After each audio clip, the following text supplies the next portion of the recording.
Day 8 here in Wimbledon and things really hotting up. Last day of Group B action. Although Guildford are out of the picture, these four teams today will jostle for position with quarterfinals tomorrow and finals on Friday. So get ready, get set, let's go. I'm Mr. Maximo. This is the European Cricket Series England Wimbledon and it starts right now.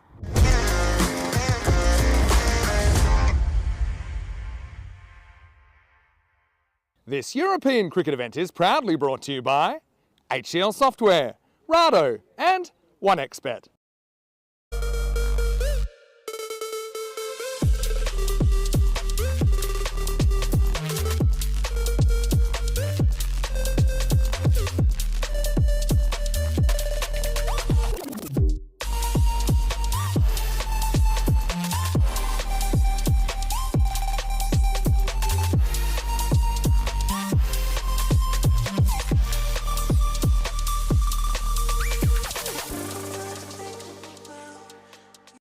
Good morning to you wherever you're watching from around the world, and welcome to another huge day in European cricket. Day 8 is the final day of group action, of course, before we head into finals tomorrow, quarterfinals, of course, and then finals day on Friday. So the action is certainly going to be pretty intense between these 4 remaining teams in Group B.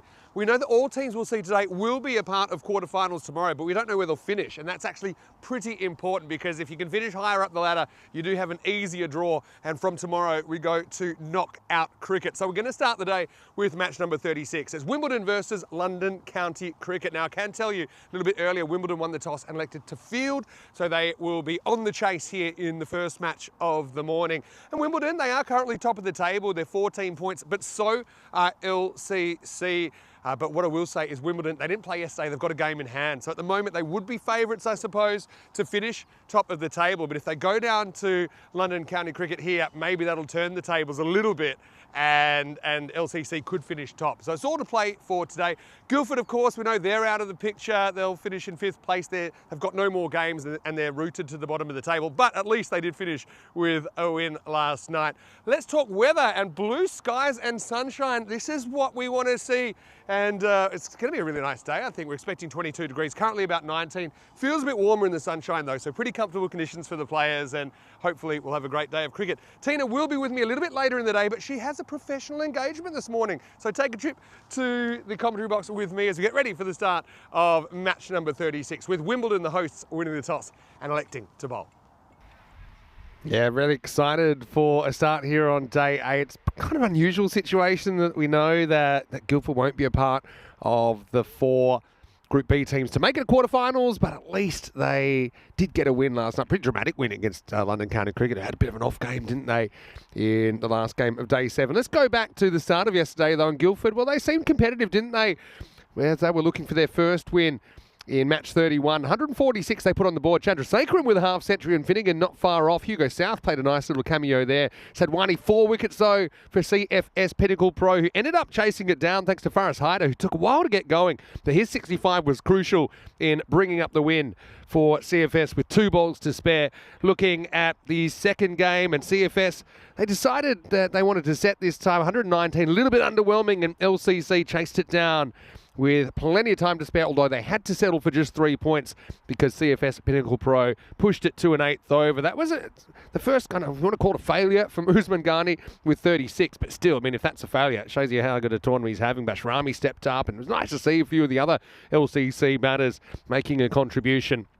Guildford again, hapless in match number 33 as they put 123 on the board. Chandrasekharan once again, slightly different role, batting number 5, made 35 not out. Mansur Malik and Ashraful Islam, 2 wickets apiece for Creative Sports 11. Their first game of the day was a win as Alan Jones, 31. Mansur Malik and Shamsul Islam with a couple of contributions there. 124 was chased down with, again, plenty of time to spare, but 3-1 the result points-wise. Match number 34 saw London County Cricket put on a big score. Pretty good team effort from the batting unit. Hamza Iqbal, the top scorer, with 67, and 52 to Muhaddin. 178 was too many for Creative Sports 11, who again were able to get a point out of that, but no more. 135 they scored in their 10 overs. And then the last game of the day was the big surprise, wasn't it, with London County Cricket getting rolled for just 45. Aqib Mahmood, the only batter to get past 6 for LCC. Campion, who not so long ago was a sub for England. He had 3 for 6, 3 wickets for Garrett there. Mundy with 2. Guildford obviously had no issues at all chasing that down. In fact, they did it in the power play. Again, Chandrasekharan continued his good day. So this is how we're looking. London County Cricket, they really missed a trick last night to head to the top of the table. Even a point would have done that. But they find themselves locked at 14 with Wimbledon. You can see Guildford, they've already played their 8 games. So there's no way that they can break in because they can't score any more points. But what we have today is we have a battle for position. And I think top position's up for grabs. And this game will have a lot to do with that. If you do finish in top spot, then you will take on Weybridge from Group A in your quarterfinal. And look, you can never discount rain, I suppose, in London.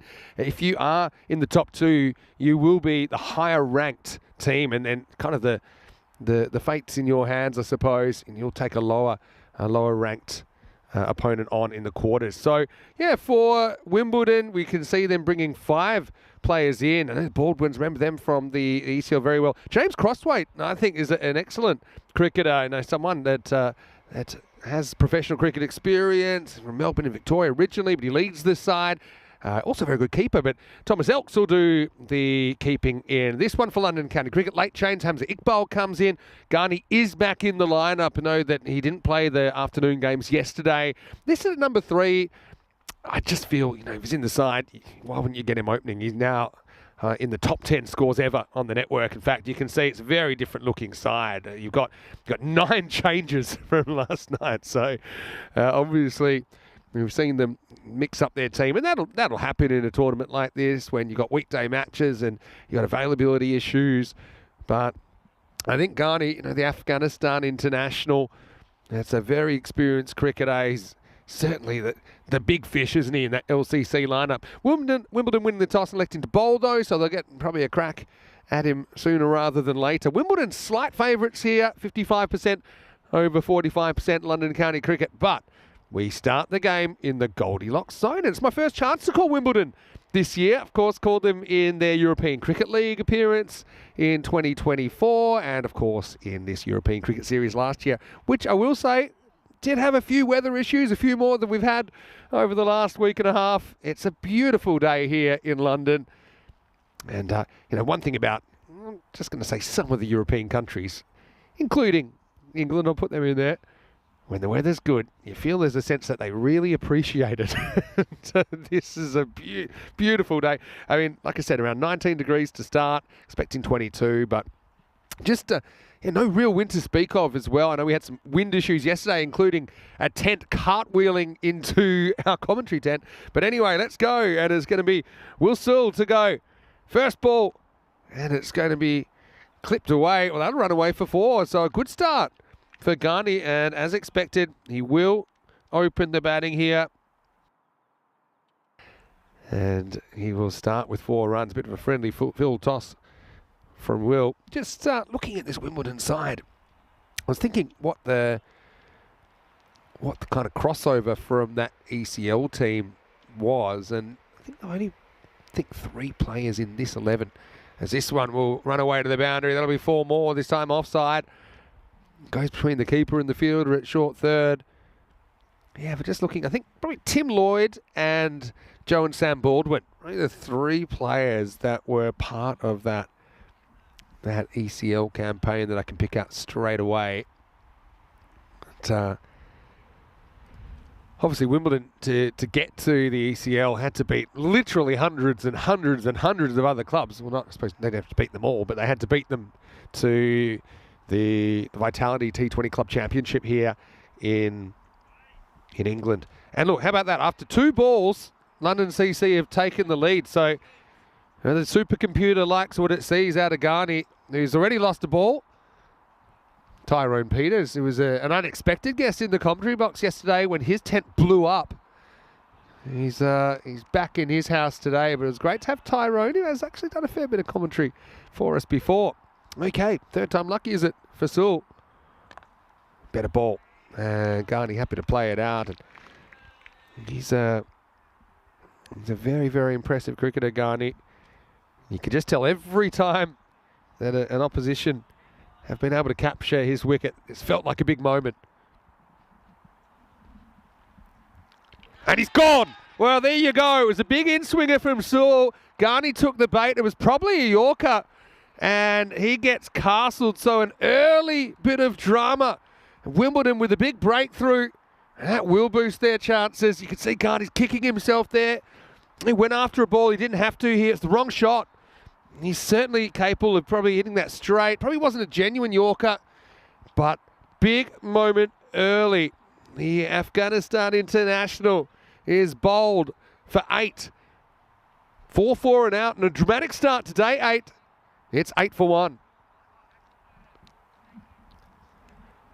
Keep it simple, as they say in the classics. You can see that natural in-swing action that Will Sewell's got. Might have even been a kind of rolling leg cutter, just kind of helped with the rotations on the ball. Definitely moves left to right, though, on your screen. But I suppose as we saw yesterday for London County Cricket, with the exception of the last game, they had other players stepping up. Ahmed Zayat comes out at 3. Pace on this time and worked away. Tough chase. Well, this outfield is unforgiving, isn't it? That's just a push. Third was up in the circle. And so we've had 3 fours and a wicket to start day 8. Got to say, I was watching the 100 last night. I was watching the highlights at least because I was otherwise engaged. But put it this way, we reached 3 boundaries quicker than they did.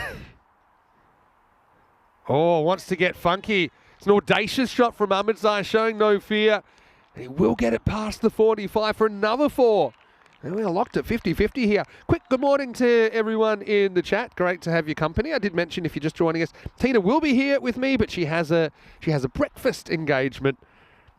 It's a women in associate cricket engagement. I'm looking forward to hearing about that, and particularly what they serve for breakfast. But anyway, it's the end of the first over. So we ended up having 4 fours and a wicket in there. So we should hit 9,000 runs this game. And you can see more 6s than 4s. Average run rate 14.3 and over. So saying, 140s is kind of par. And wicket rate around about 5.5. That's kind of an average wicket rate as well. Wickets per 10 overs. Some spin now with Lloyd. It gets a bit of extra bounce. Elt's behind the stumps. Having a bit of trouble dealing with that. Some more stats. Interesting, 153 high successful chase. I feel like we'll get a bigger one at some point. And lowest score defended, 137. So we haven't seen anything less than that successfully defended. And you can see also a bit of a trend towards chasing teams winning. Now, sometimes that's just luck of the draw. 24 versus 11 in the first 35 matches. Look at the range as well, and the scores batting first. We saw that 45 last night. That was LCC. Well, in the air, it's just going to creep out of the reach of Lloyd, who stacks it. It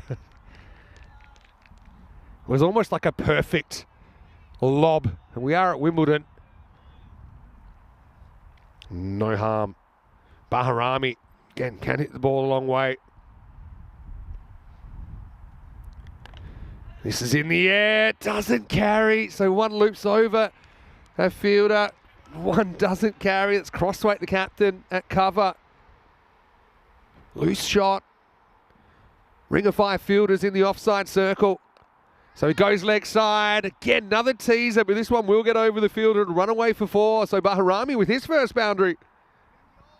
Quick hello to everyone in the chat. Great to have you as my company this morning. I know Rob Thompson's watching from New Zealand. John Gray's in there as well. He's expecting a different approach from LCC to last night's game versus Guildford. They'll desperately need the points now in the battle for second spot. I mean, they still could go top though, John. Don't forget that. Hello to Jules Udebridge. Good to see you as well. Has to check his shot here. Wanted the charge. Didn't quite get the length for it. Wild throw into the keeper. End of the second over. And a good one from Lloyd. Probably deserved a wicket, but only 7 off it. It's 23 for 1. So already we've seen dramatic lead changes, and we're only 2 overs in. Hello to Ian Smollen as well. He's not too far away from me. Hi, Ian. Hopefully you're well. I think it was a late lineup change which forced a delay, so everyone just could be very clear about who was playing in the 11. So, Wimbledon, 14 points. London County Cricket, 14 points. Creative Sports, again, they will play 3 matches today. Likewise, the hosts, Wimbledon, their trademark pink. Hello to Sabin Prajapati. Good to see you. Sewell comes back. No surprises there. Gets another over. Last over of the power play. Hello to KG1 as well, who's watching from Australia. Nice to see you with us. Hello to Gregor Galway, saying, yeah, the Wimbledon kit reminds him a bit of the Middlesex kit. Yeah, true. And there's that back of the hand. This time it's going to disappear. Maximo! Thing with this ball, because it's got overspin, it is easy to elevate. And they're not even going to bother trying to find that one. New ball's thrown out there. Unloads. Mid on, mid off. We're both up in the circle. Just had to beat them. But, of course, it went a lot further. Nicely hit.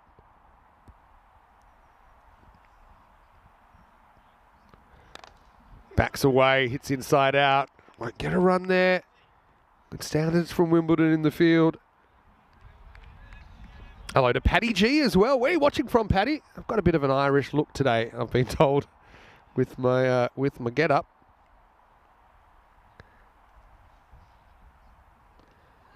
This one kind of cramps. Ahmedzai, get a leg by. Hello to Bike Hunk as well in the chat. Love some of the names. Hello, TRH, good to see you. Yeah, if you'd like to throw in a comment or a question, please do. ECN European Cricket Network. I did go see a show with Tina last night, and we said we'd give her a review. I might wait for her to come in, though. Another back away from Baharami. This time he misses. Sul's done a solid job. That wicket of Ghani certainly seemed to add about 10% to Wimbledon's chances just in that single delivery, didn't it? After the first couple of balls went for 4.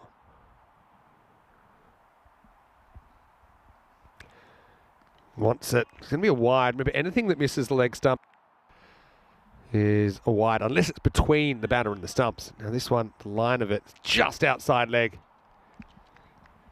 Oh, it's a dangerous shot though. I mean, it has its rewards, but if you get a little tickle on that, can be caught behind. Unless it may be a Yorker. He's got one more bullet in the chamber here. So bowls a length ball and not really timed by Baharami. He's had a bit of trouble getting going so far. End of the power play, and Wimbledon win it with LCC 33 for 1 after 3. Also, potential special guest commentator today, but I won't mention it because it really depends if he's able to make it or not. So I will keep that under my hat for now. 16, 7 and 10, the 3 power play overs. Rico is in transit, I think, to Croatia. And don't forget, we'll be double screening it tomorrow with Croatia starting T20 series versus Cyprus tomorrow and Friday, which coincides with the quarterfinals day and finals day here. And then from Saturday, Sunday, we're just Croatia with T10 internationals on the weekend before the European Cricket Series next week. Change of bowling here. Joe Baldwin is going to bowl. Again, player we know very well. Wimbledon, they'd be desperate to win this trophy, basically on their home turf. Baharami faces up. Good start. Just not happening for Baharami at the moment. You see mid-off up in the circle. I think you like the idea of playing that with a straight bat. Just played down the wrong line.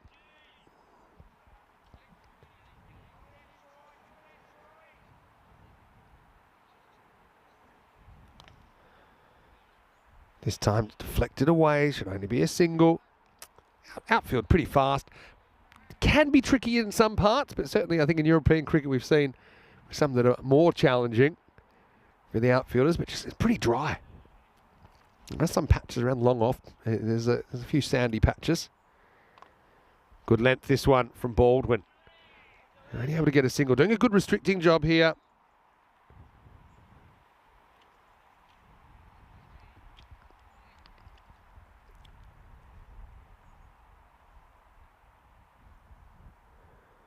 Again, such a good length. In fact, he's bowled him. Taken a little bit of the stumps on the way through. And yeah, thought for a second it just missed the leg stump, but it must have just got it. So that's value for the bowler, Joe Baldwin. And Baharami just cannot get going. He will be bowled for 9 off 11. Have a look at this one here. Just a little flick, isn't it? Little flick of the leg stump. Just lodges the bails. And 35 for 2.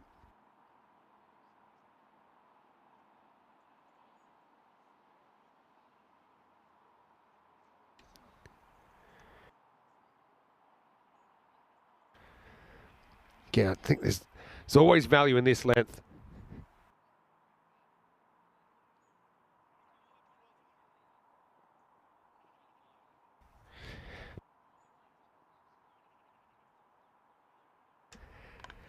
Again, Baldwin keeps it simple. Azizullah, the new batter, coming out at number 4. Well, I mean, it's better than they were going last night. If you want to look for positives for LCC, but yeah, having a tough time. Again, love that length. I think, That's the end of the over, by the way. Baldwin only goes for 4, picks up a wicket in the over, 37 for 2. But I think quite often bowlers, they feel a bit helpless in this format. But I just think, don't get bitter, get better. I think try and come up with strategies, try and execute. It is tough because it is kind of stacked towards the batter, you could say. But it's just about adjusting your goalposts. In this tournament, if you're going at kind of less than 30, I think that you've held up your end of the bargain as a bowler. And that was a really good example. Even if you say to the batter, look, I'm going to bowl you a perfect Yorker, even if he knows it's coming, it's not too much that they can do about it. Maybe ramp it. But Lloyd, different kind of bowler coming in now. He's going to get that one through. So Wimbledon is kind of tightening the screws at the moment.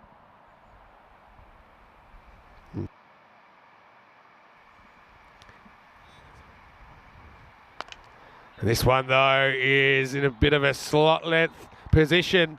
Early crowd fielding. They haven't had too much to do so far. Maximo sees Carreras.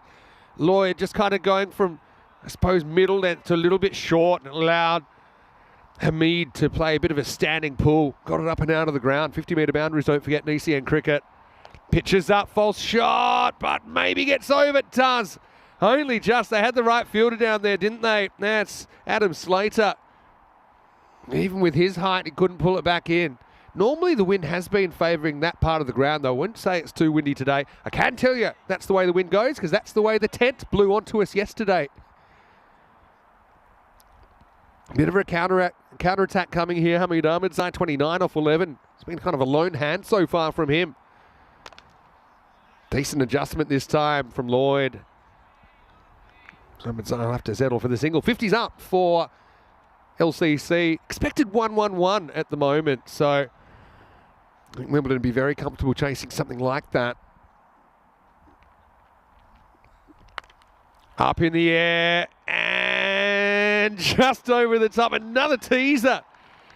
But it's a people pleaser for the LCC fans. Trying to fight back from behind. Maximo. Okay, wasn't the worst ball. Wasn't really 100% control that shot, but got enough of it. First 6 for Azizullah. Now hammers this one, and wow, that one really is into the spanner rope. Let's see, was that taken? I couldn't get a good look at it, but it was clean fielding. That will be the end of the over. Right, follow the ball. Oh yeah.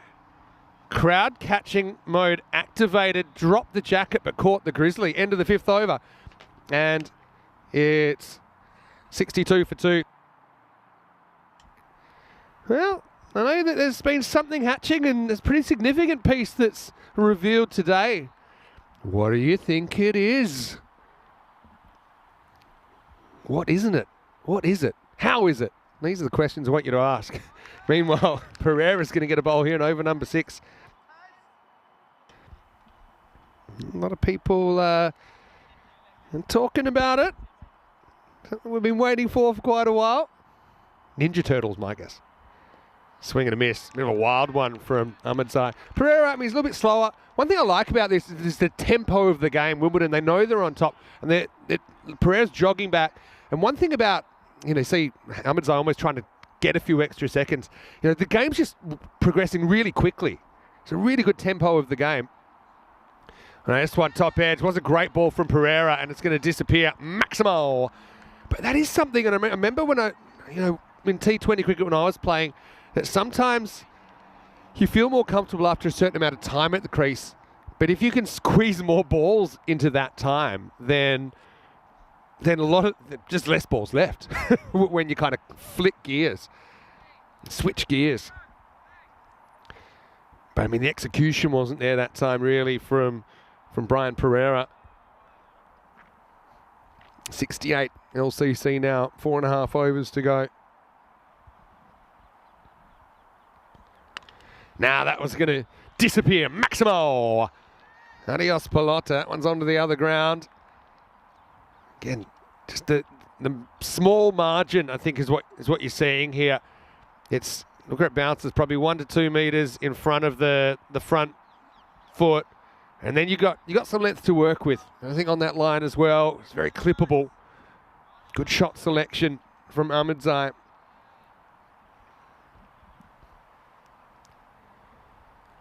Comeback ball from Brian. And this is high in the air, miss hit. Fielder underneath it, takes the catch. Excellent work. Will still there. Saw was kind of a slice underneath.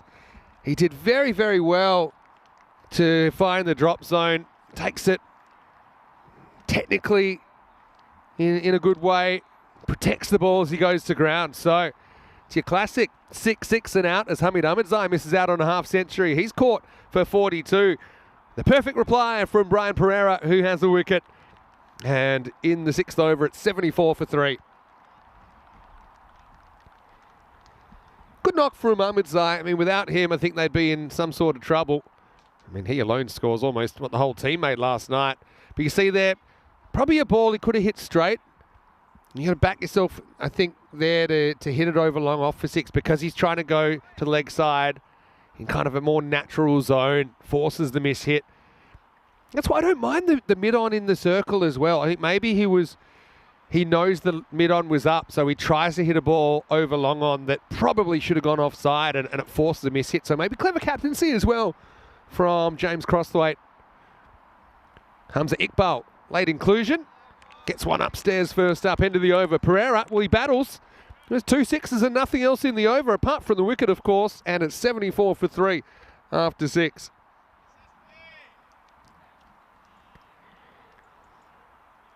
Four overs to go. Wimbledon, obviously, whatever the score is, they're going to have to bat well. 131 expected now, so it's only about a dozen off par.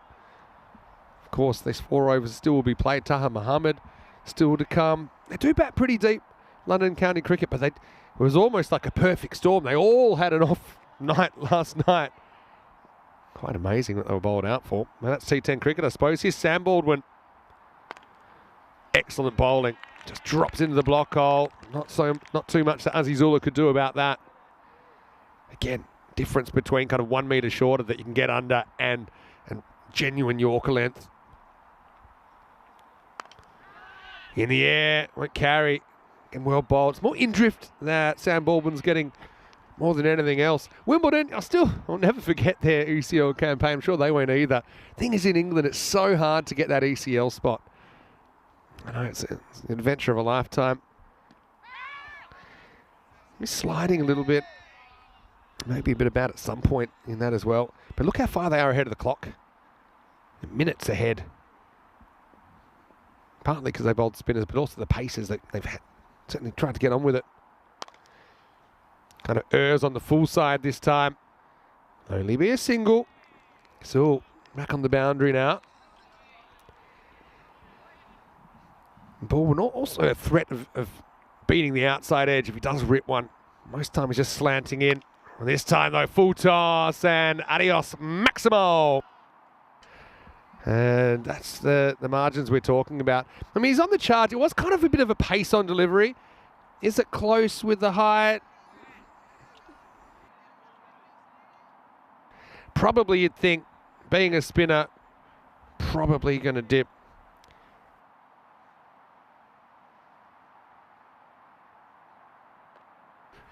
This time it's a good sweep shot. This time freezes arms as Azizullah. So he goes 6 and 4. And LCC, well, they are hungry for more, aren't they? End of the 7th over. Baldwin kicking himself really because he kind of lost the handle at the end after only 2 came off the first 4 balls.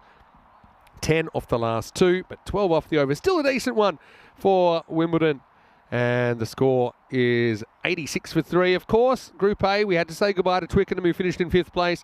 We also know that Guildford, they won't be a part of the quarterfinals from Group B, but we don't know the matchups, and we'll probably start looking at those a little bit more closely as the day goes on. But remember, Banstead, the way they started the tournament, they were on absolute fire in Group A. Spencer, last year's finalist, in there as well.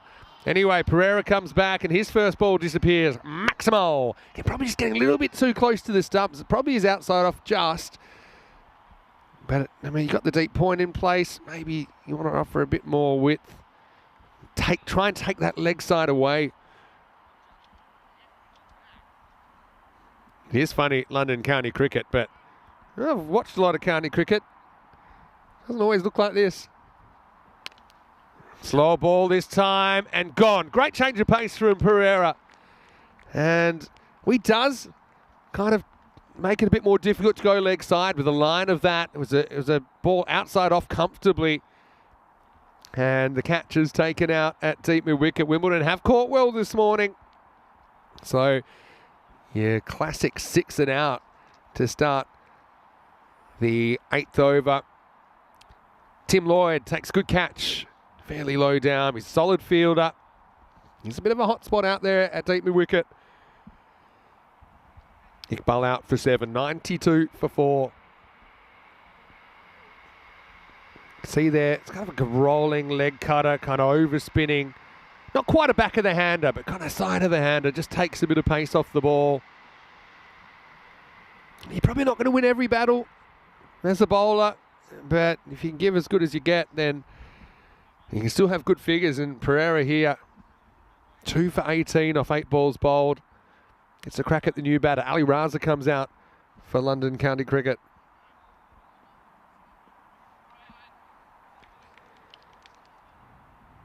Need a big finish. LCC, 125 expected.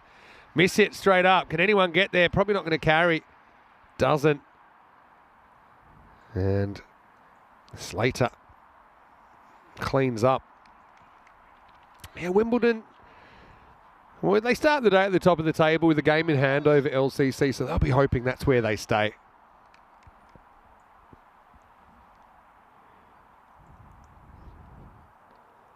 Again, see it. Ball outside off. He's trying to hit leg side. Pereira gets a win there. You can see his front foot just kind of clearing a little bit. Then kind of practices a straight bat after that. Azizullah, 24 off 8.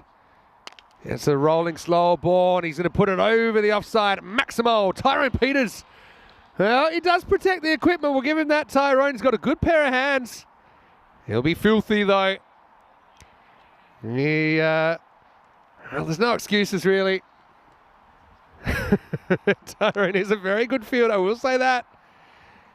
Blame the sun. That's what I'll say. Anyway, last ball of the over. Or not. That'll bring up the 100 for LCC. Well, he catches more than he drops. I will say that, Tyrone. He's actually a very good fielder when he's umpiring, when the ball's thrown back. He's normally taking them one-handed. So maybe it was a bit foreign for him going with the two hands. Normally for television, that's what he offers. Well, a little bit like Herschel Gibbs circa 1999. You just dropped the ECL, mate. End of the 8th over. Pereira, I think, wins his battles. 2 for 26 off his 2 in London CC. 100 for 4 after 8. I don't know if we can show the Tyrone drop again. He's not happy. He's spitting the dummy over there in the tent. No, he did. Everyone knows rule 1 is protect the equipment. Let's have a look at it in slow motion and try and work out exactly where it went wrong. Good technique, though, from Tyrone. I mean, you don't get many chances when you're in the tent. Tyrone, 9 times out of 10, he's swallowing that. All right, on the charge this time, thick inside edge. Well done to knock that one down. Sam Baldwin coming back in over number 9.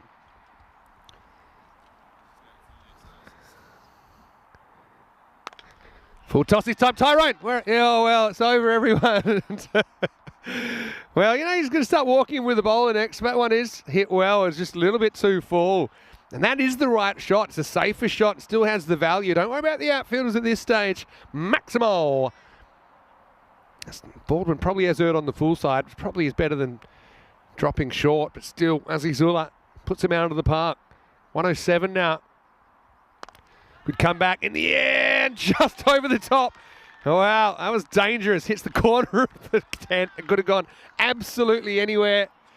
The scorers are ball magnets at the moment. That's a good shot, though. It was flat line drive, kind of off drive, wasn't it? And nothing that Wilkins could do about it on the boundary. Hits the metal post. Right, Well bowled by Baldwin. That's going to run away for 4 as well. So momentum shift now. London CC back in the Goldilocks zone. They're not favourites, but they're up in the kind of 40% zone. And that's I suppose more good fortune than good management, but London CC will take the runs.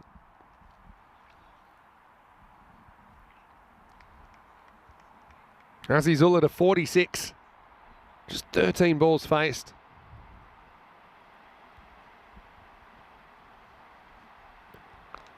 This time drops short a little bit. It's got flatter. I suppose it forced him to play another shot. He's been pretty good in the over.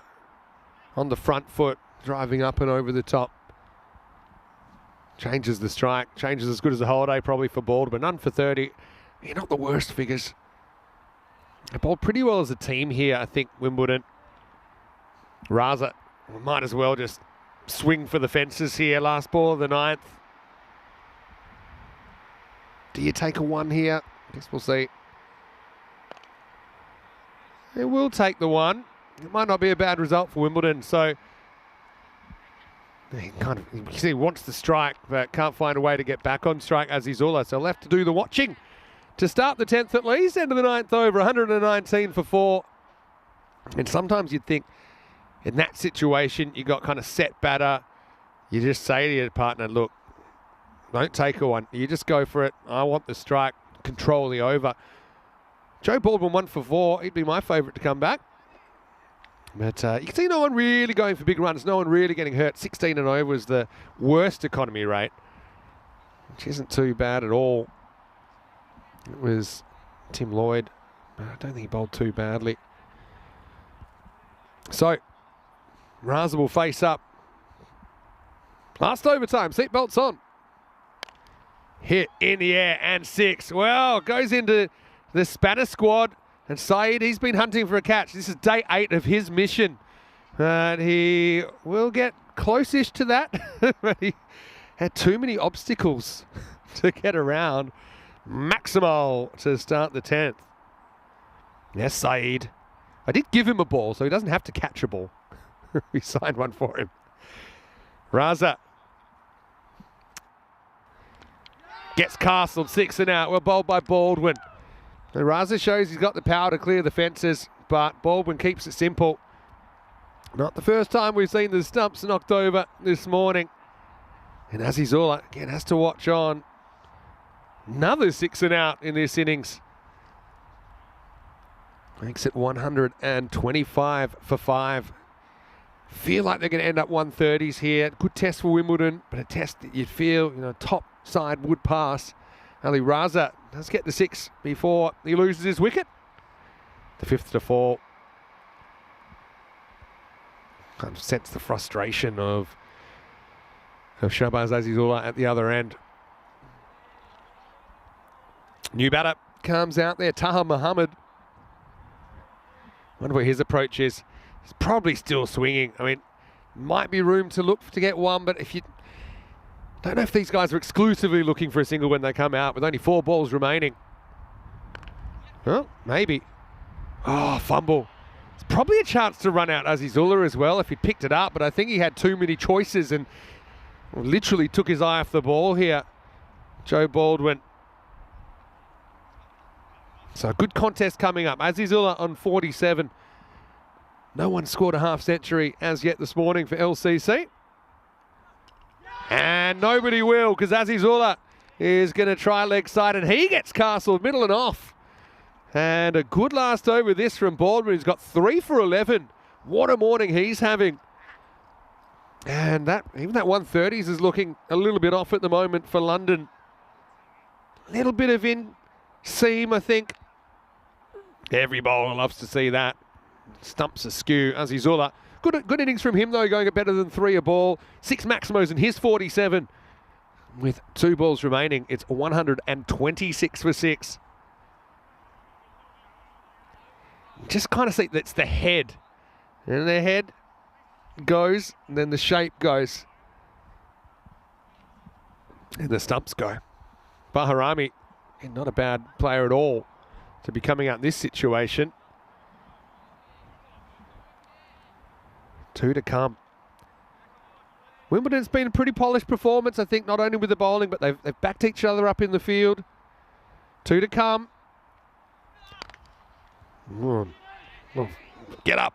I think some of these players, especially the Wimbledon players, they know when they see a potential ECN viral situation and they get smart. Could have thrown that, could have gone anywhere, could have had an overthrow.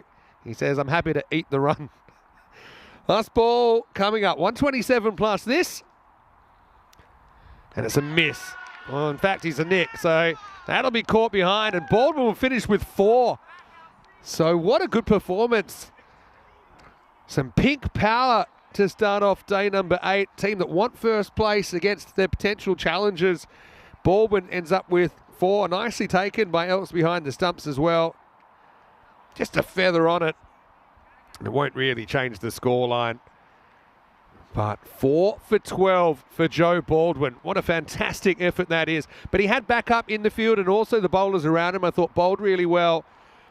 127 for 7 off their 10 overs makes 128 for Wimbledon to start their day with a win. And even with 128, you'd say it's an outside chance they bat really well. They could even potentially take the 4 points. They'd have to go at about 3 ball pace to do that. Let's have a look at the start. And yeah, well, we're always on Garney watch, aren't we, for LCC? But he tried to sweep a Yorker and it didn't end well for him. Went 4-4 and out, and that's the way the day started. So a big wicket there for Will Saul. And I suppose there was some frustration there, wasn't there? Bahrami opening the batting 9 off 11, just couldn't get going, just 1-4 for him. Hamid Ahmadzai provided some resistance as there wasn't too much going on around him. Ahmadzai with 42 and found a bit of an ally in Shabazz Azizullah as well. Both those two would end up in the 40s. But I think, Wimbledon, they caught well. I thought they created opportunities. They just had a way of turning over the order when they needed to. And in between, they didn't really get hurt. Don't really think we saw any huge overs. And I think, if you can bowl 10 overs and not have any go too badly, and you're going, well, that's Tyrone who put that one down. And again, he protects the equipment. We'll have to tell Tyrone it was a free hit, and it wouldn't have mattered. Did save the boundary, if you want to count the score as 10 as a boundary. And a lot of equipment almost got broken there as that hit the post. That all's well, that ends well. Saeed, well, he's certainly put in a shift, hasn't he, off the field. But what about Joe Baldwin? 4 for 12 of his 2 overs, including that death over that only goes for 8. And for good measure, finished with a little nick at a 4th wicket. And although they looked kind of to be pushing up to 130s, London County Cricket get quietened in the 10th. 3 wickets fell, just the 1 boundary. The last 5 balls, 3 wickets for 2 runs. And that's a dream finish for Wimbledon, who certainly, for me, are ahead in this game. 47 for Azizullah. Probably deserved a half century, but he went in the 10th. But he did score at a good rate, over 3 a ball. Hamid Ahmadzai batted in a difficult situation, but also provided some resistance, 42 off 17. But I think Wimbledon, they were very, very disciplined. They only bowled 2 wides in the 10 overs, and they kind of played at tempo, didn't they? They kind of looked like a confident side in the format. Joe Baldwin, though, what an absolute star performance from him. 4 for 12, going at only a run a ball. But even those other bowlers, they all went at an acceptable rate. You see, off their 2 overs, kind of range from 25 to 32. And there was only 1 magical over. Lloyd went for 25 in the 5th, but his first over only went for 7, so his figures weren't too bad at all. We'll take a break and be back in just a few moments. 128 will be the target for Wimbledon, hoping to start their day with a win, but London County Cricket, do not count them out. They'll be on the hunt for some early wickets, and maybe they would be able to defend this modest target. Vinny Sander here, Mr. Maximo for ECN. We will take a short pause and then be back with the second innings in just a few moments when we return to London for more European Cricket Series.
This European cricket event is proudly brought to you by HCL Software, Rado and 1xBet. Hello and welcome back to Wimbledon. Great to have you with us as we get ready for the second innings of the opening match of day number 8, match number 36. London County Cricket sent in by Wimbledon and electing to, I suppose they weren't electing to bat, but they did bat first, 127 for 7. Wimbledon requiring 128 for victory. What that means for the bonus point? Obviously, Wimbledon, they can chase it in 7 overs, chase 128. It's not particularly easy, but certainly is possible. Around about 18 and over required to do that. If LCC can restrict the hosts to 88 or less, then they would take all 4 points, but it feels probably more likely to be a 3-1 split. You'd imagine two teams that currently are tied on points, although Wimbledon will play 3 matches today as opposed to London's 2. Vinny Sander here, Mr. Maximo with you, and hope you're enjoying the action wherever you're watching from around the world. I notice Scotty is in the chat. Hello to you, Scotty, from the ECN Supporters Club Australia. I know he's from Victoria, and you'll probably enjoy watching James Crossthwaite, who is a very high-quality cricketer. He's out there to open the batting. Tim Lloyd's going to face up, though. Yeah, James is... he's played a lot of cricket in the Australian grade system. His brother Adam played at the state level, and in both of them, very, very good players at the under-19 level in the Australian setup. I think we all know it's a very strong system. It's going to be Changi to get going with some spin. Lloyd just gets one down the leg side. All handled by Azizullah to make the block. Start's important, isn't it? I mean, Wimbledon get away to a flyer. I feel like LCC playing catch-up even more. 73% chance. Lloyd, though, he does have a good straight hit, and that one's going to go over the top. Maximo Seis Carreras. It's that kind of length, isn't it? It's a comfortable driving length. He's got some length to work with. So he's able to elevate. I think Lloyd knew straight away that was 6. This may be the difference as well. A lot of the LCC players were probably overdoing the leg side, maybe the slog sweep even against some of the faster bowlers. Lloyd hit straight through the line, gets the first Maximo of the response.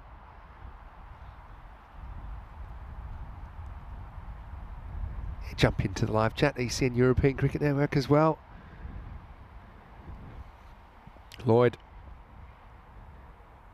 faces up again. Clever bowling there by Changi, who appreciably takes the pace off the ball. Maybe just hoping that Lloyd might dance down. Good comeback from the bowler. Never easy bowling the power play, especially as a spinner. Oh, very close. Very close to picking up a wicket here. Oh. Shaves that off stump. It's flatter one. Lloyd decided to try and pull it out of the ground. Now he's going to pull straight, and that'll challenge the fielder. It'll get away for 4. Smart batting. They had the deep wicket, they had the long on. So he tries to pull this late, and it's a bit of a flat batter from Tim. By hitting it later, it goes straighter, and you can see the fielder there didn't have a play on the ball. This rate required starting, obviously, 12.8 and over. They'd be pretty comfortable if it stays in the 12s, Wimbledon. As long as they got wickets in hand. Premeditated charge this time, and Changi sees him coming, puts it a bit shorter. First chance, have a look at James Crossthwaite.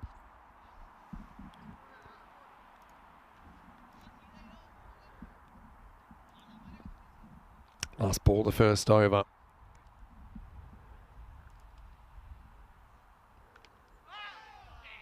A bit of bat on that, I think. Not really a genuine chance for the keeper because it takes a big deflection. Watch it here on the replay. Never looks that much on TV, but that thick outside edge takes it from the middle of the gloves to the edge. Best you can hope for there is probably for it to lodge in the webbing, but Crossthwaite gets a bit lucky early.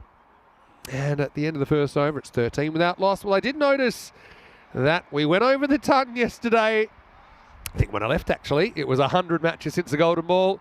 Of course, with the 2 matches last night, 102 matches now. And it's not often this year that we've hit triple figures. I suppose you could start calling it a Golden Ball drought. Maybe 200 is where I start to really think it's a drought. Bahrami, a long way in front, he's gone. Yeah, Crossway just gets too far across his stumps, and that looked dead in front. Maybe a little bit of nip back. It's kind of just a nonchalant attempt at a pat away on the leg side. Watch this one, the replay. You can see the early step always puts you in trouble. Does it hit in line? I think it does. Although it hits him slightly above the pad, but he's so far back, and with a bent leg, I don't see that. I don't see it going over the top. Check the bounce of the ball. No, that's kind of too many complaints there. So Bahrami gets an early wicket. Just maybe an error in judgment there. You see the early step. And people, people are always quick to say, oh yeah, just jump across your stumps. Yeah, fine. Meanwhile, number 3 comes out, Will Sewell, misses the first ball. But that means, by definition, that you are having to hit across balls that are straight. And by definition, that is difficult. That's why the whole cricket technique is based on playing with a straight bat. I think then you've got to look at, is it hitting in line with the off stump? Yep. I don't think there's any issue with that.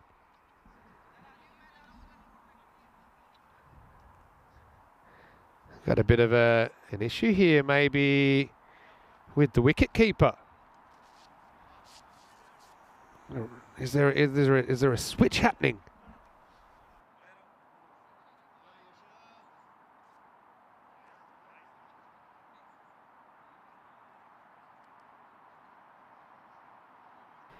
Well, try and work out what's happening here. He's had 8 balls with Azizullah keeping. Here comes Tyrone.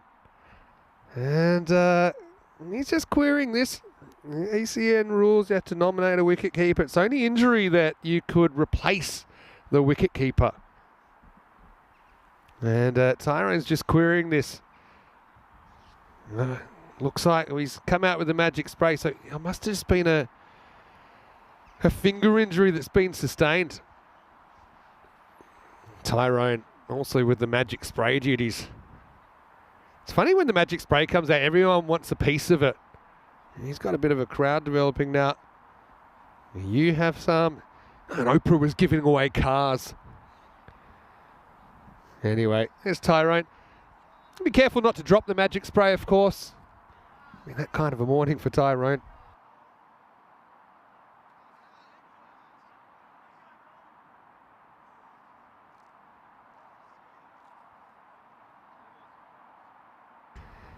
So,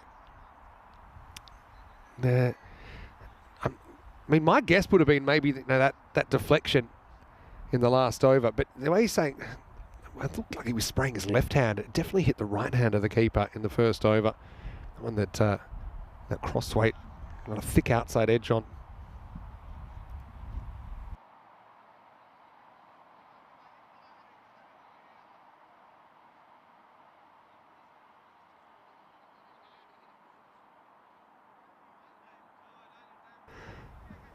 So, bravery by Azizullah will continue despite bone-crushing grizzly on the digit. Wicket keepers are made of tough stuff. Not getting a lot of help getting his stuff on either. He's like a man on an island at the moment. Bahrami, what about his start though? Wicket in a dot. Wimbledon still favourites, but maybe not as much as they were at the start of this innings. Fraction short, straight to him, it's gone. Well, it's a long duck for Sewell, considering we had the injury timeout, but Bahrami's got 2.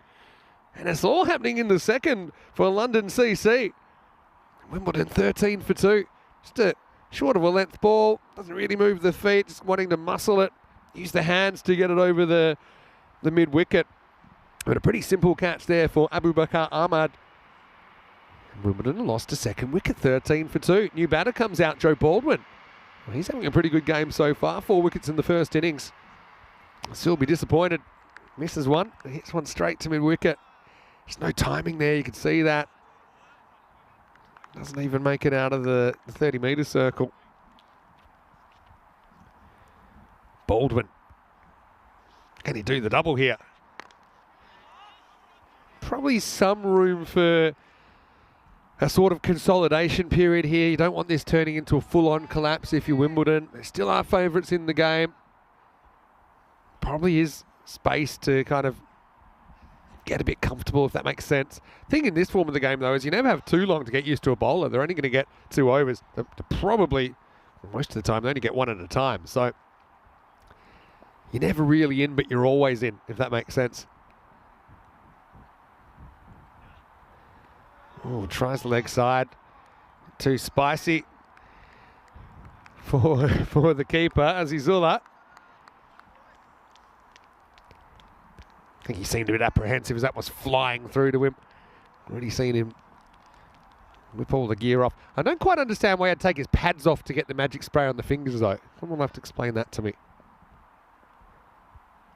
Nice ball of a very good over. And they'll only get a single here. I think a 2. In fact, they'll try for 2. Oh, that's actually good running.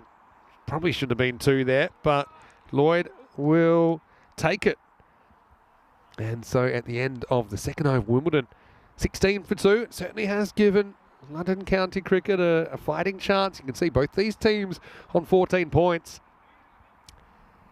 And if London County Cricket were to win, just a regular win, I suppose they go 2 points clear at the top of the table, but they will only have the 1 game to go after this. They actually play back-to-back. They're playing the next game against Creative Sports 11 for Wimbledon. They've got the long day today, so they play the first, the middle, and the last game. Big day for the men in pink. So, 53%, and I wouldn't mind a little bit of a golden ball to start my day. They've gone over 100 matches. Here's Hamza Iqbal.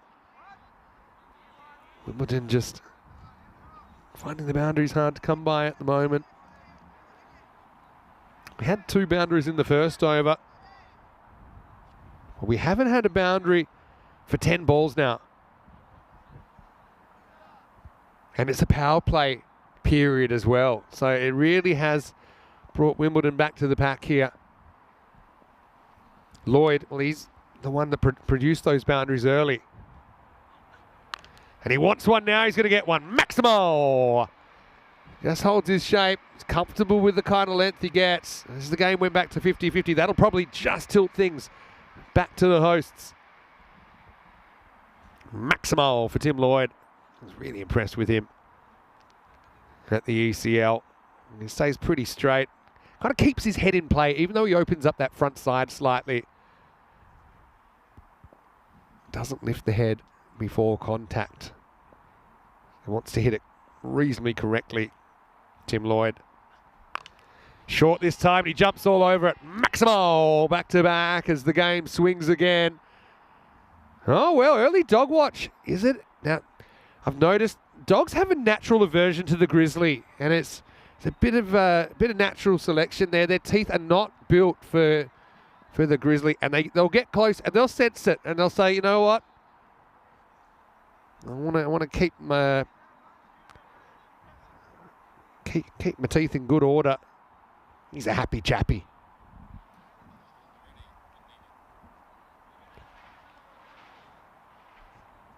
Two dogs down there. It's an early dog watch here. 11 a.m. on a weekday. Beautiful summer's day. Oh, that's an absolute bomb from Lloyd. Maximo walks and turns it into a very good driving length and backs himself mid-off. Was up in the circle, but no one was going to get that in or out. Beautiful form from Tim Lloyd. And maybe slightly different technique to some of the batting we saw in the first half. It's not that the LCC aren't capable of hitting offside. I just think they look for that leg side a lot more. That was a really good shot from Lloyd, and replacement ball is going to come out. Iqbal's gone for 19 now. Wimbledon have gone from 50% to 71% in about a minute and a half. Thanks to that man, Tim Lloyd.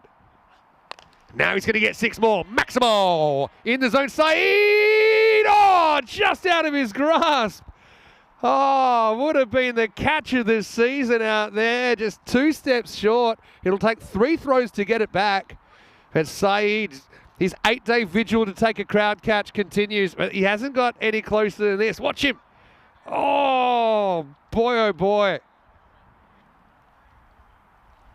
Then almost wipes himself out. He's there.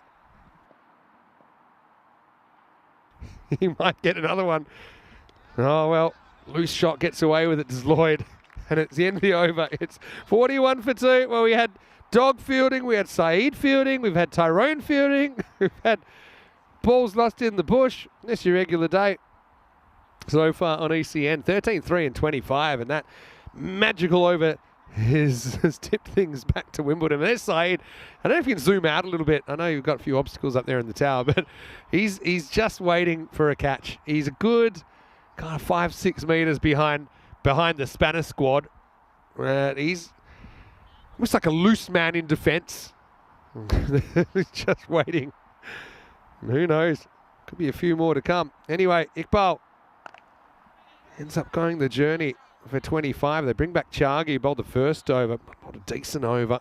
Now, of course, into the power play, so 5 outfielders are available for London CC. Pretty much spread out those outfielders as well. From deep cover all the way to deep square leg. It goes the reverse. That's one area of the ground that doesn't have an outfielder, and very well executed reverse from Lloyd as well. He's been on fire so far. 4 carreras. Shot that the modern player practices. Yeah, it's a bit risky. I mean, there are 2 fielders in the circle, and if you miss-hit it, or if a balloon's off your glove, for example, you can get caught. But he nails the gap. The good batters, they say, I don't see the fielders, only see the gaps. And I think that was one of those cases he premeditates and knows exactly where he wants to hit it. And the angle that he needs. Now he gets one over mid-wicket. Saeed! Oh, he's dropped it! Oh boy, I didn't know what was about to happen. And Tyrone was already running over with the magic spray. Saeed, he's been lurking. He'd be a good captain because he put himself in the exact spot. And 8 days in, that was his best shot. It's a genuine drop, bang. I'm glad it doesn't get face. Now this is in the air. This should be gone. I mean, Ghani's a good fielder and he'll take it.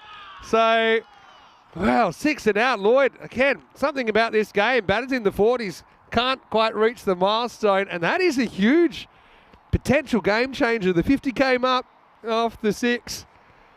But then, next one's a false shot, and Usman Ghani, he's never going to drop that. International cricketer extraordinaire. Lloyd still gets his team in a good position. 6 sixes in his 47, going at better than 3 a ball. But he's gone, and it's 52 for 3. Oh, Saeed. The thing is, he had enough time to know it was his moment. Didn't have to move. Just faded to his left a little bit. Hashtag just ECN cricket things. There he is. I was a bit worried we were going to see ball on nose, and I'm glad we didn't, because it burst through his hands. Oh, and that's what he's practicing. I'll catch it in front of my eyes next time. Oh, you got to love the passion, though. If you'd like to take a catch, come down to Rains Park Sports Ground. There's plenty of opportunities. Wilkins gets a bat. Goes, captain says, well, he better run. Just trotting. And I had to put in the big ones towards the end. Just thought it was an easy one. Then he thought, well, hold on a second. I think if the fielder had picked that up a bit quicker, might have been a chance. Big swing and a miss from Baldwin. A few twists and turns so far in this chase. Wimbledon 53 for 3 after 4. Needing 75 off the last 6 overs. At 12.5 and over. Have a look at the worm. So, yeah, pretty much on the rate or just above the rate so far, but you can see the kind of the wiggles in the worm so far. Some overs good, some overs bad. 13, 3, 25 and 12. Chagi does a pretty tidy job, finishes with 1 for 25, including the big wicket of Tim Lloyd.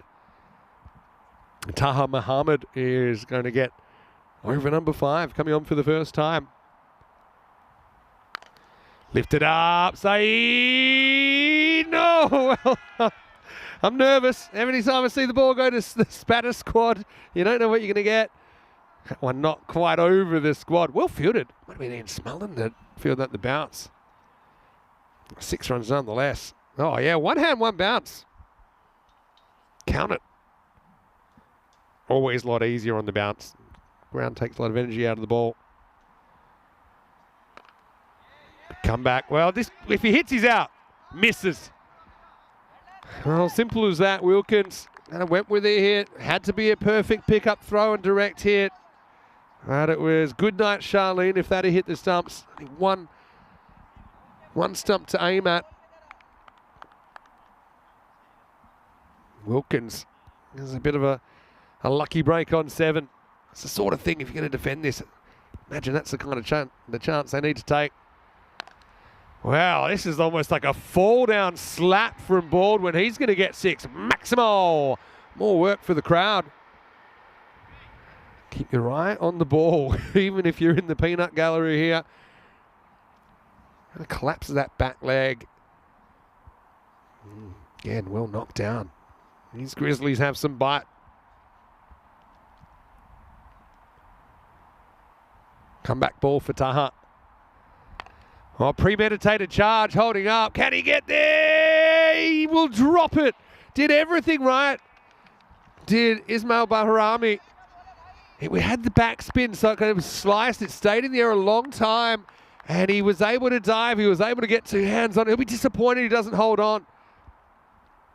Genuine chance there, so a couple of chances going begging here in this 5th over. Wilkins gets lucky again. Now it's going to be 6. That hurts you. Would have been a new batter on strike. Maximo. Baldwin continues his good game. That's going to go all the way to the other pitch. Notice the kids are a bit late coming in today. And what the situation is there. Plays that on length, doesn't he? Holds the pose, does Joe.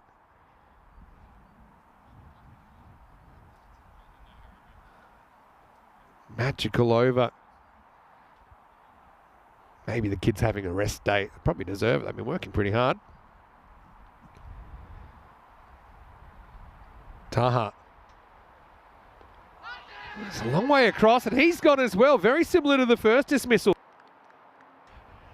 And so Taha with the perfect reply. Baldwin, his 17 will just be a cameo in the end. Again, made an early decision to get across. See, it'll skip across. And I think he hits him in front of off. It's a very similar dismissal. I think for me, it's hitting in line. I don't think height's an issue this time. Very good umpiring. They have been excellent, I think, all series. We've seen quite a variety of umpires here, but maybe strategic error there. Again, it's 2 players LBW, but not really looking to score a boundary, just trying to push. And that's got to be frustrating if you have a bolder LBW off a shot that you really, best you're trying to get a single. So, good comeback from Taha. 74 for 4 after 5. And first ball is going to be a single. We get to have a look at Slater.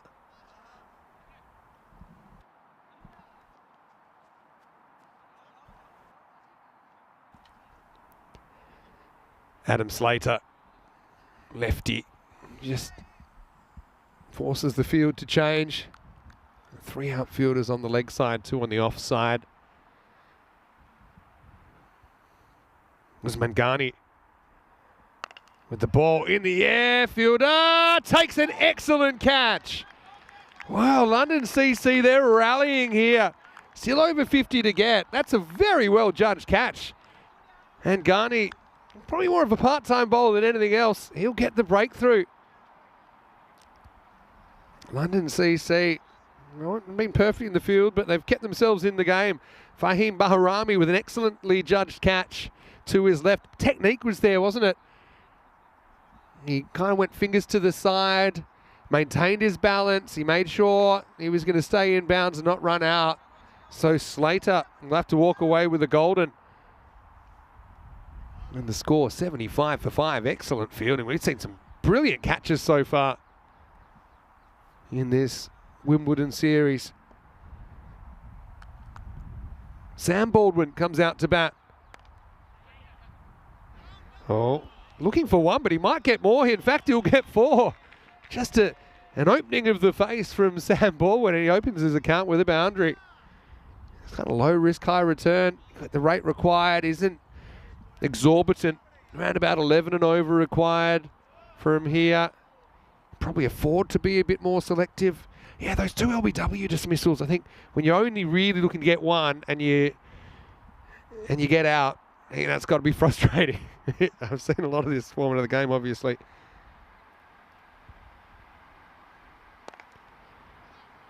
Baldwin might get this one back past the bowler. You didn't see Garney bowling much at the international level, although he would bowl occasionally.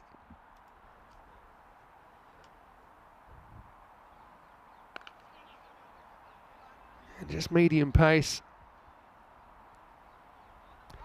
He does have an ODI wicket, but only ever bowled twice in his 17 ODIs.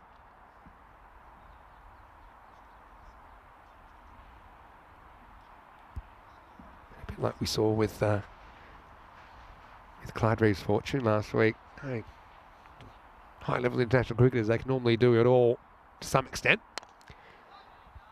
And Garney bowls a really good over, gets the team right back in it. And after 6 overs, Wimbledon, 81 for 5.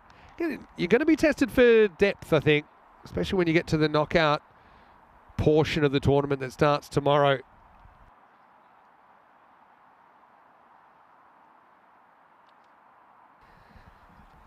.47 at the top from Lloyd, but no one else able to reach 20. And no one's actually faced more than 8 balls, apart from Tim Lloyd. Hamza Iqbal to come back. Oh, he's still just biding his time. Look, he's still thinking about it. He's like, okay, come on, next time. Yeah, come on. It'll be a hero moment. Wilkins faces up. Well, I tell you what, if Saeed takes the catch, we'll have to get the rights to My Heart Will Go On, and we'll have to time it just right to hit the chorus when he takes the catch. Oh, well.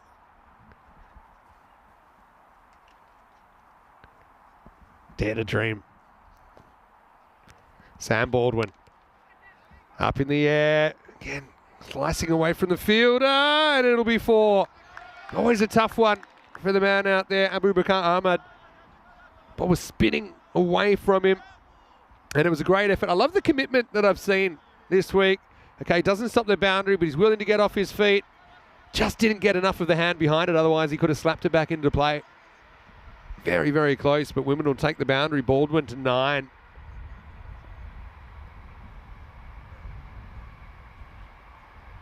Oh, wow. It's got a bit on it.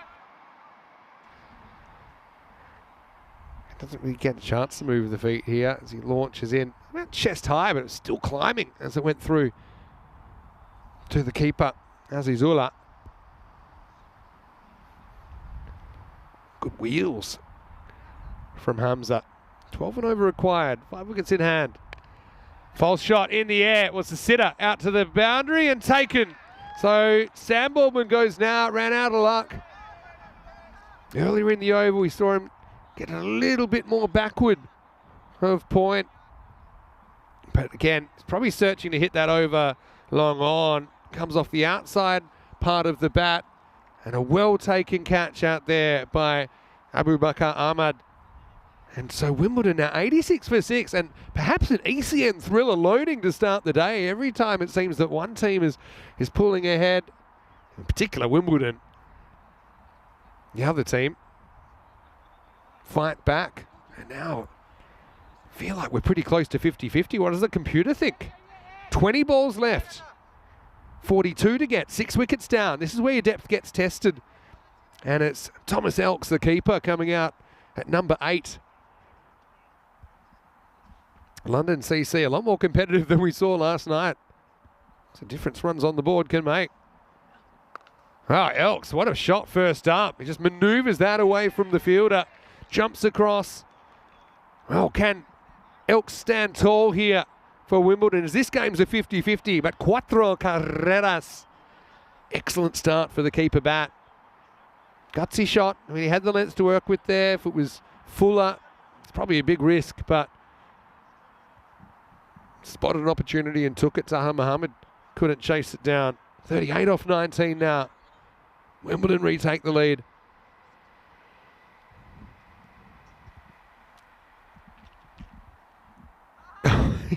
He pulls out because he freaks out because of the early movement.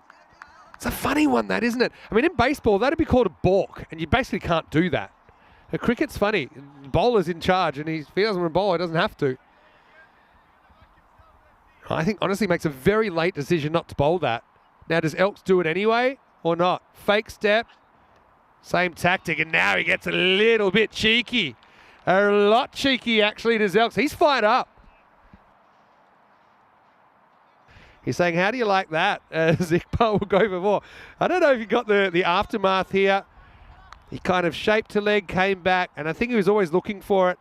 And then he's like, hey, see? Next time, bowl it. What are you scared of? So, shame we won't see any more of Hamza Iqbal because his spell's done. 1 for 38.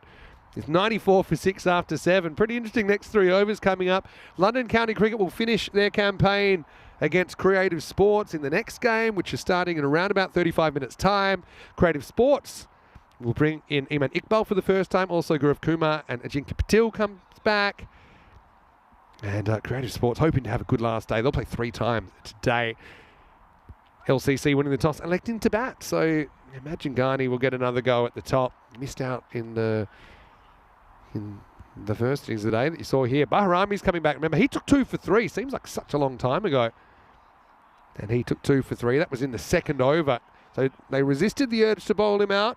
But they bring him back now when the game's on the line, and Wimbledon just pulled ahead. Elks very expressive in that last over. It'll be Wilkins who faces up. 8th over. Oh, dropped. Something on that down the leg side. Maybe a bit of glove, but the keeper, Azizullah, couldn't hold on. It was a genuine chance. Watch it. Just flicks the glove. I mean, he gets 2 hands. I mean, you've got to catch that. I know it's coming through at a bit of pace. You got the gloves for a reason. And okay, it might have been a lucky dismissal, but it should have been a dismissal. And it would have been 7 down. I think it probably would have put London ahead in this tight contest. Hello to Ederico asking, am I solo on the commentary? Well, at the moment I am. Tina will be in after her breakfast engagement. All right, false shot, but that's going to fly, and it's going to go all the way. Maximo. Again, Elks isn't on strike. If that gets caught, you've got a new batter coming out. The number 9's facing up. And Elks this time puts the party tricks away. He just stands, he swings. Nowhere near the middle of the bat, but with the pace, it runs away for 6. James Peel wasn't believing the supercomputer. It's hard to argue against a machine, though. But it's interesting, isn't it? Obviously, Wimbledon well ahead now. Elks. 14 off 3. It's gone. Oh, he's bowled. And he just gets a bit too crazy there. He's pulling out all the tricks. And Elks basically gets full toss. But it deflects off the stumps and ends up in the forest. Wanting to go kind of reverse dink. But again, the bowlers just keep it simple. Bahrami should have had a wicket earlier in the over. Now he does. Elks gone for 14. Probably crosses the line from ambitious to over-ambitious with that shot. And it's 101 for 7. This game takes another turn. And let's just say Elks gave a little bit, maybe got a little bit. when he walked off. Bahrami 3 for 10. Should have had another, as I said. Wimbledon still favourites. You're really getting tested now. 9, 10, 11. Rate required. Still around about 11 and over. 15 balls to get 27. Maybe we've been a bit starved of close games in this series. That's the way it is sometimes. Pereira battled with the ball. Now he's got some work to do with the bat. They move the third finer. It's probably not a bad position. The edges do fly. It is genuine catching position down there at deep third. Bahrami with the 3-for. Down the leg side. Well, to say that the keeper's hand is sore is an understatement. Azizullah takes that in the left hand and he's shaking it like Taylor Swift. Watch this. Youch. We saw him put one down to his left as well. He won't be playing the piano tonight, I don't think, Azizullah. Has to battle through it. This one gets rebowled. On the charge is Pereira, who'll get off the mark. So Wilkins, he's had a few close shaves so far in his 7 balls as well. Jack saying, what was going on with the Elks shot? No need. I suppose he'd committed to his tactics, which were crazy, and he was going to stick to them. Got away with it early. 4th time. It was lights out. Wilkins. Faces up. Again, little fake step. This is wide. Again, misses the line of leg stump. It's pretty simple with the leg side. Is it over the stumps? I think it misses. It's a good call by the umpire. 3 for 13, Bahrami. He's gone kind of got old school bodyline tactics here. Probably just trying to catch these middle and lower order batters off the hop. I mean, Wilkins, middle order, I suppose, came out at number 5. Hasn't faced a lot since he's been there. He's already lost 4 partners since he came out. Good game. No ball called, must have overstepped. Unforced error from Bahrami. Yeah, you can see not much in it, but umpires eagle-eyed. They've been excellent in the series. So free hit coming up, and I think Wilkins is probably not going to stand in. He's probably looking for a cheap boundary. Just feel with the heat of Bahrami, he probably wants to use it. I probably would have put the deep third back. You can change the field in ECN cricket. All right, free hit, big ball this. Oh, a slower ball, and he does stand and hit. Does he get over the fielder? He does. Off the fingertips. Hamid Ahmedzai, I think, did have a play on that. He just tries to bat it back, but it's going to be a 6er. Maximo. Wasn't expecting a slower ball, so I guess that's clever bowling, but it's too short, and he got a swing on it. Could the fielder have kept this in? Short answer is yes, but he doesn't. 6 runs, huge momentum swing. Puts Wimbledon right in control. Really could have been a 1 instead. 6 to the total, 17 off 13 now. Last ball of the over. Hit and run. If he hits, he's gone. Oh, well, probably the man you wanted to have the ball in his hands as well as a pickup. Perfect load up and throw. He actually throws it over the stumps here, Garni. And that, for a fielder of that quality, should have been out, and he was well out. So we'll go to the 9th. 112 for 7. 16 runs required off the last 2 overs.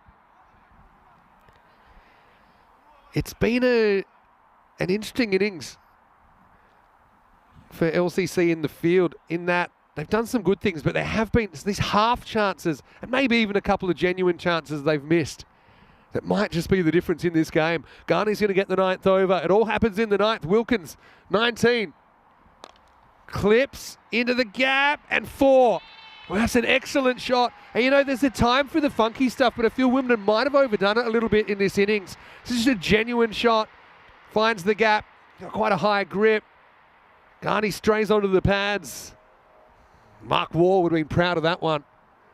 It runs away, 12 off 11. Wimbledon, surely they're home, but a wicket or two can change all that can still be a game that goes to the wire.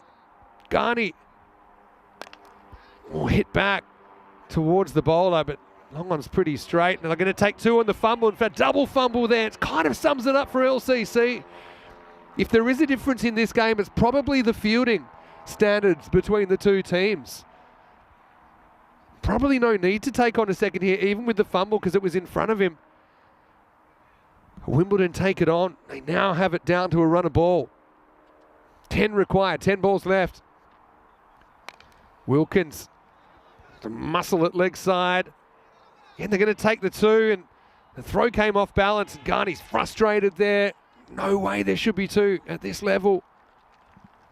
8 off 9. Now, I think there is probably the intelligence between these batters out here that if you bat the 9 balls, you're getting 8. It's very hard to imagine that you're not. So probably not the time to do something crazy, because I think from here, LCC pretty much have to bowl them out. They're looking for 3 wickets in the next 9 balls.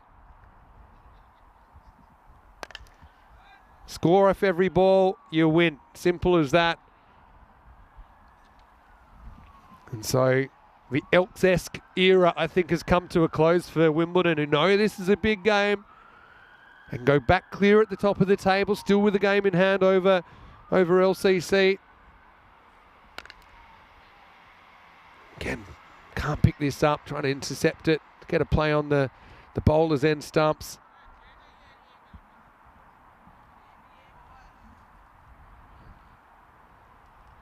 It'll still be mathematically possible for LCC to get over Wimbledon. They lose this one, but pretty unlikely.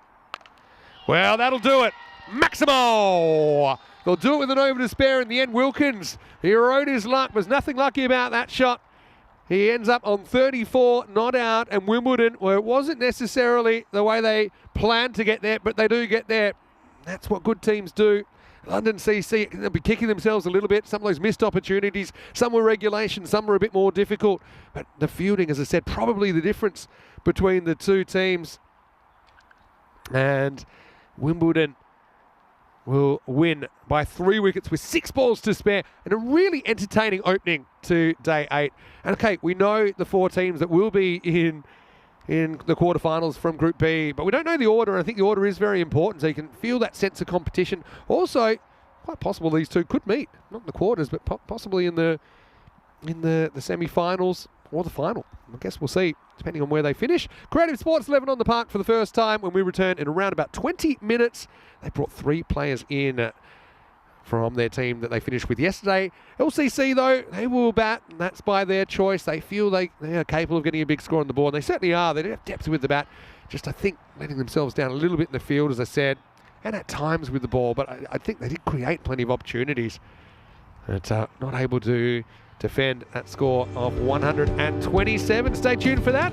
Tina might be back by then, but maybe we'll be a little bit longer. I guess we'll have to see how long is the breakfast.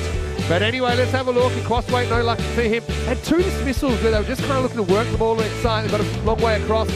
Now, keeper took all his gear off and then got the magic spray, which magically put him back into his position behind the stumps. A bit of a frustrating one for some of those top order batters, but I suppose the key is, even though they lost wickets, they didn't really have too many batters chewing up balls. We had Dogfield and we had Syed in the action as well. There he was. Could he take his cat? Could he realise his dreams? No, not with that one. But he would get an easier one. Oh, if you want to call it easy, he put it down. He's in the Hall of Mirrors now.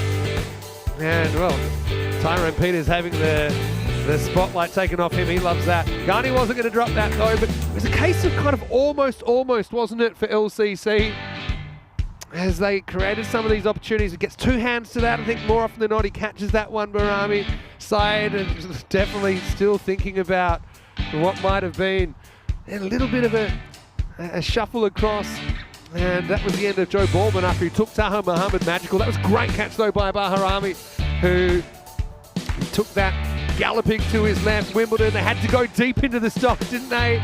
We saw Elks, who was kind of just straddling the line between aggressive and insane, and eventually would cross it. He's given about a lip as well. You've got to love it. Guy weighs about 6 stone. That one should have been taken as well. I mean, LCC, they'll know they were close in this one, and then a few free directions handed out towards the end.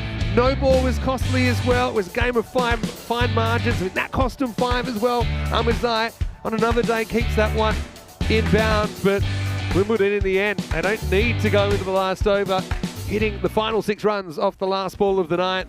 And it did all happen in the 9th. It all finished in the 9th, didn't it? For the men in pink, who do go a couple of points clear now at the top of the table, still with 2 matches to play today.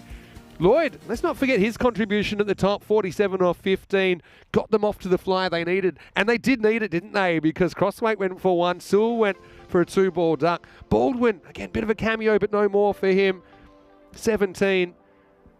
But a pretty important innings from Wilkins, who gave a couple of half chances early, but finished 34 not out, got them across the line. Elks with his 3 boundaries, also just edged them towards the total. 3 for 21, Baharami probably should have had a 4th as well. All the other bowlers did take a wicket, but again, probably the case that they were about 15, 20 runs short. We felt that after the first innings, and if they had those extra runs, probably would have gone to the wire. We'll take a break then. We'll be back in around about 15 minutes. Finney Sander here, Mr. Maximo. Teeing off somewhere on the way to the ground as well. So we'll keep an eye out for her. But take a quick break, then join us, because Creative Sports will be hoping to get some points and push themselves up the ladder. London County Cricket, their last group game coming up in 20 minutes when we return to Rains Park here in Wimbledon, London, England, for more European Cricket Series.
we are so divine. Blue water and yellow sand, just you and me.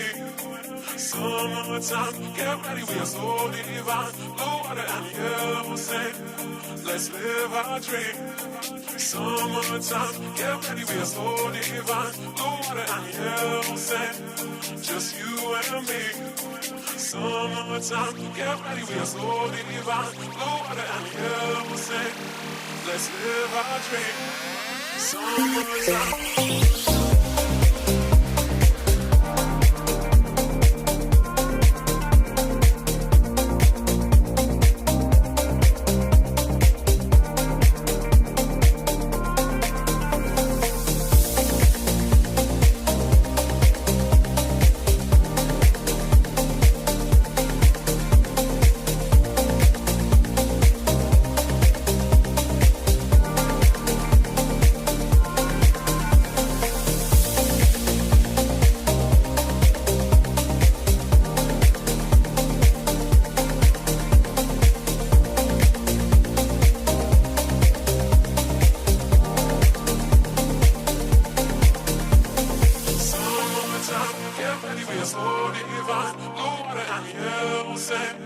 Just you and me.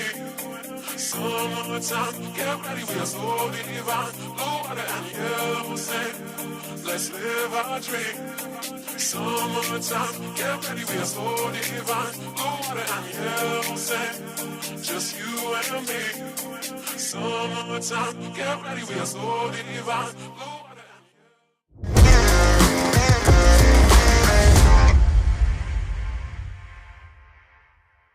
This European cricket event is proudly brought to you by HCL Software, Rado and 1xBet.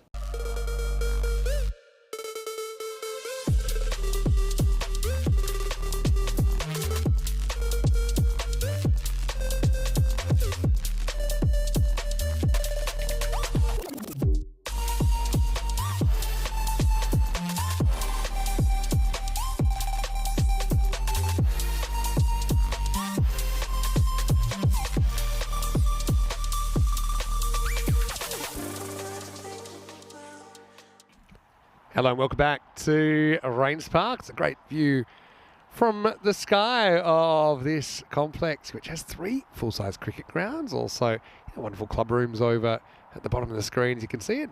Also, if you're a cricket lover, I think it'd be a nice place to live. And of course, the City of London is home to many, many beautiful places to play cricket. And we're very, very thankful to be here. London County Cricket to take on Creative Sports 11 in match 37. It's the second match of the day. We saw LCC going down to the hosts Wimbledon in the first match of the day. And they are unchanged in this game. They did win the toss and elect to bat, so we'll see them before too long out there. And I've got a feeling Garni, even though he's listed at 3, probably gets another go at the top of the order. We saw his first single-digit dismissal earlier in the day.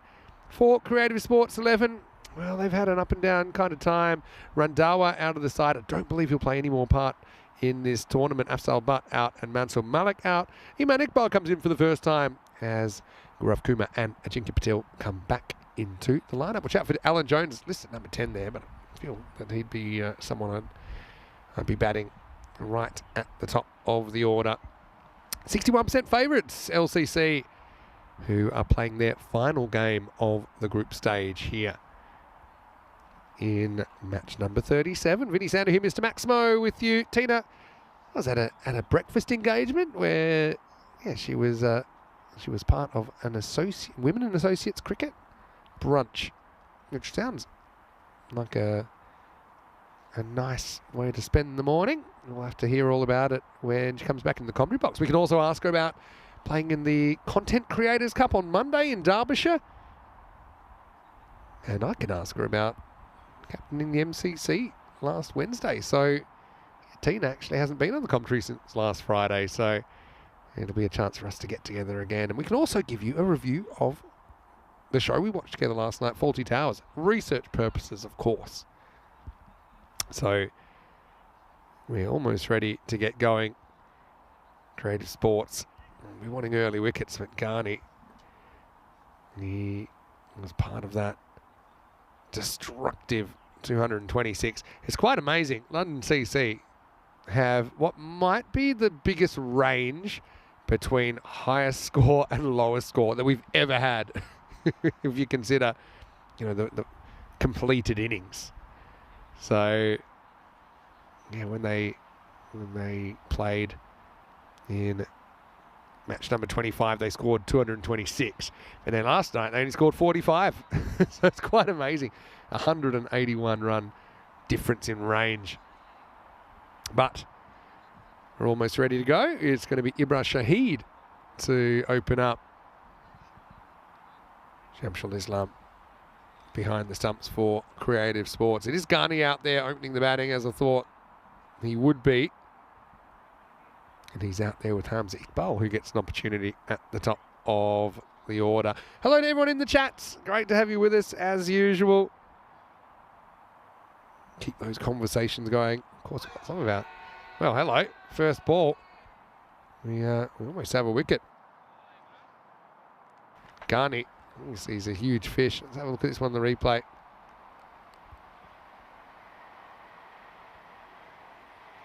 Maybe a bit high. That's all I can think there. Hit him pretty much right in front. Hits him. Yeah, probably just going over the top. Good decision from the umpire.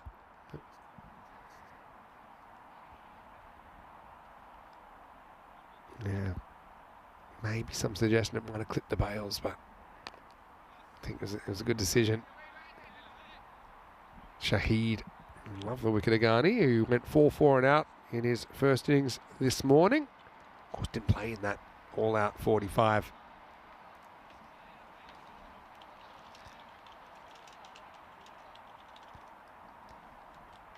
Iqbal sent to the top. Let's see what he can deliver. Up in the air and 6, Maximal. Probably something we didn't see enough of from LCC in their first game. A lot of balls were attempted. Hits to the leg side. But I love this shot. Again, little skip. Gets on the front foot. And it's out of the ground.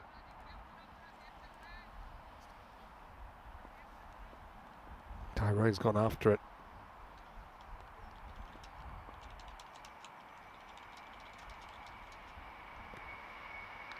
This one will go a bit too wide. Shahid does get it through at pace.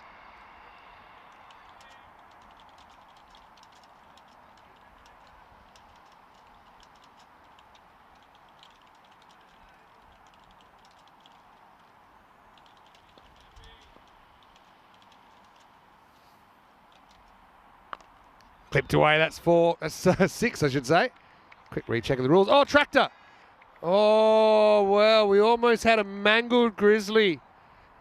You know the golf driving range, how you always try and hit the thing that picks up the balls? Well, this was almost, I don't even know what would happen.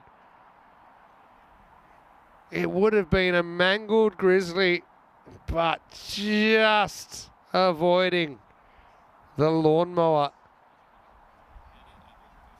Might have clipped it, but am I the only one that wanted to see what would have happened?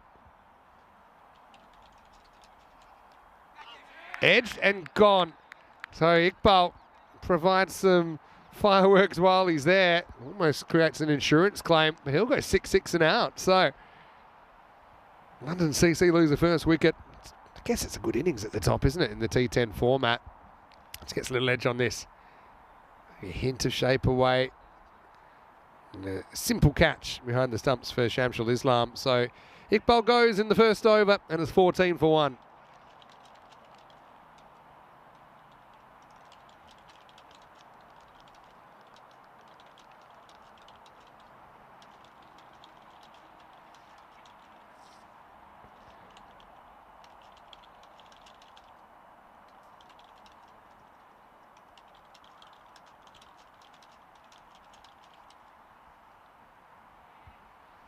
So Ahmed Zai comes out at number 3.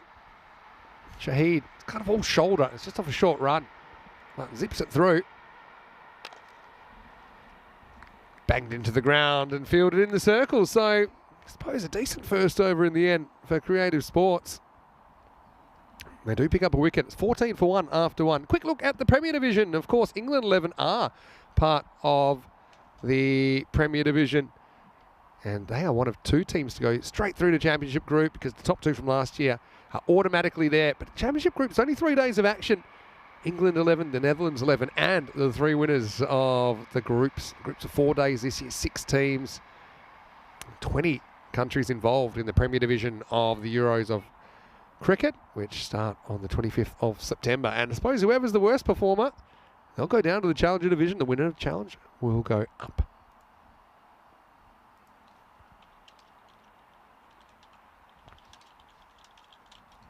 Second over. They go to Kumar and Ghani. Gets beaten outside the off stump.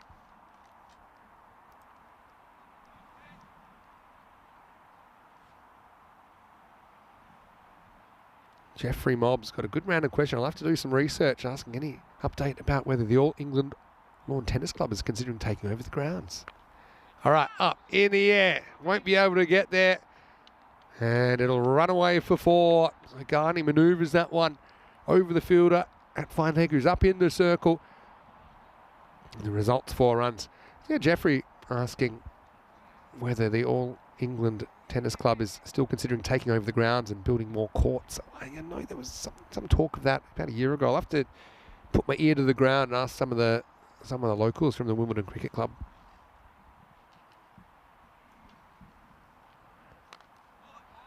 Got very good hands, doesn't he, Ghani? So even though this isn't off the middle, the bat's coming through so quickly, it's going to fly away for 4.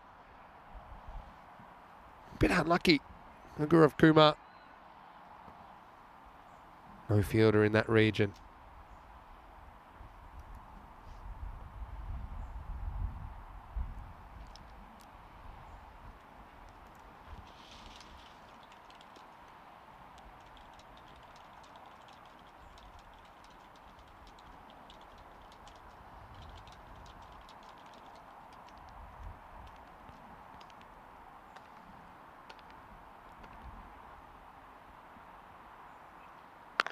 Well, this should be out. It's a big moment. Jones, gone. He's going to take it. And Ghani just wanted to get off the front foot. Got a bit big on him, didn't it? And it's a clunk. Mid-off and mid-on, both up in the circle. And mid-on will take the catch. Again, kind of premeditated that he wanted to get front foot there. Premeditate at your own peril. Alan Jones takes the catch. And so Ghani, double failure to finish his group stage. He's the second to fall. It's 22 for 2. It's a big wicket, isn't it? Huge wicket. Gaurav Kumar coming back into the side and delivering. Well, that's a pretty cool plane. That might be the Rico plane. Certainly dressed up nice and colourfully. It's a, if we fly on Peacock Friday, that's the kind of plane that we want to be going in. We're just a couple of days away. Rico, of course, off to Zagreb in Croatia today, where he will be commentating with Phil over the next week and a half. Short hooked. Fielder will take it. 2 in 2. Azizullah goes. Kumar's on a hat trick. Oh, shades of last night from London CC here. Again, fraction short, just not timed at all. That's the difference between a 6 and an out. It's just probably an inch on the bat and a pretty well judged catch out there, deep square leg. So Azizullah becomes the second to go. Solanki, good fielder, takes it with a minimum of fuss. And the score now is 22 for 3. One hat-trick in this tournament, hat-trick number 31 of the year, Tom Weston, who plays for Wimbledon. Didn't see him this morning though.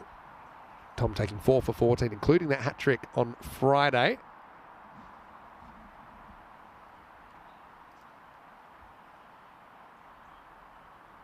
Ali Raza comes out to face the hat-trick ball. Are we looking at hat-trick number 32 of the season? Kumar rolled the dice with the short ball. Does he go at the pegs for a hattie? He does, but it's a filthy full toss. Well kept in the infield. I got a feeling this is high. Just seemed like it was never coming down. I think they're going to call that. Probably coming down, maybe hitting him in the belt. These 50-50s do tend to get called, so Kumar won't get out of the over yet, and he won't be able to take a wicket off this ball. There's a tractor going round again in the background. So free hit. Does Raza get a bit funkalicious, or does he just stand and deliver? Let's find out. Still a good over no matter what from Kumar. Removing two dangerous hitters. Oh, he hits him in the head. I did not see that coming. The thing is, that's probably 4 because it's not an automatic dead ball, I think, in ECN cricket. So I think that's going to be 4-leg byes. But that's a proper ding job. I think you get the 4. I mean, in England, I know in recreational cricket, that's an automatic dead ball, hits in the head. But it will be 4-leg byes. That is the ECN rules. As you know, you can call the ball dead, whenever you like. But wow, what a bouncer! 4-leg byes though to finish the over. Again, it makes no difference for the safety whether the 4 runs are counted or not. I mean, he's gonna get the check, get the concussion check, and on ECN you still let the play develop as long as there's no. So, for example, if you nicked it on your helmet, you can get caught. I mean, it works both ways, right? It's a bit more of a common sense approach than kind of any head not being an automatic dead ball at that instant. So, all right, wasn't expecting that. End of the over, 27 for 3. That's going to be 4. Full toss this time. Well hit by Ahmedzai. He's only faced the 1 ball so far. And plenty going on. He's actually given runs, so maybe nicked it onto his head. I didn't see any bat in it, but the umpires obviously said that there was some bat on it. Last ball, last over. Back to live action here. Ahmedzai pushes away, tight single. Well, he just got 4 off his face, and then he's almost worn that ball as he's running through. Ali Raza, who knows he's alive. Check this one out.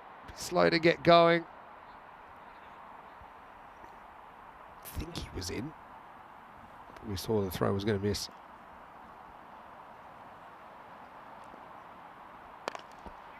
That's going to be hit down the ground, and that's going to be 4.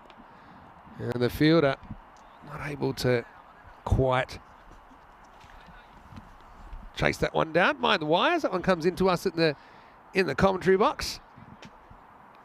Probably not the cleanest of contacts. There you go. I would like a bat that wide if I was ever to play European cricket. All right. I think you get one of these. Raza, something distracted him. Okay, he wasn't ready. I guess that's fair enough. He does have a bit of an obligation to be ready. You probably get one of those. Because he's hit it for 4. He's had plenty of time to face up, but I think common sense prevails. He's got his head down. And he doesn't attempt to play the ball. So the letter of the law, he's entitled to a dead ball. But I would be having a word saying, hey, why aren't you ready? He's had plenty of time to be ready. What an interesting 3-ball knock. He's just going to try and hammer one. He'll just get a single. Obviously passed the concussion test.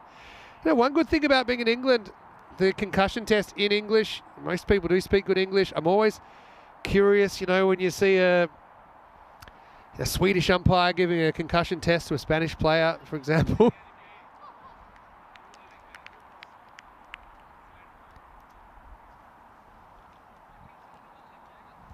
Good ball.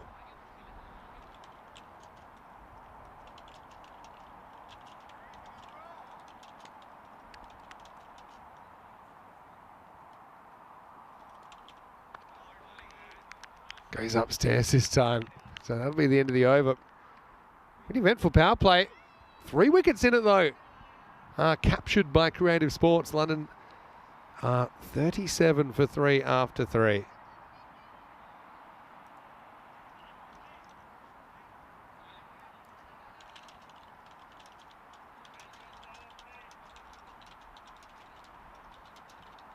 Umpire Signals the power play is over.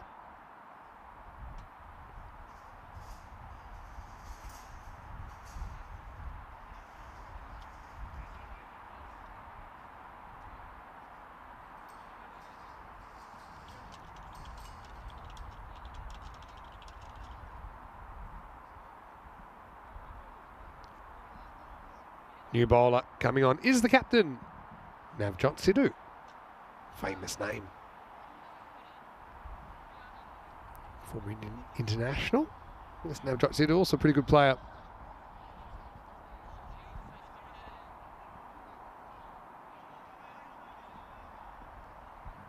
Raza gets a full toss and hammers it. Well, that one wouldn't have looked out of pocket, out of place at Yankee Stadium. Maximal for Raza, gets a full toss. Pretty innocuous first delivery. Could put it anywhere. Put it over mid-wicket for 6.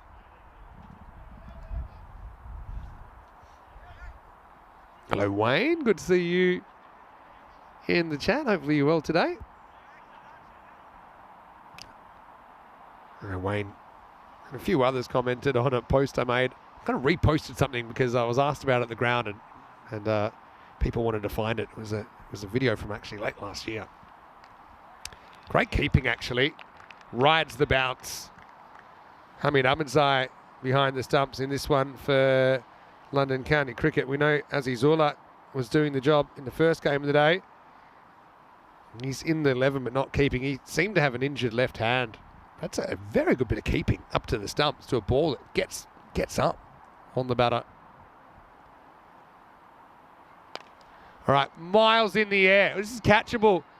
Fielder's coming in, and he's dropped it. He tries to go fingers down, which is always going to be tough. Almost blows his thumbs off.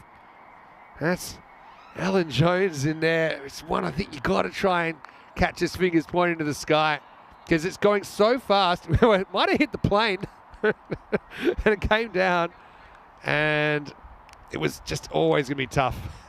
Jones finds out the hard way. His face said it all. Now, should be gone again. And well, there you go. Life doesn't always give you second chances, but sometimes it doesn't. Jones says, well, this one's a bit more comfortable because I can see it. It hasn't come out of the clouds.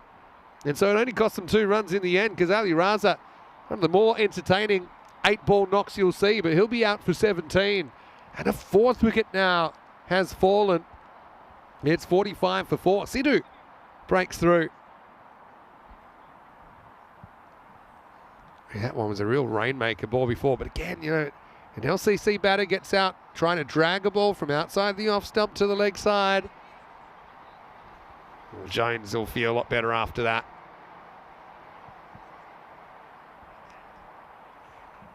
Creative Sports find themselves in the lead now. Ismail Baharami, the new batter. Off the pad, will only get a single. Yeah, I was asked at the ground to find that video. Farewell to Malta, I think, is what people were calling it. Couldn't find it actually on my socials, so I'll put it back up. So glad you enjoyed that one. It was a bit of fun actually. When I went straight from the ground, because I think I was trying to think where I was going. Good keeping. Probably should have had the gloves the first game. I mean, Ahmedzai. Because he's looked very good. I mean, one's gotten up on him and one's gone down on him, and he's taken them both very cleanly. End of the 4th over. 1 for 8 in the 4th from Navjot. 46 for 4.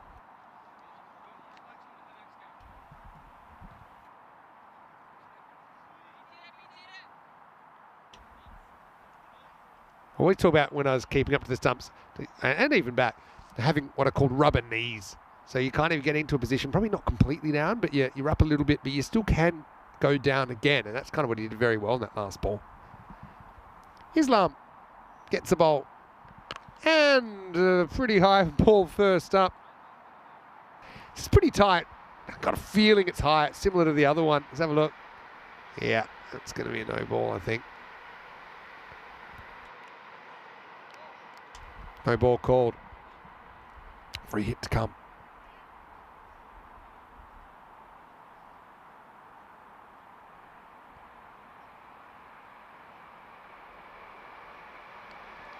This one fairly wide and called that way, so the free hit will stay in play. Just catching up. And Jules might have had a bit of an update about the tennis plans being all set to go. The appeal was turned down, so I wonder what will happen. Another wide. This is a frustration, I suppose, for the bowler. If he can sneak this in, then he's off the hook. But I think it's pretty clear call. Still free hit. Ahmedzai, 5 off 6. Want to get something going. LCC, bring up their 50. Still 6 overs remaining. Another wide. This time down the leg side. It's been something we haven't seen too many of in this series. I mean, you expect at this level, bowlers are going to be able to hit their spots compared to some other countries we do visit.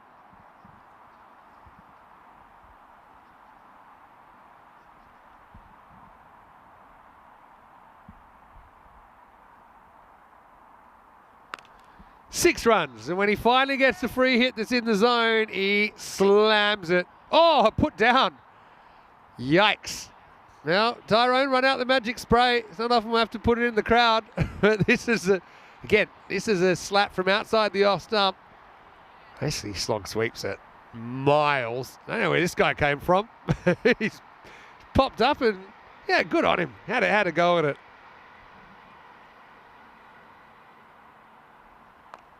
And now this is going to be 6 as well. So poor over from Islam so far. And his first ball went for 11. And that's gone for 6. Stronger together, the English ECN banner in the background.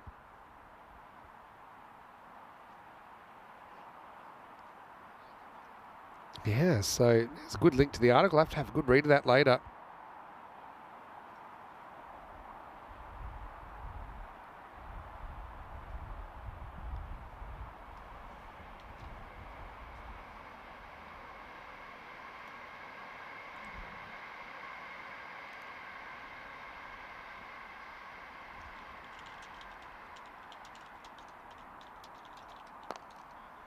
Beautiful clip away here, and that'll beat the fielder. Geez, that's well timed.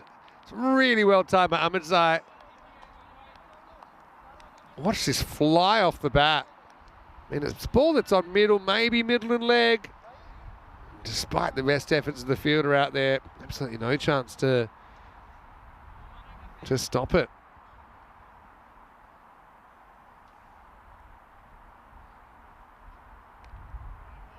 Another wide. Bit of a nightmare over from Ashraful Islam. Again, you can see what he's trying to do there, but he just missed. I think it's a good call.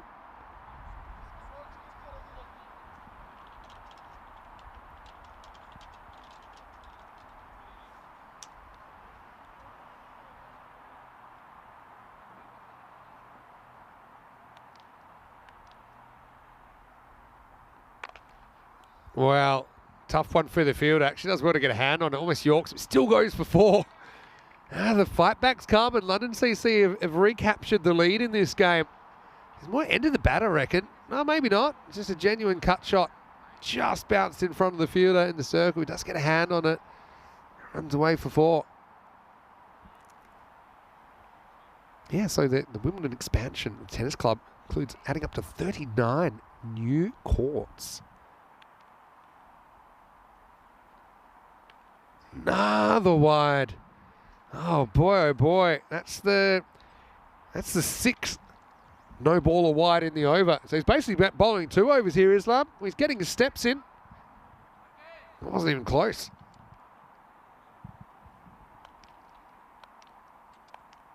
Here's Johnny. Do you like the Johnny jersey on Ashraful Islam? 13 ball over coming, minimum. We'll say we're a fair bit short of the 27 ball over that we had in Sweden, which was a record. And I hope it's a record that doesn't get broken. Bear in mind that over, he went for 24. 28 off the over. Well, legal ball. 29, but we are in supersonic territory. It's all unravelled in the very first livery that Islam bowled in this over.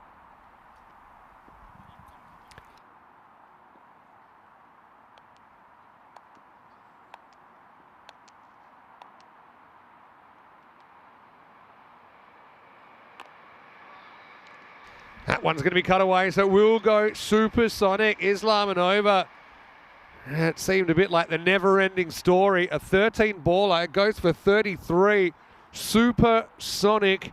London County Cricket right back in it now. They're 79 for 4 after 5. Well, I'm normally here, so I'm going to go here. Because Tina, she is on her way, but not quite in yet. I think we will have her by the next game. Vinny Sander here, Mr. Maximo. And, well, you can see a human, or you can see something that I don't think is human, because have a look at what's been revealed today. Another square.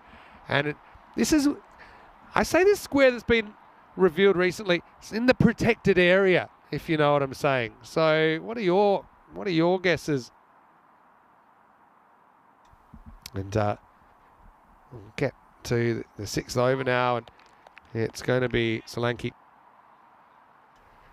Yeah, so you let us know. Tina will be in. Maybe a special guest later on. I've been working on somebody. Well, won't tell you just yet. That's well bowled. That's gonna be good. First one in a while. Solanke getting this 6th.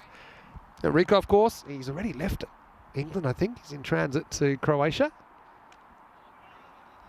Wants the wide, but well, makes him run. Lucky did run. In fact, they're going to get an overthrow.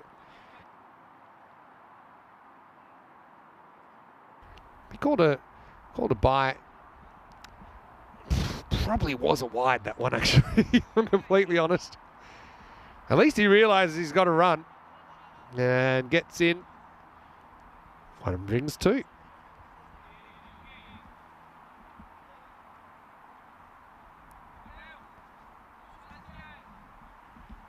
Might be is it a bail breaker, or the bail's just flown?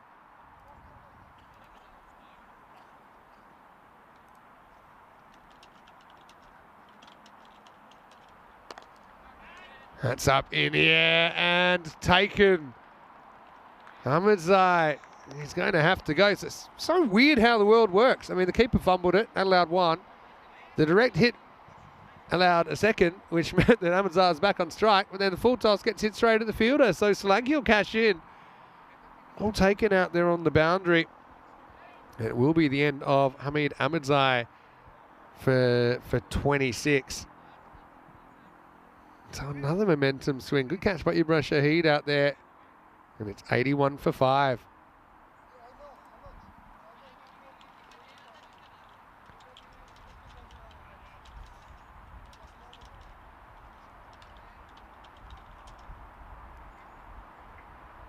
We're taking a bit of time here to get to the crease.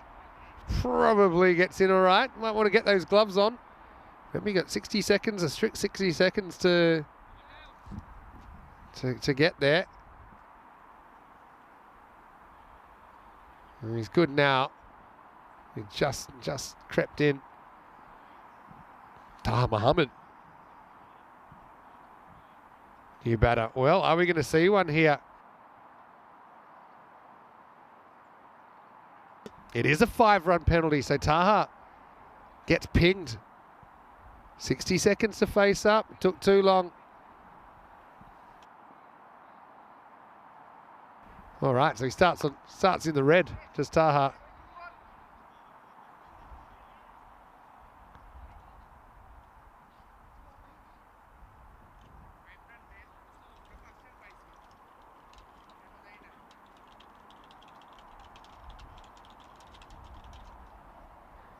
All right, so he's going to go reverse and he's going to get 4.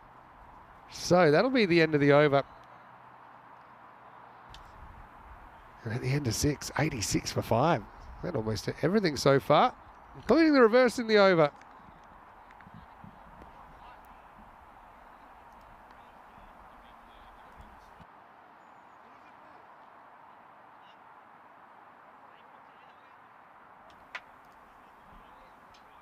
'86, but basically it's only worth 81. We know Taha Took more than 60 seconds to be ready.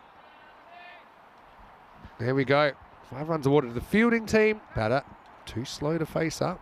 So that means that Creative Sports will start on 5 in the second innings. Just a bit pedestrian. Taha getting to the crease. It wasn't a situation where there'd been a couple of quick wickets either. Sidhu gets a second over. Taha still playing from below 0 essentially. We'll get a single.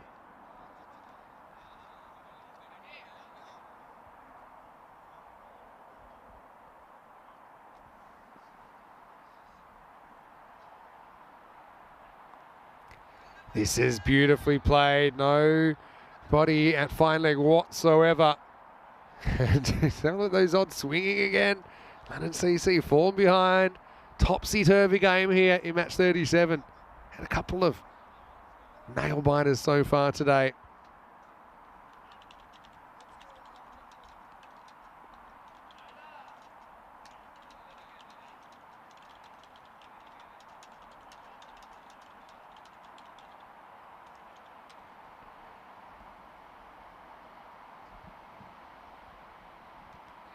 Maharami.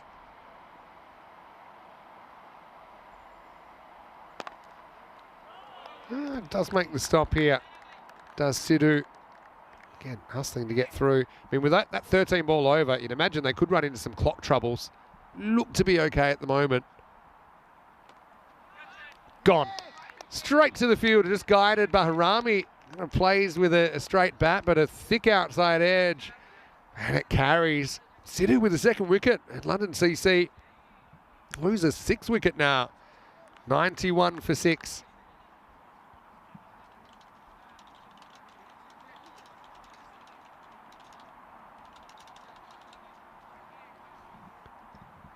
Baharami may be a bit unlucky. Goes either side of the field. I think it's a certain boundary. Looks like Fahim Baharami, who's coming out, is certainly pretty keen to get out there and not incur another 5-run penalty.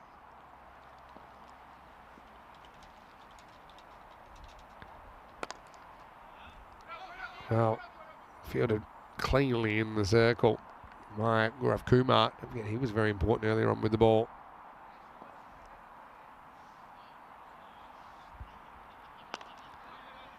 Baharami gets a bit careful. We'll just take the one and we'll retain the strike. Good spell by Navjot Sidhu, 2 for 14 off his 2 overs. Great work by the creative skipper. And it's 92 for 6. Well, I know a lot of people looking forward to the Western Shield, which will be part of the 10-day Shield window before the ECC window. They'll start on the 15th of September with the Meltool Shield. The Western starts on the 18th.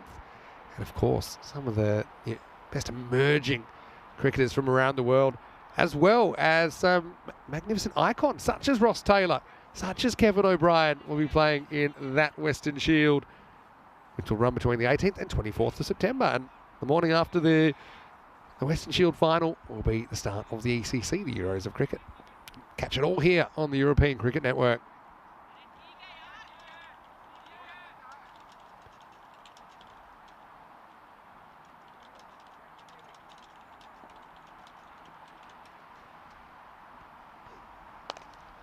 In the air, and that's Jones territory.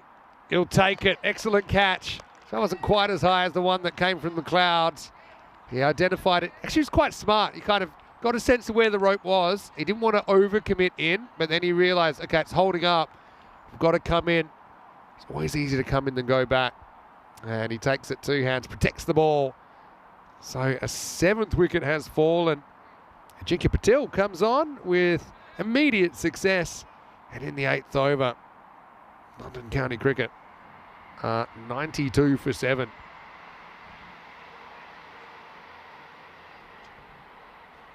London County Cricket, the ultimate, like a box of chocolates team. You never know what you're going to get. 45 their lowest score, 226 their highest. So obviously we'll be somewhere in between, but it's been an underwhelming performance, you'd say. First game of the day, and just found themselves probably 15 short. Put 127 on the board. It's going to be another 120s, if that. Well, that's in the air. Fielder comes around and great effort actually, but that's going to go over the line. Maximo Raja Sharma. A good old college try, didn't he? Just hope this would stick to the hands. I think he's in the field of play there. He takes off. Probably would have had trouble staying in the field of play if he'd caught it, so probably would have tried to throw it away, but still, almost.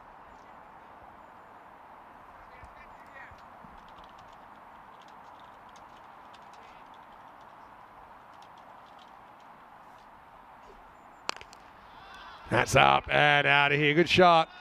Taha Muhammad. He started in the negs, but he's come into the positives now. Maximo. I need a few more of those.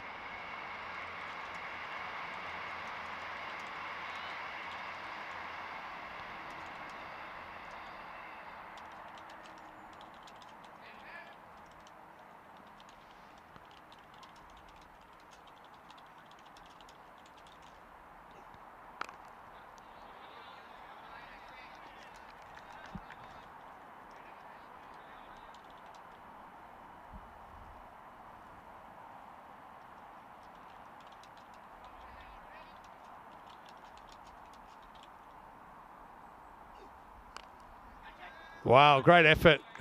It'll be 4. So that would have been amazing if he caught this. Have a look at it. 4 runs, but fielder at square. Watch this. On track to watch. Oh, he got pretty close to it, didn't he?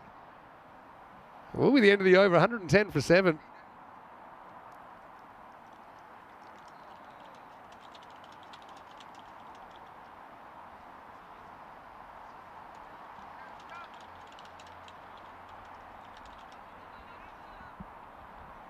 Over number 9.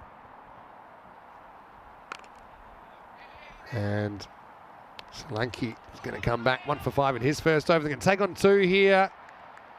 Shouldn't have got it, but they will. Hello to Pandey, good to see you. Hello to Wayne. Yes, it is the same Alan Jones that scored, I think, 160, his top score. Wow, that's a blast. That is going, and very much gone. Maximo, that's not our rope, that's the other rope. So, good shot. Jeez, some of these guys, when they hit them, they go a long, long way.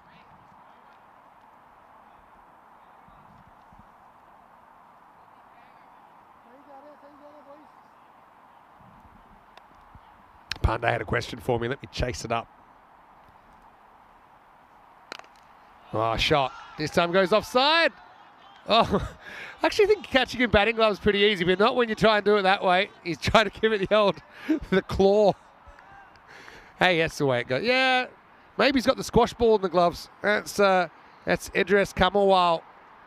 It's a bit of friendly fire here. Back to live action. This is going to be a bit of a chase. In fact, no chance. That's going to be 4. So Taha, better late than never. He's put London CC back in the lead.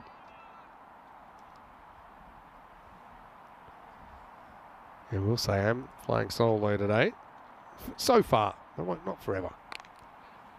Tina's on the way. Probably by the next game I think she'll be in after an associate brunch. Women in cricket. Look forward to hearing all about it. Pandey was asking, let's approach Coley for commentary. He's in London. Got his number? All right, up in the air. Falling safely. We want 2 here. Fielder never really attacked it. And that allowed him to get back for 2. Just leaking a few. It's been funny old innings, actually. Into the 9th over, 131 for 7. We do say it all happens in the 9th. In this one, the 9th is worth 21 runs. So it does go magical. Solanke still, remember he bowled that really tight first over. He finishes 1 for 26. 2 wickets for Kumar, 2 for Sidhu in this innings.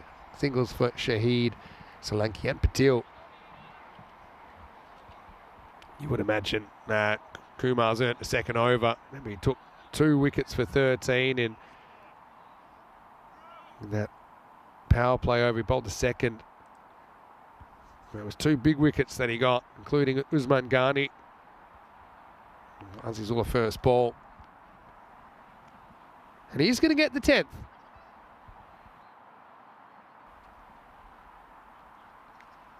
Oh, lucky. That'll be a little inside edge. It'll go away for 4. So Mohammed, he's caught up his 5, hasn't he? He's moved up to 38. Yeah, so Pandey, don't think we can get Coley unless he got his number and he's in a good mood. But I am working on an international cricketer, pretty high profile international cricketer to join us. But I can't guarantee anything.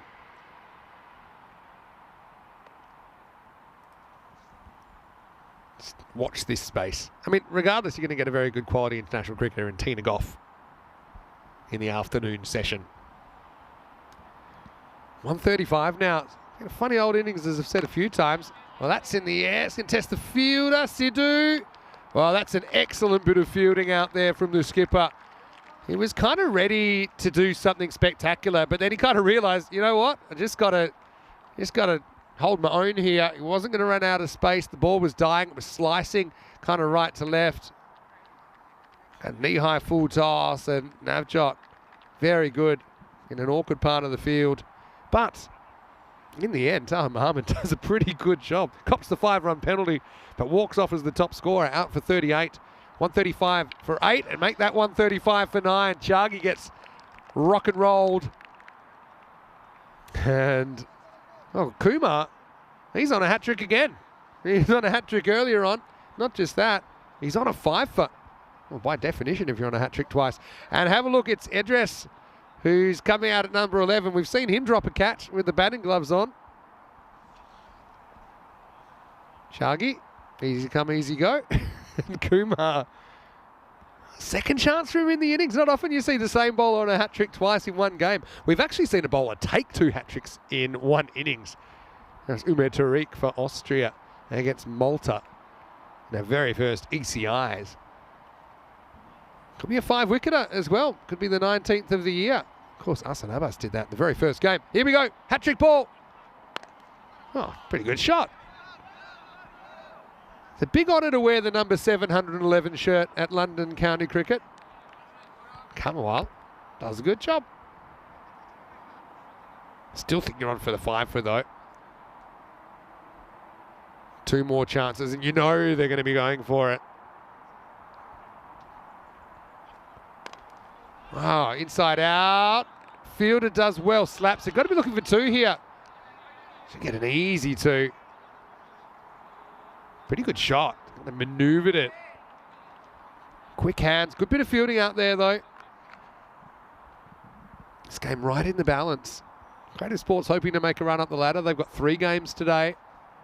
Of course, for London County Cricket, don't forget this is their last game.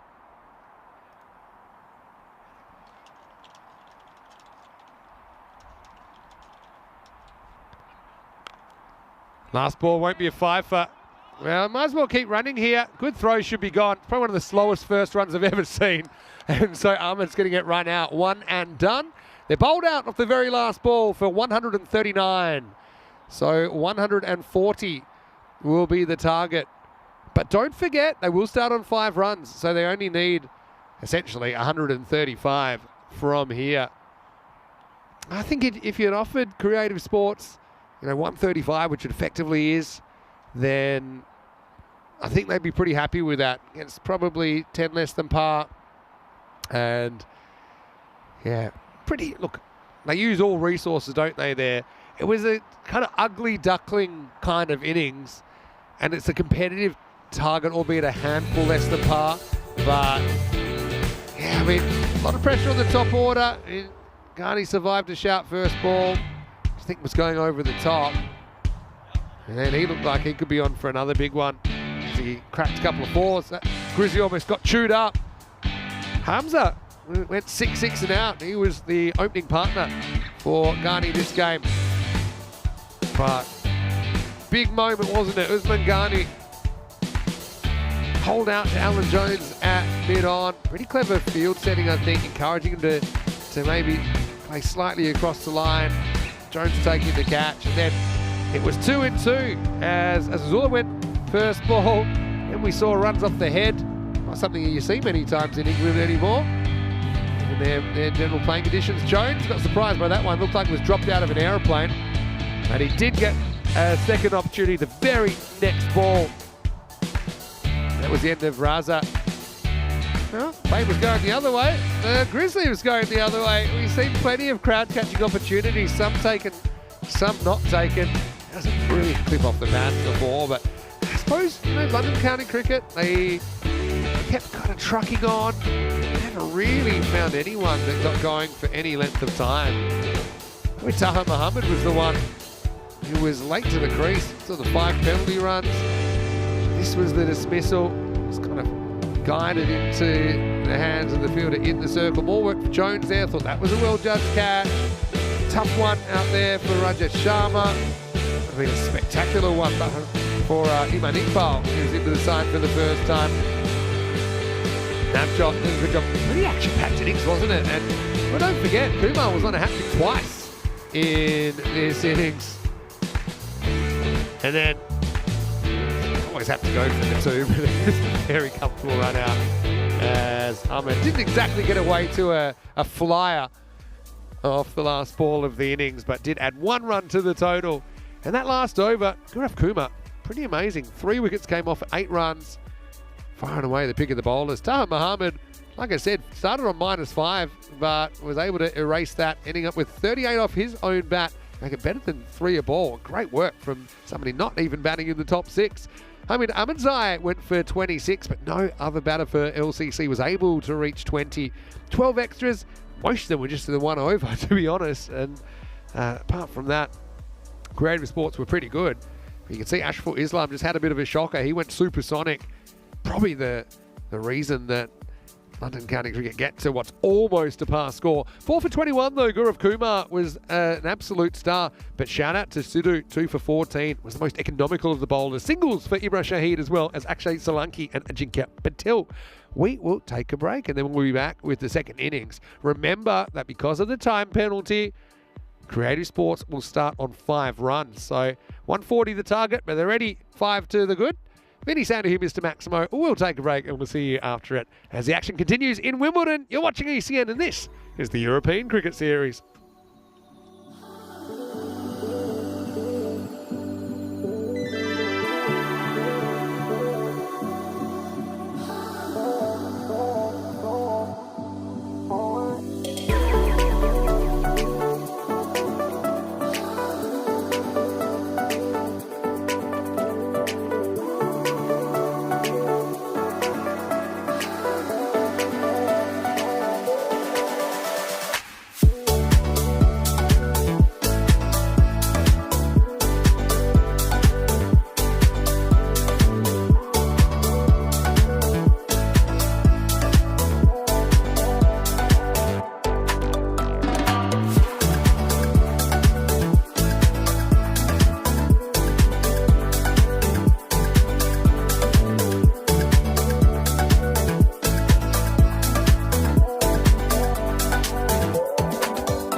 This European cricket event is proudly brought to you by HCL Software, Rado and 1xBet. Hello and welcome back to Rains Park, where we are halfway through match number 37. London County Cricket bowled out for 139, although they did bat out the 10 overs against Creative Sports. 11 Creative Sports about to take the reins with the bat. I will say they will start on 5 runs because of a time penalty in the first half of the match. Taha Muhammad took more than 60 seconds to be ready, and of course, as we know in ECS cricket, that's strictly enforced. And so they will start on 5 runs. Of course, 139 is the first innings total, and so that's how we work out the bonus point, with the 70% mark, basically 97 or less, if London CC could restrict Creative to a score in that region. They'll take all 4 points. Otherwise, it will be 3-1. Of course, unless the batting team can chase 140 in 7 overs, which is a rate of 20 and over. Less, of course, the 5 that they will start on. So, looking forward to seeing the second innings. London County Cricket, they weren't able to defend a score in the 120s first up against Wimbledon, although they gave it a fair shake. Got a few more to play with this time. I think the fielding is a bit hit and miss. I think this is the kind of game you've got to take the chances when they come. Anyway, here we go. And it's going to be really good shot first up. I think they want to check this one. But Sharma's out there, Rajesh Sharma out there with Ashraful Islam. And flew away. Yeah, and we'll see. It has gone all the way, I think. So Maximo to start things off. How about that for a start? Bahrami digs in the short ball. Just clears the rope in the end. Good looking shot. But only a single this time.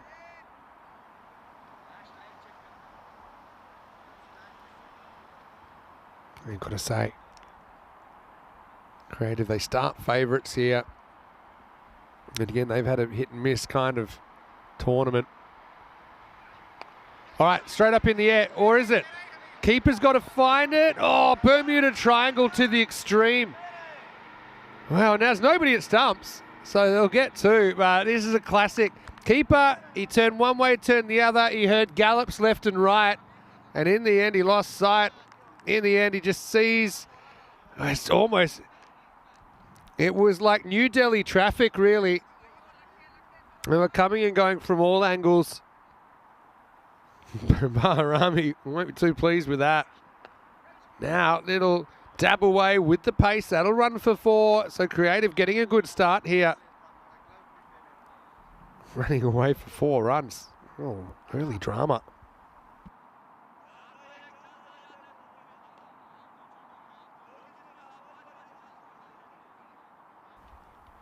Sharma getting enough on that. Only if you'd be tempted to have the fine leg back if Bahrami's really going to dig it in. Problem is, a lot of the top edges probably go for 6.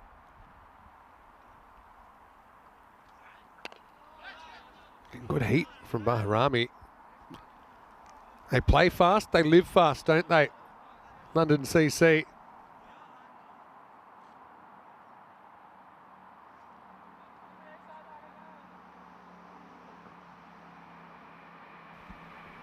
Fiery first over, but without a wicket.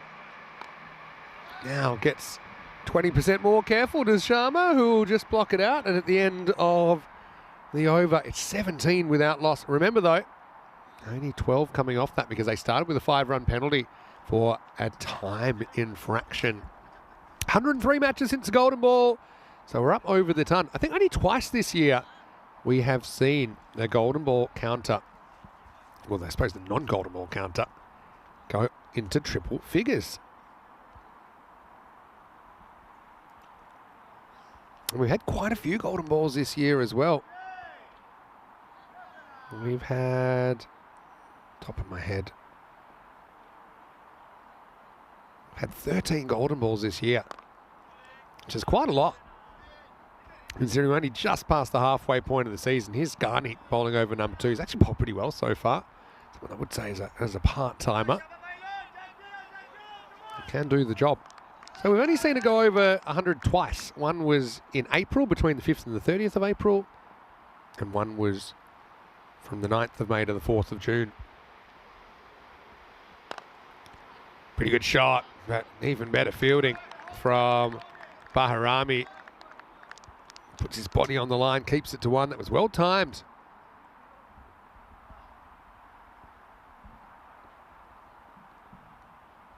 Sharma hit that really well. Fraction short takes it on. Fielders in pursuit, but it has what it takes, and it just creeps over the rope. Maximo! First one for Ashraful Islam. London CC, a team that started so strongly on opening day. Remember that 226. And that was on the back of 150 plus score, eking out the win against CFS Pinnacle Pro. I suppose that was on the back in itself of a slightly underwhelming performance against Wimbledon in their opening match. But anyway, it just seemed to be fading a little bit, London. Islam not afraid to kind of be a bit careful. It's a sign here that they want to build a partnership. They're looking at that required rate at 13, 14 and over. Now to do that, you hit 2 sixes out of 6 and you're staying at the rate. You don't necessarily have to go after everything. Okay, you're on the power play, so you're probably naturally feeling a bit more attacking. You've got specialists out there to bat at this point.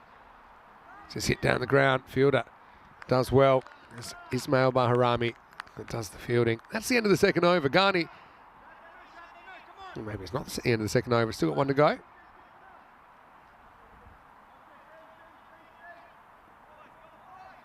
Hello to Jacob. Nice to see you as always. Half a shout here. Umpire doesn't show too much interest. That'll be the end of the second over then. 10 off that one, and it's 27 without loss. Keeping an eye on the chat as well, although I've been delivering my lunch, so it's a bit distracting. But yeah, Wayne's got it. Wayne's got a guess. I guess we'll have to see Wayne. I mean, it might be nobody. I can guarantee it won't be Coley unless he just walks in. I guess he's got to be somewhere. Yeah, there's a few. I like that you're name dropping for me. I do know quite a few people, but also I've got their right to a private life and to spend their free time how they like.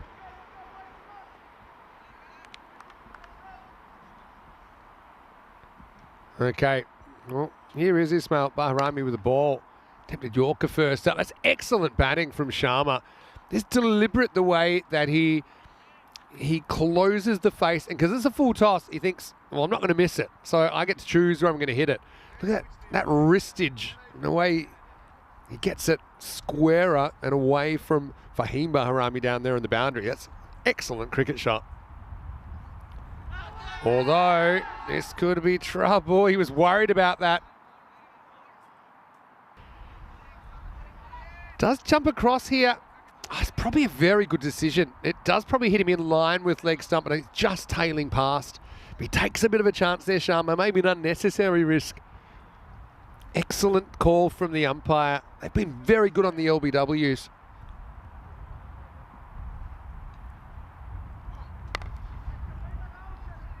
Because of that little shuffle. Oh, this is going to go for 4. Well, quite an amazing bit of timing. This outfield is relentless, isn't it? Have a look.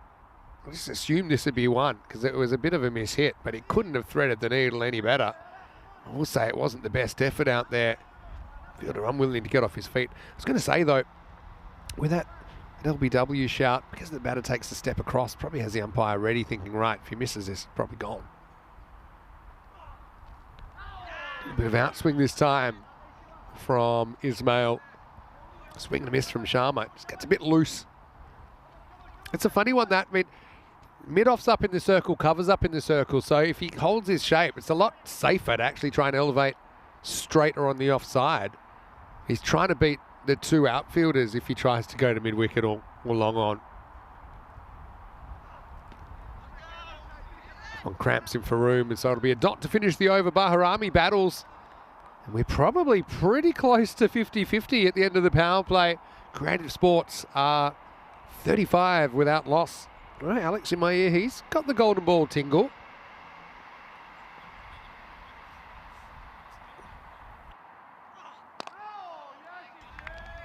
Pardon me, still was a ball to go in the over. And it will be 1 run, so it'll be 36 without loss. After 3, there's a lead change as London County Cricket. Well, 51%, but the supercomputer can't call it. This is what you want to see. As I mentioned earlier, probably just a little bit shorter close games. I've had the odd one, but there's been a few that have been decided by fairly large margins. Hello to Mike Seal. Always great to see you, Mike. Hopefully you're well. What do you guys think at the moment with this one? Yash Jaggi, the left-arm spinner, to come on. Didn't bowl in the power play this time around. Thought he bowled pretty well earlier on when they did use him up front. But I suppose he has the protection of 5 outfielders.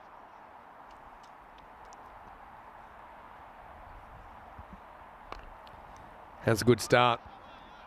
Ball doesn't leave the pitch. Low to Bajendra. He was asking why were 5 runs given at the start of this innings. That was because Taha Muhammad was late to the crease in the first innings.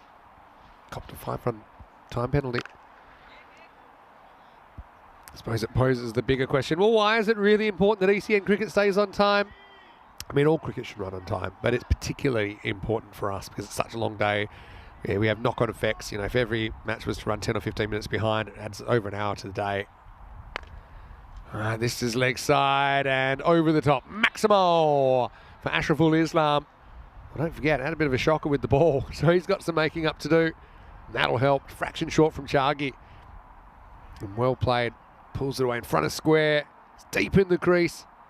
Here's Johnny. And the Johnny shirt on Ashraful Islam.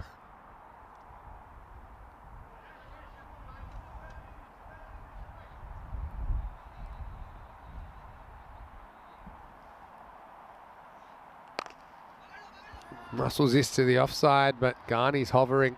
Make sure it's only a single.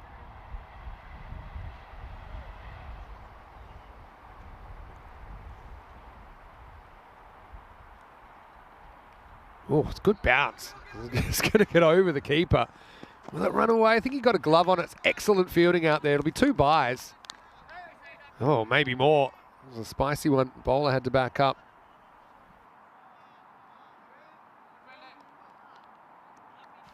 Why don't we cop the keeper in the grill?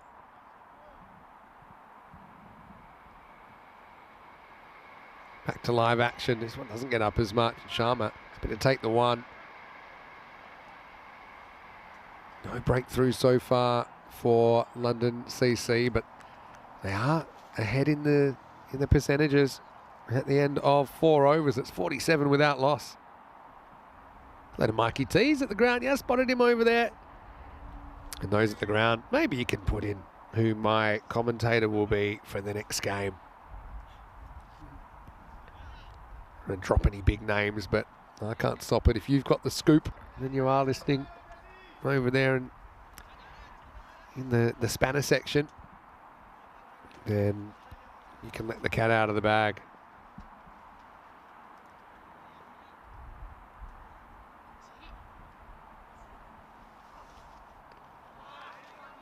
New over, and it starts with a dot.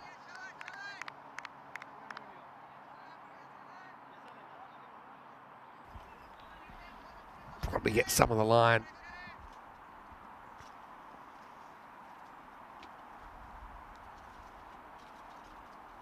Oh, gee.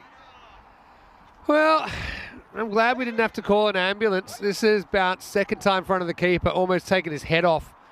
Hamid Ahmadzai. Watch this one. This is a brutal bounce. It's actually, there is a case for keeping with your helmet on regardless. Gives you a bit more confidence that you can get fully behind it. Those second bounces often do bounce that way, but in an unpredictable fashion. So the 50 comes up with 4 buys. That one really didn't get up from Bahrami.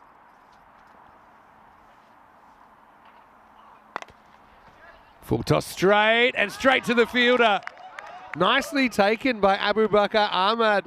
And Sharma, he'll be kicking himself there, just mistimed it, didn't keep it down, didn't really try and go up either. But he'll fall for 27. The game takes a turn.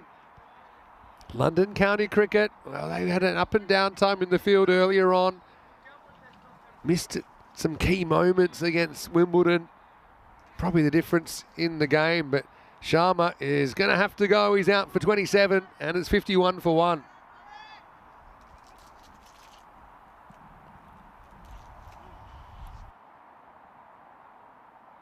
Nicely taken as well by Abu Bakar. Solanki comes out at 3. He gets one that jumps on him a little bit, so just kind of, I wouldn't say kind of stuck, but they do find themselves slightly behind the rate at the moment.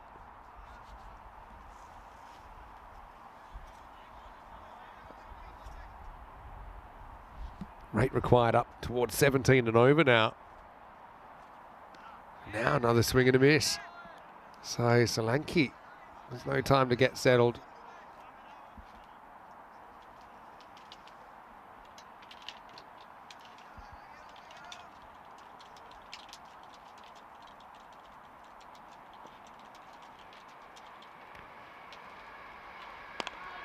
The bowled. Dug out, they will get one. Solanki off the mark, but Bahrami delivering. And at the end of the 5th over, it is 52 for 1. Don't forget, Creative Sports actually started on 5 runs. So they've really only scored 47 in the first 5. A lot to do.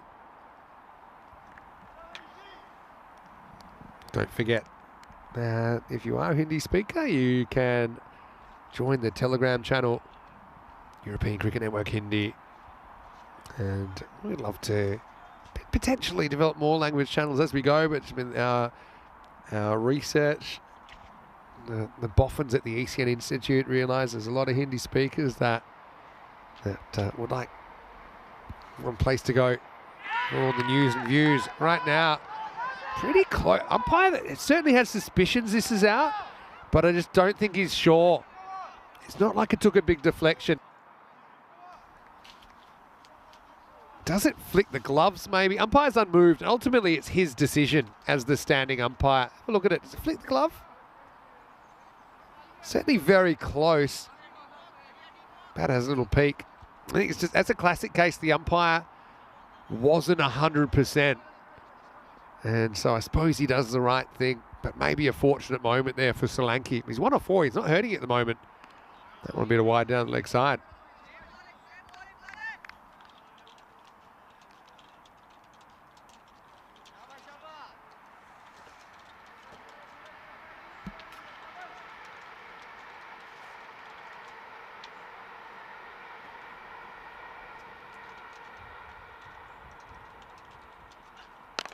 Six. Pretty good shot. Up and over the top. Maximal. Mid-off was up in the circle. Solanki gets one away over the ropes, but they'll need more, won't they, Creative Sports?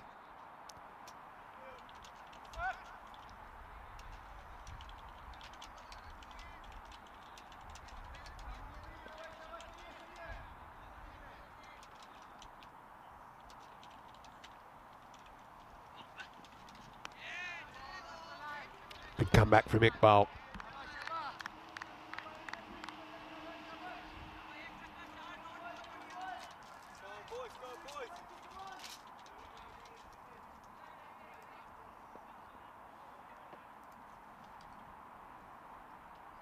16% roll of dice. If you pick right, that's their chances.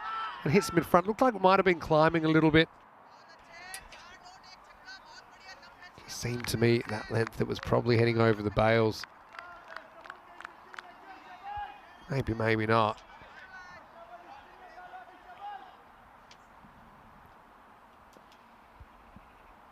Touch and go. Maybe some questions of the line as well. Genuine bouncer this time. Rolls the dice the wrong way.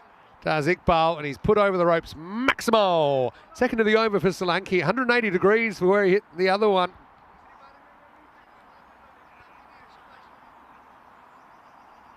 And, I do like the different suggestions of who my guest commentator might be. Just remember, it might be nobody. I think you'll hear a familiar voice pretty shortly in the next game. Shy Hope. I'm not going to rule anyone out at this stage. I've already ruled out Coley, though. Apparently he's in London. Unless he's literally walking past the tent. That's a good shot. And, well, Saeed, where are you? Well, it's going to go over everyone. Saeed earlier, he's been waiting 8 days for a catch. He had one just out of his grasp. Then he had one straight down his throat that he shelled. And you could just tell it was on his mind. He might be having a break because that's in his zone. It will be Maximo, 6 runs, third in the over as the 6th goes for 19 and the score is 71 for 1. Batting still to come, Sidhu, the captain listed to come in next. Iman Iqbal in for the first time in the series. But 69 off 24 required. They're just hanging in there, just in touch. Feel like this is a big over with Chagi, the left arm spinner. You're going to have to attack him. Basically, heading up to 3 a ball required. He's not going to bowl you a lot of bad balls. It means you're going to have to go off some good ones and see if you can manufacture some boundaries. Islam, it's hardly faced. He's faced 6 balls out of 36 since he's been there, and he's going to get locked up. First ball, wanted the wide call. Didn't seem that wide. Didn't spin. He was hoping it would spin for a wide. It went straight over the tram line. Now he's going to charge, but he's going to find the fielder.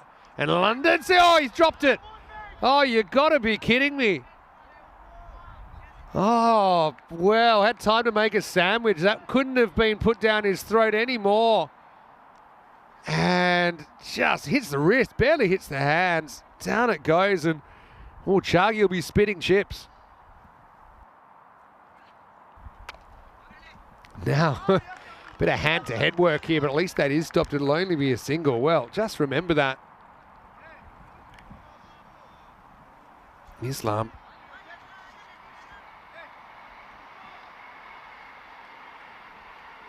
Very lucky to survive.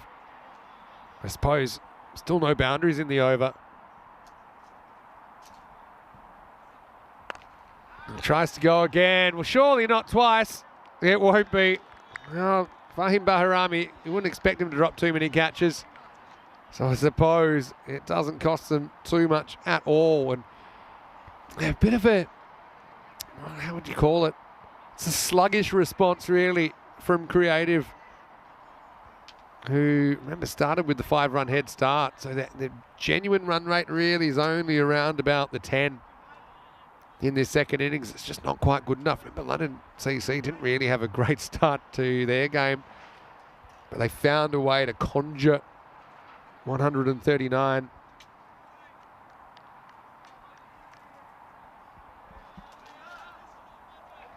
$1-800 dial a hero, and it's Alan Jones.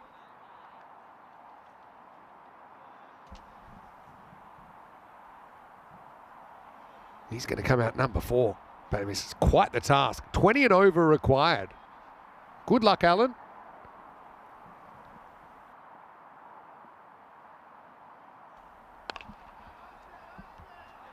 Start with a 1. But runs need him now. Alan Jones, he's on that list, isn't he? 160, one of the highest scores ever. Anyway, that's up in the air, and, well, great effort. Not obviously the keeper chasing it. They're going to go for 2 because there is no keeper anymore. No one thought to come and take the stumps.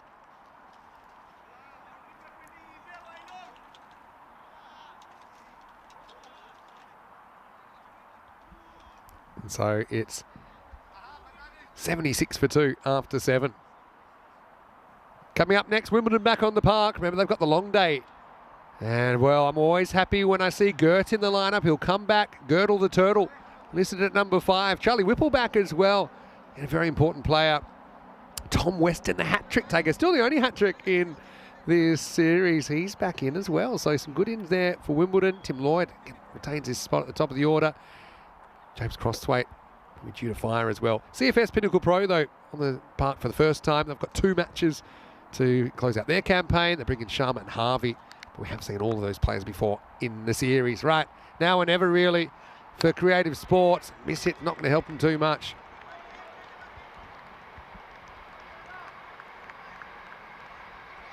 Walking stick 77. Remember, all 4 teams you'll see today, they will be a part of the quarterfinals for now. All right, miss hit. Well, surely someone's going to... Keeper wants it. Keeper leaves it. Gets caught anyway. So Solanki's going to go for 22. I mean, it wasn't the worst innings, really, from Akshay, but I think it's just one of those cases that the run rate required, it's gotten out of hand. So, I mean, he's 2 a ball or so. Maybe in another circumstance might have been all right, but they need almost 4 a ball now. And the short ball works out. Doesn't always work out for the bowlers. A wicket for Fahim Bahrami. And the score is 77 for 3.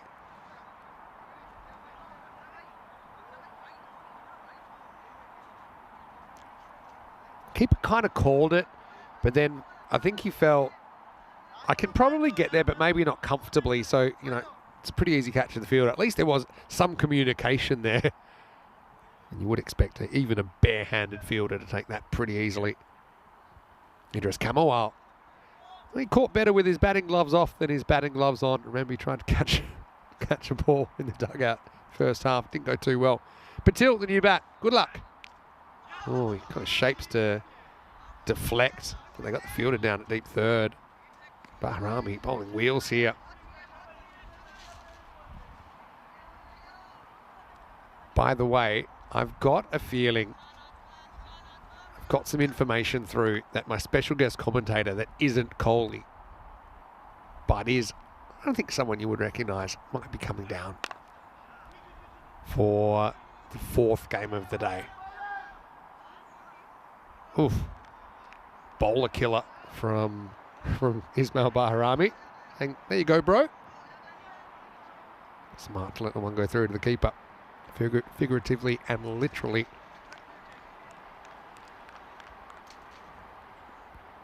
Well, supercomputer's given up on Creative Sports. Patil chops it into the ground for 1. And where to now? Creative Sports, obviously, we'll see them again. We'll play the last 2 games, actually. Match 39 against CFS Pinnacle Pro and match number 40 against Wimbledon.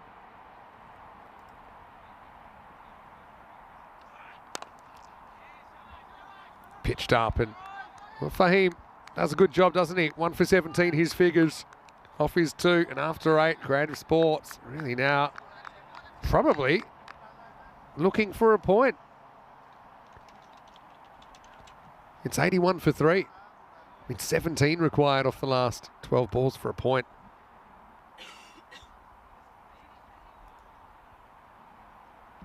Really, you can see there that they're kind of hovering on that red line, which is, you know, the line you basically got to exceed to pick up a point.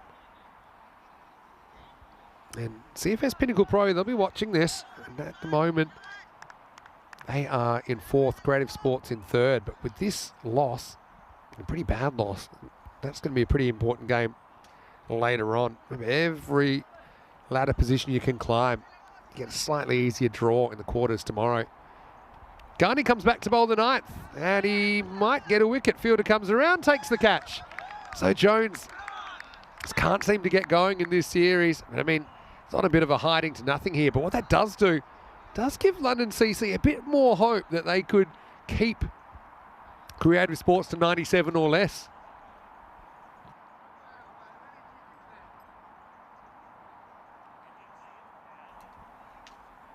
And a pretty easy catch for Hamza Iqbal to his right. Jones tries to drive that straight out of the ground, but just not able to get the contact. Garni chips in with a wicket, and it's 81 for 4. Yeah, and so every point can matter. Remember that if London CC can restrict their opposition Creative Sports to 97 or less, they could walk away with all 4 points.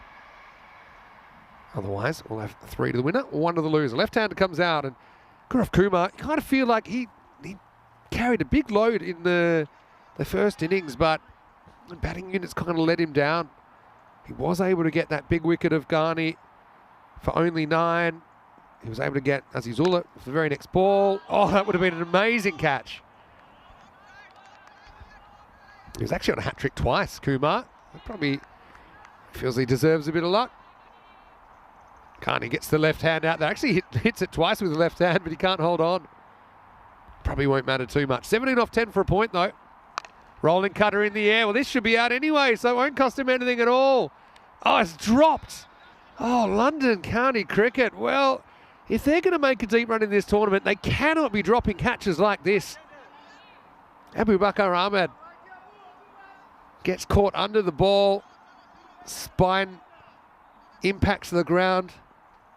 Again, will it matter? Maybe, maybe not. But the pointy end of the tournament's coming. 16 off 9 for a point. Straight up in the air. Well, this won't be dropped. Forget it. And the keeper will say, that's mine. I don't have to move. Has a big laugh. Says to everyone, ha ha, I've got gloves, you don't. And that will be the end of Patil for 2. Trying to go across the ball. It's outside off. And basically doesn't even look around except for a cursory glance. So, London County Cricket, are they, despite some of their own facepalm moments, heading for a 4-pointer? Patil removed for 2. It's 82 for 5.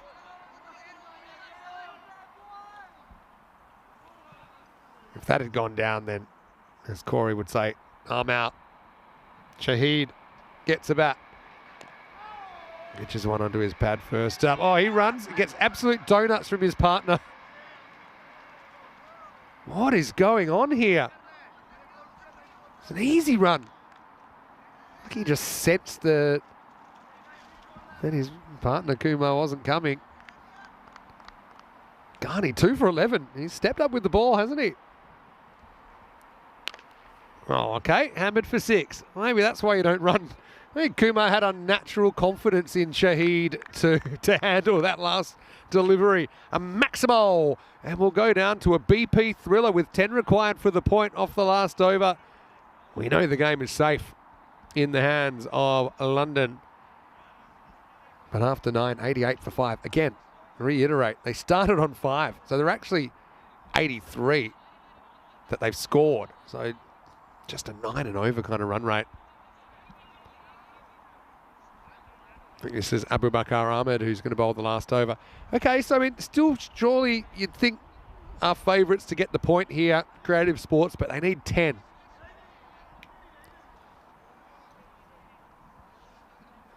And we'll go to the last.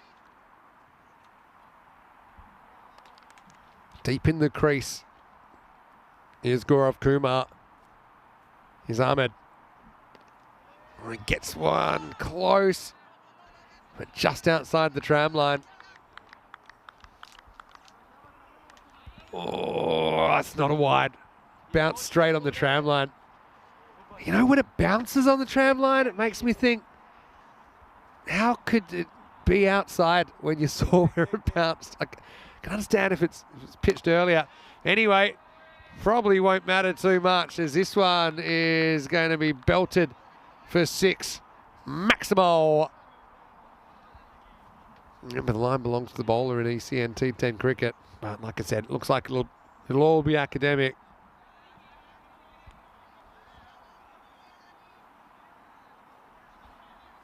Jacob asking, what's the term when your required run, it keeps slowly rising till it reaches the PONR, point of no return? Maybe creeping? It's going to be caught. It's got a feeling it's high. Now they'll take an overthrow. Well, he's walking off, but he probably shouldn't. Well, he's just walking for one. A weird end to this game. Let's have a look at it here. It's kind of in the middle zone. I know that they've been pretty harsh on these, as you'd expect. Is he slightly banned? It's very 50-50. In fact, he's been given out. Probably feeling if he's standing at the crease, then it's going to hit him in the trousers. So Kumar's going to go, any higher, and that would have been a no ball. But I think it's right at the top of the zone. And they feel, okay, picture him standing up, probably hitting him in the box, and I'm glad for him that that doesn't happen.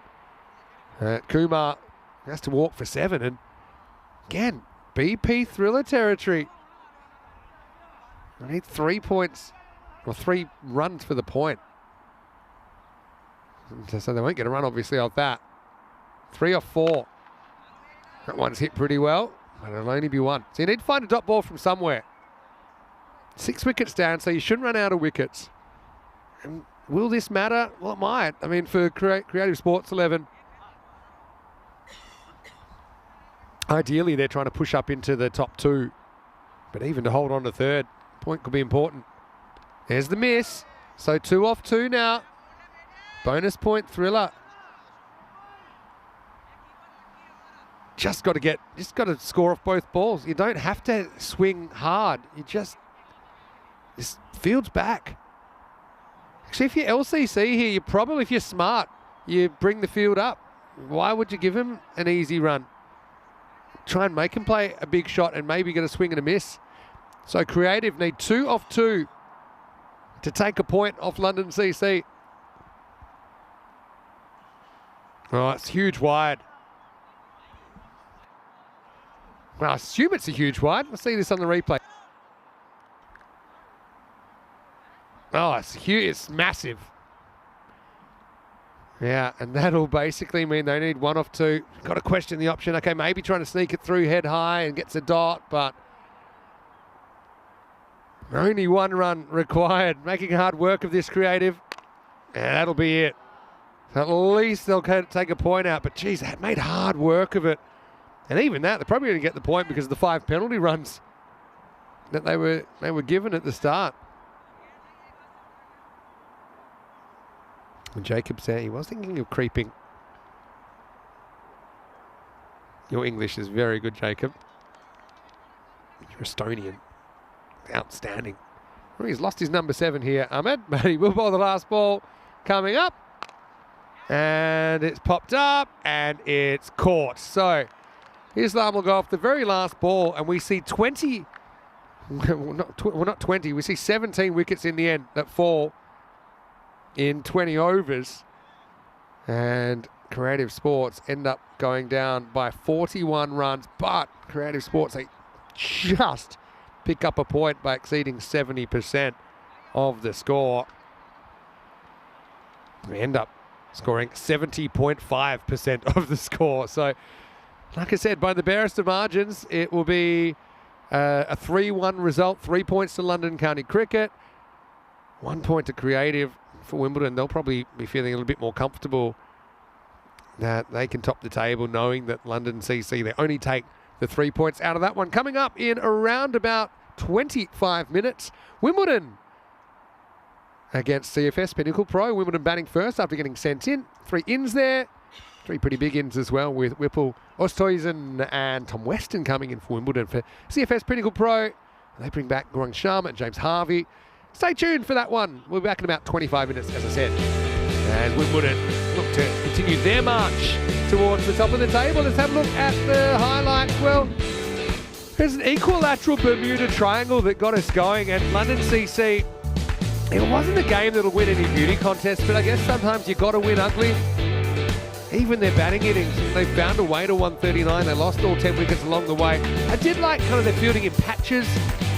I mean, that was a bit of an unlucky one for the keeper, but there were a few moments that made me say, look, if these guys are serious about making a run to the final and potentially winning this trophy, I know they've got all the talent in the world, but they've got to do the basics a bit better. And we just saw Creative Sports, I suppose they didn't have anyone that got going. Do they need some changes in their order? Maybe just a bit ill-prepared for the contest. I mean, that one, proper goober. Even the head fielding was probably more effective, but they just drifted out of contention and then had a bit of a task to even get the point out of this. It was a nice catch by Idris, who was a bit of a cameo player. Garney almost got that one to 6 on the left hand. That would have been player of the day in territory. This one wasn't. But in the end, it was all said and done, and London County Cricket hold on for the win by 41 runs. Late call. I think the umpires, by the way, have been very good. I think not too many bad decisions and not many that have stood, even if there has been the odd decision overturned. I think the officials crew's been working really well this week. Probably a good example to set for a lot of other cricket around the world, if I do say so myself. 27 for Rajesh Sharma, but got out at a bit of an inconvenient time. Solanki with 22, but wasn't quite going at the rate required despite his best efforts. Islam likewise 16 off 9, and no one else able to crack double digits for Creative Sports, despite the 5-run head start that they did get. They got nowhere near that target of 140. In fact, not even making triple digits in the end, restricted to 98 for 7. Bowling-wise, well, I think the bowlers held up their end of the bargain. You look at the figures. Okay, Iqbal's over went for 19, but nobody else went for more than 10 and over. The wickets went to Ghani, who had 2 of them. Likewise, Abu Bakar Ahmed, and singles to the Bahramis, as well as the left-arm spinner, Yas Chagi. We will take a break, and when we're back, it will be CFS Pinnacle Pro on the park against a Wimbledon side who are hoping to continue their somewhat impressive start to this tournament. So things are really hotting up. Vinny Sandu, Mr. Maximo, special commentator with us next, and plenty of twists and turns still to come here on day 8. We'll take a break and we'll see you the other side of it. Live from England, you're watching the European Cricket Series.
get ready, we are so divine. Blue water and yellow sand, just you and me.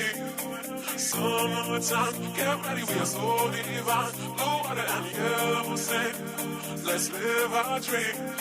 Summertime, get ready, we are so divine. Blue water and yellow sand, just you and me.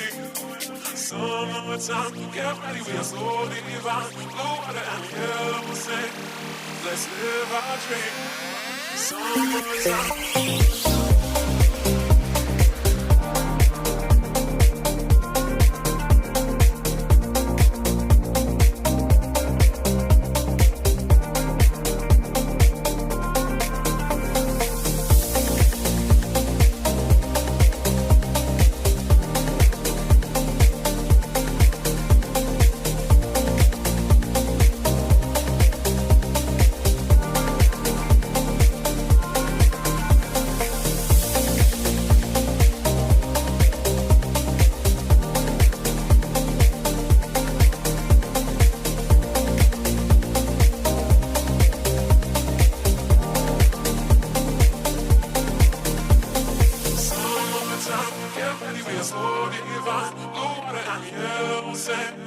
Just you and me.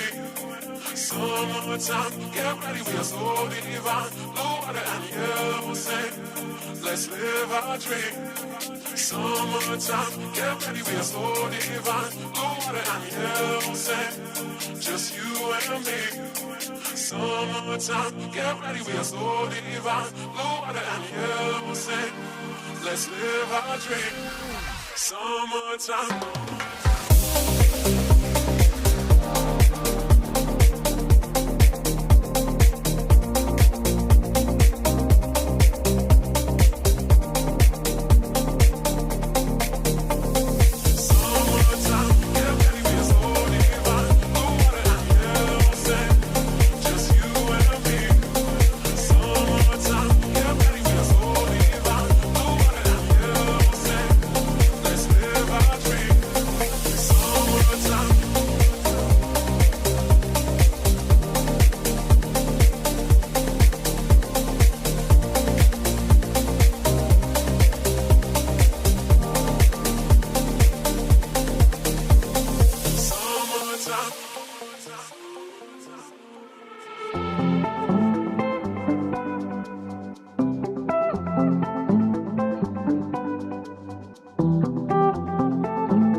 This European cricket event is proudly brought to you by HCL Software, Rado and 1xBet.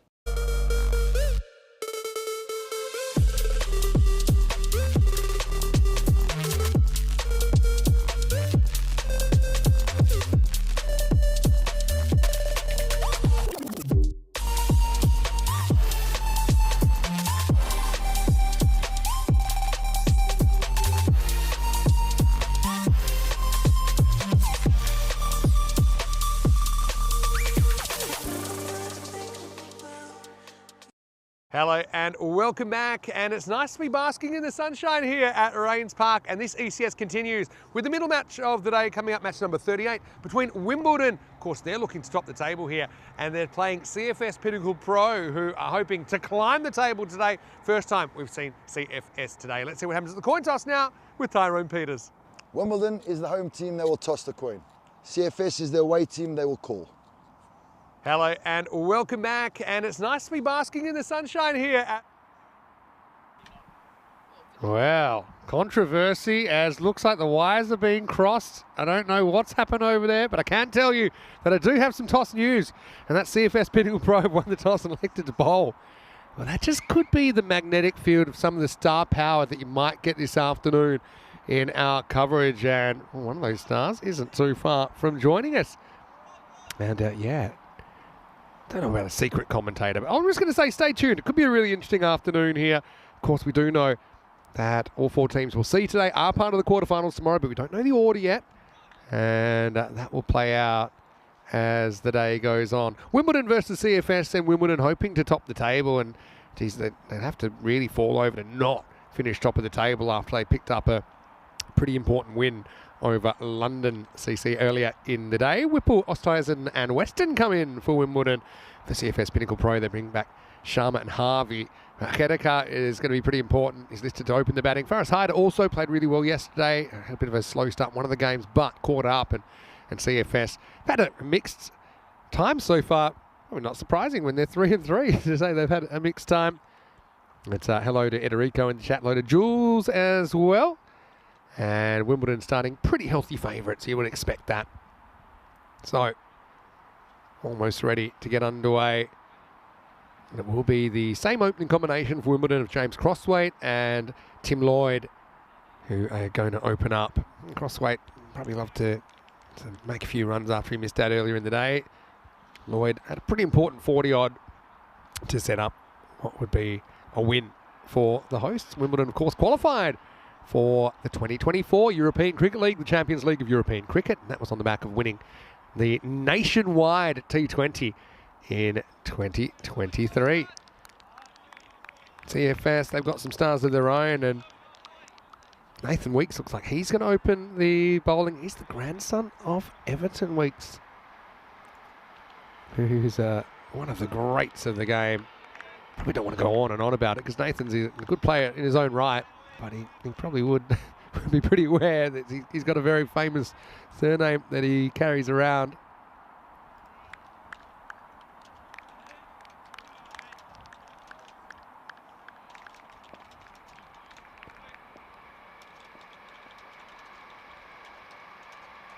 All right, here we go with Lloyd facing up. Weeks, a slow medium kind of in swingers, but he's a bit of an awkward customer, I think, to face. Hello to Zubair as well. Thinking Wimbledon, dangerous side, might be looking at a 160 plus target. You can understand that.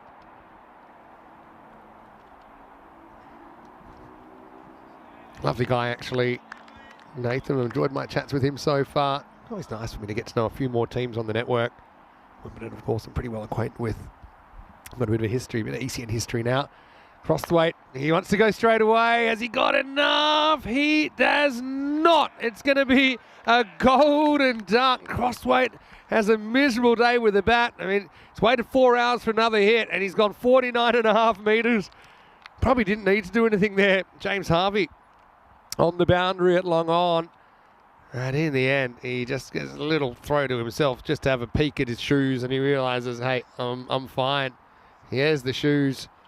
Just kind of let go of it and grabbed it. So Crosswaite, oh, well, who'd be a batter, hey? That's the format. I suppose he does take on an outfielder there and loses the battle. Weeks with an early wicket. And it's 1 for 1. You can feel the frustration there for Crosswaite as well. He knew he didn't get it straight away. You only get 2 outfielders. It's important to put them in the right places. And Mario Kadeka, the CFS captain, certainly did right there. Will Still's having a good series, though. He comes out at number 3. Effectively, he's opening, isn't he? It's an in-swing that's heading down the leg side. The CFS can make a bit of a run here. They just have the 2 matches today. They'll play them back-to-back now against Wimbledon and then against Creative Sports 11. That'll determine where they finish. Another one that slides into the pad. Be frustrated there because you got square leg up, you got mid-wicket up. It's just, if you clip this over the top, it's easy boundary. But that natural bit of in-bend that Nathan Weeks gets. Beats the inside edge of the right-hander. Big Will. Strike 2. Strike 3. This one kind of holds its line. This is an excellent first over from Nathan Weeks. I wonder if this is a deliberate variation. Well, it still has a little bit of in movement.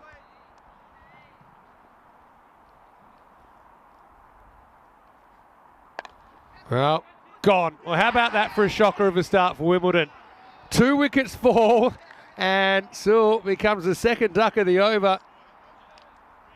Well, gone for a Derek hold the duck, and Wimbledon after the first over, 1 for 2. Well, this is ECN cricket. We're always bringing the drama. We're bringing the big names. We promised you big names this afternoon, and I'm not going to let you down. Here is current German international and all-round fantastic commentator and great company when you go to one of those high-end London shows. It's Tina Goff. She's out from her brunch and she's here. And Tina, we'll have a quick look at the Challenger Division, but I think most people are pretty comfortable with that. Of course, you're a Challenger Division MVP in the ECCW. But Tina, welcome to the broadcast for the first time today. Thank you very much. And well, I thought I was maybe becoming a big name, but I tell you what, I just got humbled at the food tent. I went, you know what? I like to keep the crew. Oh. I like to keep the crew nicely hydrated. I went to get some Cokes. I was standing in front of the kiosk. I know where this is going. And some guy comes up to me and he's like, "Hi, yeah, you're right." And I was like, "Yeah, you're right." I thought he was going to be like, "I love you." It's like, yeah, just look, sorry, I'm at work and like can't really do private conversations. I was like, "Yeah, you're right." And he's like, "Yeah, can I get 3 Red Bulls, please?" It's like, okay, I don't work here. I thought you were a fan, but no, you just thought I was working the kiosk. So how close were you to this? Were you behind the counter? No. You're just taking stuff as you like. I was holding 6 Cokes, and that's maybe why he thought I was an employee. Oh, well, speaking of 6, there's 6. As Lloyd unloads on Kadeka, puts it out of the ground, Maximal. So that's breaking news. After all the big name chat, it's been clear that Tina has been asked for an order. Did you at least give him the... I'm not even a big name at Rains Park. I didn't. I said no. I looked at him with... I thought, I'll give a winning smile to one of my fans. Tina now the reason that our food truck here is going to get a 1-star review. Say, the waitress wouldn't even give me my order and turned me away. All right. I didn't go to the do you know who I am? Oh, yeah. Quite yet. But don't you know who I am is a risky strategy. Anyway, Kadeka with the comeback ball. We finally got the ball back.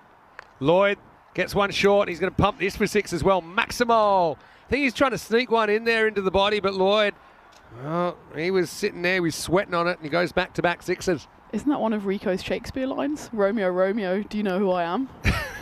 Let's not go there. So we haven't talked about last night at all because I was waiting till you came in. We won't get into it too early, but we did go past the Shakespeare statue. And of course, if you're tuning in yesterday, we learned that Rico knows practically no Shakespeare and could not complete the line, Romeo, Romeo. He said it was, where have you been? Which is a bit more of a nagging version of Juliet than is expected. Going to be 4 on Lloyd, just times this again. He's a multi-dimensional player, Tim Lloyd. That was just timed into the gap and 4 runs. Maybe they're Romeo and Juliet. In the honeymoon phase, it's all smelling of a rose and all that kind of stuff. Yeah. But after 10 years, it's Romeo, Romeo, where have you been? Maybe he saw, maybe he saw the future. Romeo and Juliet 7, Return of the Ring. Anyway, couple to come in the second, and this will be over the top, and that'll be 6. Crowd catch. Oh, he's absolutely cooked his teammates there. Sam Baldwin shaped to catch it, then just let it go, and he basically puts his whole team on the barbecue. Have a look at this. He shoulders arms, and then chaos. Oh, well, Sam Baldwin, he's going to pay for that one. Meanwhile, this is up in the air. Tyrone, where are you? Well, Tyrone dropped us in this morning. It's pretty slow to see that one. Maximal, you've missed so much this morning as well. Tyrone dropped an absolute goober of a catch. Saeed almost had a chance. Then he had a genuine chance that he put down. Luckily, it wasn't a ball that hit him in the face. We've had a 4-leg buys off the head on a free hit. We've had a few different things going on. Quick look at the table.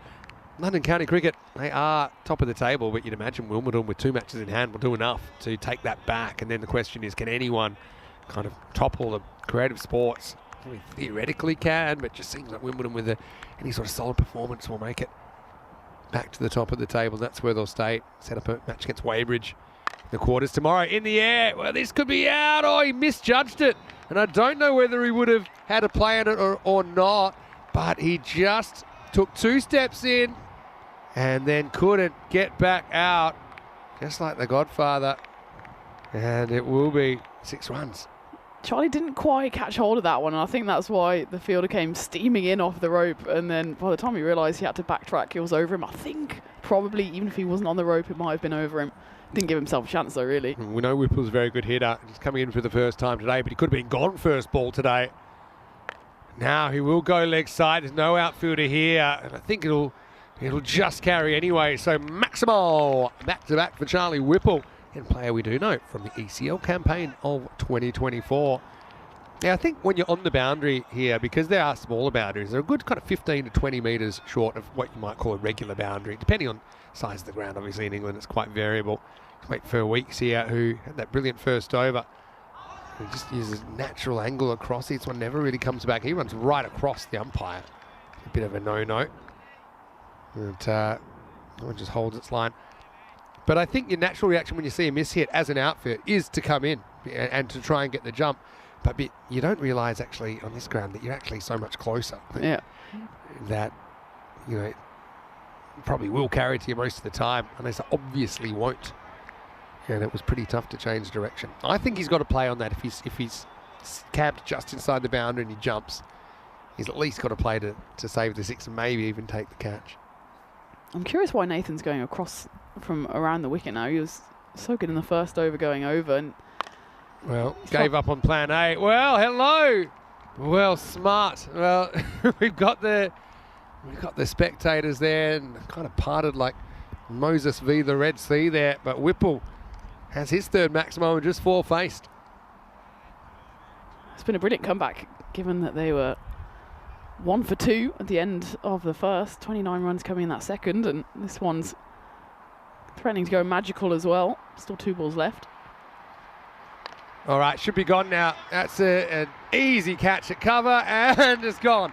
Despite a little bit of a fumble and a bit of relief. But he's trying to make it say there was some sort of kind of alien spin on that ball, but Kadeko will take it in the end. So Whipple, wow, it's a strange innings, isn't it? I suppose it's a quick innings. He goes 3 sixes and that's it. He's out for 18. And in the third over, Wimbledon 49 for 3.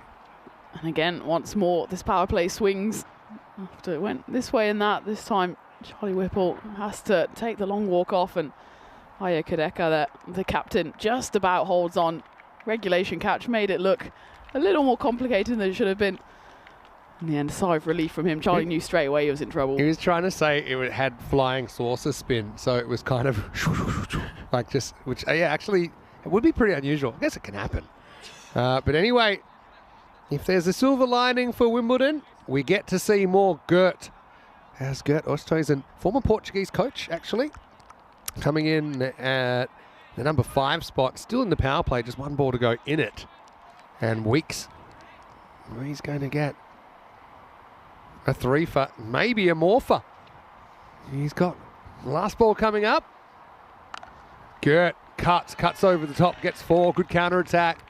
Gert, remember, he was controversially left out of the 11 at a crucial point of the campaign last year. It took a while to mend the fences. There was shades of Shane Warne being dropped for Stuart McGill during that infamous test series. Let's just say words were had, but he's back. The fences are mended, and it's the end of the power play. 50 comes up with that shot as well. 53 for 3. Another power play that has it all. 2 wickets in the first, only going for 1 run, and then magical, almost supersonic. Another magic. 3 wickets, though. You'd say pretty much 50-50 at this point. Can I ask you a personal question? Always. Because I don't have too much experience being left out of the 11 or like to be the 12th player. Like, because I'm a keeper. Like, you're in and you don't have... So it's that, or you're playing in lower grade, you know. But my question is, what type of 12th player are you if you're left out of the side? Are you... I use Australian comparisons. There's the Andy Bickle style, really helpful. I think it was 12th in 26 tests or something like that. He was just like a regular, helpful, drink, everything. Or the Shane Warne sulk 12th player, sat in the corner with a packet of twisties. Twisties here. That's 4 No. runs. It's going to be Lloyd who moves into the 30s. So are you a sulker or a kind of you're a good sub? I think I try to be good. Have you been a sub? Well, I was self-imposed sub last week for the MCC. I'd say I'm helpful but forgetful. So then I watch and I'm like, oh yeah, get involved when there's a wicket, and I realise I should be bringing the drinks on. Nah, they don't need that. Right now, Lloyd might need a drink soon because he's actually working hard. Maximal for him. As Wimbledon have recovered after the 3 wickets in the power play. I had some twisties in Australia. I remember them now. Twisties are quite good. Yeah. They're like the Cheetos of Australia, aren't they? Basically. But there's... And that's one of my pet hates in the modern game. It probably peaked around 5 or 6 years ago where there'd be a wicket in the first over and about 7 people in orange vests would run on offering drinks. Just let the 11 enjoy the wicket. Yeah. Look, you're not good enough to be in the team. Face it. Go have a hard look at yourself.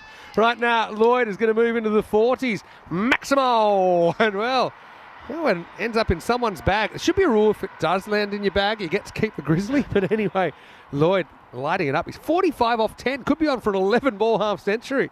Well, I think it was, I don't know if it was Tim Lloyd's parents or grandparents or family. They were at the kiosk at the same time as I was being And did they order something off you as well? They didn't. So, Tim Lloyd, best of luck to you, because your family didn't misjob me. Is that a word? Like misgender, now you get misjobbed. Misjobbed. Well, I should find miss to be a little bit inappropriate. But anyway, it's appropriate. The innings from Lloyd, given the situation, he brings up his 50 with a Maximo. An 11-ball half-ton from Lloyd. And there's still plenty of runway left. I know we've had some centuries. I mean, obviously some really big scores, but maybe not as many hundreds as I would have thought so far, Tina, in this series. No, absolutely not. We always look at England as being kind of the hotspot of centuries and Hall of Famers. I haven't had too many, maybe suggesting that the bowlers have not let the batters have it all their own way. But it's going Tim Lloyd's way at the moment. 11-ball half century, looking to double up. Goes straight and just gets it out of the ground. It was a catchable kind of distance if the fielder was on that line, but there was really no chance for James Harvey there. Again, hit straight, see the big gap straight. You see it's just willing it, go, blow away, can't go away from that fielder. And it ends up being a 51-metre job, 6 runs. Speaking of 12th players in cricket, something that's really strange that I think have in no other sport is the concept of the sub-fielders, the local kind of players that come in. Oh, yeah. It's such a strange phenomenon. It's a Imagine good in point. football that we had Campion here who was actually fulfilling that role for England just days ago, right? It seems strange. 81 for 3 off 4. Yeah, and I also, and the reason is there's often a next level of cricket down where you'd want your players that aren't in the 11 to then keep playing. But it is very, very unusual. I can't think of another sport that have it. And I've had people that have done it.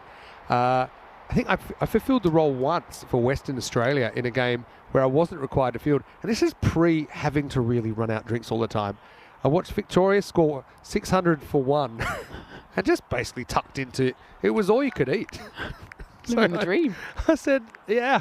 So maybe I know what kind of 12th I was. I mean, again, there was probably a 12th that was nominated but then was released to play great cricket. So I think basically my team wasn't playing that weekend, so I got the call up. Maybe they knew how good of an eater I was. But anyway. But if you're a substitute fielder, the ones where they just get the academy players, for all intents and purposes, you're playing for England or Australia in that game. John T. Jenner's done it for England and actually caused complications with him because he actually fielded. It caused complications with his eligibility for Jersey. Right. And, they at one point were willing to consider that a full international, and then he would have to wait to play, which seems a bit rough, doesn't it? But it's crazy. Imagine in football, you just bring someone in from the pub, beer belly. Oh, he's gone.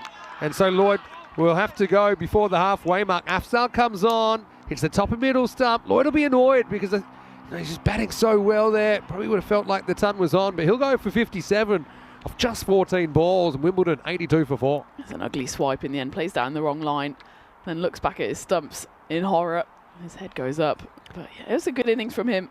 Quick one as well. 57 off just the 14 deliveries. Can I tell you the closest I can think of was I saw the referee late in the game, I have no idea, someone will be able to tell me, but it was an English game in football, go down, and then everyone goes up a slot. So I think either the fourth official became the assistant, and then the assistant became the referee, but they needed someone to hold the board, which I think is all the fourth referee Fourth does. official, yeah. And he got some dude out of the crowd, apparently knew what he was doing. Maybe you put the link in the chat.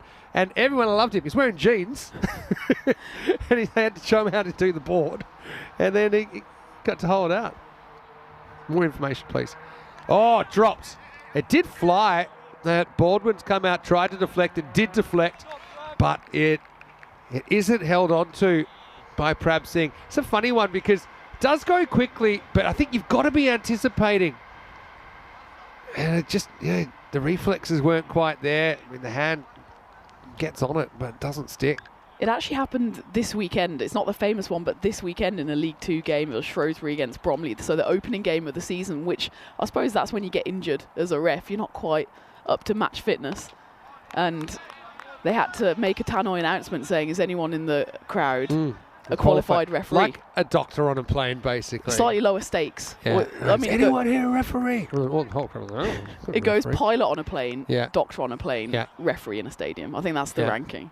The pilot's pretty important. You don't want to hear that. Is anyone tannoy here a announcement. pilot? And doctors, they legally have to identify themselves as doctors. Medical in that doctors, situation, presumably. Because my partner's got a doctor in physics, so I don't think that'll help you. Unless the plane's going down, in which case it might. Or is it? Yeah, that's true. Oh, wow. So, plenty to talk about so far. Gert hasn't had too much of the strike since he came in. But, I guess any doctor's a good doctor. You'd expect they'd be pretty smart. Well, we won't play this back. Done well to bag a doctor, though. As they say in the classics. Shakespeare? He's done. I think so. End of the fifth over, and the score is 85 for 4, swing and a miss. Good over by Afzal, 1 for 4. Hey, let's welcome you into the commentary box. Great to have your company wherever you're watching from around the world. Vinny Sounder here, Mr. Maximo Tinagoff. High five. Great to have you Back in action. Tell me about your breakfast and tell us a bit more about what you've been doing this morning. So I was at a women's associate cricket breakfast with Lacuna Sport, who gave me amazing biscuits. And we had bake-off earlier in the week, so we're going to have a bit more bake-off. But they're an amazing kind of sports brand that cater to women's cricketers, so kind of going away from the idea that female cricketers are just smaller men's cricketers. But we had a brilliant panel discussion. Sue Redfern was moderating it, absolute umpiring icon. There was players from Associate Nations, there was members of the ICC, and just a great discussion about women's cricket in general. That's going to be straight, good footwork, and it's up and out of the ground. Maximo Baldwin getting on with it. Had a bit of a lucky break early in his innings. I was just thinking, you've probably never been called a smaller version of a men's cricketer.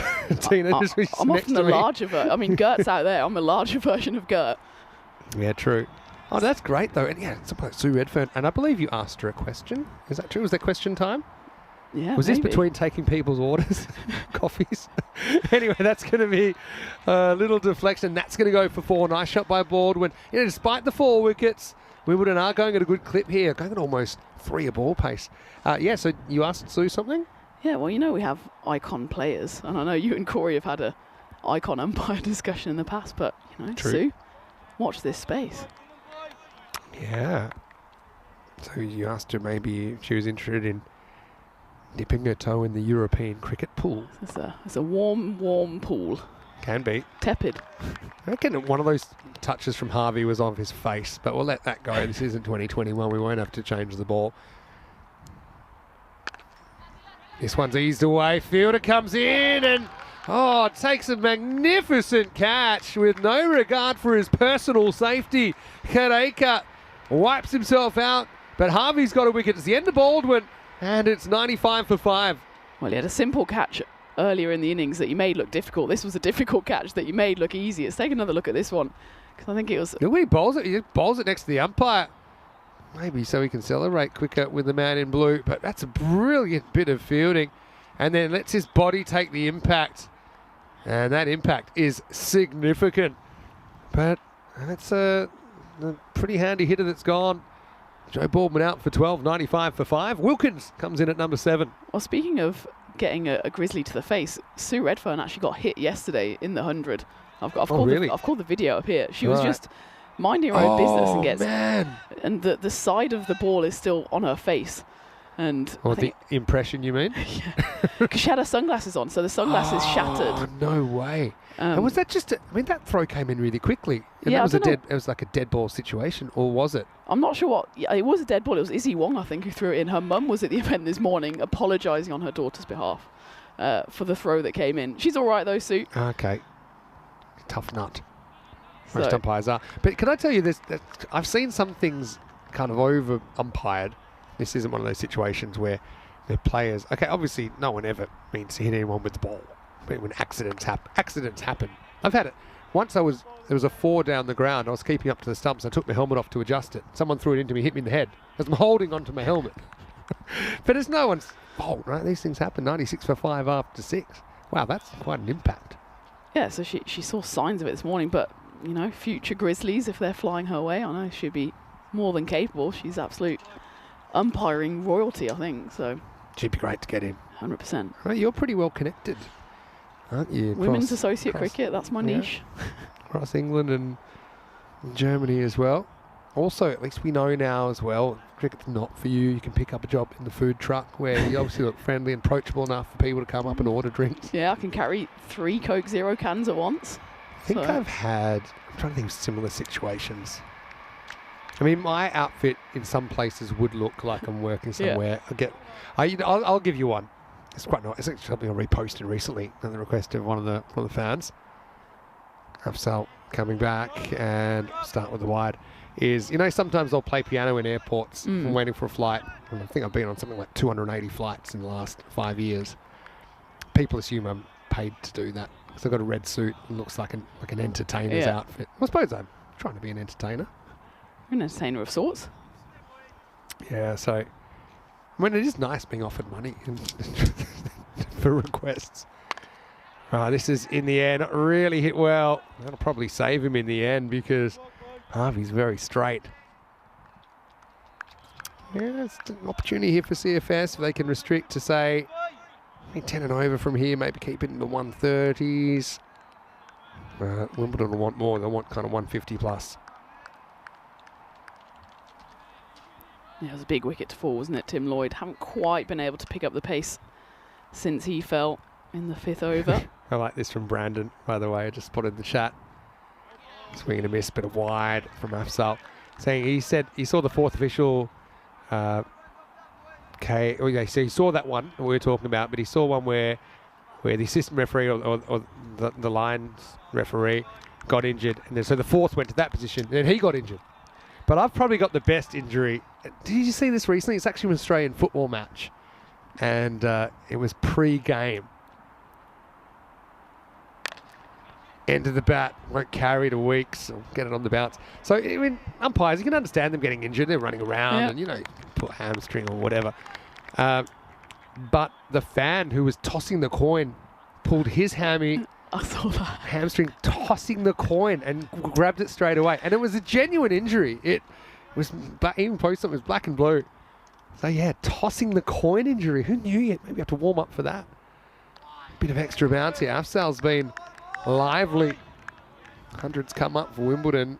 Just being slowed a little bit here. He put his whole back into it, didn't he? He tries to go for the old one good one. step. You can put that one in the chat. I'm glad you're here now. Well, it's an X-link, but I suppose we'll put it in, won't we? It's a good one, isn't it? Silliest injuries. I mean, we've had all sorts. The Australian cricket team, they've injured themselves with golf clubs and footballs, boats. The Glenn McGrath one. Glenn McGrath thing. Yeah. I often think some of those games are injuries waiting to happen right now. Only hurts on the scoreboard here for CFS. This ball, Wilkins clips it away. Needed to get a boundary and has. Slightly advancing. Closes the face, gets it away from the outfielder, 4 runs. I think someone stubbed their toe in the boat. I think it might have been Cooper Connolly. Again, one of my ex-teammates who put himself out for ages. I think it was just on his, about to have his first class debut, stubbed his toe fishing. Didn't Maxwell, didn't he stack a golf cart? Yeah. I think that put it. Anyone could do that. Edged 4. So the keeper, We needed a bit of extra height there, didn't he? But he couldn't really do anything about it. And Prabh Singh saying, well, this is how tall I am. That's all I can do. I'm watching this on replay, the coin toss one. I still don't understand how he pulls his right hamstring. He's putting everything into it. Ask Tyrone Peters. He's trying to put the leg into it. And then I think he instinctively grabs it and then he just tries to play it cool because he knows it's going to look pretty silly. Little did he know you have to warm up for a coin toss. Yeah, I'm trying to think of other silly injuries. Can't happen.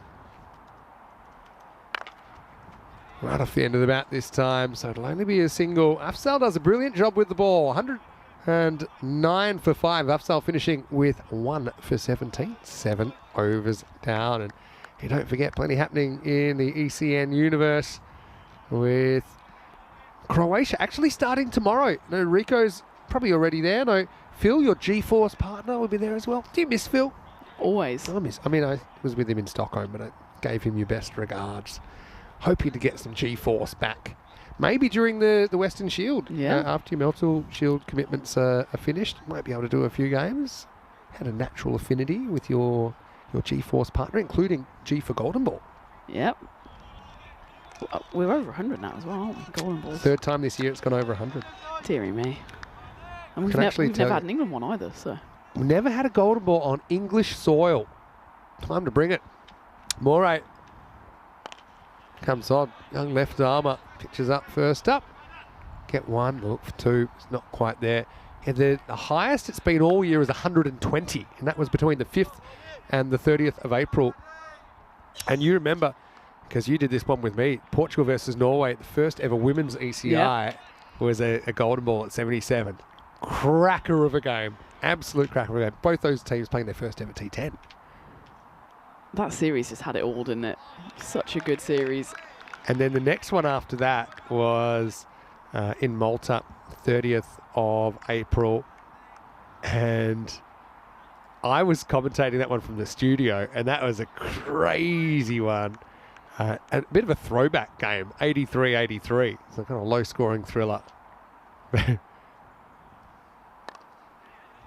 Well, this is going to test the fielder as well, but he should make the stop. Again, they're looking for two. Goes the old Queen Mary turn, the wide turn. But that one was a bit like the one in Germany recently, which was 3 to tie last ball. So you're thinking, can't happen. Well, I didn't just think it. I said, oh, it's You no said golden it. ball now. But this one, the bowler fumbled, panicked, shovel passed to nobody, and they got a third run. It was a tremendous stop on the boundary in the first place as well to even stop the fall, which would have been the win. Threw it in, did all the hard work, and that was a golden ball for the ages. I note and describe every golden ball, and under that one in Malta, I've described it amongst other notes as choke and counter choke.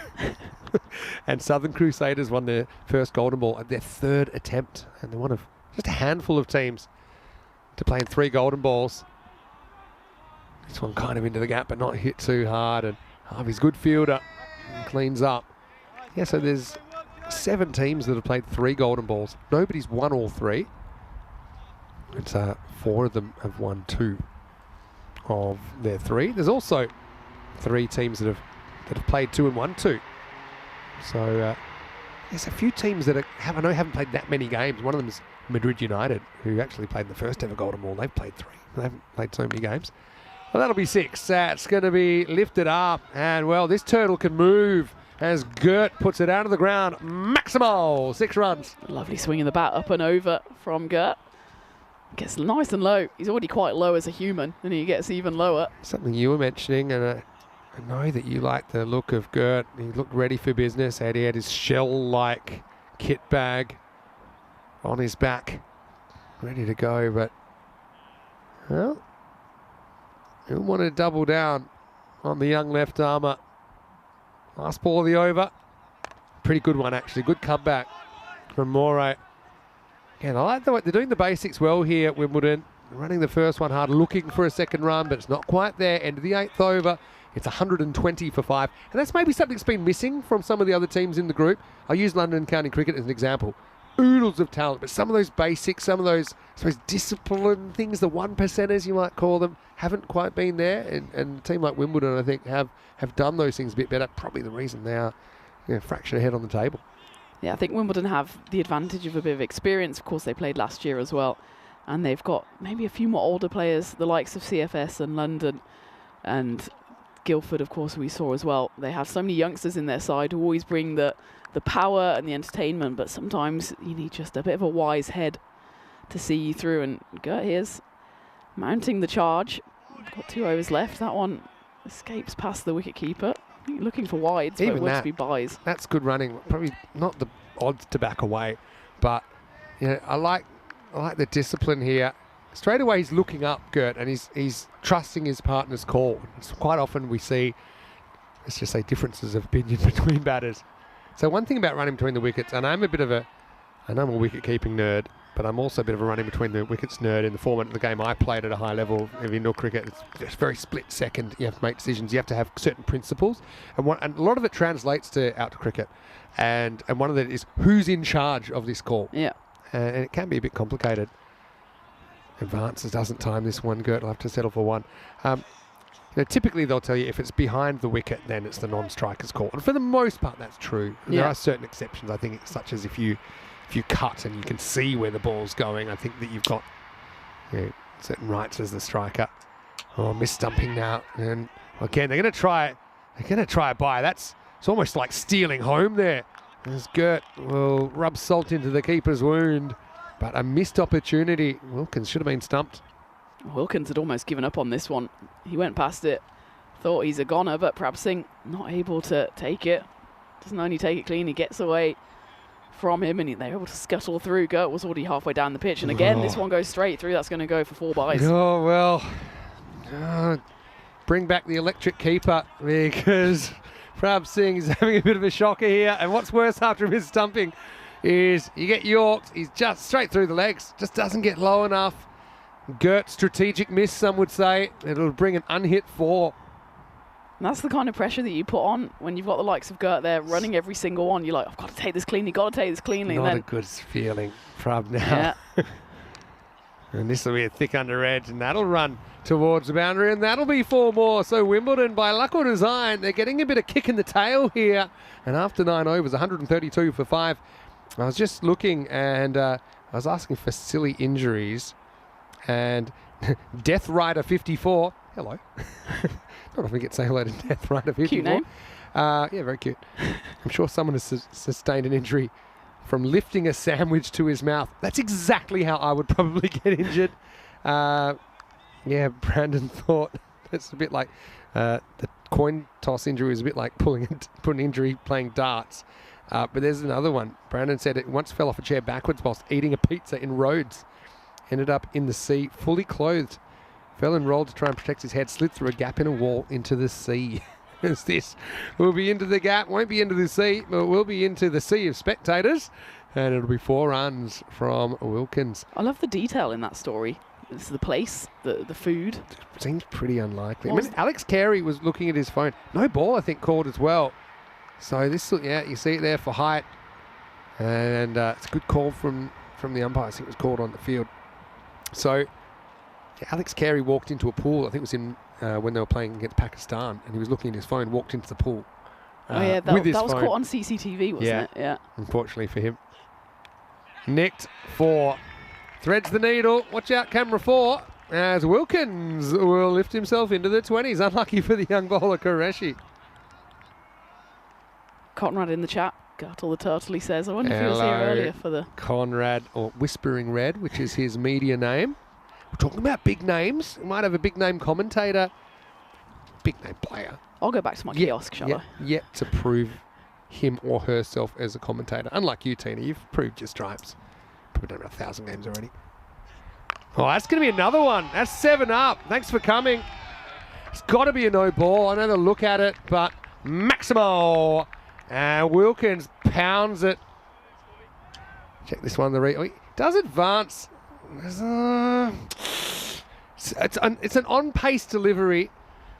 And maybe that charge just seemed really high live because he was on the was on the charge, so I suppose it'll be no comfort to Qureshi as he finds himself in the naughty 40s regardless. Wimbledon up to 147. It looked like this innings was getting away from Wimbledon just a touch, especially after those couple of wickets fell. Most importantly, Tim Lloyd, and then another wicket fell in the next over. That was Baldwin who went. That's the last wicket to fall, though. That was in the 6th over. Since then, Gert and Tom have done a brilliant job getting surely over the 150 mark from this point. Now, probably looking for 2 here. That's if it's cut off. It is. They'll try it. And the throw pulls the keeper slightly away from the stump. So good hustle. It's been a feature of these two batting together. They came together, as you said, looked like things were kind of getting away from Wimbledon. They came together 95 for 5, so they brought up the 50 partnership in this over as well. And Wimbledon, despite the loss of wickets at what seemed like regular intervals, they've always kept this rate up and above the 15. 149, 3 to come, big miss, big swing. But yeah, thanks very much for all these examples of silly injuries. Brandon saying he watches this religiously every day at work, gets told off by his boss. When he's riding racehorses watching ECN. He's a jockey, is he? All right, that's up and out of the ground. Anybody? Well, that's just over the banner. Maximal 6 runs. Brings up the 150 as well. Wilkins just seems to have had some lucky moments in his innings today, but he's also played some brilliant shots. You make your own luck, as they say in the classics. But we call that lurking while working. Polite applause for the 150 as well from Wimbledon. That wouldn't have been out of place on centre court. It's like a golf clap, wasn't it? Centre court or final hole at the Masters. And they were all up off their feet there. That was Wimbledon type clapping. It was golf clap. We used to call it golf clap. All right, last ball. 50 for Qureshi. Congratulations. Well, he's going to get a wicket. I'm happy for him because, to be honest, I don't think that was all he's doing.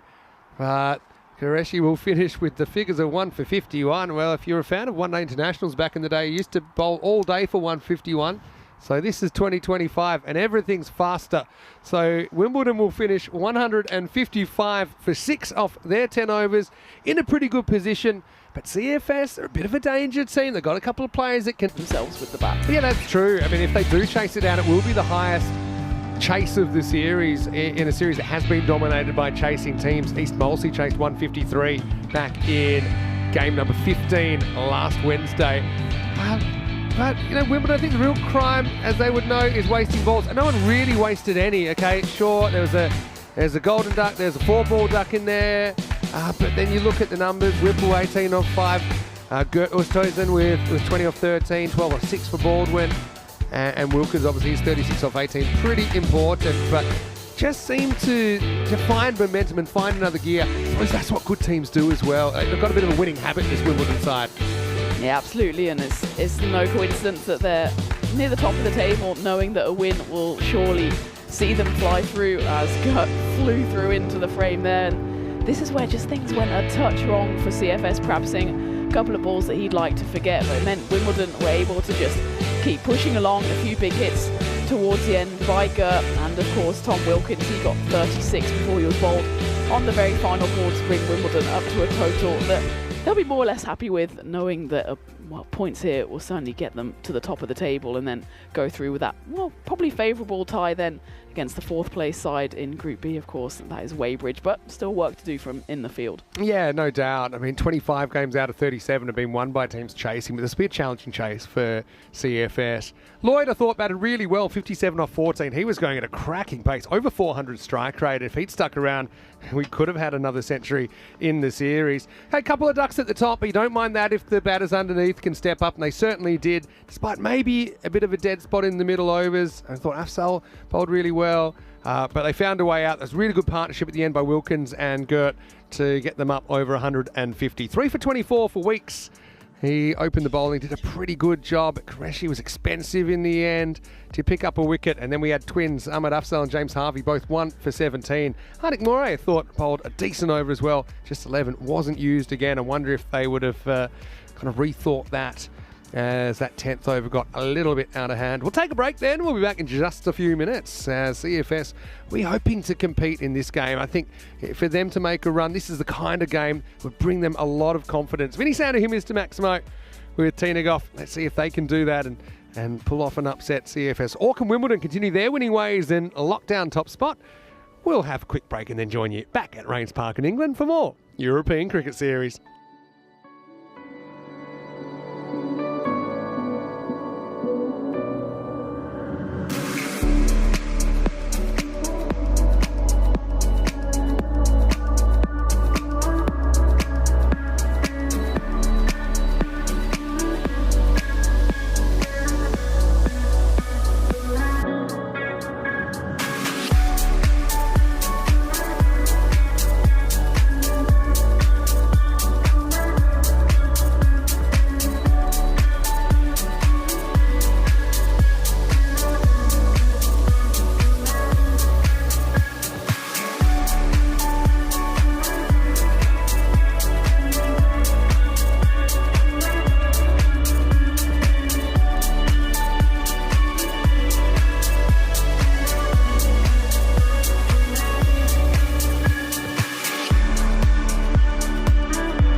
This European cricket event is proudly brought to you by HCL Software, Rado and 1xBet. Welcome back to Rains Park, where CFS Pinnacle Pro are on the hunt here for what's maybe an unlikely win, given the way the statistics have gone so far in the 37 matches that have preceded this one in this ECS England. 156 is the total for them. It's probably around par, and given that this is a series that has been dominated by the chasing side, they're certainly not out of this, but it's just one of those figures, one of those targets that always seems easier than it actually will turn out, and it's thanks to a few decent scores by the Wimbledon men. Tim Lloyd at the top, scoring 57 off just 14 deliveries, and then a nice little spurt at the end by Gert and Tom Wilkins, getting their side up into the 150s. So that is the equation. CFS, if they chase this down in 7 overs or fewer, 4 points will be theirs. As for Wimbledon, 108 is the magic number. If they can restrict CFS to that or fewer, then they will be taking the 4 points, which will surely guarantee them top spot going into quarterfinals day tomorrow. As for CFS, well, we'll be seeing them at quarterfinals tomorrow as well. Just be a case of where they go through. At the moment, they're sitting in 4th spot. They've got Guildford comfortably behind them. Remember, Guildford, they're more or less out. 5th spot, but they haven't got any games left. And CFS are going to pick up points one way or another, I'm sure, as that one is clubbed away. It's Aya Kadeka, the captain, who's opening the batting alongside Faris Haider. Opening the bowling for the men in pink is James Crossthwaite, who didn't have his best time with the bat. It must be said, golden duck for him in that explosive first over from Nathan Weeks. He picked up 2 wickets, both Crossthwaite and Sewell going without scoring. So the skipper here of Wimbledon maybe got a bit of making up to do, and it's captain against captain. As Kadaka gets the better of the first 2 balls, 4 followed by 6. So he gets into his work, does the CFS captain. Mixed kind of series for him so far. Big scores, but also missing out on a few occasions. I suppose those are the highs and lows of European cricket. But Kadaka here, perfect start for him, and well, that might be a lost Grizzly already. The new one is thrown onto the field, and well, the start of this tournament, I was told so many good things about not losing too many Grizzlies at Rains Park last year. Will be said, because half of those games were rained off. But there's been 1 or 2 Grizzlies ending up in the bushes around here, thanks to the big hitting batters, especially behind the wicketkeeper. Any kind of scoop flies away into the bushes, straight down the ground as well. As that one is lifted away, and it's a glorious stroke by the captain, Aya. Gets a 6 on our field and almost gets a 6 on the other field as well. Cricket camp not happening today, just as well as that one flies away for what is already the 3rd boundary of this opening 4 balls. Crossthwaite trying to go across the right-handed Kadaka, but that one just remains in his hitting arc, and it's punched away. But you can see that even with that brilliant start, CFS still behind the win predictor, 38%. They scamper through for a single. It just shows that chasing has been the weapon of choice for all sides here. The statistics seem to back that up, but if you can get a score into the 140s and beyond, certainly gives you something to defend. As Crossthwaite, well, he really tosses that one up, doesn't he?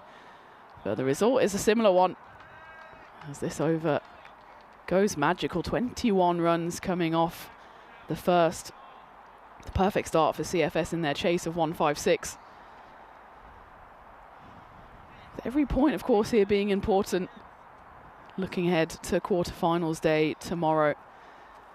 Well, maybe, just maybe, I did mention at the end of the previous innings, there's a slight tingle about this one, and how we'd love to see that 104 back down to 0. I don't think I've ever been on with a century. We didn't raise our bats. Hopefully we can break our duck and get the 0 back out, especially. Great to see our first golden ball in England. Well, that one zips off the surface. It's William Sewell bowling the 2nd over, so it's the 2 two batters that suffered those ducks in the first innings that are opening up for Wimbledon with the ball, and this one just seems to elude everybody, including Thomas Elks, the wicketkeeper. Flies away for 4 byes. We've seen that a few times today, actually. The ball just taking off on a length.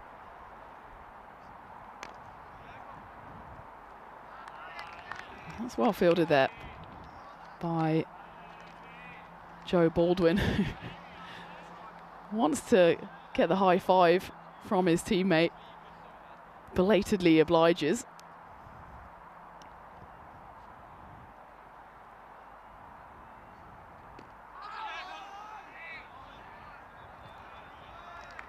I suppose for Wimbledon it's just a case of probably even a point from their remaining 2 games would be enough to clinch top spot, but certainly they'll be eyeing a win. Quarterfinals already happening tomorrow, and any kind of form you can hit yourself into or bowl yourself into could be valuable. This one's up in the air. It's just about got the legs on it. There wasn't anyone out there anyway.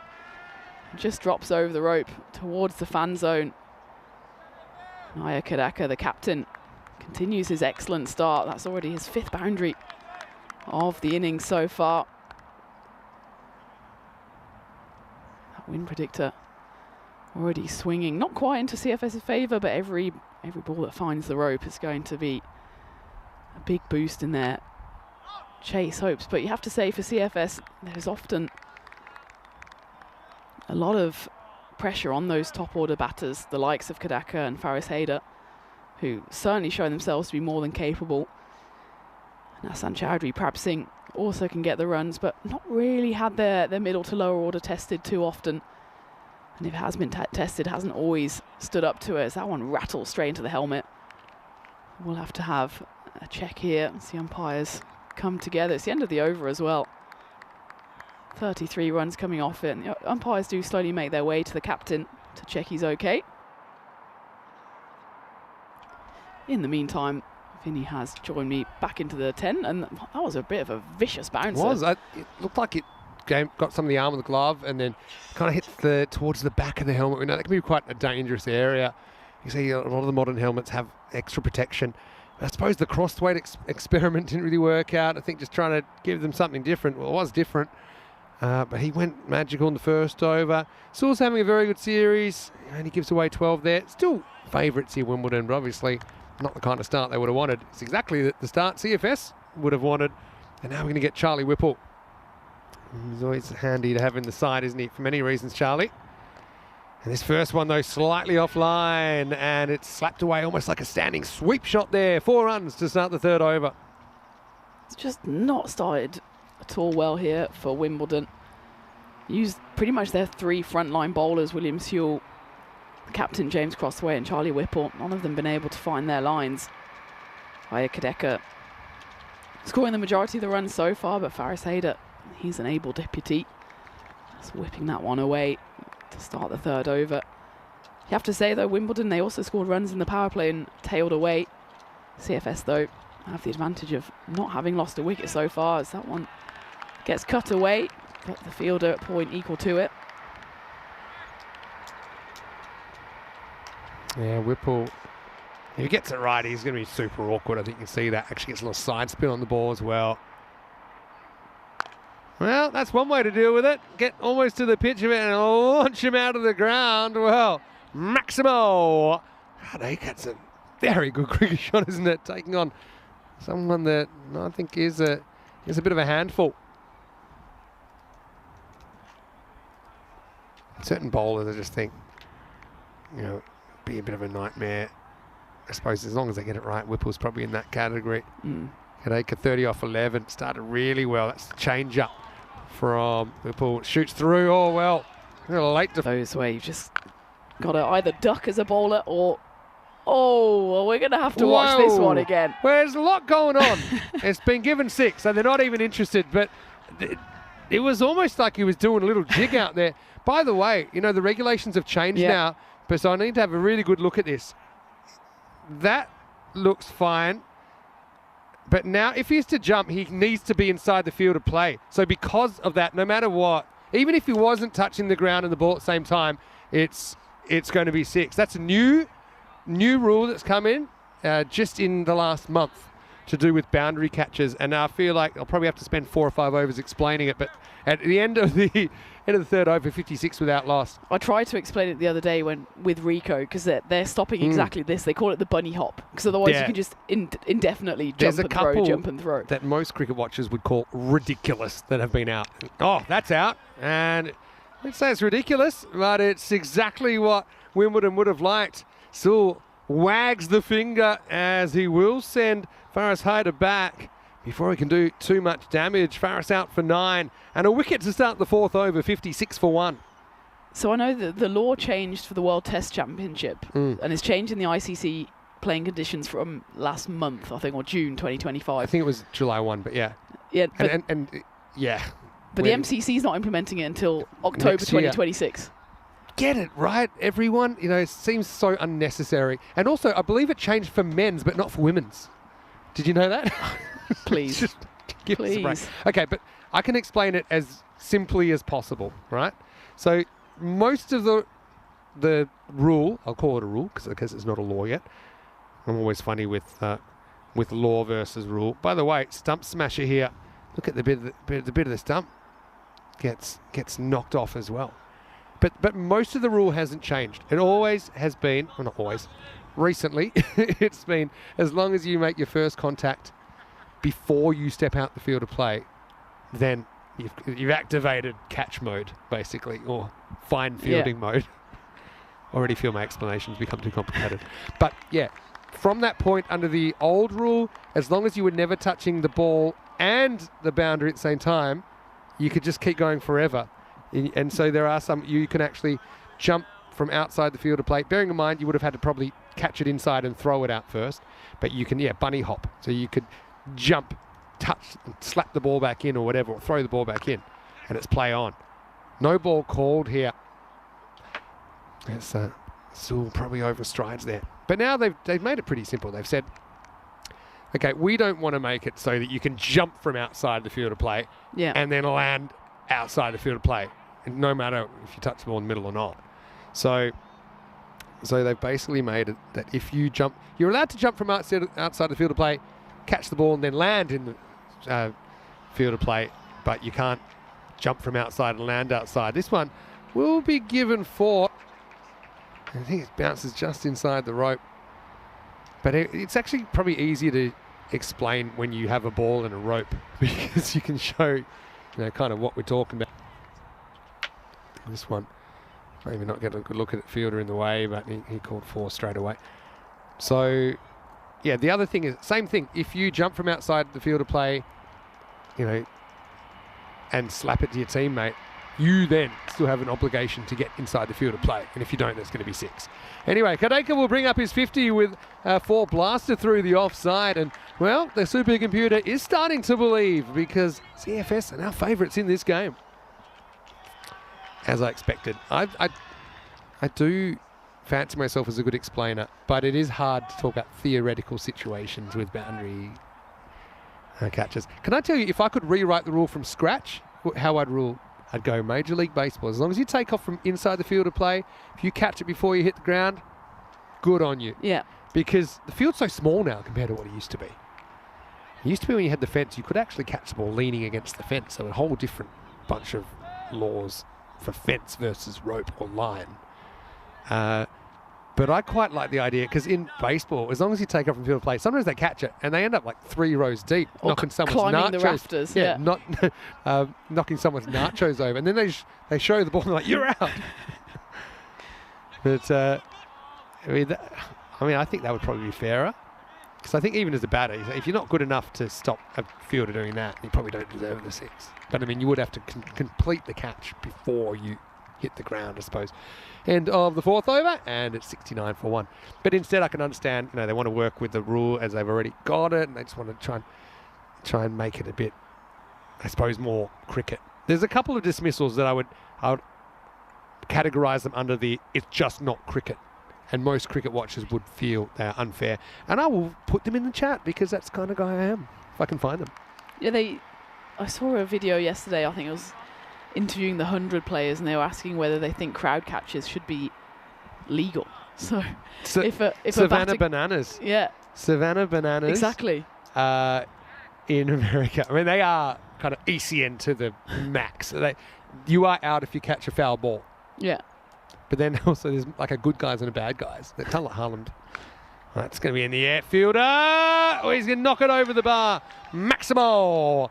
It's Tom Weston coming on. His first ball provides a challenging opportunity for Joe Baldwin, who flies through the air. Is it a bird? Is it a plane? Is it a Maximo?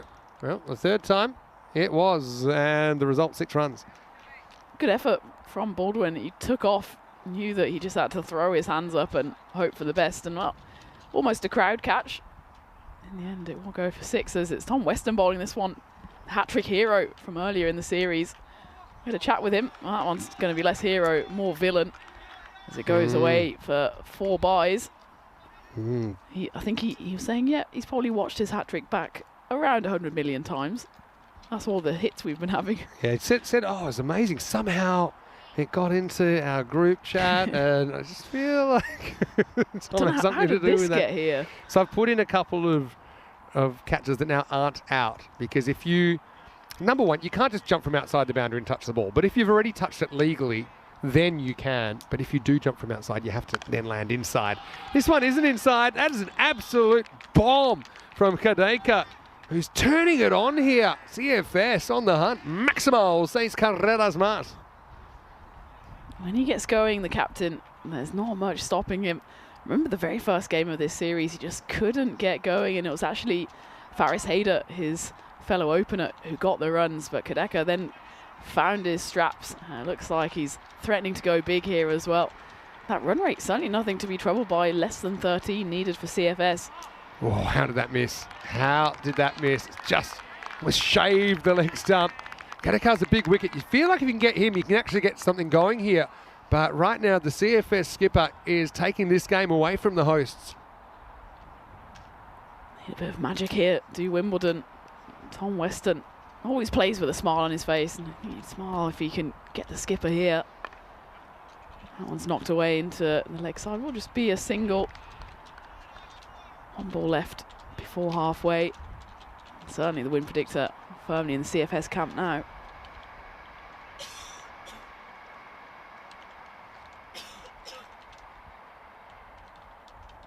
So, Weston, only 13 in the over. Not bad. This one probably isn't a great ball. Might bring a wicket. Well, they'll run, because it's definitely something going to check. Keeper runs 22 yards to protect the other stumps. But this is a real line ball call. It's very tight. He's out of his crease slightly. He's on the march. Let's have a look. I mean, it is high, and he's kind of tiptoes. I feel like it could go either way, but I think he's got his marching orders. Again, you'd have to judge it at the crease. It looks very high there, but remember, it's still got some time to travel. And it was a pace-off delivery. It was rolled the fingers on it, and so, yeah, felt it was just coming down. So have a good look at it. Again, it's a tight call, but arguably the right call. And it will finish the 5th over. And it's 86 for 2. Yeah, I mean, you look at it here and it looks pretty high. But again, what you don't see there that clearly is he's out of his crease. What a catch, by the way, by Lloyd. He comes up firing. He knows it's a 50-50 call.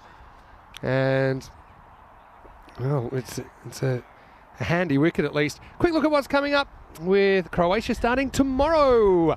Rico and Fiji will be there for 11 days of action, including T20 Internationals tomorrow, Friday, T10 Internationals, Saturday, Sunday. That's Cyprus men touring, and then men's and women's ECS next week. Bit of an awkward one. Almost falls down a wormhole, but does at least make the stop there to keep it to 1. It was always going to be 1. Joe Baldwin coming back. Coming on for the first time, I should say, here in the 6th over. Also, stay tuned. I should mention, I've been teasing this all day, and it might be a nothing. It might be a nothing burger. But I am hoping to get a special guest commentator, ideally for the next game. So stay tuned. And Tina, your voice can probably use a game off. You're not liking this low octave There's someone's phone line. Not the ear, nose and throat doctor. But anyway, it's up in the air. Whipple has a play on it, and he'll take the catch. So Prabh Singh doesn't last too long at all. Probably not a game he'll want to remember, as Whipple is going to gallop around the boundary, and he'll create another wicket. So 2 wickets in 3 balls, really. And CFS 87 for 3. Suddenly a bit of a turnaround here for Wimbledon. So they get Prabh Singh first ball to add to what was not his best effort behind the stumps. I will say the pitch, I don't know if it seems to be misbehaving today a bit more than it has the rest of the week. Just pinging off a length. That one pinged straight into the hands of Charlie Whipple.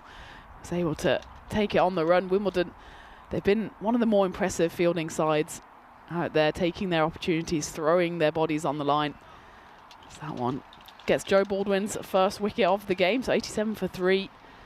Mustafa Qureshi coming out here at 5 for CFS, the left-hander. Pretty good shot. Gets a finger on it there. Tom Wilkins, they're going to go for 2 though, because he slowed it down. Oh, very tight too, but they'll get back for it. Qureshi off the mark. It's a good punch through the covers there, Qureshi. I think he's just being told by his captain here, let's just get a couple of overs of sensible-ish cricket. Kadeka's going well enough almost for both of them. Well, that's the opposite of sensible. Qureshi goes for the big swing. Luckily, doesn't get his poles rearranged there. Come back down, or say come back down. Actually, the lead just changed again very quickly with those 2 wickets. Even with Kadeka at the crease, interesting that. Just feeling maybe there's not the support there. And we were in the Goldilocks zone. Wimbledon now back up to 62%. It's not a great shot though from Qureshi. Just tries to manoeuvre this one to the leg side. He's going to get a free coaching lesson from Kadeka here. Don't do that. Last ball of the over. Also might be saying, hey, I don't want a 1 here. 16 and over required. I don't think I would take a 1 here. I'd be saying, look, buddy, hit a boundary, or we don't run. Or we will run. If 2's an ideal result, they will get 2. Whipple kind of has to take his medicine. Does save the boundary. Saves 2, but it is 2.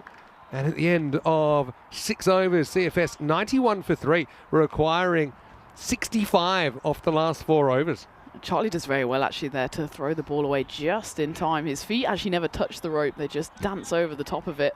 I think it was probably more luck than judgment there from Qureshi that they are able to run through for 2. So can you explain your sore throat? Is it from cheering on your side vociferously? That's the side, of course, you played for on Monday, being the, isn't it the Genius? Yeah. Serious. That's what I meant. Cricket. Yeah. The serious geniuses. That is me. I think it was already coming over the weekend, to be honest. Really? I went to Birmingham City on Saturday. Did you also commentate 13 games over the weekend?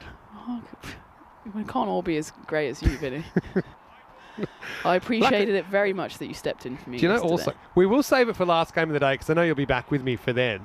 But then we'll give the Faulty Towers review. Yes. Which I think is important. The people need to know. Have you given a Jib 13 review? I guess you have with Rico yesterday. A little bit yesterday. It was long. Here's Weston in the air and 6. Whipple's tall, but he's not that tall, and it climbs out of the ground. Kadeka, well, you might as well strap on the foot symbols and call him a one-man band here because he's the only thing standing between Wimbledon and victory here. He stands tall, takes on the outfielder and wins. But I think what ear, nose and throat doctors don't recommend when you've got a sore throat is talking for 12 hours a day. Yeah. And that's the situation I find myself in. And Monday, I had the Content Creators Cup, and I thought, okay, I'll just stand in the field and be quiet. Yeah. We had a 5-hour delay, during which time everyone just chatted. Just chat. I mean, you've literally I talk a lot, but I can't imagine that was a box of chatters. At some point, I was there just at Derbyshire. curled up in a ball in the dressing room, just needed a moment to not speak. Qureshi needs to hit one soon. Otherwise, I think you're probably dragging him now. Honestly, I just think there's 3 balls left in the over. Changes as good as a holiday. I know you want to give an opportunity, but it's not looking to hit the ball in the right areas here. Weston, left-hander to left-hander. Battle of the Southpaws. That gives him a filthy full toss though, but it might bring a wicket. And it does. Again, probably have to check it for height, but Qureshi's already trotting off. Uses 6 balls for 4. Again, just think this one For me, it looks like a slight rolling cutter, probably dropping. Again, he's on the front foot, and already it's kind of dropped probably below the waist when he hits it. There's no doubt about it. Qureshi, though, has a frustrating stay at the crease. It does hurt CFS's chances. He's the fourth to fall, 99 for 4. I suppose if you're not going to get retired, go for a big hit. Doesn't quite get hold of it. He hasn't got hold of any of his deliveries so far. I wonder if Aya Kadaka is just wondering if he can play by himself out there in the middle, last man standing, because 72 of the 99 runs that CFS have come off his bat. There's been 11 extras actually as well. So there's only been 16 runs that haven't come off his bat at the moment. They're just falling away here because Kadeka is just frustratingly for CFS at the wrong end. Another full toss. Sharma, the new batter for CFS. Brings up the 100, but getting challenging. And it just gives Aya one ball here, and he thinks, well, if he gets to the boundary, great, but then he's off strike. He gets himself single. He can't do it literally on his own. That's the thing. So he's got to do a Sophie's choice here. I still think you're looking to hit a boundary. Obviously, one's not the worst result. Kadeka on 72 out of the 100. He will get the one, as long as he's not run out, but he won't as the fielder goes to ground. Wilkins. Weston, what a good effort from him once again.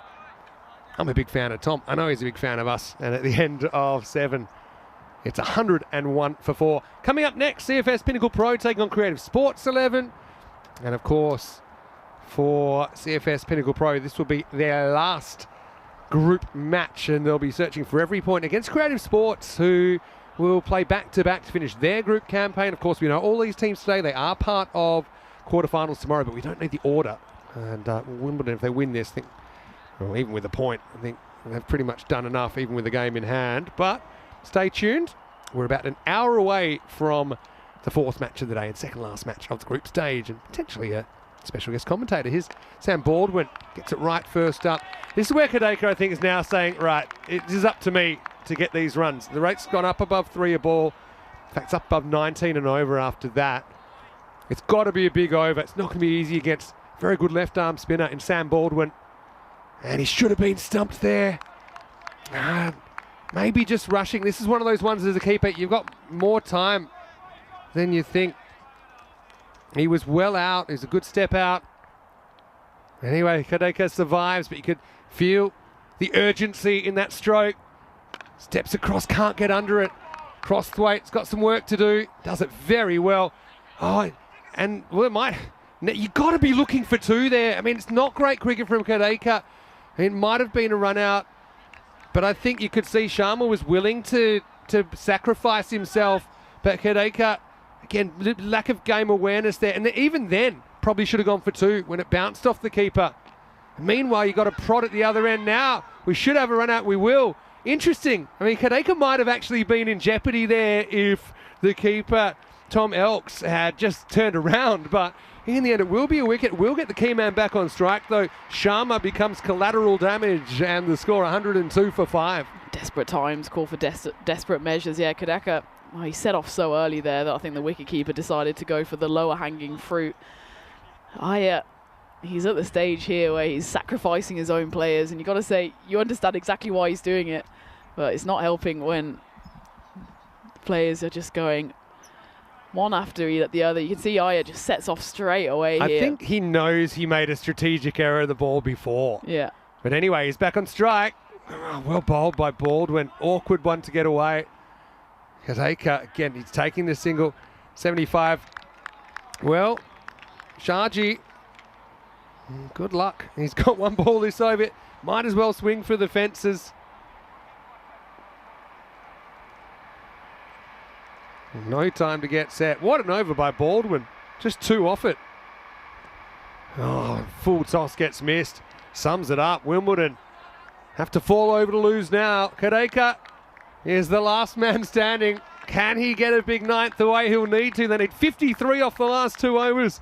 It is 103 for 5. But Tina, a wise man once told me, it all happens in the 9th. It will have to for CFS to have any chance going into the 10th over. Oh, take a look at that worm. It's just taken an absolute nosedive. They were pretty much set at the halfway mark above that line, and that's because Aya was taking most of the strike. I suppose he still faced the 30 deliveries, more than half so far.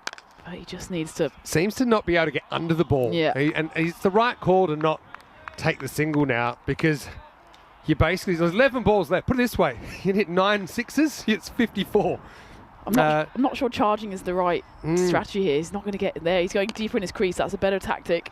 Can he make the stop here, crossweight? He can't, so that'll be 4. But yeah, I think you're right. I mean, you're looking, they are bowling pretty full. You need some length to work with to elevate. I mean, it helps anyway. So even this one, okay, he's able to get under it slightly and get it down under 50 required, but 49 off 10. It's under this as well, but straight to the field, and that's a brilliant catch. Excellent work out there. Well, Tim Lloyd, he's got buckets for hands. That's another line drive that's fading on him, and he's been so good in that position today. Kadeka, well, just in the end, he couldn't do it all on his own. He goes for a masterful 79, but it won't be enough to get the win, you feel. He's the 6th to fall, 107 for 6. Well, if you just look at the scorecard, you know exactly where it's gone wrong here for CFS. Apart from his 79, it's an outstanding innings from the skipper. No one's got above 9. In fact, after 9, it goes down to 4-3-1-0. It's almost like a NASA takeoff. This one took off, but it was a brilliant grab out there in the deep. Wimbledon have been exceptional in the field throughout this series so far. On home territory, comfortable with their surroundings, and a comfortable grab in the end makes it look easy. CFS lose their 6th, and with it, maybe the hopes of chasing down this total. They will get the consolation bonus point, though. Yeah, they will. It was a bittersweet symphony, wasn't it, from the CFS Pinnacle Pro skipper. Weeks needs to capture the magic. And he gets hurried up first ball. Go on, throw. Oh, players are too smart these days. Every time we have a potential viral, they're getting clever. That's overthrows waiting to happen, but I think Baldwin, he's smart enough to know, hey, the ones aren't going to hurt us here. In fact, now they need 8 sixes to win off 8 balls. It's a bit like trying to win the Powerball. Anyway, here we go. That won't be 6. And so, yeah, credit to Wimbledon. I mean, it looks like they'll have to settle for 3 here, but it locks them. I know how desperate they were to finish top of the table as well. Yep. You know, it's a great performance from the home side. And obviously nothing's guaranteed. We saw that in Hornchurch, didn't we? We saw some top teams getting knocked off on quarterfinals Thursday. That's where everything can go south very quick. And Weeks get off the mark off his own leg. Oh, he's megged him. Oh, it's a fantastic piece of work from Baldwin, and really, Elks should hang his head in shame. How about this? He's megged, he's looked for it, and he's megged him, and it's the play of the day. Natina, you've played a high level of football as well as cricket, and you would have been very impressed with that. It was outside of the boot finesse there from Baldwin. Not concerned with the run out whatsoever. All he's concerned about is mugging Elks off, and he does it with a And plum. look, he loves it as well. And it's not often that we'll give the play of the day for something that's nothing to do with cricket, but I think we're a good chance today. And yeah, that was a very, very skillful piece of work by Baldwin. Oh, Elks trying to pick up the bat and ball and the gloves and go home. Yet though, still a game to go for Wimbledon. Anyway, we're going to what's a pretty kind of going through the motions last over, as James Ashby will get the 10th, and that one just worked away for 4. I don't think I've seen that before. You've been megged by a teammate on a cricket field. The old nutmeg. I'm not sure how much he meant it. I think he started it. I think he did. Or you think he claimed it after the fact? I think so. It looks like they're almost trying to not run into each other, and the ball slipped through the legs. It's all part of the grand strategy, I think. Watch the spin here. Does watch the spin, and it spins the other way. 4 runs. Well, Tortuga time. He gets the old Doosra. Saklay Mushtaq would have been proud of this one. Spins one way, spins the other. Well, it's all happening, even though the game's a bit... I still don't quite understand. I mean, you said your partner's a doctor of physics, or maybe he'd be able to explain that one. That was just bent all the laws of nature. Did it ever? What a game. Swing, miss, throw, hit. Don't think so. Seem to have the bat down. Now CFS will have that game against Creative coming up. I think he's not going to get caught napping here. Bat's back. I was actually sitting next to a nuclear physicist this morning at the women's event. Were you? One of the most highly decorated physicists in England. Also an MCC member and a brilliant scorer and player. Is that right? Yeah. And you have a high-level discussion about the laws of nature? We talked about associate cricket, which was high level enough, I guess, but I guess so. physics mostly goes over my head, unfortunately. I just like to nod along and provide support. Yeah, well, right now we've just got a quick check of the table after this. So Wimbledon now, I think for sure they've locked up top spot. They'll go up to 20 points. Creative Sports and CFS are going to have a bit of a battle for third and fourth. Reverse is attempted, but nothing is hit there. Jamie Ashby holds a pretty solid over in the 10th, but Wimbledon will run out winners by 35 runs. The final score is Wimbledon 155, CFS Pinnacle Pro 120, although CFS do get a point out of the game. I think that will move them up to, I'm going to make that 12 points. Creative Sports 13. So it will seem that actually this next game we've got coming up will be for third place. And of course, if you do finish third, you play East Molesey. If you finish fourth, you're going to have to play Banstead. In Group A, we had 3 teams actually 4-4, Banstead 6-2. So you would probably be trying to stay out of fourth place. That is the lineup card for match number 39. A bit of an extended break, don't forget, in this one. So we're back in about 45 minutes to take you into that. Tina, I know the plan is that you might have a little bit of a break. You can have a cup of peppermint tea, and then we'll be back to finish the day together. But the news from the toss, CFS winning the toss, and bowling has been a bit of a chasing tournament, hasn't it, so far? Yeah, it has, and CFS, well, they're going to hope they do a better job of chasing than they have. It's not the worst chase in the world. They end up 35 runs short. But you just knew with Aya Kadeka at the top and the power that he's got, as long as he was out there, they had a chance. But unfortunately for him, he was the only one providing any kind of resistance. It was some resistance, to be fair. 79 runs he scored, including 8 sixes and 5 fours. Unfortunately for him, though, he was mostly watching the carnage unfold. This was a bunny hop and the third one as well, for good measure. I don't think that was legal in any form of the laws, but it was still a brilliant effort on the boundary. That one went straight through Faris Hayder. That was the first wicket for Williams Hewell, picking up a wicket there. I'm doing a bit of a jig in celebration as well.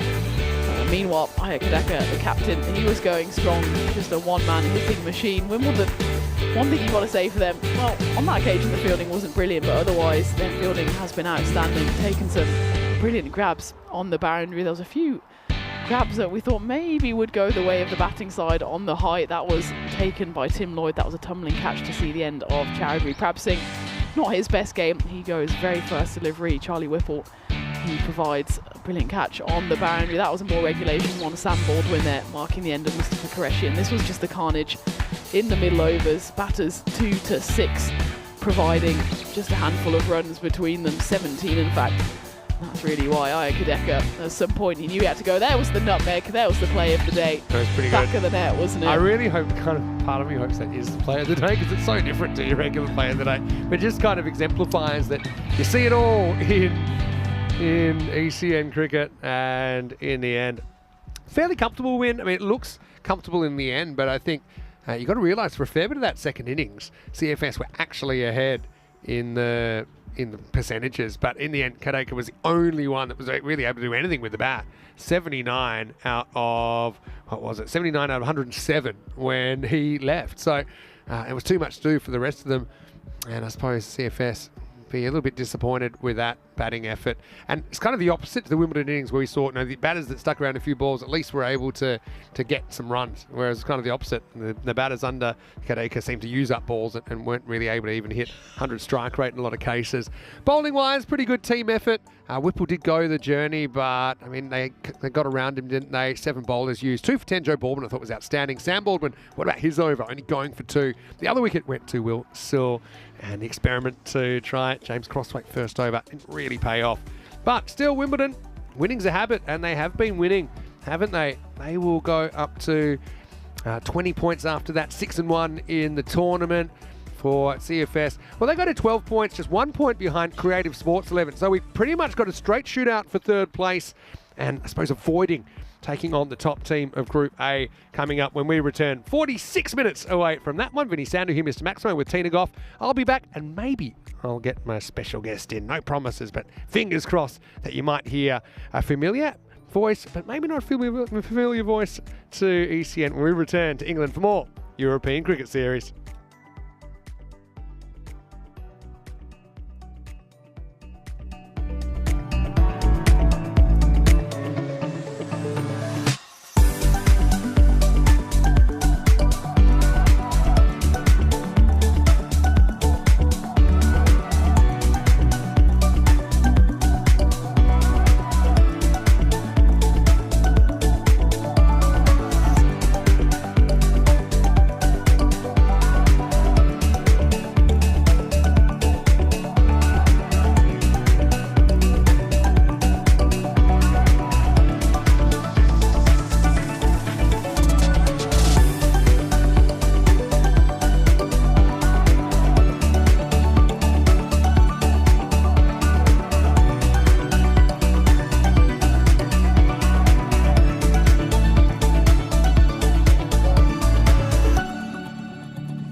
just you and me. Summertime, get ready, we are so divine. Blue water and yellow sand, let's live our dream. Summertime, get ready, we are so divine. Blue water and yellow sand, just you and me. Summertime, get ready, we are so divine. Blue water and yellow sand, let's live our dream. Summertime.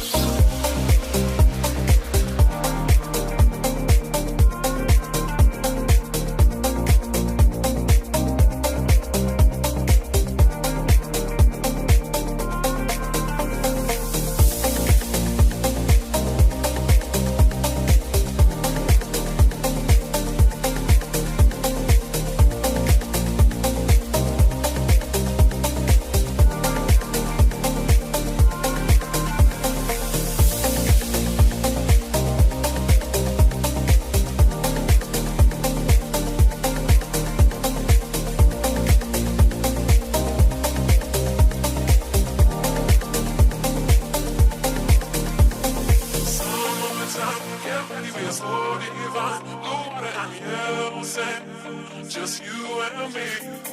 Summertime, get ready, we are so divine. Blue water and yellow sand, let's live our dream. Summertime, get ready, we are so divine. Blue water and yellow sand, just you and me. Summertime, get ready, we are so divine. Blue water and yellow sand, let's live our dream. Summertime.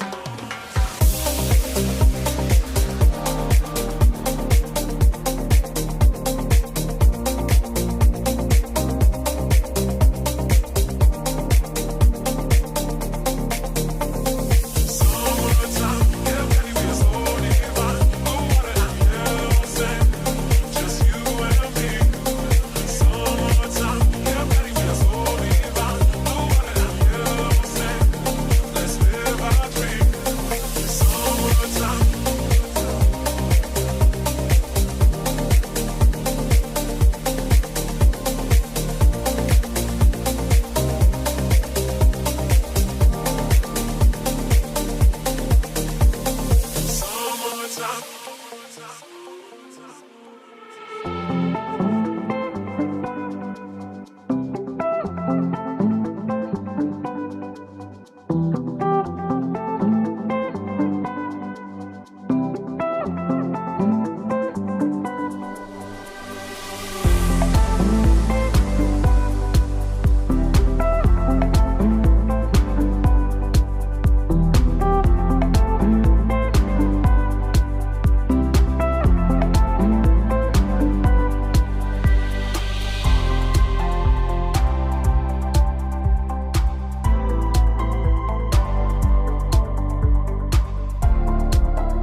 This European cricket event is proudly brought to you by HCL Software, Rado and 1xBet.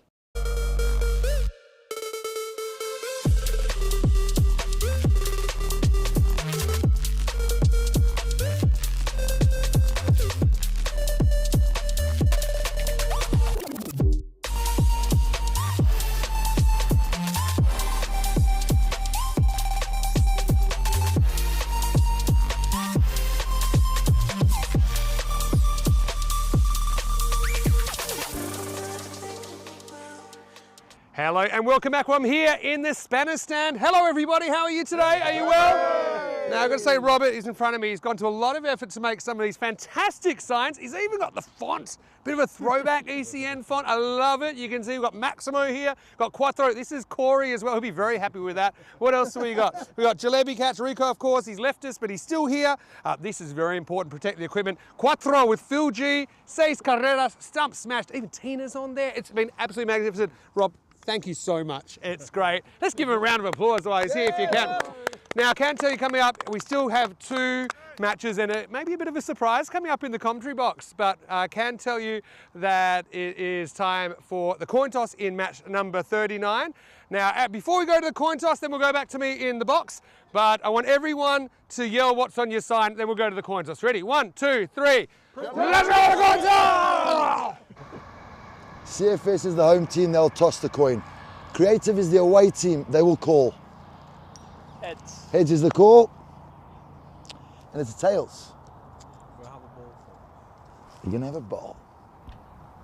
Well, you heard it here first. CFS Pinnacle Pro winning the toss and electing to have a bowl. And there has been a bit of a tendency of chasing teams to get the wins in this European cricket series.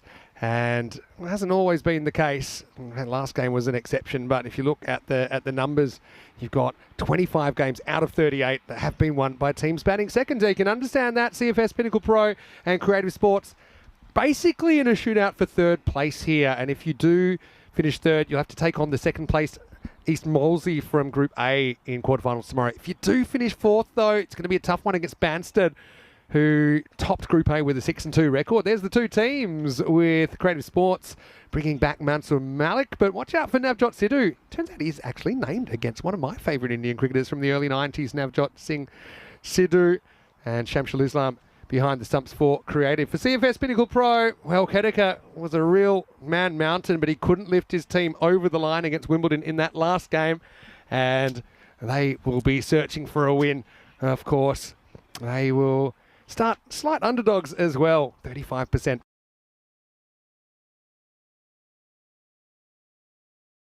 So remember, I did say that there's a chance we will have a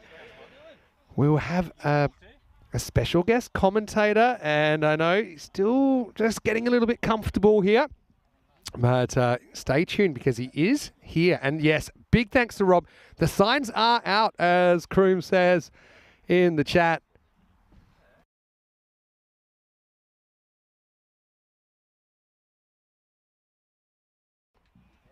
Also, you might see ECN founder Dan Weston around if you're eagle-eyed in the crowd. I know he's here, and his son Casper is playing a bit of cricket in London this week. Well, it looks like it will be Nathan Weeks. It's almost like the coin toss specialist, isn't he, Nathan? He will be opening up. Okay, interesting. Alan Jones goes to the top of the order. It's been a little bit out of luck. A little bit shorter runs in this series. Guy has a top score of 160 in the format. Did that during Hornchurch. So, lights, camera, action, match 39, live from London. Here we go. Oh, Jones doesn't get bad on this. Looked like it was heading down the leg side. We know that he's got natural in movement. I think probably just hits him in line, but the natural movement that Weeks gets is going to take it past that leg stump. Well, I know a few of the Spanner crew at the ground might have met who our guest commentator will be in just a few minutes' time.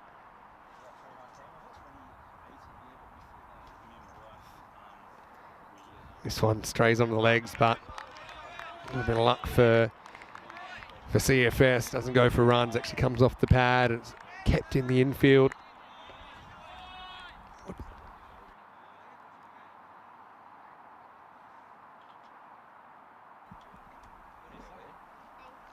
This one that kind of holds its line. It's a bit too spicy for the keeper. Throw comes in. They get one. Probably could have had a second if they turned around quickly. We have the first run of the contest. Yeah, CFS do start on 12 points. This is their last game. So to have a chance to go for third, they need to win this. And I suppose still Creative Sports Level would have the chance to take third place back if they had a win in their last game, which is against Wimbledon later on to finish the day.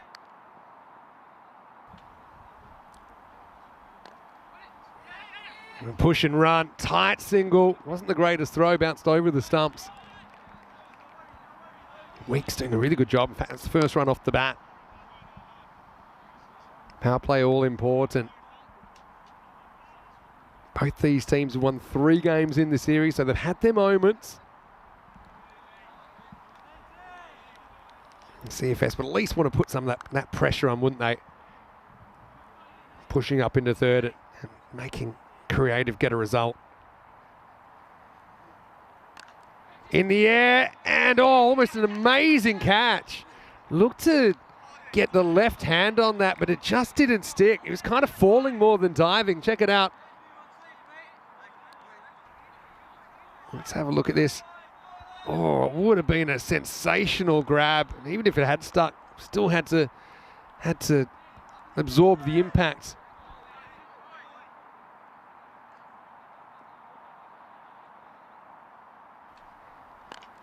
Pretty careful first over here from Creative. I think some of that you got to put down to Weeks, who does a really good job. And at the end of the first over, it's 4 without loss. Reminder that tomorrow Croatia gets underway. I do believe Phil G and Rico are in Croatia already, and we'll start with the T20 I Series. So 2 T20 internationals tomorrow, Croatia versus Cyprus, coming from the Mladost cricket ground in Zagreb. And it starts a couple of hours earlier than us, so you can enjoy a fair bit of that match 1 before we start quarterfinals day here in London, starting tomorrow on ECN, 7 a.m. GMT, 9 o'clock in Central Europe and 12:30 in India. Of course, we'll start 2 hours later at 11 o'clock Central European. Well, here's CJ Sharji. He's found some black trousers today after his trademark greys were used. But he's a cool dude. Let's see how he goes. Can he keep the pressure on? Patil on strike. Goes across the line. He'll get a boundary, the first of match number 39. And a bit of a risky shot, really, from Patil. Check this out in the replay. See, bottom hand kind of takes over, finds the gap, finds the boundary.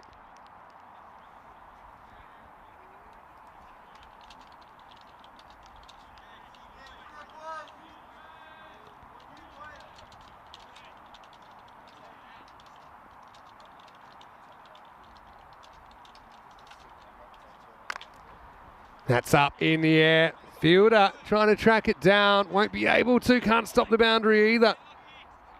So it'll be 4 runs. And yeah, Patil trying to get a move on. Probably needs to. Hasn't been a great power play for Creative so far.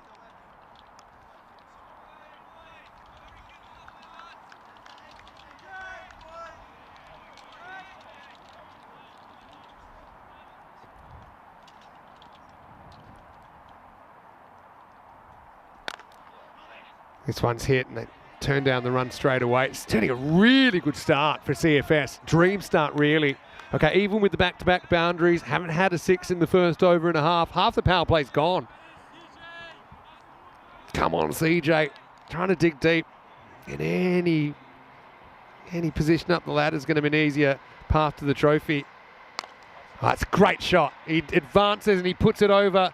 Long off, Maximo. First one of the contest. CJ annoyed, but geez, that's a really good cricket shot from Patil. Makes you wonder why he's trying to kind of slap everything sideways when you can play a shot like that. Hold the post, take a picture, it'll last longer.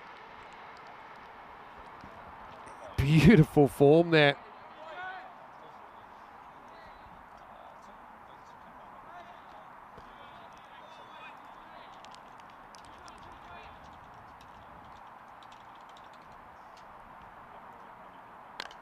Goes up and over the offside this time. That'll bounce just inside, but it will be 4 more. So Sharji's over, just going off the rails a little bit. Creative playing catch up here in the second.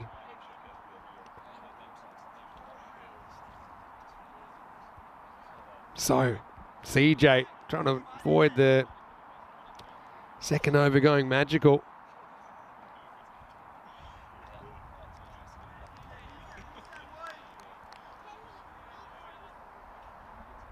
Patil 20 off 7. Seems to have turned the corner. Last ball of the second. Low full toss. He's got good hands there. Does James Harvey. Takes it without instant. End of the second over. And the score is 23 without loss.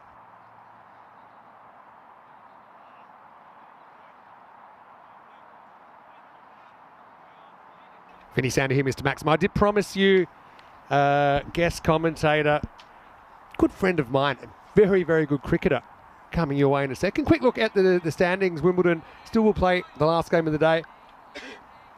They're 6-1 with 20 points. They have locked up top spot now. But these two battling for third.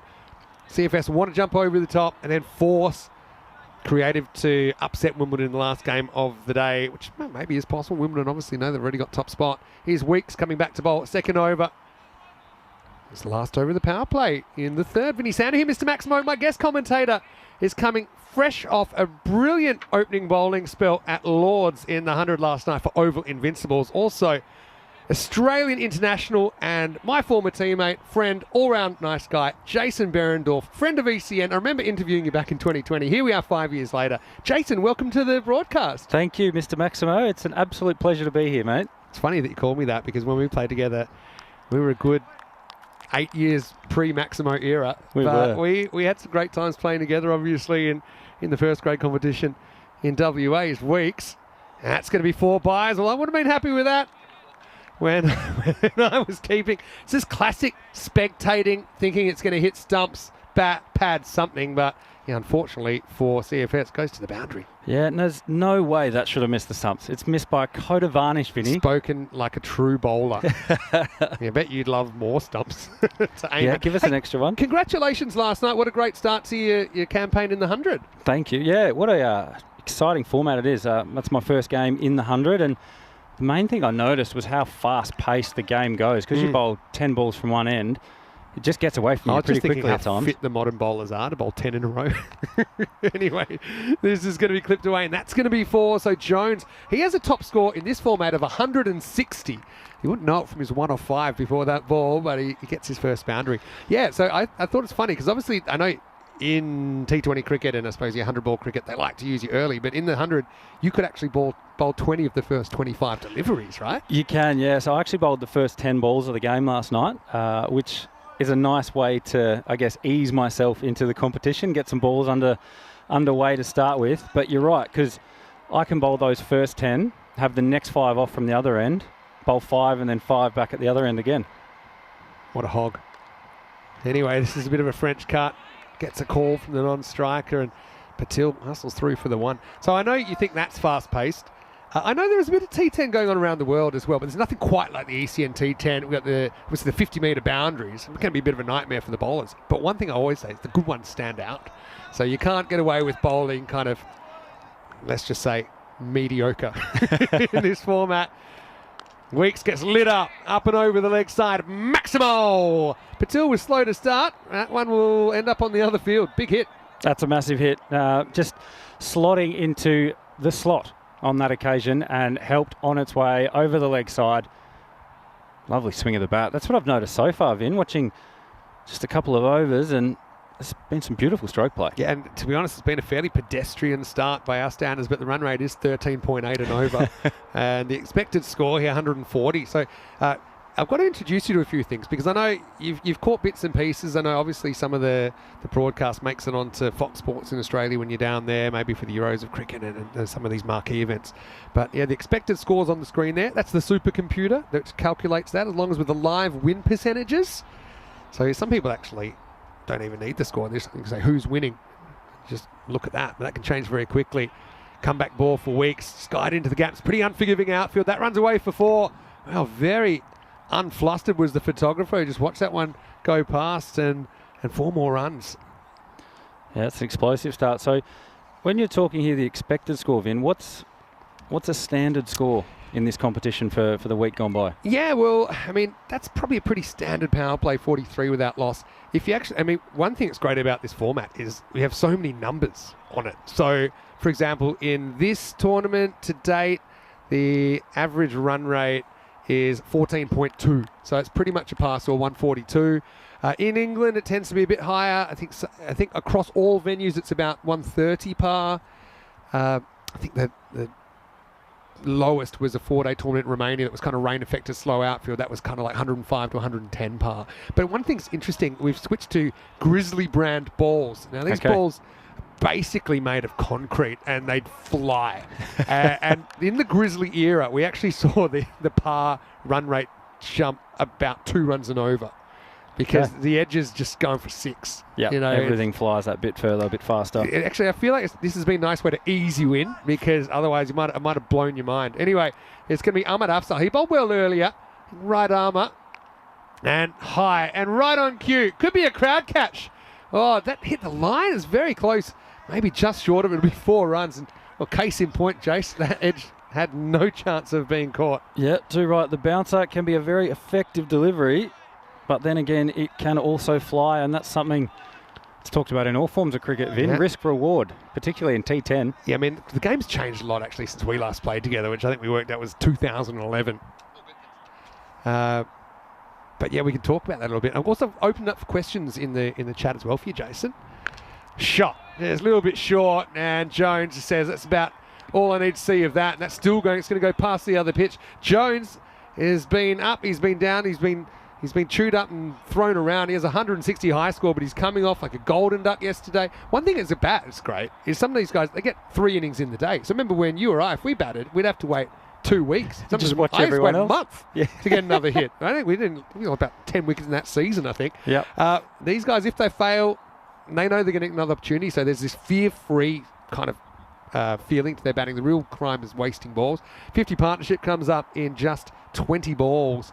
Yeah, but the game has changed a lot. I'm going to go to some questions though, Jace. I'm very kind you're here. First one comes from Paul saying, how much input do the men take from the women playing in the earlier match? I mean, that's true. You get to have a look at how everything's playing, how the pitch yesterday so it was a bit slow. Isn't it great to have the men's and women's 100 side by side?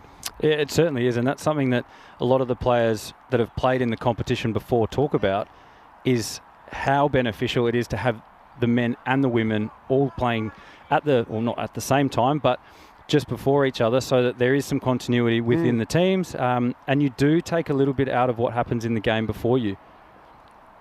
Afzal with a comeback. A good length this time, just checks his shot. Jones looks like he wants to be here for the long haul. So even to the point last night where chatting to a few of the London Spirit guys, they saw the wicket and how the women played on it and thought, we'll have a bat first because it looks like a good wicket. Yeah. It must be great to also get that interaction, I think, with the women's sides as well. That one's hit straight, fielder, straight through the fingers. Normally a pretty good fielder there, Harvey. I think he knew he had room to take the catch, but just burst through the fingertips. A lucky break for Patil, who is dropped on 32. Maximal. Yeah, he's now moved to 38 off 12 deliveries. He is racing along, and could that prove very costly? I think so, potentially, Vin. Potentially. And 5 outfielders in play. We're into the 4th over. Power play's done. Slower ball this time. Good change up from Afzal. He's a pretty canny bowler. Okay, tell me this then. As a bowler, I mean, obviously you've got an up front role, so you're probably not as reliant on variations as some of the bowlers down the track. But I mean, what are the particular skills that are very, very important in a good short form bowler? Yeah, something now is the execution of length in particular. So whether you're holding length at the top of the stump, executing Yorker. So we see another slower ball there, punched down to long on with a bit of bobble. Well, Harvey's got the yips. Good running there, coming back for 2. Yeah, there's good little basics there, running the first one hard. You don't always see that. Yeah. Okay, so and that can change depending on the conditions and the particular tactics? Yeah, it certainly does. And the other thing that I've developed a lot over the last probably 3 or 4 years in particular, and you see the guys in particular that bowl really well at the back end of the innings, is they've got good changes of pace. So whether it be a knuckleball or a an off cutter, a leg cutter. We saw Sammy Curran for us last night with the Oval Invincibles bowl his super slow ball that came out at about 47 miles an hour. Seriously? Well, that's so I think his top pace for the night was around 80 mile an hour, and then he rolls that one out. Is it just literally bowling it slower, or is there some sort of trick he's doing with that one? So he sort of bowls it like an off spinner, which is what it looks like. It's like an ephus in but baseball. It slows unbelievably. Moray, young left armer, gets his opportunity. Sprays the first one. I remember in under 9s cricket, my slower ball was literally just running really fast and then almost stop. and we had a little signal for it where you would tap your thigh going, come on everyone, and then the keeper would just come up a few paces. Yeah, we were pretty crafty even at that age. Yeah. So, yeah, that's interesting to get this kind of this really uber modern professional perspective. Patil being a little bit selective still. Bit of a fumble there, probably will allow it too. So CFS is a little bit loose in the field. I mean, I know it's short form cricket that we play here, ultra short form, but actually it's quite a long slog for these teams. They have to play 8 matches, and then of course we get to knockout stages tomorrow. So I suppose the question I've got is, how do you think you'd go in this format? I think I'd struggle bowling back-to-back games, Finn. Only 2 overs though. Yeah, true, 2 overs. But it is like, they do play a lot, and credit to them. It's a pretty tough slog some days, keeping out playing 3 or 4 games a day. Moray up in the air, no outfielder back there. 1 bounce and 4 runs. So Patil knocking on the door of a half century. CFS just unable to break this opening partnership. So it kind of goes into this question from John Gray, and hello to Johnny, he actually lives in France. Big cricket fan, big ECN fan. So yeah, basically what do you make of this format? And potentially its ability to spread the game around the world into places that might not know cricket so well. Yeah, I think it's such an amazing and exciting opportunity to be able to give cricket, or give everybody an opportunity to play cricket. It's a game growing up in Australia that we have such a connection to. And again, another big strong shot and well fielded down at long off. It's a little bit bobbly in the outfield, so you've got to get your body right behind it. Especially in that part of the ground, it can be a bit tricky. Yeah, and so having the opportunity, well, for me to see guys playing a game that I love and have grown up with, and giving everyone an opportunity to be involved, I think is really special. And that's the way the game is going to continue to grow and evolve, is that more and more people are allowed to play. Pretty good ball from Moray there. Hint of shape, and you'd love a left armer, wouldn't you? Love to see, especially a young left armer finding his way. Yeah, it's always nice to watch left armers, and naturally, just sort of, you want to pick apart what they're doing and have a look. And the main thing for me as a left arm bowler is to swing the ball, and that's what it's really exciting to see guys when they're trying to keep that seam up. Oh, it's pretty close. It's in pretty full. It'll either be 4 or out. It's got a funny feeling here because it's so full, and if it pitches in line, I felt it was a good shout. Let's have a look at it. Maybe just outside the leg stump, and he's on the front foot. So I think it's excellent umpiring. Maybe the umpires don't really get any help with LBWs here, and although that was pretty close, the umpire makes the right call. What's worse for the bowler? Cost his team 4 runs. Yeah, too right, but that is a very, very good call from the umpire. It's a line ball call in terms of pitching outside leg stump, but yeah, they only get 1 look at normal speed. I often say the umpires here, even really experienced umpires, and a lot of games and 20 over games and everything.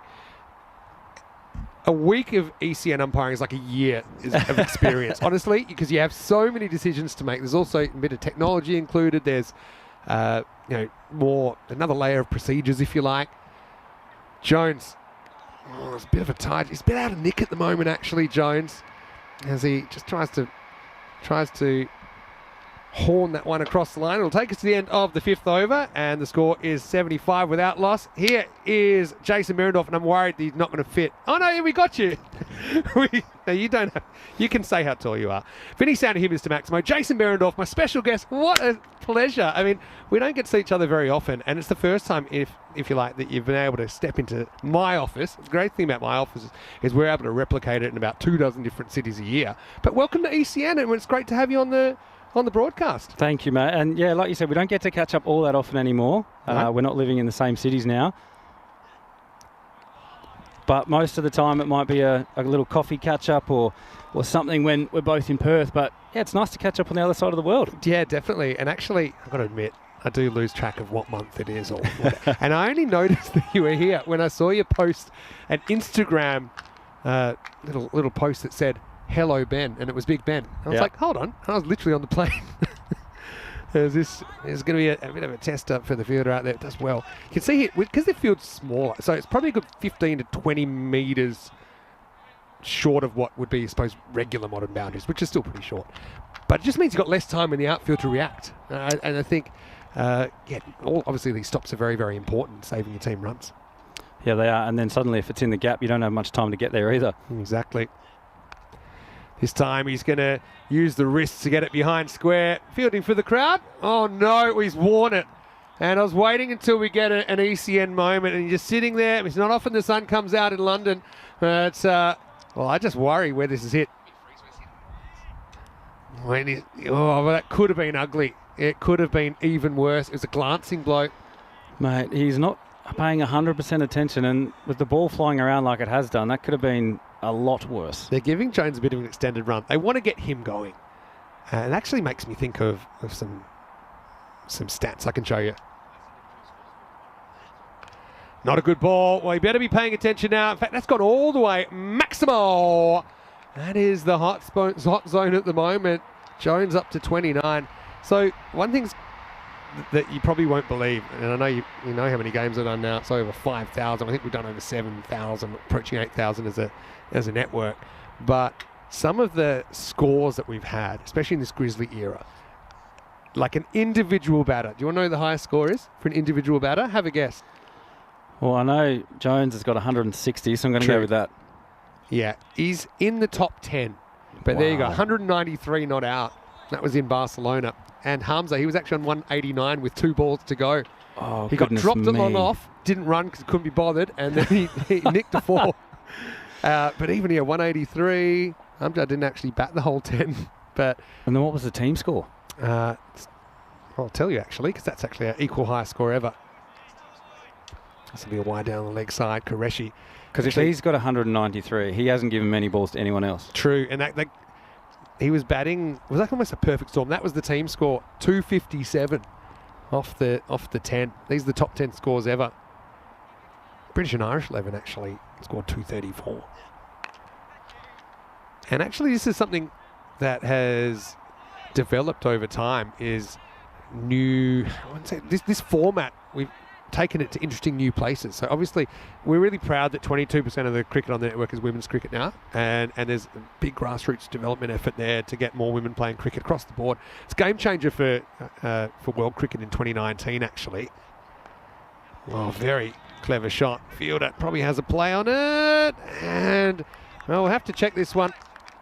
It's great effort actually, but I'm just not 100% sure that he stays in bounds. We'll check it out in the replay. It looks okay there. If that's his only contact, looks like that he's not touching the rope.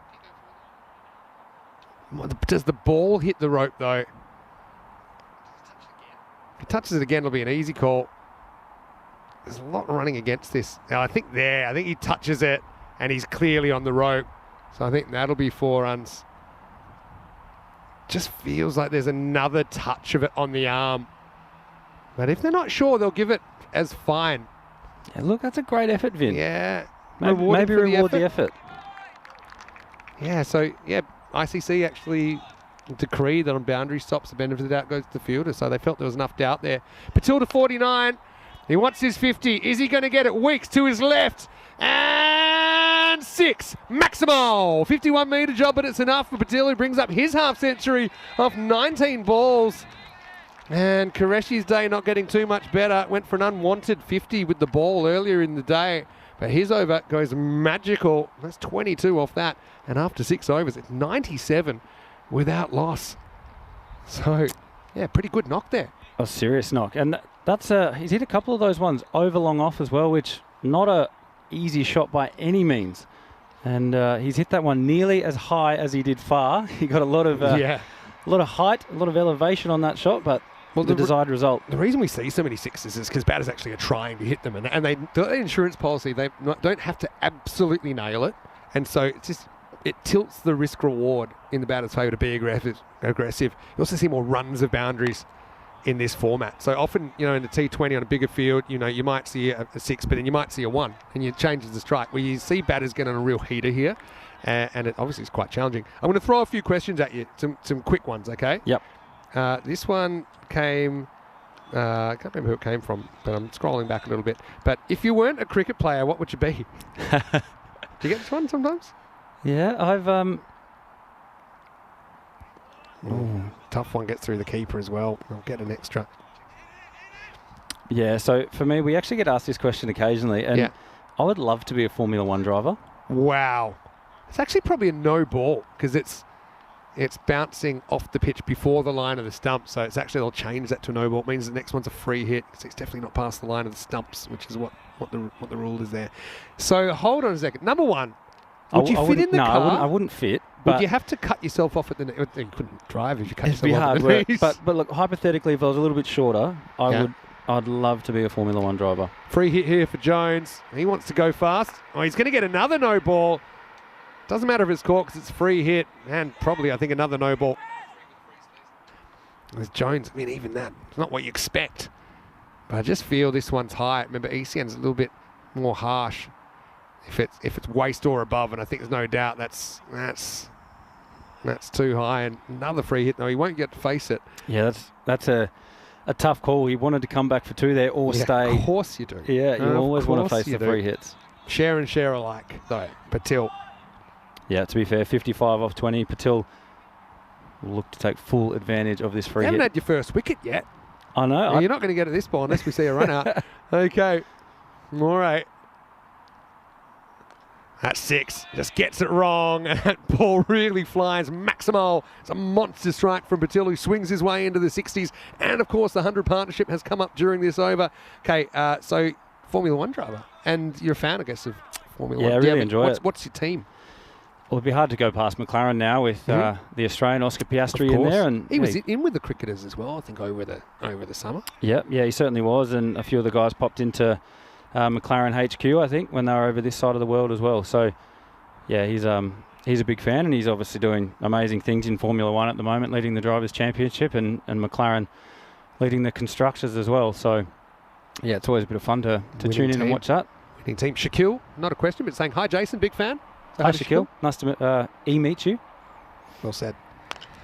Well, that one is going Weeks. Can he keep it inside the boundary? That's really all that matters because it is a free hit. Well, new batter's walking out there, but there's well, actually, it will be out. I thought it was a free hit, but of course, the free got hit for 6 already. So that's how quick the game's moving. Patil will go for 61. We finally got a wicket. And well done to the youngster, Hardik Moray, because it must be a tough one. It must happen to you in the past as well, where you're having a bit of a tough over. It's always nice to come back with a wicket. Yeah, it helps, as we know. Obviously, generally only get one chance as a batter, but as a bowler, you've always got time to come back, to think about your plan, to think about how you might change it up to affect that wicket. And he's done a really nice job there again. Patil has been hitting those balls for 6 for a Maximo. Yeah. But on that case... Well pronounced, by the way. Thank you. Appreciate that. A lot of people mispronounce as maximum. I've noticed that around the world. But okay, I mean, so it's there, but it's not quite there. Yeah. It's not very European, is it? Yeah, that's right. Good point. So, yeah, nice catch. Nice pair of hands there as well. Yeah. Weeks is in a bit of a hot spot there. Going to try around the wicket here. In the air. Well, twice as nice. Iqbal could go first ball, and he will. So Moray's on a hat-trick, and that's how quickly this game can change. And Iqbal, we had to wait a long time to get a chance, but he will only last the one ball. Got him reaching out towards the tram line. Bit of an end of the bat job, really. Weeks. That one was even easier. It's 108 for 2. Okay, quick one. So he's on a hat-trick. How many hat-tricks do you think we've had this year? Just have a guess. You're not expected to know. 8. Oh, and what do you think? Is it more or less than 8? So what are we in? We started basically 31st of January. We've had 31 hat-tricks this year, and if this gets taken, it'll be 32. So you're just a little bit short. A little bit under. Taken a few hat-tricks in your time? I've taken 1. Talk me through it. Do you remember it? It was. You always remember if you take a hat-trick. It was a T20 game against Mount Lawley. So it was for us? Playing for Subiaco, Florida? Yeah, back in Perth. I actually can't recall the exact 3 wickets. Good enough. Can you remember the third one at least? Yeah, LBW. Hits the ground here. have to get up pretty early in the morning to get one past our umpires, and you're a bowler, you would have appealed for that. But Oh, big time. Yeah. Especially hat-trick. Everyone's up all the time. Can I tell you one of the funny things that Europeans think about cricket is that the batter can't really do anything, even if they like raise their eyebrows on a wide or something. They get Reprimanded, Like, yeah, bang. get reprimanded. But the bowlers, by definition, have to yell at the umpire when they want something. And how is that fair? They have to yell in the umpire's face, and it's just part of the game. Look, it's nice to give something back to the bowlers. Like, I'm all for it. Yeah, I mean, you got to get that excess energy out, don't you? Yeah, I remember I was part of it. David Bolton, our old captain, took a hat trick at Wanneroo once. Remember, I took a catch maybe in the middle of that one. Oh my! That's a New York Yankees special. And Mullick, that's one way to get off the mark. Again, the look at this for height, probably just dipping below the waist. We'll check it out in the replay. Yeah, probably just dipping. So legal delivery, but illegally powerful hit from Mullick to get him off the mark. And at the end of the 7th over, it's 115 for 2. This is the tour. So, I mean, I'm not on all of these, but I'm on quite a few of them. We're in Wimbledon at the moment. Croatia actually has a bit of an overlap with this tournament. Actually starts tomorrow. I'll be in Kiel, where actually Tina lives, about an hour away, which is the north of Germany, from the 18th of August. And it just keeps on going. We've got the marquee tournaments there, including the Western Shield. Ross Taylor is captaining the World 11 this year. Kevin O'Brien is the captain of British and Irish 11. Wow. Some other big names expected to sign up for that. That's for emerging talent.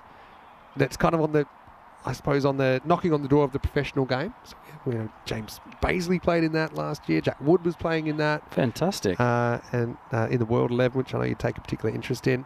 But yeah, plenty happening. All right, time for some left arm spin, and James Harvey is going to bowl pretty well earlier on. But it's a hectic calendar, as you can tell. Mate, the calendar of cricket in all formats now, there's no free days. Yeah, it's just played everywhere all the time. You're telling me. Low full toss, not an easy one to get away. Mullick will have to settle for one. I mean, even in this tournament, because we couldn't use the ground Saturday, Sunday, so normally we just play every day. So I was off in Gibraltar, and it's 13 Got games. a couple of days off. Yeah, so or not. Off from London. This one hammered into the hole. Well, watch out, Spanish squad. We're almost a person down, Saeed. We can't protect him from the back.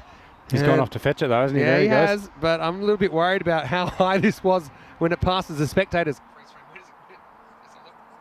Right, luckily we can't show that to you, maybe, because we'll have to go to an R rating for violence. But yeah, I'm going to try and get through these questions. I know you've kindly taken some time off on your free day to hang out this afternoon. But Well, what would you rather do? initially, I thought Yeah, go on. we were catching up for a coffee. Yeah, well, there's probably, you can get coffee over there. So Just multitasking. I've got your can of water. What more do yeah, you want? perfect. You're an athlete, so I know it won't be anything stronger than that. Nah, so it's actually refreshing. It's really nice to come down. Like, I love the game. I love being able to talk about the game as well. He bowls this from about 25 yards. And It's clever. It's caught the batter on the hop there. Yeah. But also, you get longer to see it. Always kind of hip to hip with the umpire. It's one of the few times that works. I think it's no. Oh, that's going to be a no ball for sure. Called on the field. Won't bother attempting a catch. Almost creates a run-out chance, and it will be. Well, a bit of a brain fade there. Mullick got a bit greedy. He wanted the free hit by any means necessary, but he'll have to step aside. It's a no ball plus a one and done. Mullick run out for 8. Can be run out off a no ball, and it'll be 126 for 3. Well, he'd be filthy with that decision. Number one, I reckon, because he didn't hit the ball for 6 in the first place. Yeah. But then, too, he didn't run the first one hard and turn like he was ready to run 2. He sort of looked and then propped, and by the time he did all that, it was too late. Yeah, exactly. I mean, it'll be backyard rules, though, for the new batter. Can't get out first ball, which I think is always... That's excellent. There's a lot of batters that would like to see that in all forms of cricket. But look at here. It wasn't exactly the quickest turn I've ever seen. It was a good throw, though. I mean, give credit to the fielder. He threw it in. Keeper didn't have to move at all.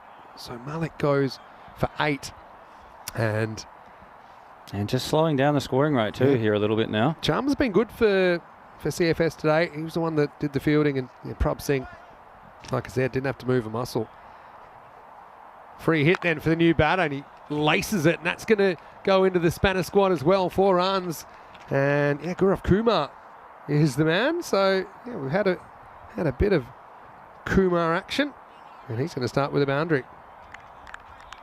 So, question from John about your plans for the future, because I'm not going to say you're old, because you're a good 9 years younger than me, but I suppose I will also say people are playing later and later, and they're managing and they're professional with their preparation and looking after themselves. Yep. Maybe not from the Dougie Walters era of cricket. Yeah, things have changed a little bit since then. Jimmy Anderson played well into his 40s. But Well, he's still going. He's actually in the 100 as well, so he's with Manchester. Yeah. Yeah. So we're actually playing Manchester next. We play them on Saturday. So I suppose I'm going to expand on John's question as well. But first, watch Afzal coming back in the 9th. A bit of an ECN expression as well. It all happens in the 9th. Okay. This is the 9th. Well, it's a nice start. Nice little wide Yorker for one run. Yeah, definitely. Jones has batted through so far, but again, can't quite capture his best form. It's tough for batters when they're a bit out of nick, but it's a real hit out or get out kind of game. So you'd be hoping for minimum 200 strike rate in this format that would translate to a 120 score. And really from your top 4 to 5, in this tournament, you want them to be going 250 plus. And obviously Jones hasn't been able to produce that so far. Still time though. And he's going to go for it here, and he's going to get the legs. Maximo! And Saeed will do the fielding. He's had a bit of the ball today. Bit of a fingernail job for the first spectator, but it will be 6 runs. Okay, quick one. Plans for the future. So keep playing for a while, I guess? Yeah, so I've recently signed a 3-year contract with the Melbourne Renegades in the Big Bash. Yes, I know. So I'll be keeping going for at least a few more years yet. Yeah, but body feels really good. So that's the nice thing about playing shorter format as well. Lisa's going to be up, and that's going to be 6. Bit of a standard live job. Oh, he's almost caught it sitting down. Didn't have to move. Well, that's our security. And, well, let's just say, you talk about picking a man out. I mean, literally, he's in a chair. Here he is. He's sitting down. You just won't be able to see. I think he's not hurt, but he's not happy. He's not showing it anyway, if he is. Again, no bones were broken in that play. This one stays down a little bit from Afzal. But yeah, so going back to it, so I've got the longer term contract with the Renegades, which is great, and enjoying playing some franchise cricket around the world, and actually doing a bit of this, Vin, in terms of commentary and broadcast. And would you say I'm making your dream come true? You're certainly helping me on my way, aren't you? Right. Yeah. So I'm willing to help out the emerging talent. That's very kind of you. Have you ever played 5,500 games? I mean, the truth is, and I never, as you know, we've talked about this privately, I never planned a move into commentary, but it just kind of happened. And you know me from before this, that it's the perfect. It's a perfect gig. There's the stats, the numbers, and the commentary, which is perfect for you. Sense of theatre, I suppose. I mean, and your fashion choice as well. Yeah, that's true. And again, that predates this as well. All right, bit of a false shot here, but we'll get over the infield. That'll be hard to stop. It will be 4, so Kumar, nice little cameo here as Afzal goes for 17 in the 9th. Does get a couple of dots just before that boundary. And Creative Sports already slightly above par with an over remaining. They're 147 for 3 after 9. So, yeah, I mean, sometimes people ask me, okay, what's the difference between wicket keeping and commentary? And one thing I say is, well, when I'm commentating, I'm talking less. Because you remember me, there was not a single ball without a lot of... Well, to be fair, you commentated a lot when you were behind the stumps too, to be fair. And I gave out free advice, even though I wasn't particularly strong with the bat. I was kind of hiding behind around 9 teammates. Yeah, but you did have silky smooth gloves, though, behind the stumps. Very good set of hands. Very kind of you. I'll lead you into a particular catch you may or may not have taken at the... My favourite catch ever was probably off you. Probably also because it was a big game. I didn't play at the Wacker very often, and second home for you. Anyway, it's 10th overtime, and it's going to start with the 6, and it brings up the 150. Jones is kind of stuck in a twilight zone, but he still might bring up a 50 here. And look, on his watch, the team's in pretty good shape, 83% favourites, 160 maybe more coming up. What about the setup of Jones here? What do you like about him? Yeah, he's a very leg side dominant player, so anything coming into the stumps, which has been quite a consistent theme for today, is actually falling into his wheelhouse a little bit.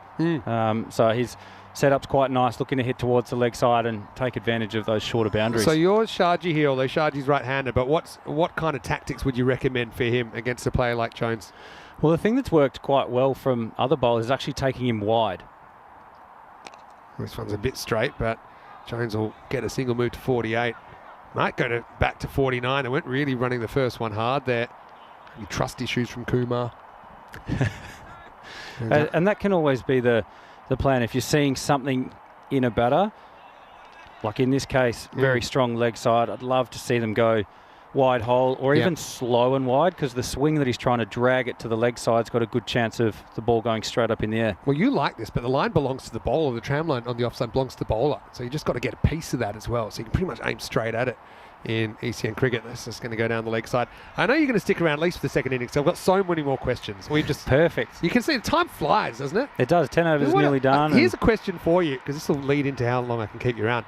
What do you do on your day off? You don't play for a few days, right? Yeah, so today I've had a day off. We played last night, so I had a bit of a sleep in this morning, which was necessary. Then got in to do some... Must be nice. 4 or more. Again, the ball flying off the top of that bat, off the edge. It really does. Kumar basically strategically ran the first one slowly to get more strike, and he'll help himself to 4 runs, not quite off the middle. So for me, I've got 2 young kids now as well, so they're not here at the moment, so it's something that to actually have a little sleep in was quite beneficial, and then popped into the Oval. We've got a few dads on the tour as well, and although they work long hours, at least they know that once they're staring at the back of their eyelids, that's it till the morning. 3 to come. And there might be a little edge on that, there is. So Kumar's going to go, and Sharji with a little bit of the X-rated stuff. Well, we'll have to pixelate that, but as you can see, he's thrilled to get in the wicket takers column, and it's 159 for 4. Rate the wicket, rate the celebration. Yeah, the wicket was a nice delivery. He's peppered the bouncer, he's bowled it again, and he's got the just rewards there. But the celebration for me, Vin, we watch and we look at it closely now. That is something out of a dance textbook that you might see at about 2 a.m. at a nightclub. Headband, check. Flexibility in the hips, check. Rhythm? Well, there's no music, but he kind of made his own. His hips made his own music. And well, you know, your hips don't lie. It's something I learned studying Shakira very closely in the early 2000s. And Sharji, well, it's nothing against Sharma, who's actually a regular opener coming out, but I do hope he gets out here, because we might see more dancing. 2 to come. Well, still 2 to come. That's down the leg side. Yeah, we've got more to come. But yeah, you want to get intermediate, and that's great. Yeah, no, I really enjoy it. And that's the thing for me, being able to commentate on games and give a point of view from the bowler's perspective, which... I think they're underrepresented. Yeah, which there's a lot of batters as commentators. So I quite like it. It's a way to hopefully pass on some knowledge and give some people a little bit more interesting things to think about. For sure. Well, it doesn't get under this. Well, they go for 2. They might strand Jones in the 40s forever. And we will get back for a couple, so 162 with the ball to go. So plenty more questions. I know I haven't got to everyone's questions yet, but I will really try, and I might even just kind of nail Jason to the chair until we get through them all, because I know everyone's very excited, including me, that you're here. I do find wicketkeepers are overrepresented in the commentary sphere, and I just think it's because we're chatterboxes. Ian Smith, probably a key one there. All right, last ball. Lights, camera, action. Might as well go for 2. They should get it as well. So well done to Jones. He hustles back, and he'll finish 48, batting through the innings. Again, I don't know if he'd be happier or less happy after that. But look, in the end, it's a team game. 164. It's a good 20 over par. And the highest chase in this series is, from memory, I think 154 was chased down. So they're going to have to chase the score that hasn't been chased so far in this series, though we have seen it chased before on ECN. But I think that Creative Sports, they'll be pretty happy after getting sent in to get a 160 plus on the board. Yeah, no doubt. And so let's go through the highlights, Jason. Give me your thoughts here. Weeksy came on early. Yeah, he did. There was some amazing catching in the first period of the game in the power play, but as is customary for ECN, there were boundaries aplenty. Some amazing shots for Patil over the top. The ones lofted over long on, for me, were the absolute standout as Jones took to his favoured leg side. And he batted all the way through the innings, which was quite a remarkable effort. He did, didn't he? I mean, it was 11 fours and 12 sixes in the inning, which are round about par. That was a tight call, but I think a very good call from the umpire. Ended up going down for 4 anyway. So that's just two That was a strong handshake. You know, have to be a strong handshake when you've got the strong personalities. Well, he's lucky that he didn't have more of an injury there. Luckily, he just turned the knee at the right point. This one was actually a really good stop in the end. He got the benefit of the doubt. But, yeah, I mean, they just found a way to keep muscling through. I think Patil's 61 was really important. Kumar with a little cameo of 24 of 8 towards the end. But Jones, I mean, don't want to call him an anchor because, I mean, you don't get too many anchor rolls here. But again, it wasn't a terrible strike rate. Finishes striking at 192. I suppose seasons that 160 plus score.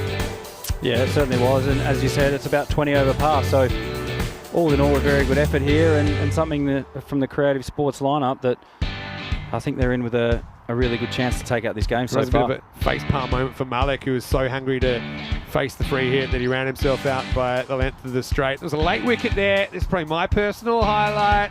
Well, time to put the kiddies to bed when CJ comes on to bowl.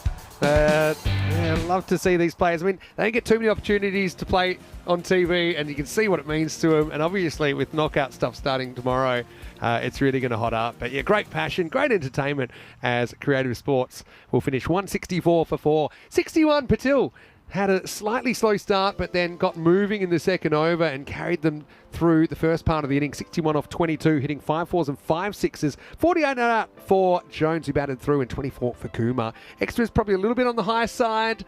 A few avoidables in there. It's kind of an overs for extras, 19 coming. And I'll let you talk about the bowlers because, of course, you're a bowler and you can tell us what they got up to. Well, that's the thing. Nathan Weeks, what an amazing economy of 9.5, and the rest of the economy is slightly over the 10 mark there. And that's something that, as you come in towards the back end of the innings, is bound to happen. But 2 wickets for Moray, something that he worked really hard on. And it's a good comeback, wasn't it, from him? Because he kind of losing the battle, but just shows you in this format, you know, it can change really quickly. Yeah, exactly right. And he stuck to his guns, and he was on a hat trick there, and you know, anything can happen. So it's good effort from him in the end. And Shaji, I'm going to go through the comments and the questions with a fine-tooth comb because we've got lots of interest here. Jason, thank you so much for your time. And don't even think about going anywhere because we'll be back in just a few minutes. 165 will be the target for CFS Pinnacle Pro as they hope to pull off a win here in match number 39. Vinny Sandu here, Mr. Maximo with Jason Berendorf. We'll see you in a few minutes when we return to London for more European Cricket Series.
This European cricket event is proudly brought to you by HCL Software, Rado and 1xBet.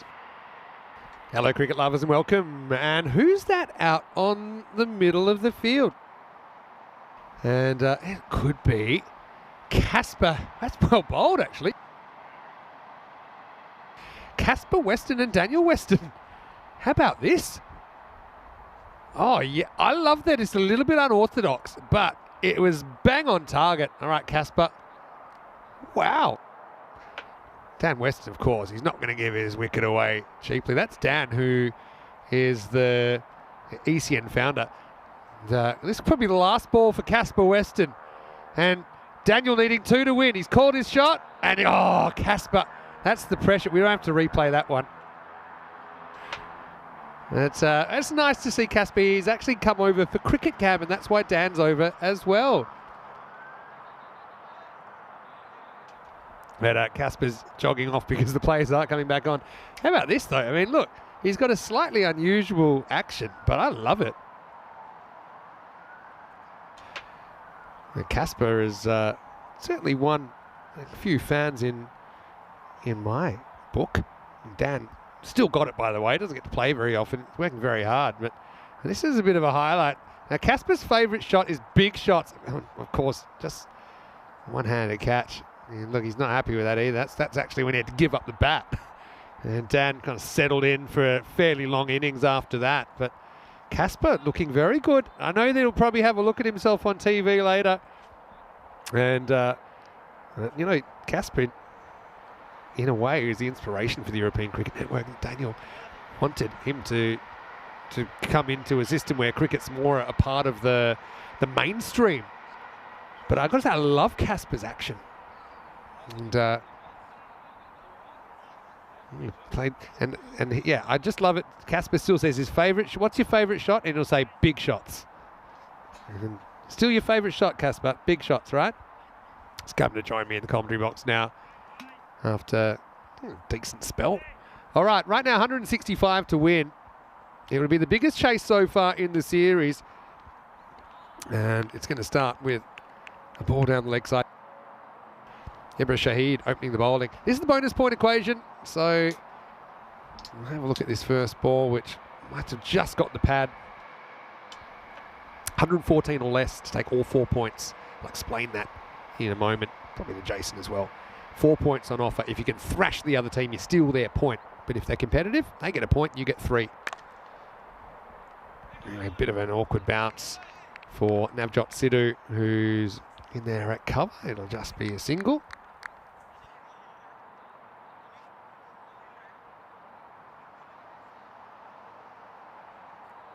Hyder is going to face up for the first time. Kind of floating slip in for Shahid. I mean, early wickets could kill the contest, you feel. It won't bring a wicket. That will be down the leg side. It will be a wide, but he's out of here, Mr. Maximo. And joining me for the second innings, before we try and get him to stay for a little bit extra, is Jason Behrendorff.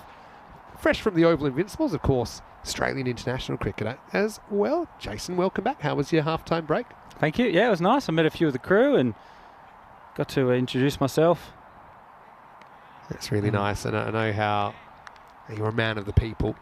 Oh, it's nice to catch up and see. But your 20-minute in the middle intermissions here, you've got sometimes after you get out of the highlights, maybe 5 if you're lucky. Yep. Yeah, it's a rapid turnaround. It is. You like pace? I do, yeah. Of course you do. Shahid. Oh, what a shot. Yeah, hit over the offside, drilled over cover point.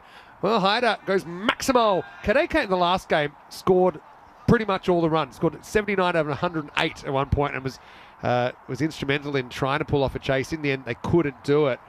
But that's a pretty good shot over the offside. That's an excellent shot. And taking full advantage of the current field setup. We've got 2 fielders out on the leg side, deep long on and deep mid wicket. Any width is almost an absolute free hit out there, and he's taken full advantage of it. I mean, I think at this level, the ability to go the other way and to hit offside, obviously, it's a lot more tough to bowl to, because the bowlers are generally trying to give you width a lot of the time. So if you can show you can hit 6s over the offside, obviously, it kind of can blunt that tactic. Yeah, and then the bowler goes, oh no, where am I going to go now? So Be interesting to see the comeback delivery from Shahid here. Hyder. Love to see him bowl something a bit straighter, working towards his 2 fielders out. Well, this one's off a length, it's hit, and it's found the gap, and it'll be 4 more. So, as we say on ECN, 6 and 4, hungry for more. CFS making a decent start in this first over. Yeah, they certainly are, and that's something they're going to have to do. Chasing 165 for victory. I love this. Kroom, Kevin, who actually lives in London and actually played in the series we had in East London earlier in the series. He's off to training now. Says, catch you tomorrow, everybody. He says, quick one for Jason before I go. How important are nets in training, or is it just something to keep you in tune? I thought he was also going to say it's a waste of time. But it's a good question because, I think most club cricketers will know they'll train a couple of times a week. Or not if they've found excuses. In the air! Oh, again, towards the Spanish squad. Well fielded by Saeed on the ground. But yeah, what is training? I've avoided it for several years. Eventually when I did, I've got to go. But what is your training like as a professional cricketer? And do you get a say in what your preparation is, or is it kind of mandated by the team? Yeah, so it does vary in wherever you go, the competitions you play, and also what stage of your career you're at as well. So now, going into different competitions, I have a lot of say in the way I prepare for games. Yeah. I know what works for me and what I've done for many years. So I get to sort of dictate that in the terms of maybe the day I want to bowl before the game or 2 days before the game, what things I want to do at training. Some groups you have maybe a fielding session that you all do together, which you're all part of, but it's getting a lot more individualised now, which I think is a very good thing. All right, goes straight, and fielder is circling. It's a very good catch, and Kadeka, the star of the previous game, is going to go for only a single. Well, this bowler, Gaurav Kumar's just had a bit of a golden arm today, getting the big fish, and Kadeka is an early exit. It's 18 for 1. Huge wicket. Second over, chasing a big score of 165. Just head going a little bit, slice. Bat turning in his hand, and as you said, a nice catch from Jones there. Yeah, Jones was important in the first innings, batted through the 10. Kadeka is a crucial blow to get early. Again, tries to take on the outfielder. That's always risky. I suppose if you hit it in the middle, the outfielder watches it sail over his head. But yeah, it gives an opportunity, I suppose, for somebody else. And Hassan Chowdhury will get the nod at number 3. Yeah, interesting that. And do you find with coaches, some coaches are a bit more prescriptive when they want the whole group together? Some are a bit more, you're all professionals, you prepare however you like. Yeah, it's very individual now in terms of the way the coaches go about it. So that's something that you adapt to the different team setup that you're in. But it is something that the franchise game is changing, and it's very individualised. Whereas if you're in a state-based program, that you're there 12 months of the year, you're working with the same guys, that's a lot more structured. Yeah. There's different parts of cricket now, and I'm really enjoying the franchise side of it, getting to travel, getting to play cricket in lots of different places, and have a bit more autonomy in that space as well. Rolling cutter last ball was a good one. Now puts the pace back on. So I think it's why Kumar's been quite effective, is these subtle changes in pace. You saw the rolling cutter, which was wide, was missed. It was kind of tramline now. You see the batter, Chowdhury, trying to get to the front foot, and he kind of reacts and gives him a length that's difficult to muscle up down the ground. Yeah, clever bowling from Kumar. It's, as you said, Vinny, the good bowlers will stand out. We've had Usman Ghani, who played for Afghanistan pretty recently. Has an ODI 100. He was playing earlier on in this group. That's going to be 6, by the way. Maximal as Chowdhury. Third time lucky for him. Certainly not off the middle, but it will get the result. Yeah, it's extraordinary that that's ended up flying for 6. These grizzly balls are just pinging off the bat. And it's landed in a foot or two over the rope there at third man. Especially when they're brand new. They never really soften. They don't tend to have the layer of string underneath which softens the ball. They're built to actually survive a nuclear strike, actually, the grizzly balls. I almost saw one going to the lawnmower earlier. And it's came back and it's fine. We haven't, in England, you don't get the randomage index isn't quite as high in some other places. Although we still get plenty of them, but ECN is known for viral moments. I'm going to throw a question at you. And I've asked people, repost your questions because there's so many I'm not necessarily able to scroll up anymore in the chat. Chowdhury gets one down the leg side. Do you have a particular ECN viral moment that comes to mind that you might have just seen on social media? Yeah, the one for me was, I'm trying to recall exactly how it unfolded, but I reckon the fielder went to grab it and he threw it, and like it went for overthrows and went for overthrows more again. overthrows. Yeah. Then someone threw it to the boundary in the end. Something like that, yeah. That's one known as 7 buys. In the air and out. Chowdhury's going to go. He'll go ... 6, gone. And Kumar, even the full tossers are getting him wickets at the moment. Creative Sports finding creative ways to get wickets. So no success for Hassan Chowdhury there at number 3, and it's 25 for 2. Yeah, again, Kumar got the golden arm. Another wicket. He's hit the full toss straight to cover. Disappointed, and visibly so as well, smacking his pad with his bat. The audible sound we could hear from here in the commentary box as well. Yeah, I think so. So Navjot Sidhu takes the catch, and Chowdhury goes for 6 off 4. And kind of bat turned in the hand slightly, a little bit inside out, and Sidhu's a pretty good fielder. And wasn't going to miss out. And well, I actually have seen, I've seen almost, I won't say everything, because every time I think I've seen everything, I'll say something else, yeah. But I have seen a batter miss a game because he hit himself in the pad so hard that he injured his leg. Not just that, at the Carlton Oval, you have to walk up the stairs to get back to the... Oh, no. And your camera follows you. It's a long so walk after by the he's sounds of given it. himself the whack, he's had to limp off the stairs, and he's using his bat as basically a walking stick. Oh, no. Hello to Zishan Arif from Austria, if you are watching. We haven't forgotten. Trust me, his teammates didn't either. Actually had a helmet throw that went a bit viral recently as well.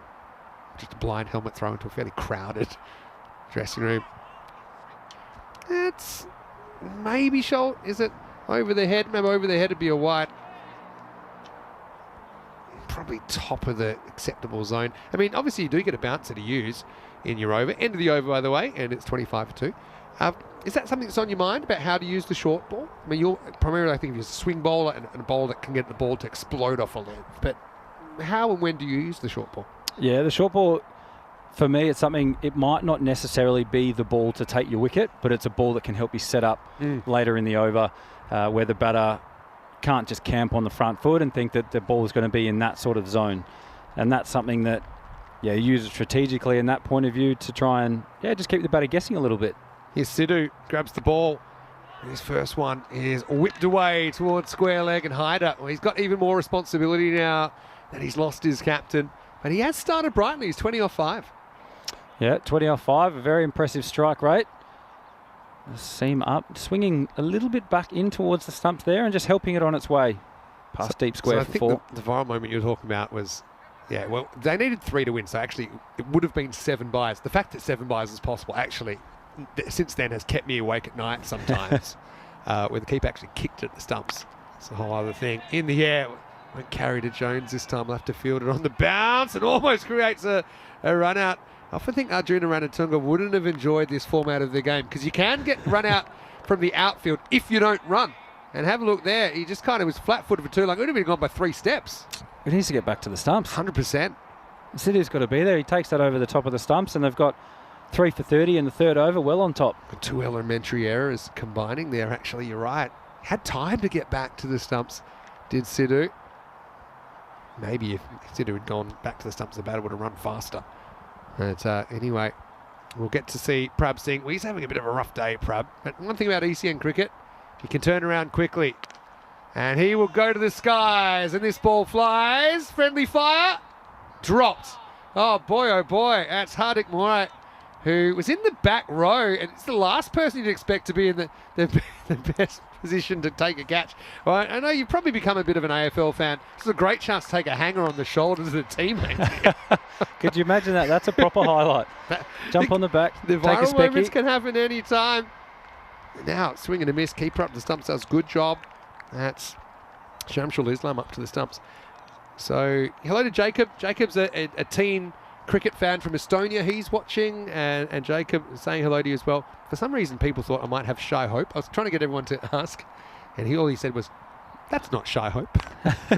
Yep, we're definitely not the same person. And that will go for 4. So Midon was up in the circle, and Prab, well, a bit of a confidence booster for him, I suppose. Hits a 6 and a 4 in quick succession. So yeah, keep those questions coming in. I'm trying to get to as many as I can, but I'm enjoying sitting with you. You can get used to this. Yeah, it's nice, isn't it? It's a novelty. Yeah. One thing about this form of the game is even though we do ridiculous hours, I think in Gibraltar was leaving the hotel at 7 a.m, coming back at midnight. Wow. And you have to go across the border as well because you stay in the southern tip of Spain because it's a bit more economical. And so you get to know the border guards really well. Hello. Morning. Morning. What colour suit today? Yeah. Passport, please. This one will be fielded. Joe's just committing to save the ball from getting past him. But I suppose it's that format of the game that does bring a lot of energy, so it is easy to bring that energy back to the game. End of the third over, and a pretty for CFS. 41 for 2 of 3. If you have a look at the Manhattans here, well, 43 without loss. So I suppose, the 2 wickets, I suppose, a bit of a factor, especially who they are, because very solid blocks there. All overs 15 and above, with the exception of the first and the fifth in the first innings. Yeah, that's some different types of towers than that I'm used to seeing. Yeah. It's very exciting. I often say the day I see a batter hit a ball softly to get it to, I'm out. Yeah. It's basically, It's especially hit at the out or high get out, levels of isn't this it? format, it's kind of, it's one or boundary. Anyway, well, he's going to almost sit down to hook this one out of the ground. Prabh Singh wants to be a difference maker. Patil comes on to bowl the 4th over. And despite there being 5 outfielders, there's not one over there. And that's going to be 6 runs, maximal. Yeah, it's dragged it down and played a little bit of a duck pull. So it got underneath it. What do you call it? Duck pull? The duck pull, yeah. So when you sort of duck underneath it, but you still... I thought you meant like a quack quack. The duck bill, maybe. I was like, I don't see too many ducks playing cricket. Of course, ducks are famous in cricket. There's something happening at the moment in ECN that's it's being revealed piece by piece. Oh, well, he plays that shot well. This time, kind of escorts it. Maybe that's the half duck pull that time, the hybrid, but it has the same result, 6 runs. Yeah, Singh is just starting to find the boundary very regularly now. 23 off 7. Again, almost a carbon copy in the same zone, flicking it over the leg side, deep backward square. He's hit it a good 20 metres over the boundary there too. Too short though, isn't it? He's already seen play that shot. Don't do it again. 50's up for CFS. And his main scoring zone is the leg side. So again, we've talked about it a couple of times in relation to different plans, to different batters. Try and take him wide. Get him hit it through the offside. Try something different. Comeback ball for Patil. Better ball. Does pitch up and it's only a single. So one thing, obviously in this format, we've now obviously gone into internationals, and it was a game changer in 2019 when the ICC basically said, look, all T20s now between ICC nations are full internationals. And that has been such a game changer for some of these nations to stage more internationals, obviously using the international criteria, which is the same for everyone. It doesn't matter if you rank 1 or 100 in the world. But obviously we show a lot of those matches when we can in Europe. Tomorrow we're showing Croatia-Cyprus. From Croatia. Very interesting Australian influence on the Croatian system as well. Okay. But yeah, it's been a game changer, and it's kind of coincidentally with the ECN era as well, where we're showing more cricket. And so it's been a bit of an explosion in playing numbers and team numbers over the last few years. Tilt round the wicket to hide it, but just misses the mark. So, and that's something that I think has given these players something to really play for as well, and to work their way up the rankings as high as they can. This time he's going to charge and he's going to hit it, and even though it wasn't so far away from the fielder, Hyder hit that so well that it will race to the boundary. Cuatro carreras más. Oh, that's lovely. Can you do that again? Cuatro, 4 carreras, runs más. That's one thing you probably don't know about me, is that I've been learning Spanish now for a while, and I'm getting to like an intermediate level. Yeah, lovely. To the point that I'm watching trashy TV shows on Netflix. In Spanish, so then you can sort of try and pick up a few more bits and pieces. Too fast in this show I'm watching at the moment. It's called Jugando con Fuego, and it translates to playing with fire. Okay. I won't dig into it too much more because it's not for this time slot, but it's just, let's just say it's a dating show with a twist. That's a shocker, and it's going to be 7. And anyone? Nobody's catching it. Patil completely loses the handle. An air ball is slammed to left centre for a home run and a free hit to come. And CFS, well, they've turned the corner, and this partnership is threatening at the moment. Yeah, this is a huge over. We talk about momentum in cricket, and this over is changing the momentum for CFS. That is the free hit. Can it be stopped? It is. No more room to move on the boundary, so they dodged that particular delivery. But, yeah, Patel. I mean, sometimes the bad ball can bring the wicket, but obviously, high full toss isn't going to bring a wicket. It's only going to bring pain. Prub, after a bit of a dodgy start, it's 24 off 8. Do get an outside off. Pretty good looking shot, actually, and well fielded out there. Puts his body on the line. That's Iman Iqbal that makes the stop, and it'll be the end of the 4th over. Suddenly, they're ahead of the rate after 4 overs, 68 for 2. Yeah, huge over, 27 coming off it. So, what I was going to say is that one thing that we've just started, I say in the last couple of years, is the Western Shield, which is named after Dan Weston. I know you met Dan. I might ask you about that conversation in a moment. He's here with Casper, who's such an enthusiastic cricketer. Yeah, he loves it, doesn't he? And again, he watches so much. So it's always great to see Casper. He grows every time I see him. And yeah, so now we have the Western Shield, which is kind of all parts of the globe are represented. Another awkward stop here. Good hands, actually, from Iman Iqbal to react to that last bounce. But yeah, we have the Western Shield, which is a 4-team competition now. British and Irish Knights. So yeah, that encapsulates England, Ireland, Scotland, Wales, obviously part of England in cricket, as well as the Channel Islands, Jersey and Guernsey, Isle of Man and Gibraltar. So the best of in the format. And we're talking about kind of high-level amateur / low-level professional. Nothing low-level about this shot from Haider as it's short. Asking for trouble and going to find it. Malik with a dirty half tracker. And it's put out of the park. Maximal, 6 runs.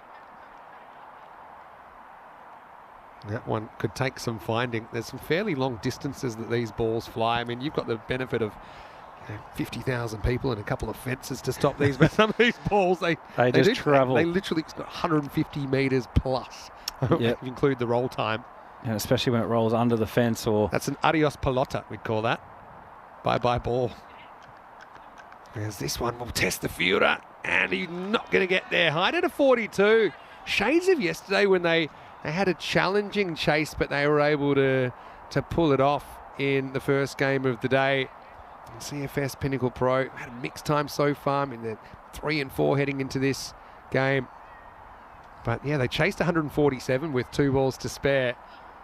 And right now, they could be writing a little bit of history for themselves. Of course, this would be the highest chase in this tournament so far. On a bit of a heat, you feel the momentum swings. That's one thing that surprised me about T10 cricket when I first did it. That it can change so many times for such a short game. You tend to think, okay, it'll be over really quick. And in a sense it is, but you can see big twos and frozen. It feels like everything is a bit more intense. Every ball's a bit more of an event. And this is pretty well bowled. If a chop into the ground will only bring a single. Yeah, the previous over going for 27 runs, really swinging the momentum for CFS, and now they're carrying that on. So far, there were 4 balls for 13 runs.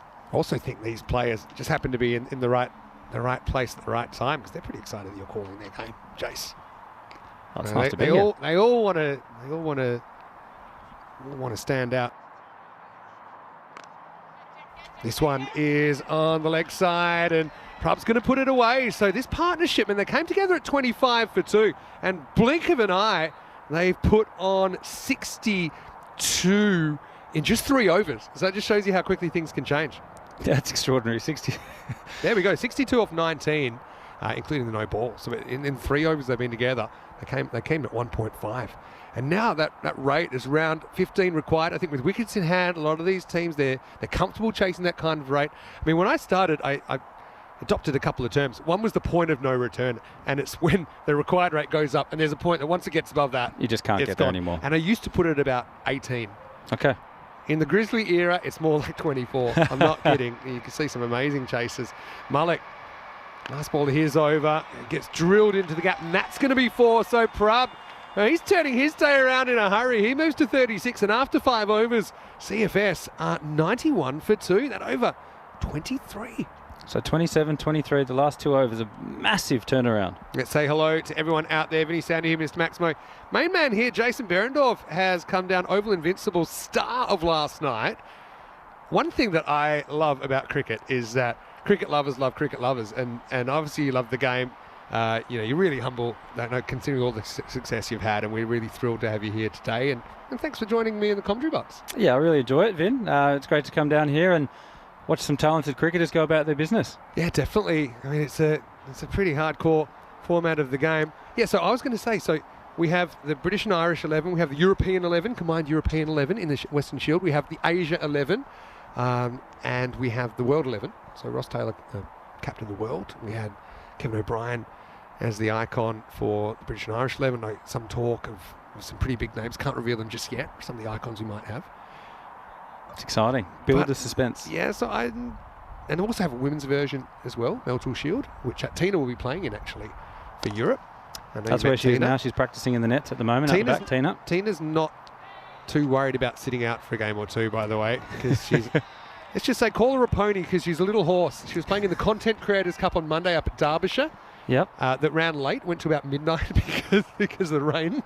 Pavel was playing in that as well. Was he? Your mate? Tina played against Pavel on Monday. There you go. Pavel was unhittable. I don't know whether the pitch was a sticky wicket, but they just couldn't score off him. Toweling it up, a couple of wickets. Remember back one year in the Big Bash, he came down and had a look with the Stars? Yeah. Have you met Pavel? Did you meet him in person? Can't remember when. I actually can't remember. I think you were probably off globetrotting, or I think you were playing Big Bash. But the year before he came Melbourne Stars, he got invited to play by Melbourne club for a couple of weeks, and then I got him to play at Subiaco Marist, my local club. We actually played. I haven't played at all really. A little bit of indoor stuff, but it's probably I played 2 games. We've got to keep to him, and it's good level of cricket. I feel it's good level of cricket we played with some good players and against good players. But I've never seen anyone so scared to get out as what I felt in this 10th grade game when people were facing Pavel. Because they knew that they could have been a meme. And there was this one guy, his name was Christian, probably the only guy who could really bat in the other team. Bouncer. And it's pretty well bowled. Check the height on this one. Remember, you get one above the shoulder, can't be above the head. I think probably it's all right. I mean, you got to think if he's standing at the crease. That's right, sharp bouncer from Kumar, again showing his... surprise tactic. Yes, change of pace, both up and down. This one guy, Christian, was the only guy, honestly, could bat. Only guy that could bat. The other ones, and he was just happy, take one, just get to the other end of Pavel. He wasn't interested in playing a shot. And then Pavel did take a couple of wickets, and then 9 down, Christian charged and got stumped. Oh, no. And then, can't remember the club it was, but it's just, a local club game in Perth. And every time Pavel was in anything on social media, Christian's mates would tag him. Yeah. Here you go, mate. Imagine getting out to this. Pavel's bowled to Brian Lara. He's bowled, He's played against some of the greats. He's had coaching from Jeff Thompson, the fast and the slow. We actually played with Jeff Thompson as well, Matt. Yeah, we did. During our time together. Oh, that's a good shot off the pads. And that one is large. Maximo Prab now up into the 40s. And they're a serious threat to chase this down. CFS bring up the 100 in the 6th over. Yeah, the win percentage is getting nearly back to a 50-50 split here. 49-51 now. We call it 40-60 or closer, the Goldilocks zone.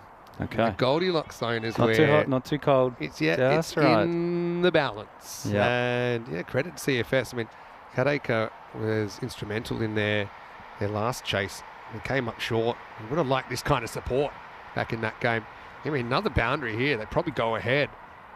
And Creative Sports won't be too happy with that. Remember, Creative can lose 3rd spot here. They could take it back. They're taking on Wimbledon in the last game. So, in England, just like all the other countries in the ECN ecosystem, there's kind of 34. Just a little bit too wide this time. The champion club gets to go to our ECL, the original ECN tournament, which is the European Cricket League. It's the Champions League of European Cricket. So Wimbledon, who you will see in the last game, and they're hosting this tournament, they had to beat every other club in England, which is tough. I think you have to win 13 T20s in a row to win it. Wow. So you win your section, and then obviously you just got to keep going. So it's like the FA Cup, but for cricket. Kumar, last ball of his spell. It's a full toss, and it's going to be 4. So that probably does put them ahead. In fact, they're already ahead according to the supercomputer. Prab Singh to 46, and it's game on here in London. 105 for 2 after 6. Yeah, full toss, just missing the mark. He's been going for the wide Yorker plan a little bit.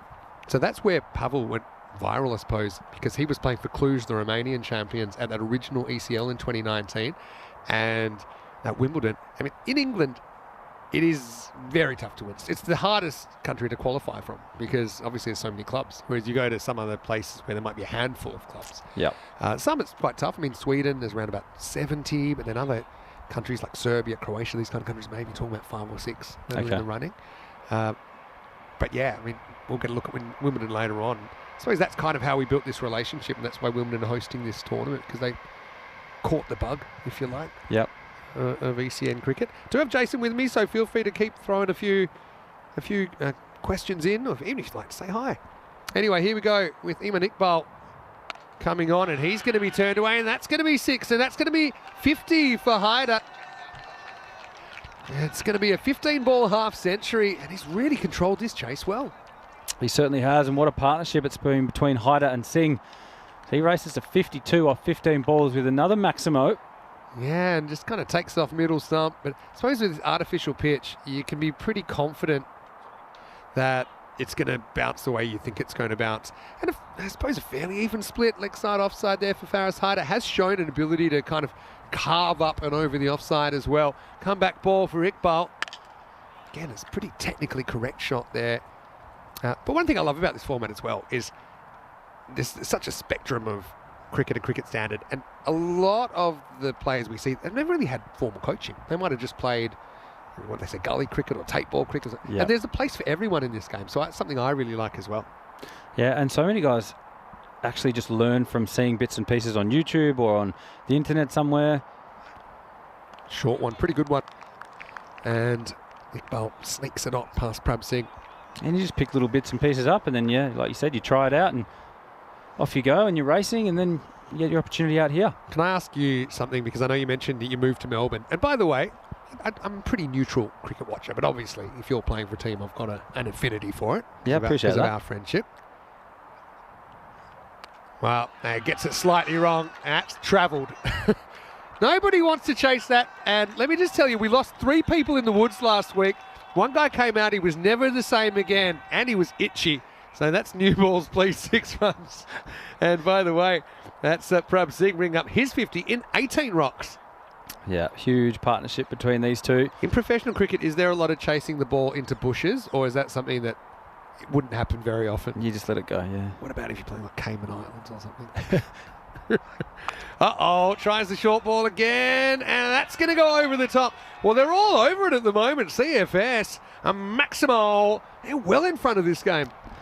Well, Cayman Islands, you might not fetch it into the bush. You might fetch it onto the sand or into the water somewhere potentially. But can you tell me then, what are some of the most interesting places you've played cricket? Because cricket's changed so much in the last 10 years with all the T20 professional leagues popping up all over the place. Yeah, well, the two that I never thought I'd play in, I've played in Canada and in the US.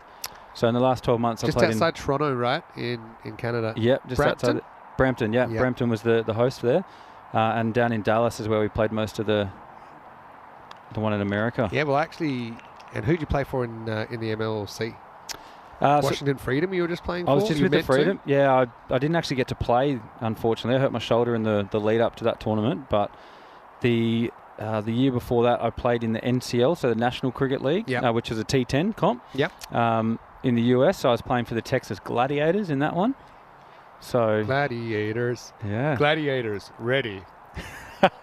What a show that was. Yeah, do you still remember that? I remember that Quick show. look at Creative Sports playing back against Wimbledon. Okay, 3 overs to go here.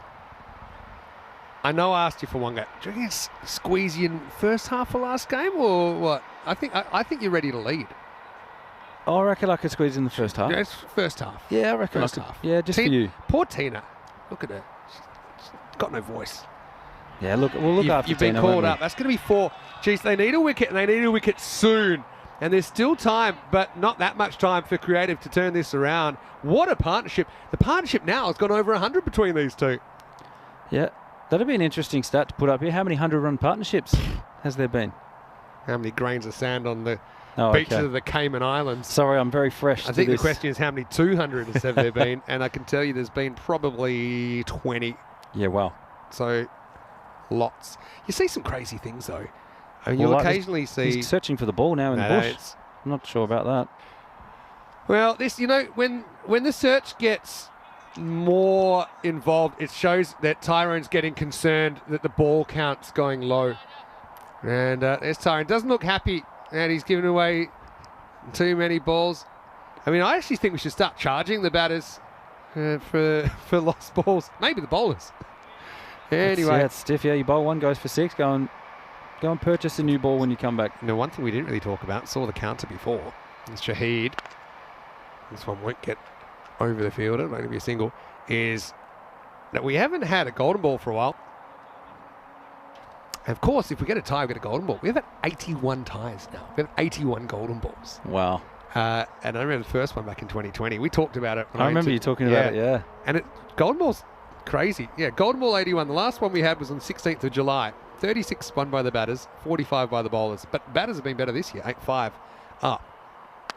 Oh, umpire was under attack there. Jones, though, he's a pretty good fielder. Cleans up to his left, just a single. This is getting tight. So if you get a golden ball, batters get one chance to get 2 or more. That's it. Whole game's on the line. So as opposed to a super over, which we probably don't have time for, because they can, I think, time run about 25 minutes in the IPL. Yep. One ball to settle it all. This is going to be into the gap. That's going to be 4. Bit of a pressure reliever for Haider, who moves his way into the 60s. Shahid just full toss on the pads, and it's all about the placement there. So I'd love to give you a golden ball in your ECN commentary debut. That would be amazing. The thing about a golden ball is you know it's about to be resolved, but you don't know which way. Yep. Sometimes it's super over, it's decided before the end, right? Miss hit. Oh, they think about it, they get 1, but that's a decent result, and it's not over till it's over, Jace. Yeah, we've got 30 runs with 2.1 overs to go. We're going to get close. This is brilliant. I've got to give you a bit of ECN vocabulary. We talk about the golden ball tingle. There's a little tingle that you get that you're thinking, I can just sense it's possible. And we know it's 100 and something games since our last golden ball. Miss. That's huge. Dot balls are huge here. Credit to Shahid. I mean, wins the battle with 30, which is a pretty good performance, I think, for a bowler, even though he goes wicketless. After 8 overs, CFS Pinnacle Pro, 135 for 2. They need 30 off the last 2. We're going down to the wire, and we'll have a look at the worms. That's the golden ball line. You can see they were just kind of flatlined on there, did Creative Sports. That kind of 16.4 line. They're a fraction ahead, but only a fraction. The worms doing a bit of a dance here, and it's a really good exhibition of the format. You can see why it's kind of addictive. Oh, it's very addictive. T10 cricket. Instant gratification. This is 2025.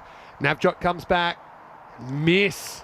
So for all their hard work, these two, they are now probably just narrow favourites, but we could have a biggest over of the game, 9th over. So, and the captain's decided to take it. Yep, that's a lot of responsibility, and I love that from the captain. Well, that's up in the air. Straight down his throat. Shouldn't miss it. And he doesn't. Well, there you go. Nicely taken, Malik. He looked a bit like a cat in a hot tin roof there, but found it at the last moment, and the partnership is broken at 110. It's the end of Haider, the opener, for 63. And, well, Captain Courageous comes on with a game on the line and comes up with a big partnership breaker. It's 135 for 3. Is that the turning point that CFS now cannot come back from? Good knock, though, from Haider. It's 5-6s, 6-4s, striking it just shy of 300, but just didn't quite get this. We tried to take it from outside the off stump into his favourite zone, but we also know he can hit over cover. There's no one at deep cover. He pays the price. So Qureshi, we had a bit of a Jerry Jinker when he came out earlier. He was swinging like a rusty gate, but they still trust him at number 5. This is getting tense. Yep, no time to get your eye in. You've got to go from ball 1 here. Well, that's one way. Just be lucky, and he's going to edge that for 4. Again, it was kind of a walking wolf. It was outside the off stump, but Lux of Fortune, Qureshi off the mark. 4 carreras. You do that?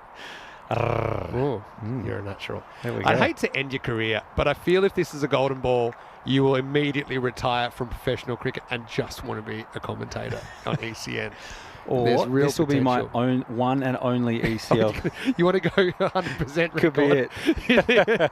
He's like, I'm out. And he just drops the mic and Yeah. he's just in the distance. And we were all like, did that happen? Meanwhile, we've got a Searching for the classic. ball again. Oh, yeah.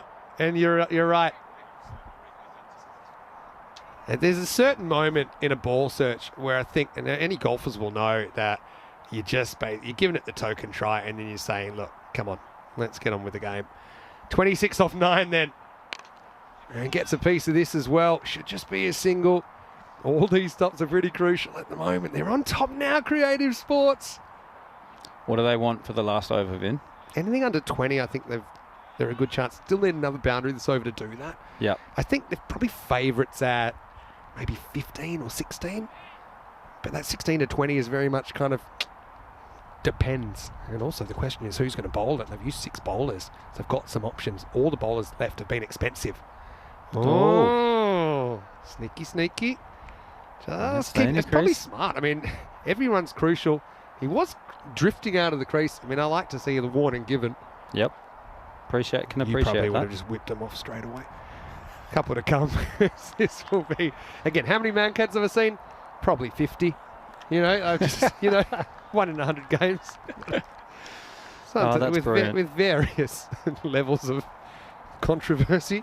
Yeah, at certain times of the game as well. Some more controversial than others. We'll have a whole day together once where we'll title the day Things I've Seen. You wouldn't believe it. Last ball of the 9th. And well, they will have to go magical 20 plus in the last over. What a great over from Sidhu. He only goes for 7 runs in that 9th. And CFS are going to need a big finish, though they do have Prab there on 60 in the driver's seat against, either one of these 3 bowlers that have gone for 27, 23 or 19, or someone that hasn't bowled yet. We go to a last over finish, Jace, and I'm super excited to call it with you. Yeah, the thing, I'm just wondering whether they've missed a trick here by taking the single there, because Prab's not going to face potentially all 6 balls here. True, and also Qureshi, because he's got that big swing. They've got the fairly fine third, which I think's a good position. You just want him to hit a real shot. Yep. Don't let him streak one. But yeah, Prab, he's got his team this far. They are going to go to Iman Iqbal. His over went for 19, protecting 22. And it will start with a ball that's going to test the fielder. And now, I think that's pretty smart. They turned down the second, which was a bit dodgy at best. But now Prab, I mentioned he had a rough time with the gloves earlier, and I think he got a first ball duck earlier as well. But he could be a hero here. Is this time to 22 required shine? off 5. Yep, 22 or 5. A few big Maximos, and then The Golden got Ball's his worst team. result for us because Jason's going to drop the mic and just wander into the disappear into the woods. yeah, that's like- me. I'll go and find the balls. 6. Oh See my. you later. And come the moment, come the man. Prab has launched that one into next week. Maximo, game on, 16 off 4. That's why he needs to face as many balls as possible. Sometimes in life, you just know a 6 when you see one. And that was one of them. What a shot. That was 6 on just about any ground in the world. Nut full of confidence here, Eman. It was kind of slot. Still got to hit it though. Nice swing of the bat. Cleared that front leg. I get that. Sometimes people only see highlights or see something viral. They don't get that it's actually a very engaging watch. Yeah. I think over the last hour and a half, we've been really entertained. A game that's been toing and froing. Interesting, yeah, only 1 in 5 shot according to the supercomputer. I suppose he can't afford a false shot. I don't actually think I'm taking a single here either. Because He's the one that's going to win it for this team. the thing is, if you take a single and then you get a single back, can't win. It'll be 14 off 2. So you've got to think quick. More boundaries needed around the wicket. Now he's going to get Funkalicious. What a shot. Has that gone 4 or 6? He called it 6. And it's lost in the woods. Go find it. Maximo. What an audacious shot at such a crucial juncture in the game. Yeah. Changes his game plan. You nervous? I'm not nervous. I'm excited. Look at that. At the game of inches, it's only just 6 as well. 2 extra runs. 10 off 3 now. New Plenty of ball ways coming you in can as get a well. golden ball. 9 off 3 would be a golden ball. You go 4-4-1. You go 6-2-1. Again, I don't think you're taking a single here. They need 10. But I honestly, same thing. You go single, can't win. So I think you just got to say, Prab, you've taken us this far. Take us to the summit, my friend. Iqbal, in the Hall of Mirrors. 10 off 3, and that's 6 as well. Maximal! Well, have a look. And Prab Singh has launched that one. They're back favourites, but it's not done yet. Maximal. It's gone 6-6-6 in this last over. That's 19 of them. And now any boundary can win them the game. It's 4 off 2 required. What an exciting game to be a part of.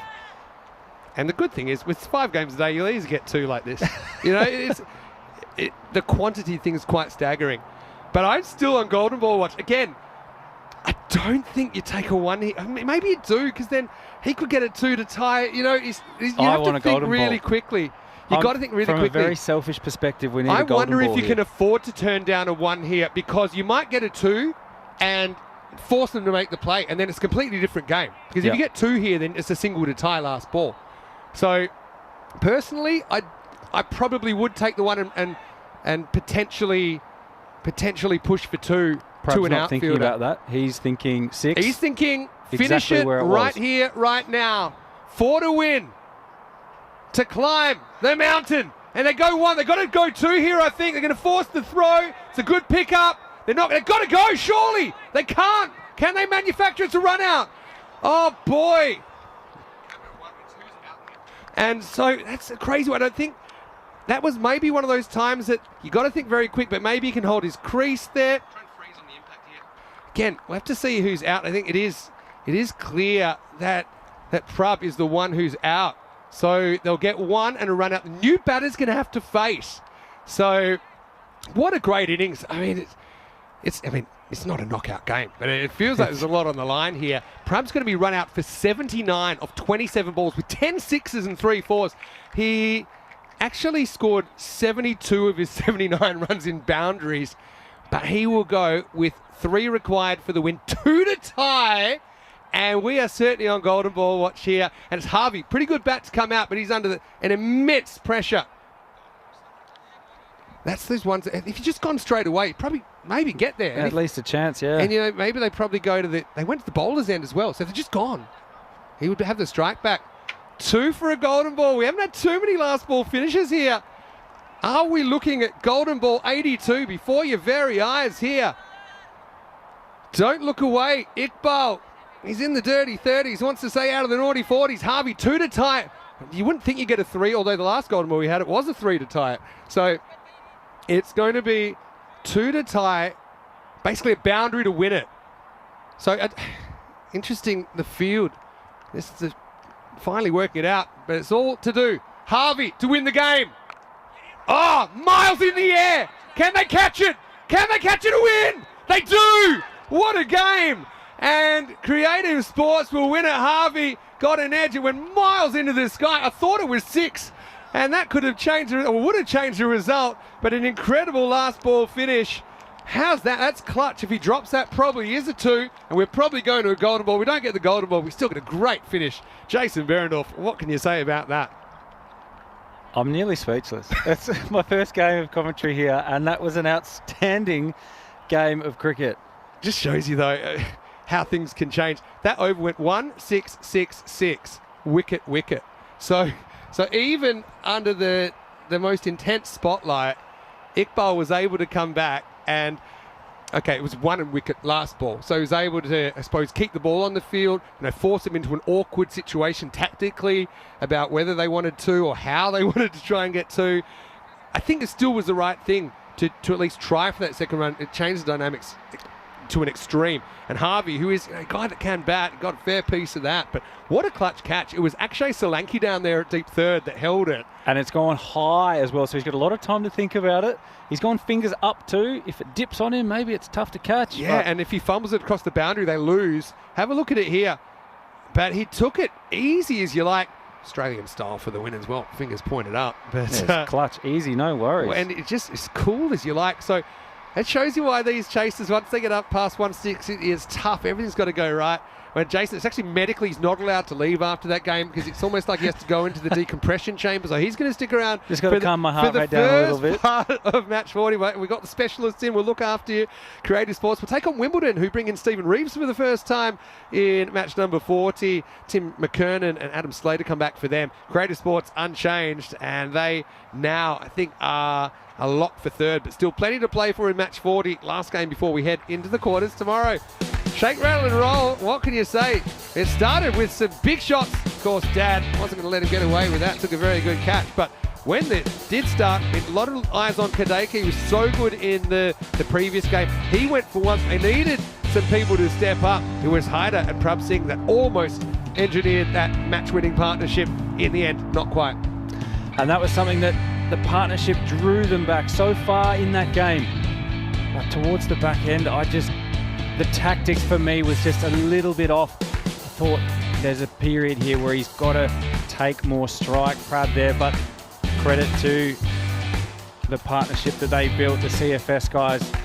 Gave themselves a chance. The golden ball was on Vinny. It was so close. Honestly, we had that tingle. But if he drops it, I think 2's the most likely result. But in the end, a really good game. I mean, we saw 9 wickets fall in 20. So think of a 20-over innings. We saw 20 overs. We saw 9 for 326 That's a huge in the day 20 overs. So I mean, it's plenty of entertainment. Look, let's think positives for CFS. Okay, they had Kadeka score 50 earlier. They've scored, Haida scored another 50 here. Prab Singh with 79, again coming off no runs earlier. So at least heading into what will be a pretty tough quarter final against the top-ranked side of the other group. At least they've got a few players in form. yeah, they certainly do. And they'll take that confidence going forward as well. Nearly the highest chase that they could have had for the competition. And we've seen a lot of lost balls today as well. No one really wanting to venture into the woods, which is fair enough too. And some creativity there from Prab Singh as well. Yeah, well, Rob and Tom, I was asking, can we get Jason to stay in the box for a bit of the last game? And they're pretty excited for you to commentate on the return of the fridge, Steve Reeves, into the side for the first time. So we'll get to see the refrigerator out there. You'll see. This was a big one. I mean, again, I guess it's not a cutthroat game, and it'll be a very different feeling, I suppose, if it was that they were out of the tournament. They run hard, as you would here, because you know 2 to tie. At Solanke, he plays party pooper and says, that golden ball counter is going to tick over, just like the clock on Lost. It will not be reset on this occasion. And a brilliant game. 2 runs the margin, 164 to 162. But what a partnership that was between Haida and Prab Singh to make it such a close contest. Yeah, it really was. And that's the joy of this T10 game, the fixtures, that it is. It's all action all the time. Sixes flying everywhere. 10 sixes in Prab's innings.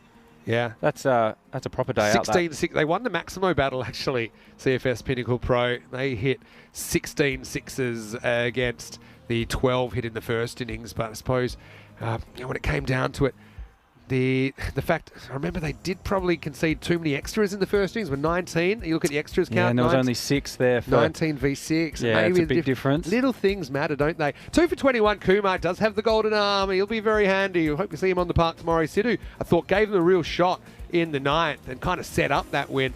And then Iqbal, he was kind of made of ice, although it was in the lap of the gods in the last over, as a creative win by just 2 runs. Jason Behrendorff, we didn't give us a golden ball, so we're not going to let him go yet. He's going to stick around at least for the first half. And we're being a little bit more of Jason, I think. He's certainly showing that he's got the chops to be a top-notch commentator. That's what I'm hearing anyway. We'll take a break. Not a long break, of course. We're back in about 10 minutes to take you into match number 40. Last of the group matches before quarterfinals day tomorrow. Vinny Sander here, Mr. Maximo, with Jason Behrendorff, and we'll see you after the break live on ECN. You're watching the European Cricket Series.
This European cricket event is proudly brought to you by HCL Software, Rado and 1xBet.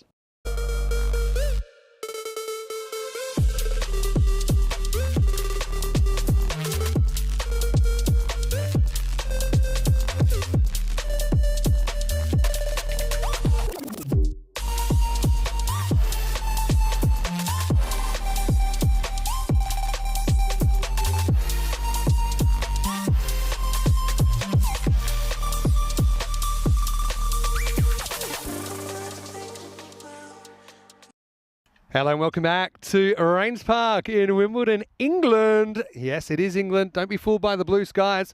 But we're getting into the last game of day 8. And it's the last game of the group stage. Creative Sports 11 versus the host Wimbledon. Of course, both these teams would love to get a win heading into quarterfinals tomorrow. Let's see what happened to the coin toss a little bit earlier. Tyrone Peters had the coin and the two teams. Creative is the home team. Wimbledon is the away team. Wimbledon will call. Casper will toss the coin. Heads. Heads is a call. To tails. We'll have a bet, please. Creative are going to have a bet. You heard it here first, folks. Creative just probably cock a hoop after hanging on in a 2-run thriller against CFS Pinnacle Pro in the last game. It's a brilliant game, and it went down to the very last ball. And Wimbledon, of course, we know that they are top of the table and they'll stay there. But still, I mean, I think it's a nice chance for a hit out for all their players. Also, maybe a few players that want to maintain their spots in the 11. Obviously, you want to impress. Well, the refrigerator, Steve Reeves, comes in, and he's listed at number 3. And he is all business. He's ice cold. Well, not quite, but almost 2 degrees, of course. Adam Slater back into the side. Tim Kernan is in as well. Creative go unchanged, although they probably will need an appointment with their cardiologist after a bit of a heart stopper at the end of match 39. Vinny Sandu here. Tina Goff is here, but she's not saying much because kind of lost her voice. We'd have a look at the percentages. Wimbledon 61% favourites, almost in the Goldilocks zone from the get-go. But one man that's in the zone commentary-wise and just cannot be kept away is Jason Behrendorff. Jason, welcome back. You ready to go around at least for the first half here? Yeah, I'm ready to go. I was really hoping for a golden ball. Yeah. First game, golden ball would have been outstanding, but Give it another go. it has kept me on for another game. It's hooked you. I'm in. But it is true, though. I mean, one thing that's great about ECN is pretty much everyone in the world is free. Not many things are free, by the way. Did Not you know many that? things are For free example, anymore. I've heard that you don't play for free. Except maybe out in the centre where we bowled a couple of good overs. Yeah, I sent a couple down, a couple of young batters. Some good seam position. Yeah, I've been working on that. You look a natural bowler to me. Thank you. Just saying. I You appreciate bowl that. at your kids? I Are you a good kid bowler? Because aiming at the bat's a real skill. Anyway, here we go. Match number 40. Oh, and he's hit it straight up. First ball, 6 runs. Maximo. Oh, well, that's Jason Behrendorff calling to Maximo in first ball. Well, James Ashby bowled the last over of the previous game, bowls the first ball here, but it's a little bit of a half-track special. And thanks very much, says Patil. Coming off some runs today as well, Patil. He is, and that's maybe a tactic they had. They batted first in their previous game, got the chocolates, got the result, and working towards that again with a great start. 6 off the first ball. One thing I love about playing in London is there's always dog watch, and this is a pretty good one. Yeah, lovely dog in the background, Very going happy. for a walk in the evening. You're a dog or a cat person? Neither. Kangaroo. Kangaroo. Yeah, I got a kangaroo in my backyard now. I suppose all of Australia's their backyard. Here's Ashby with a comeback. Oh, on good pace, but wide. James Crosswaite, you probably would have played against Adam Crosswaite, his brother. Yeah. And that's his brother, James, who's behind the stumps for Wimbledon, also leading the side. I actually played with James. Have you? Back for the Canberra Comets, ACT Comets. Well, how about that? I didn't realize. I saw That's James James. Crosswaite and I was thinking, it couldn't be the same one, could it? Worlds collide. That's the thing, it's all-encompassing, the ECN universe. Here's Ashby. And again, clipped up. Nice. Deflection over the top. 4 runs. I don't know. Cuatro. Cuatro carreras. Carreras. Very good. I mean, I think James V's got a bit of an identity crisis. Thinks he's Sean Tate here and keeps banging it in. He's getting some assistance from the surface, I don't but think he's quite there yet. yeah, he's got to get his length. A fraction forward, a good place to start is usually the top of the stump. So Just pull that length a little bit further forward. Yeah, that is James. You can say hello to him after. But that would mean that you'd have to stay for the whole game. I But might anyway, have we'll to. see. You're probably going to open the batting too, isn't he, James? What do you like to do? Like random questions, by the way. Last game, there's always random questions. Yeah, there's more So coming, less- isn't there? There's plenty Less to about come. cricket, the better. In Yeah, I random love that. questions. You can understand how we have to get a bit random by the end of the day. Oh, You're not I even see here that. For 1.1 games. Oh, and again, opting for the shorter length, guided past the short third fielder, and they'll come back for 2 runs. Solid sun hat game as well from some of these players. It's a good old floppy.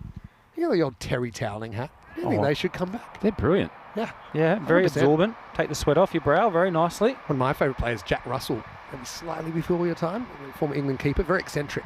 Used Yeah, okay. 2 pairs of gloves his whole life. Never Whole changed life? them. Whole life. Wow. Only his wife was allowed to repair them as well. Just got the sewing kit out and stitched them back 20 together. cups of tea a day from the same tea bag. Anyway, here's Ashby. One down the leg side that time for a wide. It's a good keeper though. You can tell that crossweight. It's got the keeping genes. Yeah, he's done it for a long time. It's a very awkward one. It's all about anticipation down the leg side. And you lose sight of it for quite a period of time there as well, don't you? So you're Bit of going blind. guesswork, especially on the full. It's not an easy take at all. Well done. No, that's a nice length, but it's been punched backward of point. It'll race away. A good bit of fielding out there on the boundary. It's a very good piece of fielding. You don't win too many battles with the Grizzly on this surface, but he never gave up. And have a look at this. That's a great bit of fielding. There's been a lot of body on the line. I've really been enjoying that. Well, Joe Baldwin wouldn't want to steal his wallet because he'd chase you down and probably swipe it back. That was He'd tackle you to the ground. an He'd take your money. Excellent piece of work. Still a good start for creative sports. 16 off 4 balls so far.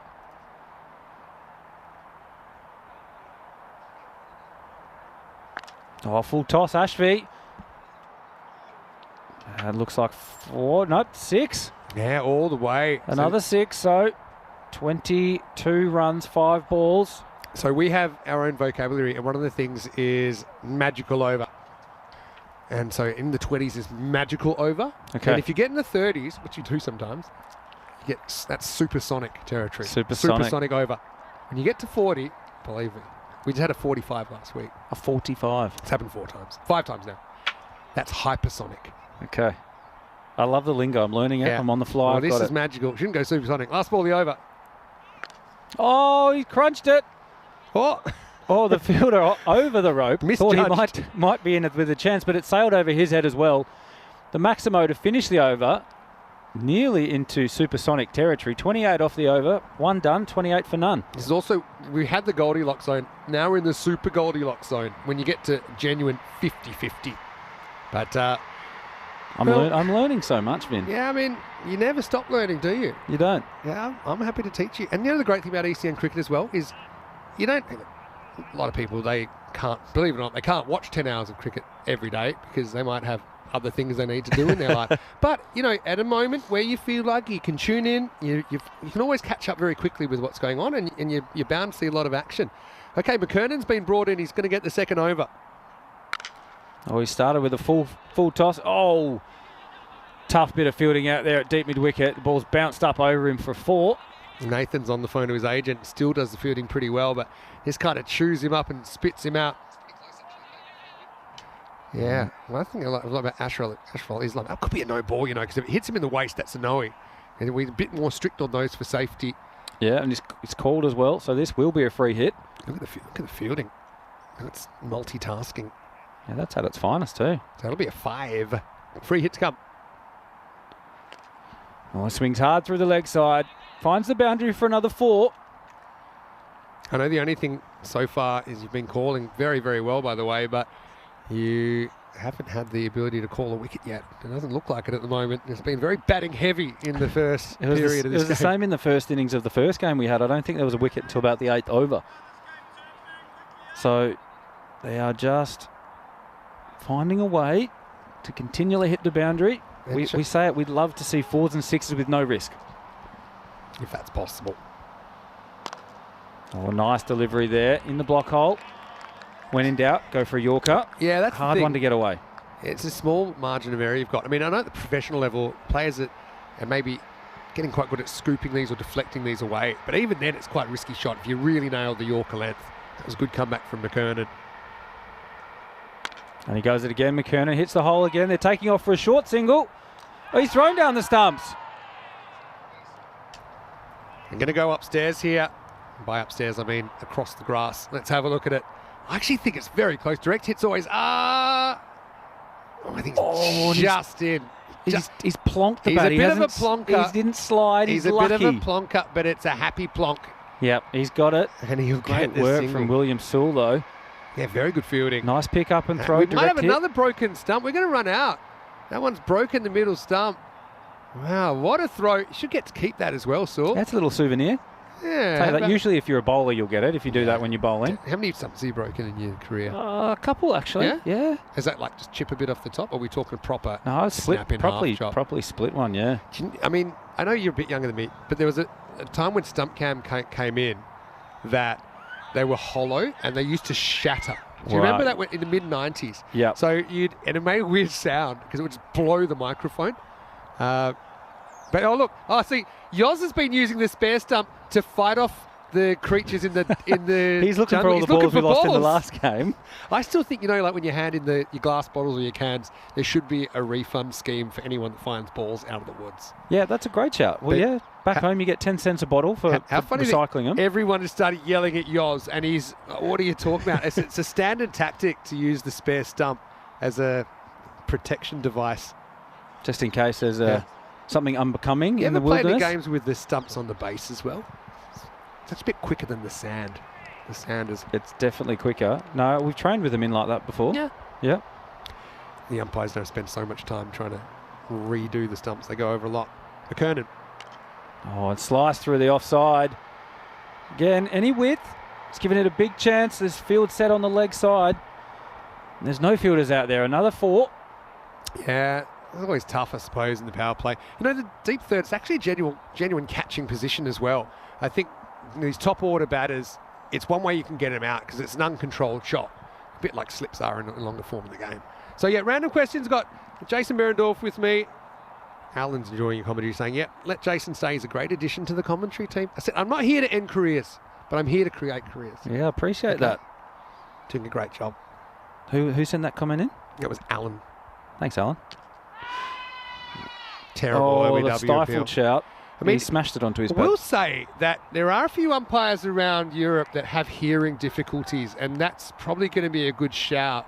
Is if there you- any DRS? Well, not really for LBWs. For line decisions, yes. End of Yep. the over, and it's 44 without loss after 2. Let's have a look at the table, and we'll see how things are going to work out. But with Wimbledon, they're going to be top of the table. I think we know that at this stage. So Tim McKernan is going to bowl an over that goes for, I was going to say 15, but I think we still might have one to go. I think there's a fire ball over again. They can sort that out. So yeah, you think you played for Canberra Comets, or you might have played some under-19s cricket. Are you he's a bit older than you, James, isn't he? James Crossway? Yeah, he's a little bit older, but we're Cross around the same paths? area while we're in Canberra together, yeah. This will be the real last ball of the over, and it'll just be a single. Oh, there's a will big it? mix-up, Oh, no, huge 2 at one mix-up. end. Well, this is going to be an interesting one because who's out? Short answer, somebody. Longer answer, I don't really know. It's basically who is last back to the safe end. I've got a feeling he might have won the race, Patil, number 9. Have a look.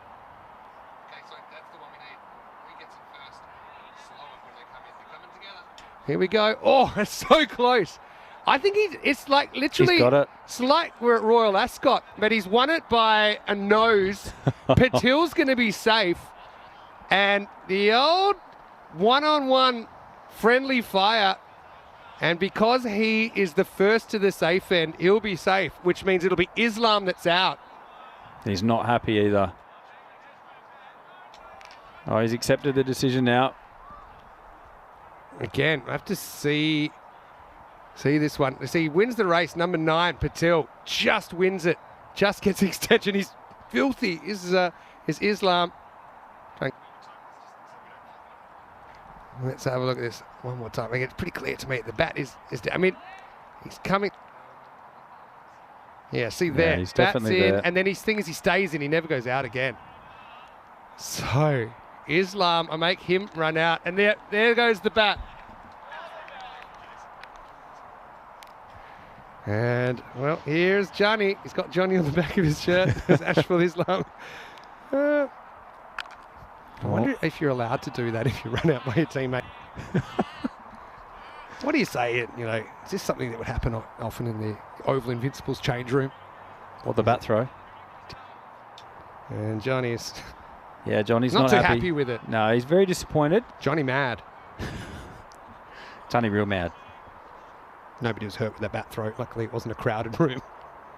He's gone for the wide Yorker. It's just a fraction wide there. He's got the field set for it. A split field. The first time we've seen a split field for a little while. It's just outside the guide there. I knew you'd bring the drama.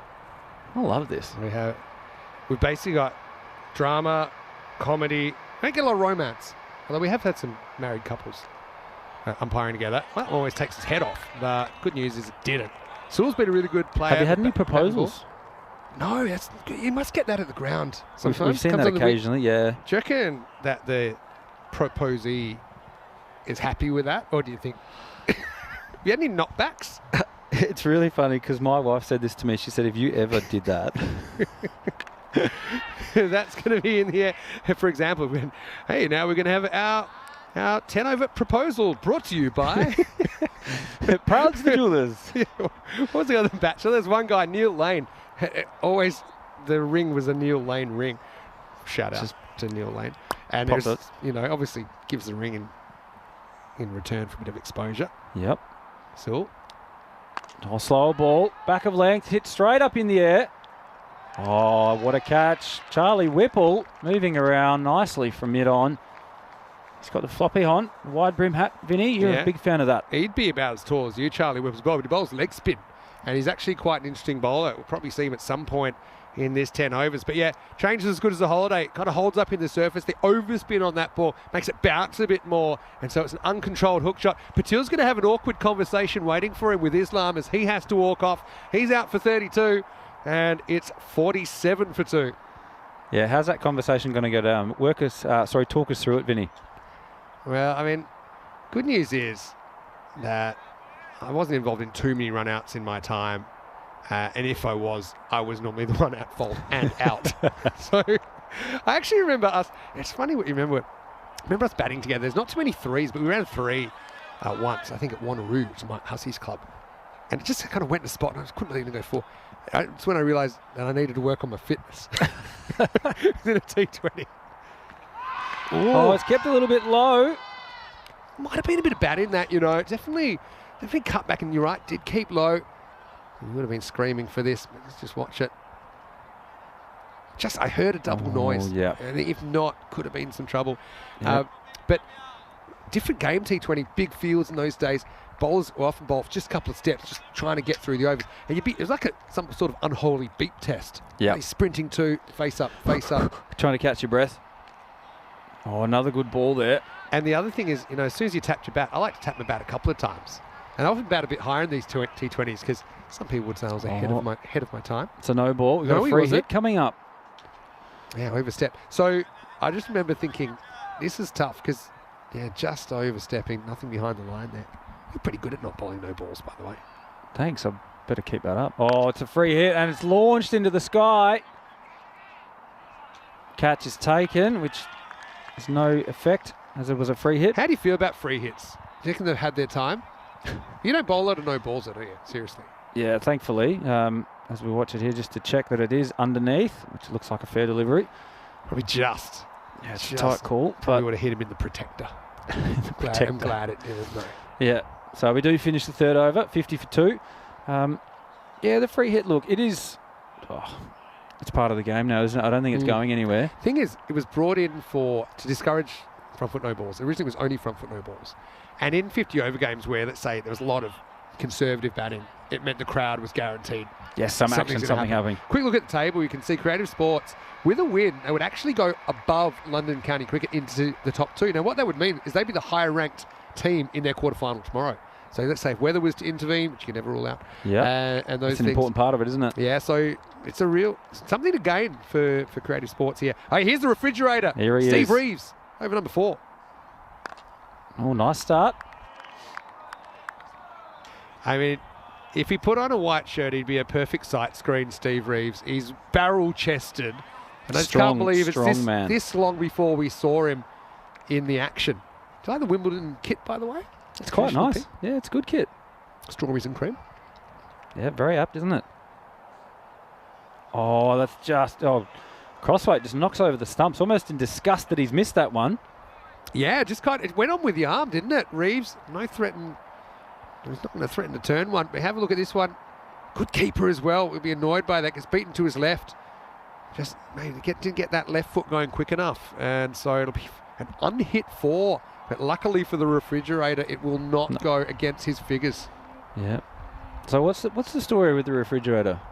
They just think he's he's the size and appearance of a refrigerator. Okay. And I'm not going to disagree. Oh, nice swing of the bat straight down the ground where there's no fielder in between long on and long off. Solanke was the hero, by the way, in the last game. He's the one that took that catch down deep third. So he had approximately 6 to 7 minutes to enjoy that before back to business. It's like they say as well, you go and do something amazing and then, like I think about it in relative terms of having kids now, you go out, you play a day's cricket, you come home and you change some nappies. Yeah. Like straight back into business. You're a good nappy changer. I was actually all right, yeah. Yeah? Thankfully don't have to do it anymore. Both boys are out of nappies. Oh, short. Dispatched. Well and truly. Bye-bye ball. It's out over deep square. Long way for a Maximo. That is Maximo. Not a good ball there. Refrigerator opens, closes. Out of order. That one is out of here. 4 and 6. Solanke showing his class. Like you said, he took the catch to win the match in the last game, and he's showing he's very talented with the bat as well. I'm going to go random question. I'm going to throw one at you in a minute. Right, ready to go, yep. Solanke faces up again to Reeves. Oh, advances. Long on. Bye-bye again. 2 in a row. There she goes. Well, it's not often that That's heading into the food trucks. Yeah, I was going to say, that ball's hungry. It's got plenty of food options. Please pay here. Yep, it's just paid. Well, bowler paid the price that time. Not the worst ball. Good footwork there. Kind of got it to a length where he was still able, not quite to the pitch, but at a length where he was able to get under it and get it up and out of the ground.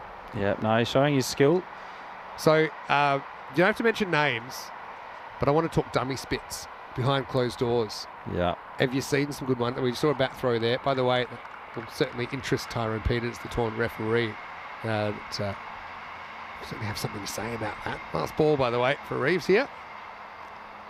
Rock backs and guides it past short third man.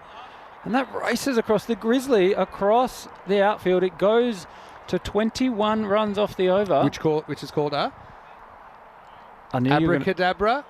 A magical over. Magical over. You passed the test. Well, that's all right. We're not past the supersonic yet, haven't we? We haven't got there yet. Not hypersonic. No. By the way, Corey, who's actually from Perth as well, he's coaching Spain at the moment, but he played a bit for Joondalup, I'm going to say, and I actually know Corey. He's one of our co-commentators. He has this theory. If it goes supersonic, hypersonic, if we ever get a 50 run over, he thinks that is the big bang, and the black hole. The ECN universe will collapse on itself and cease to exist. A 50 run over. Oh. Never had it. We did have it 40 with a ball to go, so we almost saw a potential for the record to be broken at 45 the other day. Goodness me. Joe Baldwin comes into the attack. Oh, it's a lovely shot. I'm going to throw another one at you. What do you think the most expensive figures are for a bowler in an innings? 2 overs bowled. 2 overs. 65. Close. That's about the second most expensive. Whoa. At half a dozen 60 plus. Oh, he sliced it up over the offside. This will take some catching. Running back. Oh! It's a good effort there. Tough catches. Well, James Ashby hasn't exactly had the greatest game in match 40 so far. He went for 28 in his over, but he could have been a hero here. Running back with the flight, never easy. Would have been a super catch, that. Would have been an amazing one. Sharma faces up. Oh, big appeal, and the finger goes up. Joe Baldwin comes into the attack, and it only takes a couple of balls for him to take the wicket there. Yeah, Baldwin's are really important for Wimbledon. We'll check this one on the replay. It's only Joe Baldwin play in this game, but I think maybe straight down the line, maybe not. It's a pretty good shout, yeah, I think. It's pretty good. It's probably knee roll. No bat in it. I think it's going to clean him up. There's no question of the impact's in line. Height's fine. I think that's out. I think that's a very good decision. 3 reds from you. 3 reds for me. So I just wanted to talk about, as Sharma has a bit of an off game there, out for 5 off 6, 77 for 3. But the umpires have so many decisions to make. And I'm not joking saying that it's like umpiring boot camp. So in a longer form of the game, you might need to make a decision like that once every half an hour, 40 minutes, something. They come so quick and so fast here. They become what I would call decision fit. And they're not afraid to make decisions because they're making a lot of decisions. It's a good one. Yeah, it's a good way to go about it too, isn't it? Because you can do all the, quizzes of umpiring and all that. There's nothing like being out there in the middle and having to make decisions and seeing how you react under that kind of pressure and that responsibility. Yeah, and you think about it from a playing perspective as well. You want to get match fit. You want to play matches. You want to spend time in the middle. There's only so much you can actually do in the nets. You need to get out into the middle and get that exposure. Oh, he sliced it away. Vacant third man gap, and that races away for another boundary. Good start for Kumar. Yeah, just kind of plays outside the off stump, gets I suppose a thick outside edge on that, you might call it. Yeah, that one's going to take some chasing as well. Okay, I'll answer the question now. The most expensive figures, Mohamed Waris, in that game that they got 257 and Hum's got 193 not out, 2 overs, none for 73. Wowzers. And yes, if you bowled every ball and it went for 6, that's only 72. Giving you nightmares yet? Here's Baldwin.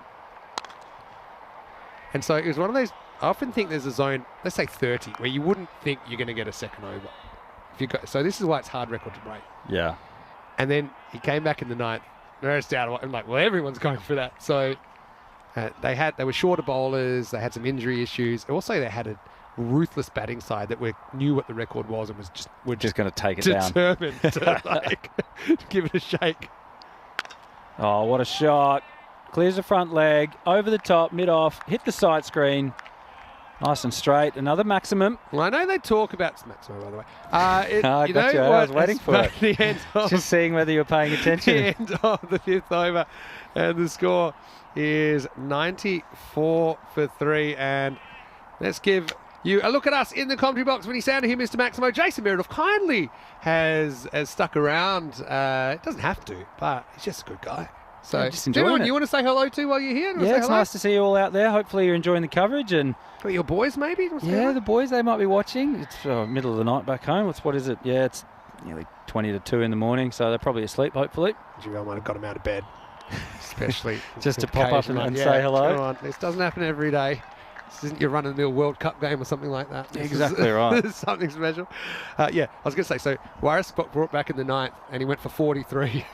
And the other thing in Barcelona, it's at a baseball stadium, and to the leg side to the left-handers, there's a big drop-off. Here's Sewell, by the way, getting a second over. Oh, and again, that vacant third man region. There's not many times we've seen a third man in place, and that races away for another boundary.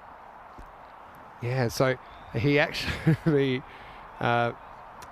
once balls go over that side of the fence, it's like a home run fence, because actually where they played the Olympic baseball in 1992, where we play in Barcelona, and they have a pitch, an artificial pitch that they nailed down. It's quite an amazing place. But no one knows where the ball goes. It's like goes down into the CBD. You're halfway up a mountain. So when ball, that's a proper adios pelota. Bye-bye ball. See you later. Yeah. And so we lost so many balls. Well, back of the hand, slower ball. It's been crunched through cover. Lovely shot again there from Kumar. Yeah, Kumar's doing a good job, not an easy one. Again, because of the overspin, it's kind of getting a bit big on you, but he picks it. And I like to see him hitting kind of through the V here. Brings 4 more. How about your batting? I think you're a pretty good bat. But does anyone give you a bat anymore? Professional cricket?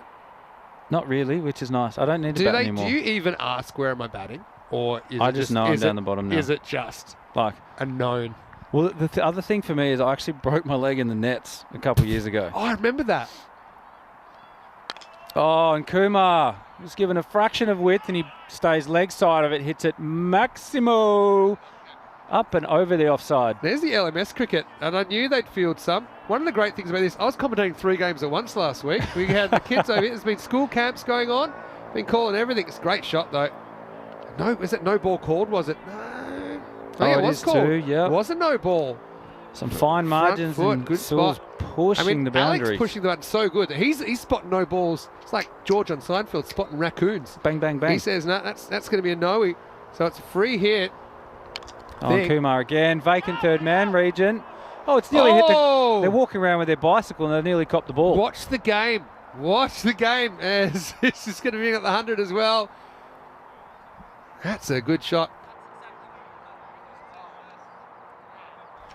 I'll tell you one story I've heard from European cricket in the Netherlands, where they're big on their bikes. You know, Yep. love to, don't know if you spend That's the any time mode of there. transport there, isn't Yeah, it? their bike nice and flat. Don't have to worry about so many hills.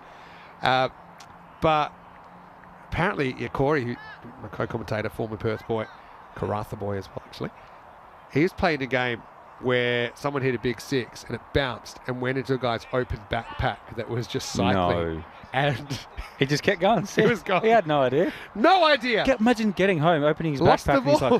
like, what is that? Exactly. Exactly. So imagine that, yelling out, guys probably just motoring away. What are the odds? oh, Sewell in for some more punishment. Kumar again over the offside. Another Maximo into the second ground. Do you reckon they're getting sick of that? You can tell this is a better standard because we're not getting many of their balls. There's Casper, by the way. How did you enjoy bowling to Casper earlier on? Casper Weston He's in a the middle. talented little boy. Yeah. Yeah, I sent a couple down at him, kept the seam up, tried to swing it back, and he just Bang. deposited me. Yeah. Yeah, said thanks for coming, just like Kumar's doing here. It's a good shot, that. So this over has gone for 27. Still one to come. Could go supersonic. Oh, it's just missed. Again, a little change of pace from Sewell. He finishes with figures of 1 for 34 from his 2. Just a little inside edge, nearly dragged back onto the stumps. So we've had 10 extras so far in the first 6 overs. 115 for 3. Creative Sports at the moment. Nice partnership coming on so far from Kumar and Solanki. Yeah. Let's have a look at who's going to get the next one. I was hoping we might get a bit of Charlie Whipple. Good it's name a for leg a spin. leg spinner because you get a whip on it. He does get the whip. He's tall as well. Gets Yeah. some serious bounce on this surface. Let's see what you think of him. Here we go. And over number 7, Solanki. Made a good start. So is Kumar. Oh, it's a nice cricket shot, that. Beautiful shot. It's timed the pants off it. Past point for 4. Oh, well, this ball's got so... I mean, I'm just trying to work out how far that is. Like over 100 metres that it ends up going. These players are getting their steps in when you're having to... Yeah, that's the thing. There You was a wear your couple of tracker. grounds. Joondalup or Iluka was one ground that when they first laid, it was basically like what the runway's made of. And It's just- when you hit a ball there, it would just keep going. Anyway, Whipple with a comeback. Oh, and step hit. Slog sweep. That's going to land nearly on the wicket in watch the out. next field. I reckon they're pretty annoyed by now. Guys, keep it in your line, like in the nets. Keep it down, keep it in your net. I was going to say, speaking of, balls ending up in unexpected places, but Where are you going with well, this? you know that Venice Cricket Club got started by an Italian who found a cricket ball in his backyard. Didn't know what it was. Investigated. Founded the first club. In Italy, obviously.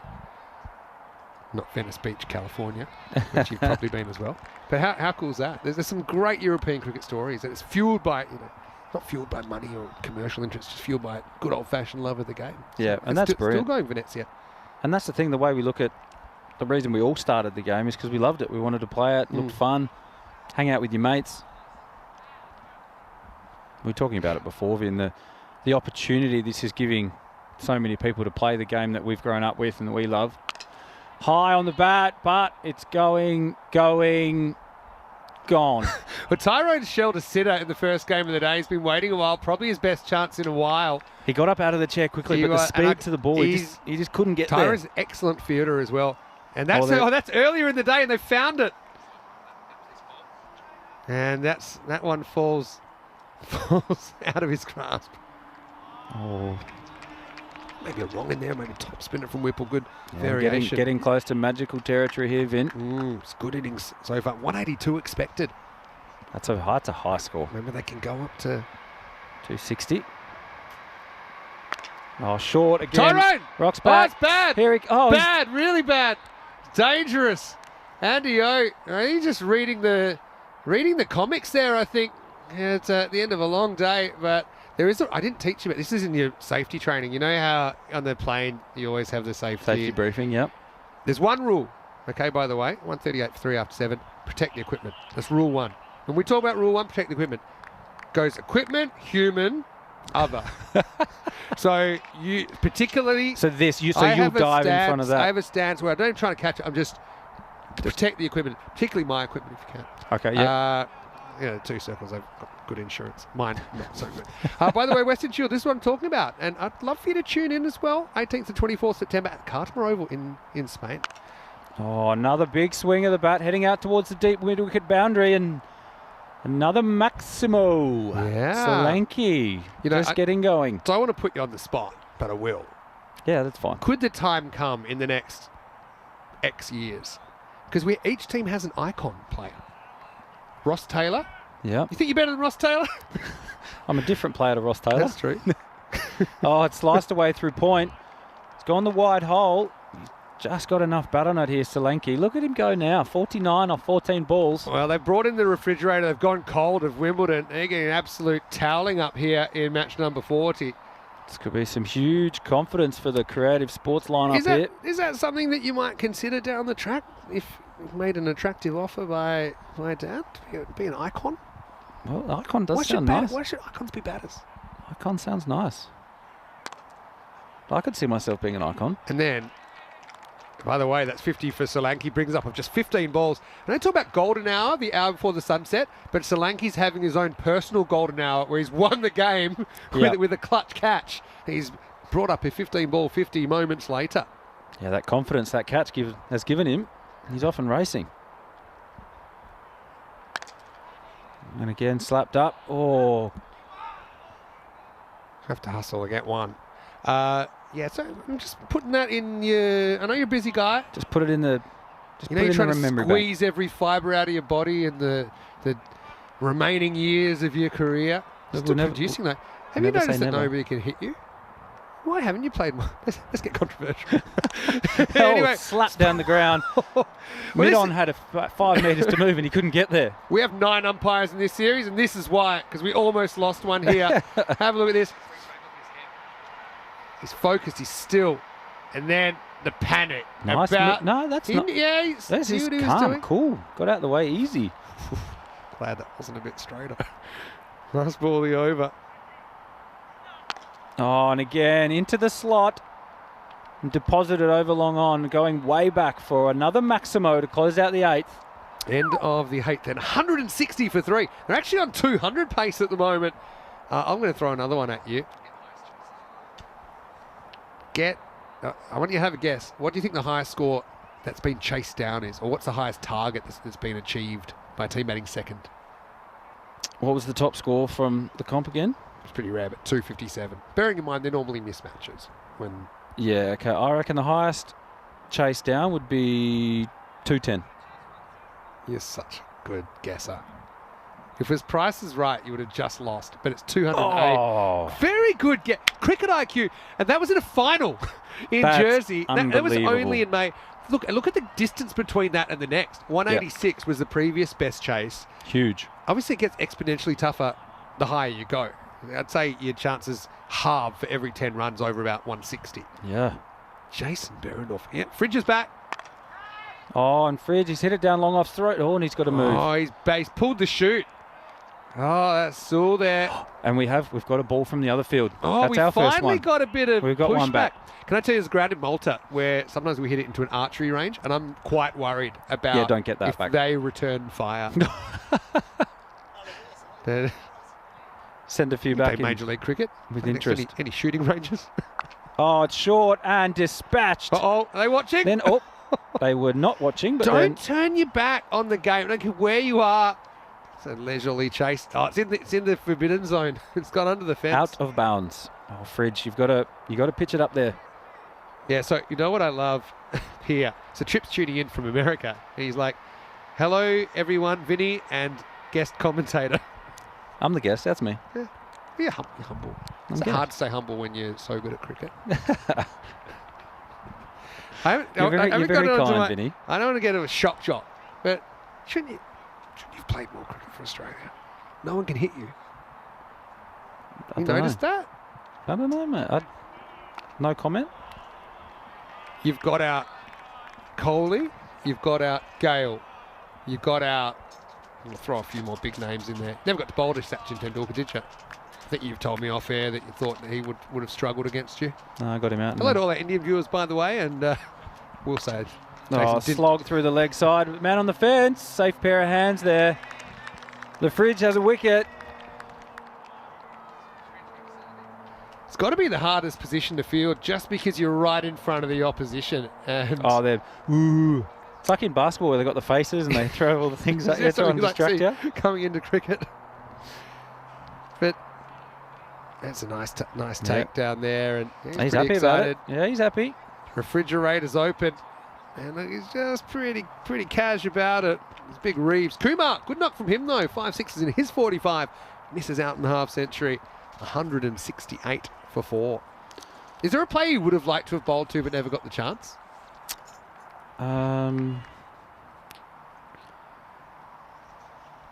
Bowling against Viv Richards would have been pretty cool, wouldn't it? 100%. I actually got to meet him last year. Did in the, you? NCL. He's my favourite player ever. Yeah. Except for you. Oh, he's got some swag still about him. Yeah. Viv. We were talking about, in the England-India fourth test, I think it was, where there's the issue about do you let them bat their 100 or, that whole issue, just shake my hand, Yep. shake my hand, shake my hand. Viv Richards had a different approach when Alan Border saved a game in West Indies in the early 90s. And short again. This time, though, doesn't get all of it. What a catch on the boundary. Big wicket. Again, the Fridge. Good over from him.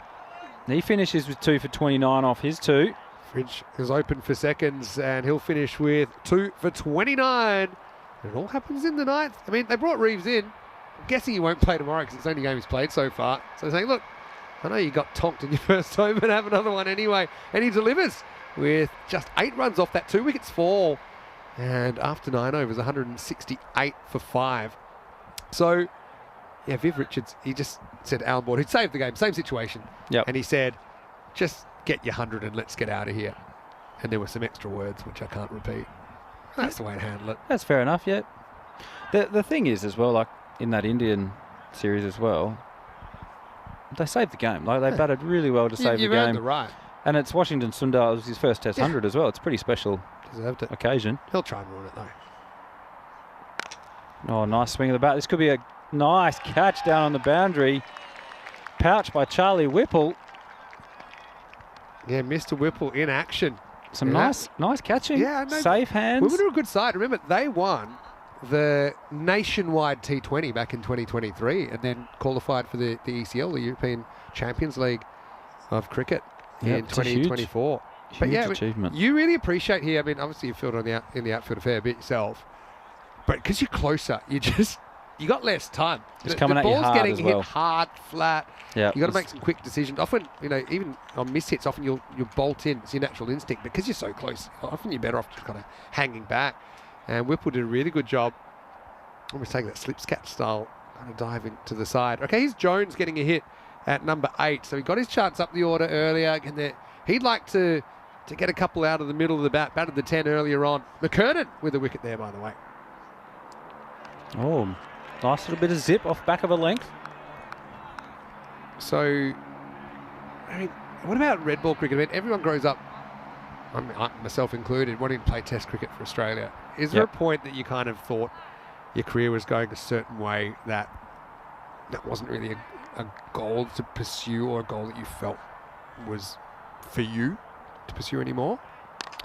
Well, the hard thing was for me, so there was a time when I was playing fair bit of Shield cricket. And doing well, by the way. Yeah, and going all right. And so I was probably in and around that potential conversation for a period of time, roughly when I was around sort of 24, 25. And then that's sort of when my back problem started. So I was starting to have stress fractures a lot. I had 4 sets over the course of 5 years. So that sort of derailed a bit of that. So unfortunately, Was that a hard time to almost give up on that dream to wear the baggy green? it was tough. It was something that, Especially get so close. yeah, like Most people don't get that close. there was a lot of conversations I had with people close to me, and then obviously just thoughts in my own head about what. Oh, nice change of pace there from McKernan. Yeah, so there's certain times where, I was thinking about a lot of different possibilities of how I'd do it. Nice little, almost like a little 3 and a leg- 4 finger ball. It's kind of leg cutter-ish type delivery there. What if I told you there's only about 40 minutes left in the day and you're calling the game so well? Yeah, look, I might You've just committed. I knew it would happen. All right, last ball. Call it in. Shaheen on strike. Oh, Shaheen pulls to the leg side. They've got to look for 2. Definitely got to run here. Shaheen's got a motor on the way back, and he does. Run. 3. Turn around, He's gone Shaheen. too far. He's run an extra one past it. He's gone too far. He's always high-fived the fielder down at third. That would have been amazing, by the way. Probably still You've done something like that, Vinny, I've seen in the past as well, in your indoor cricket days. You know me too well. But, That'll be the end of the 10 overs. 171, like I said, your chances halve for every 10 runs you get at this stage. So you definitely double the chance of chasing 170 than 180. And Wimbledon, that'd be a real confidence booster for them if they could chase this down. But Creative Sports have put themselves in a great position to actually push for that second spot. And Jason, the big news is, and due to your own free will, and you can sign on the dotted line, but you've said you'll stick around for the second inning. So thanks. Yeah, no, I'm looking forward to it. Earn yourself, though. Oh, there I am. There you are. I got to spend a bit of time out on the hallowed turf out there, bowl a couple of balls. Jason Behrendorff. And getting tonked. And that was a wicket. Did you even notice I that he didn't knocked notice his own stumps He over? knocked it over. I thought you knocked it over. No, I wouldn't do that. As we get back to some of the highlights from the first innings. Again, some amazing partnerships for the Creative Sports team. They really set it on fire early in the power play. The Wimbledon, what surprised me was just the relentless attack. They kept coming the whole time, and we had a change of stump. Yeah. You don't see that It's very like, often. you have the changing of the guard here in London. You always see the changing of the stumps happened a couple of times. Good to see when two teams are in a race not to be out, and then here's Johnny, and there goes Johnny's bat. It's nice a photo finish too. But Whipple, he caught well, didn't he? He did catch well. There was a lot of good catching throughout the innings. Some good fielding on the whole. Some big shots, some big maximos, an exciting 10 overs of cricket. And that would have been an absolute stunner running back with the flight. It's funny old innings because 3 batters basically do all the work. 32 from Till up front, then Solanke 67, Kumar 45. Well, they were the only 3 batters to actually clear the boundary, but between them they hit 15 sixes and certainly have put them in charge of this game. Well, we had the LMS next door. They're getting pretty annoyed. The ball kept going over there. They sent one back. I reckon they just threw it back. That guy almost had a punctured tyre as that Maximo was screeching past him. That's also a good dog. A bit like the pigs that get truffles. They're training the dogs now to go get the balls. Go get the balls. I think it's smart. But now when it came down to it, the refrigerator was open for business. Got to be the stick in his first over. He's brought back. But Solanke, his golden hour, winning the game and then slamming 67 runs. Yeah, he certainly took full advantage of the short ones on offer. Enjoyed it. And as you said, the fridge came in with 2 wickets, clutch in that 9th over to bring some momentum back for Wimbledon, give them a chance. Yeah, so that was a good catch by Whipple down to his right. And look, 171, I'd rather have it than be chasing it. It's good, probably 30 over par. Great aerial shots as well. It's very English houses there. Very much I so, can see you one day, just sitting back, thinking about all you've achieved from your little... My little English terrace, you reckon? Thinking, we did it. Did it. It'll be us at the end of the day, actually. We'll just hop over the fence. 67 for Solanke. What a good little period he's had.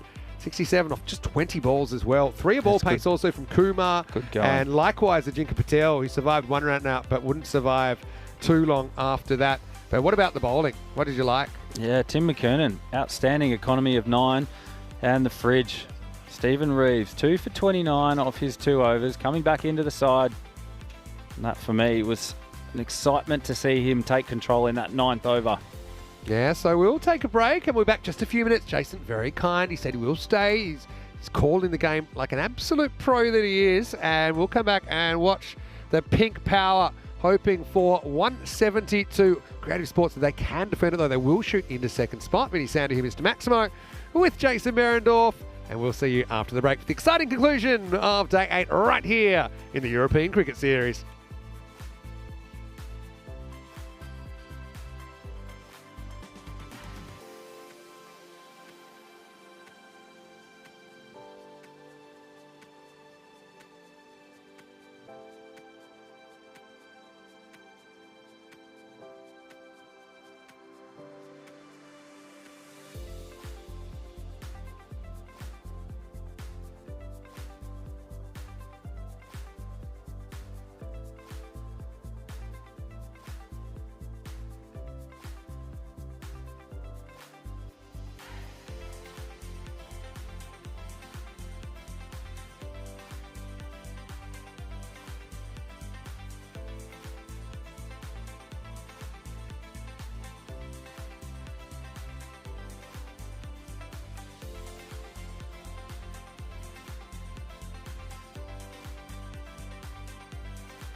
This European cricket event is proudly brought to you by HCL Software, Rado and 1xBet.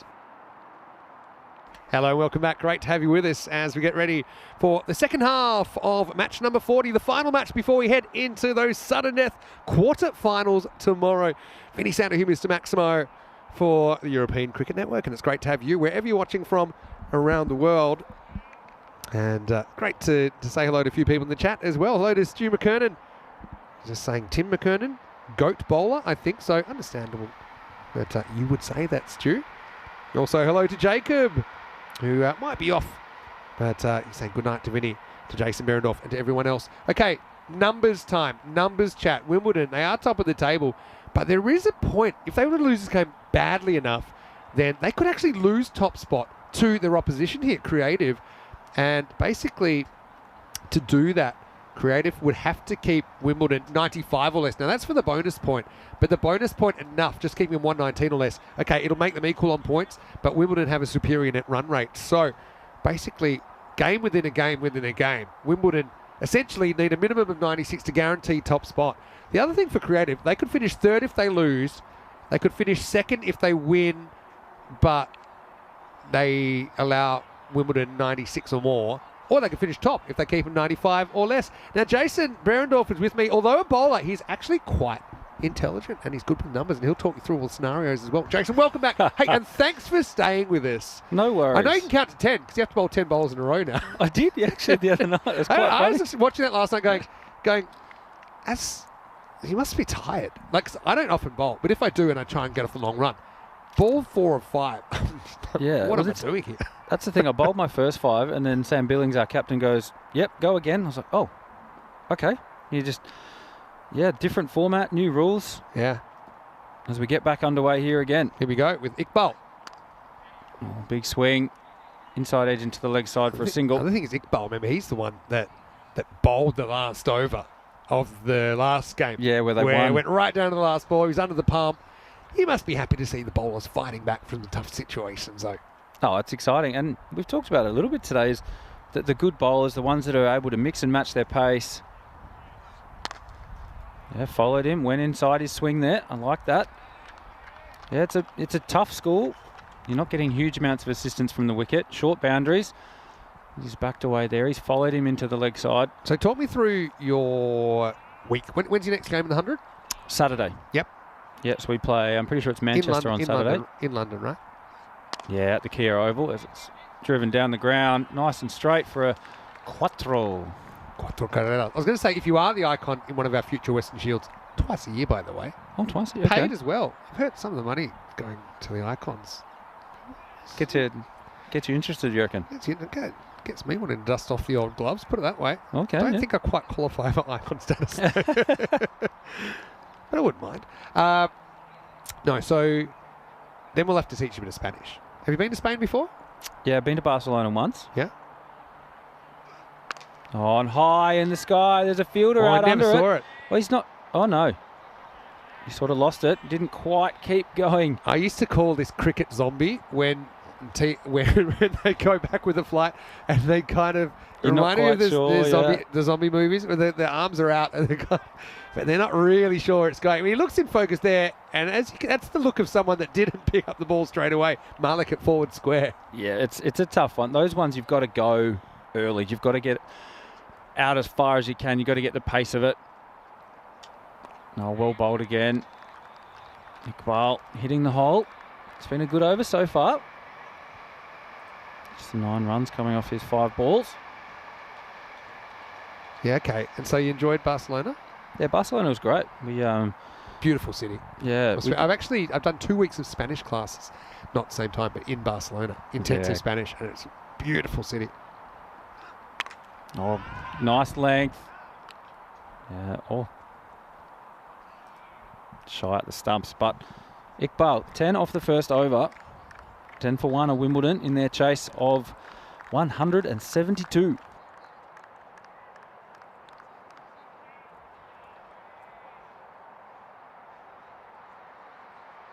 Hey, golden ball, pretty close last game. We were so close. It'd be a high-scoring golden ball, but we've seen, I think, 177 tie is our highest golden ball. 106 matches since golden ball. Only the 3rd time this year that it's gone over 100. An average matches per golden ball is, I think, at the moment 88. So around 90. Yep. I want you to have a guess. What do you think the biggest drought we've had is? Well, biggest matches drought. without a golden ball. Again, no right or wrong, but you had a good guess last We'll time. be getting close here. I reckon about 137 matches. 405. Oh my goodness. That was a proper drought. Anyway, Shahid gets the ball over 2. Tucked into the leg side again. Oh, this time it's just squeezed past wide long on for 4. Whipple. Oh, how did that get through? He's just got enough on it. He's got a nice trusty kookaburra in hand. Yeah, it's got to be frustrating. Definitely not out of the middle of the bat. You've got outfielders in the area, but Jones didn't have a play on it. Again, this outfield very, very quick. Yeah, the grizzly ball. The other thing I'll say, I'd like to see some of the world's best fielders taking on some of the outfields we have in European cricket. Because, like in golf, the courses get harder. Yeah. As you get better. On slogged into the leg side. This time straight to deep mid wicket. Because, honestly, for example, in the north of Italy, they're not allowed to water the field. So what, it's just dead grass? Yeah. And it's unpredictable. And I'm talking we're talking brave fielders. Balls that are screaming, and any bounce could do anything. What's Glenn Maxwell on that kind of... Oh, a little outside edge. Shahid gets the wicket. The big one of Lloyd. Oh, it's a nice catch behind the stumps. A simple one pouched by the wicketkeeper. That's Islam out the back there with the gloves on. Oh, we see the fridge coming to the crease. Oh, he was listed at 3. You could see the little deflection, couldn't you, as well? He's got a good length ball. Plays away from the body. Lloyd's a big wicket. He's been in really good form. But he misses out here in match 40. He's out for just 8. Shahid with the first wicket, 15 for 1. Yeah. So I just think, in golf, of course, Yeah, it the gets slope harder. rating gets harder and all this sort of Yeah, stuff. because whereas- everyone, they're quick to criticise some of the fielders.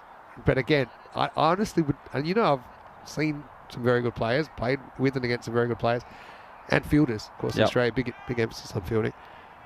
I just would like to see how they go. It's and hard. whether It they would be have hard. the- You certainly don't feel like you can confidently attack the ball as much. There's almost a different technique, and it's about reacting to the last bounce. Reminds me of the old slips cradle. Yes. You need to kind of pick where the last bounce is and work out if you've got reaction time or not. Oh, and short and cut away. Straight into his work. The fridge opens the door. Yeah. 4 off his first ball. Ice cold. Good shot by Reeves. Didn't miss That's a a beat, classic- did he? that's a classic Yeah. Low cut risk, shot. good return. Yep. But I think there's a certain technique. There's a distance if the last bounce, if you can predict it's within, say, metre and a half, you're not going to be able to react. Yep. So you're just going to have to try and smother it, get something behind it, ideally not your face. Has there been many facial injuries from balls just flicking up and doing something? Can happen. First game of last year, of the season, Cyprus. Wasn't particularly warm. Oh, flicked into the leg side. He's found a gap. Just Yeah, a single good out there fielding. in the end. Let's just say Tooth Fairy had a good night. Oh, okay. Well, how's that a busy night? Second ball of the season. Multiple teeth January gone. 17. Very early start to the season here. Yep. Slapped straight. Jones coming around. Oh, What an effort. yeah. Oh, he's unlucky. flicked it over the rope, unfortunately. It's the old back flick. It's actually great effort. Innovative, but he kind of overhooked it, didn't he? Jones, great bit of improvisation, great thinking. Oh, he he's actually kicked it. his He's own flicked it foot. into his foot. Oh, no way. That would have gone back into play as well. So that'll be the end of the over. And And this is some of the table we were talking about, Yeah, Vince. so- the permutations. Take us the through it. only thing we can lock in is CFS Pinnacle Pro in 4th. That's a done deal. Creative Sports, if they lose, they're 3rd. If they win, they're 2nd with like a normal win. If they really win big, they can go 1st. So that's why we can only really lock in 4th at this stage. How unlucky is this, though, from Jones? Own goal. It would have come back into play. He would have been fine. Yeah. Troy Johnson, I don't know if you're aware of him, a New Zealand professional who's been playing for Spencer, playing in this tournament as well. He pulled off one of the great catches, not in our cricket, but he was the MVP from last year. But I want you to have a look at this catch. You've probably seen it, but you might not have known the fielder. But this is I think the last 2 people should be able to claim a catch now. Because the first Oh, person that does all the flicker back hard catch. work. Yeah, yeah. Like in run-outs. Me too. Kumar. Oh, slow one. Oh, it's run out chance. Sneaks through for a bite. Sneaks through. All right, so I want you to watch this one. I might put the link in the chat. But this catch in the New Zealand Super Smash. Yep. Are you invited playing that? Oh, it's the same time as the Big Bash. So, oh, wow. Pretty cool. That's an amazing effort. Whoever that is just gets all the glory on the score sheet. Oh, short and dispatched. I've got to say it's one of the nicest sight screens that I've heard hit. It's a very nice... Yeah, it just It absorbs reminds the me ball. of, in a stage production, kind of the sheet behind the... The big curtain. It's not a violent sight screen sound. Oh, he's let that go. Good catch though, that one. He'll be in action tomorrow playing for Spencer. Oh, fantastic. In the quarterfinals. Yep. Is there something about... Is there any different approach when it's kind of must-win game? You know, when you get to knockout, you get a big final or something like that? Oh, you still... Oh, he's lobbed it up. And Whipple just says thank you very much and hits it onto the second ground for a You can say it. Maximo. Would you... I mean, thing with these things, you don't want to force it. Do you think you could come up with your own trademark? Oh, Like a... I don't know. What? Okay, I'm going to put it in the chat. What's Jason's... all right, yeah, put it out there. See what, thing see you what can't people come force up with. these things, though. You can't. I never planned to use Mr. Maximo. It just happened. Just came out one day and it Yep. stuck. Oh, bouncer. Straight up in the air. Keeper's running around. Oh, Oh, the man with the gloves. He's done a great job to get there. It's always the man with the gloves catch if he can get to it. And Kumar, the extra pace, the bouncer option. He's done a good job to get it that high. Whipple being a very tall man. yeah, it's He's fought back. He's been very creative with his deliveries so far, Kumar. Well, this is another ECN thing. The Bermuda Triangle. We've got three fielders placing the ball in between. And then it just drops and disappears. The things can get lost. But he's done very well. Almost a Bermuda square because you throw the bowler in as well. But you're right. If the keeper can get there comfortably, it's their catch. Whipple misses out on the pull. Top edge gets caught by Shamsul Islam. And the score 38 for 2. Actually, I took one catch under lights at the Wacker. I remember calling for it, and it was so high. And Did as you soon as play I games called, at the Wacker? and I thought, I was like, because I never played on the lights. And I called it. It was like, it was off a proper fast ball. It might have been Nathan, and our former teammate. Oh, Oh, that's... Oh, I mean, is that it? Was it one in the over, the ball before? Because if it was, then that's a no ball. But because this is definitely above the shoulder. But That's it very depends high. whether the one before was called.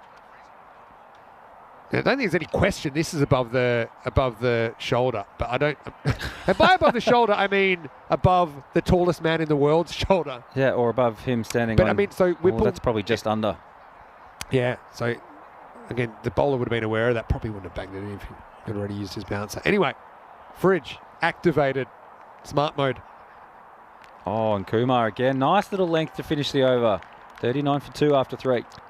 So there was one that I called, and I just, honestly, it was a fluke. It just looked like someone had dropped a grain of rice out of an aeroplane, and I just kind of just went on cricket zombie style. Yeah. I remember, and then I was just very amped up because I happened to catch. I was like, I just hope I'm anywhere near this. Yep. Because it's quite tough, the whack of the old school lights, and you could lose the lights very easily.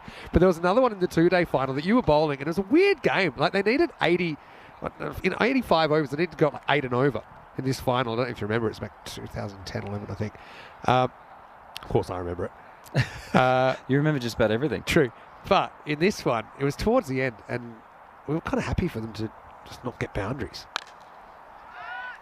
But, this won't carry, it'll just be a single. But there was this one towards the end, and I was quite far back. You bowled one, and it went, it was so high, straight up in the air, and it was literally going to bounce in the middle of the whacker, middle of the pitch. And I called it, and you did the right thing. You left it, and you stayed back 3-4 metres, right? Or maybe 2 metres. Speaking of miss from Reeves this time, who's finding it tough going. But this is my bad, right? Because at the very last minute, I was in a pretty good position, but it just faded towards you. And rather than just either A, follow it, or B, kind of call yours last minute, I just assumed we had some sort of ESP and you had the mind-reading ability that it was now yours.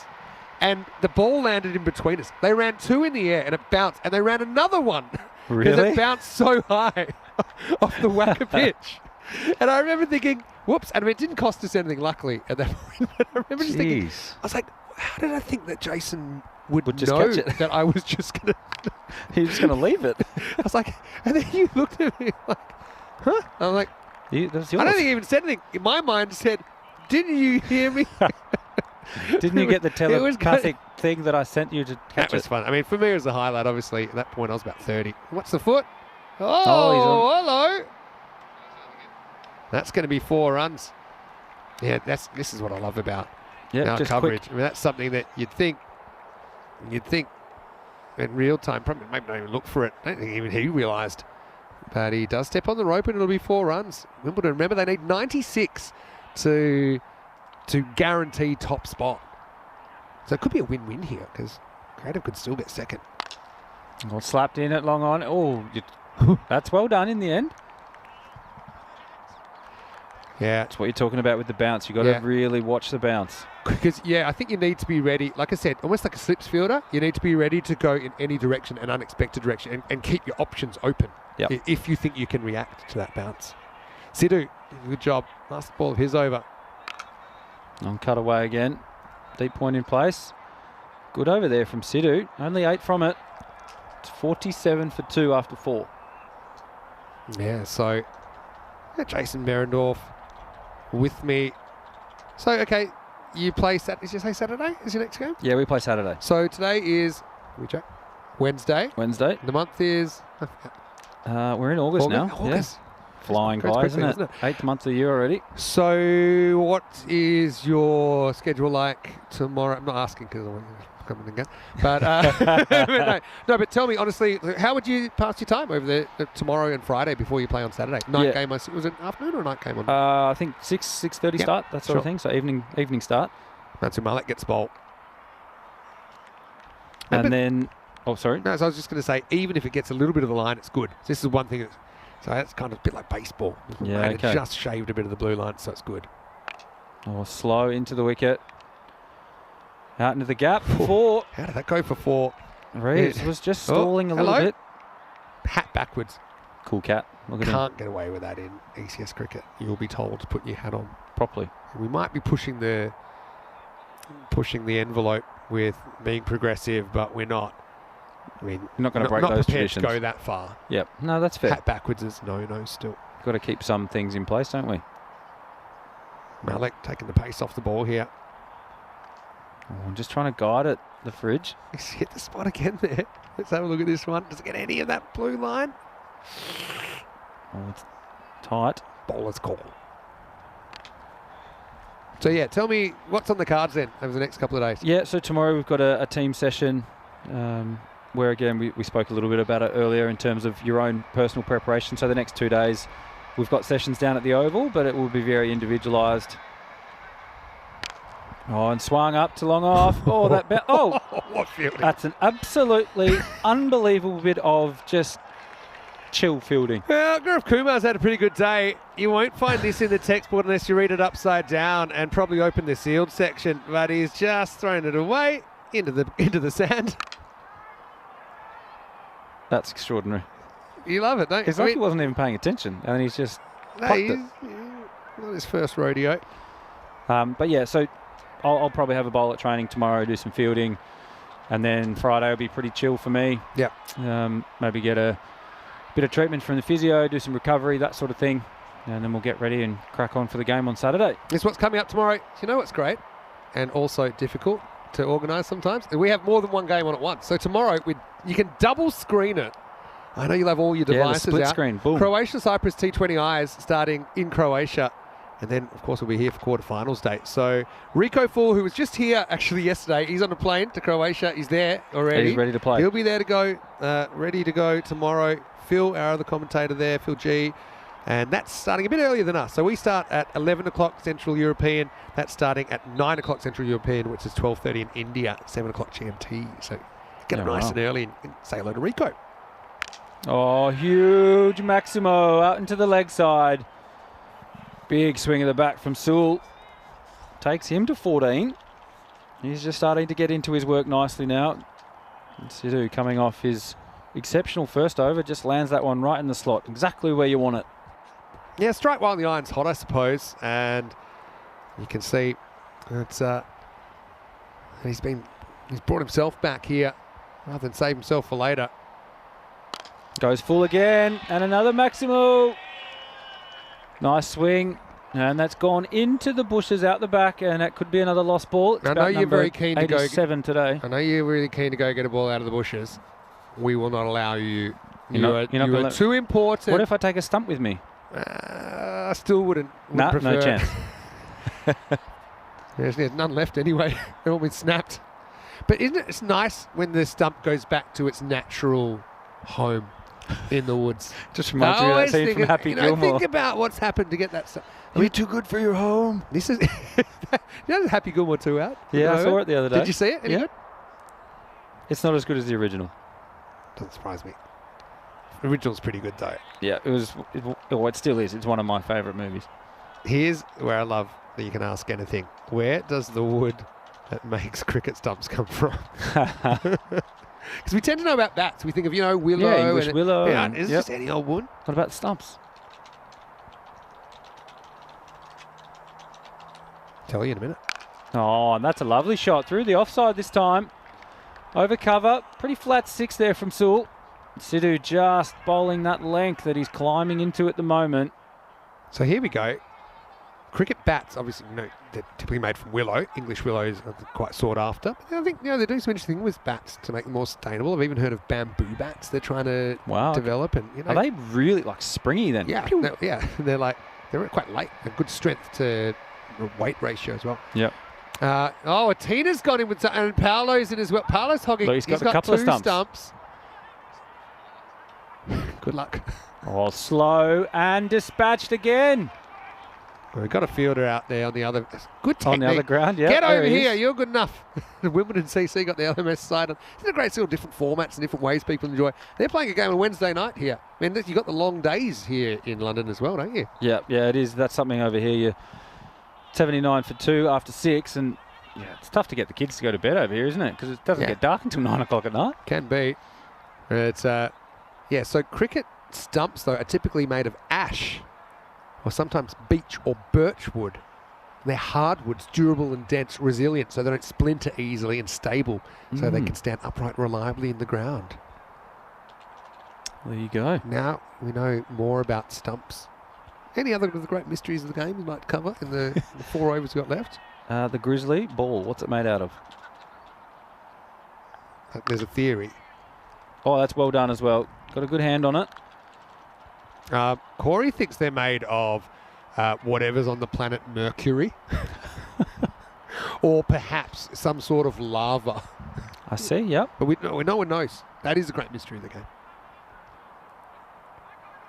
Oh, and again, over long off. Still having a day out. Oh, Tina's after that. Tina, don't do it. You still got 2 days. She's after it. Nope, she's in That's there. not, again, she's going. And look, Pala trying to help out. It's probably not wise. Tina, she does get itchy easily. She's gone deep. Told you, we had a guy miss 2 games, partly because he had a bit of PTSD after going 3 layers deep in, and also he had extreme itchiness. From being in the bush for too long. In Group A, the big left armour was left out after a chase. It was just, we saw nothing, and then he just emerged like the Hulk. Still on 38 off 11, making a game of it, or trying. Oh, it's a wide call. Malik just going outside the blue line there. So I think the UK actually provide a lot of the wood for stumps. But, Europe actually provides a bit as well, it says. Interesting. There you go. Oh, and sliced over backward point for 4 as well. Still really getting a motor on. Now I want to say hello to Trip. Now, I'm a big baseball fan. You might not know this, but after I stopped playing cricket at the grade level, I actually, after a couple of years off, I started playing baseball. Ended up making up to A-grade baseball in WA. So I even got to play at the Perth Heat Stadium. That's cool. You ever get up and I looked at how far the fence was. I said, even if you lobbed it up to me, I can't hit that far. It looks so... It's a mile away, is it? Miles. It's like, we're talking like over 100 metres to the short bit. Oh, short again. And he's picked the gap. Another boundary. Sewell chasing a very fast 50 here. He's 46 off 13. See what they need for a point there. So, I mean, that'll guarantee them. But actually now, we can almost lock them in for top spot, isn't it? Yeah. But yeah, Tripp saying his old co-worker, Jonathan Todd, I've been looking out for him because I'm a big Toronto Blue Jays supporter. He's in that organisation at the moment. Oh, wow. Blue Jays, I actually got to watch them when I was in Toronto playing in the GT20. I'm a huge fan. Rogers Centre. It was unbelievable. Great night out. I've been there, watched a couple of games a while ago now. Still on my bucket list to go there again because I do like my baseball. Last ball over. Reeves down the wicket, into the gap, mid-wicket, another boundary. That'll be the 100 up. 100 for 2 after 7 overs. Still a fair bit of work here to do for the Wimbledon lads, but they will now secure top spot. Is that right, Vin? Yeah, I think so. We'll probably get confirmation pretty shortly about that. But, yeah, Wimbledon, they bring up the 100. Well, it's still not off the cards. They need basically 4 a ball. They need 72 off 18. So that's right on my point of no return. Let's see. But what that means is, Creative Sports, as long as they get the win here, they'll finish second. If Wimbledon somehow win, then Creative are resigned to third and being the lower ranked side. No, that's an important thing for Creative here, to make sure that they get the victory today so they can finish in second. Gives themselves that chance, just like you said, in case there's a bit of weather, which is every chance here in England. So, yeah, this isn't one of those... often we do have the Final Four format that you do see in a lot of competitions around the world where you kind of get the top 2 get the double chance. That's what we would normally have it with 10-team tournament and the 2 groups. We go into straight quarterfinals. So that even the top teams are not protected, but they do, I guess, get to play the teams that have finished in 4th. This is what we can put in so far. Wimbledon now have locked down the top spot. They'll play in the late game tomorrow versus Weybridge. Banstead finished top of Group A against CFS Pinnacle Pro. I suppose the only question now is out of the Group B teams, who's going to finish in second, who's going to finish in third. If Creative can hold on here, they'll get second, and London County Cricket will be in third. I think there's a bit of an edge on that, just judging by the reaction. These often they stick or they don't as keepers. But he's in a pretty good position, and it goes close to the middle of the gloves. But Islam just not able to hold on. A little bottom edge on that, I think. That would have been a great catch. Oh, nearly a carbon copy, but it's gone past him this time. Well, that'll be 50 for Sewell. Wasn't necessarily the most destructive way to bring it up, but it has been a good innings. He's given his team a fighting chance, an outside chance. But I suppose from an individual perspective, he's had a really good series, and he's in good form going into quarterfinals day tomorrow. Yeah, great time to peak, to get yourself into some really good form, heading into the business end of the tournament. That's where you stand up. That's where you want to make a move, really show everyone your capabilities, and he's certainly doing that at the moment. Have they got one last gasp here? Wimbledon on home turf. An unlikely victory on the cards. Oh, another 6. A huge one from Sewell. It's a lovely cricket shot, that. Yeah, sure is. And it just kind of hits through the line, kind of backs himself. You know, one cool thing about this format is that the batters, it's not about just shot selection, because you can hit 6s anywhere. And it's just about choosing the right shot for the right moment, choosing the right moment maybe to innovate or to premeditate. Great shot. And again, through the offside, this time just one out to the deeps point sweeper. And of course now we've had kind of so much cricket. Now let's watch a bit of football instead, or rugby. Why not? Good ball handling skills. Oh, it's another gap. It's another 4. Seems to be raining 4s at the moment. This time the Fridge. He's 23 off 16 now. He's getting a bit of TV time, is the Fridge. He knows he's there, he's available. Yeah, he's bowled his 2 overs. Now he's having a bit of a whack around with the bat. The ball well. I mean, coming off limited preparation. That's the thing also in European cricket typically, because you're dealing with amateur players, they don't get the kind of... Some countries don't even have nets. All right, got a bit of rugby here now. Yep. Oh, Falcon. He's the Falcon. Doof. We got the Falcon. That's a lovely get. Well, it wasn't the best ball handling. Great work by the crew.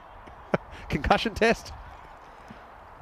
Concussion sub in rugby. Feel like we'd come up a bit. Oh, that's have to send half the team off sometime. End of the over. So, hang it in there. What do they need? 56 off 2.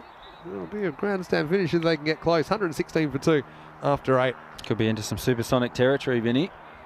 Yeah, good. Well, they need it, I think, to get back in the game. I mean, even here, if you get 30 off this over, you still need 26 off the last. So yeah, it's you huge. can see that's the worm. That's for the game. The red line for the point. I think they'll get the point here. I think for Creative Sports, it's a good result for them because it is going to get them into second spot.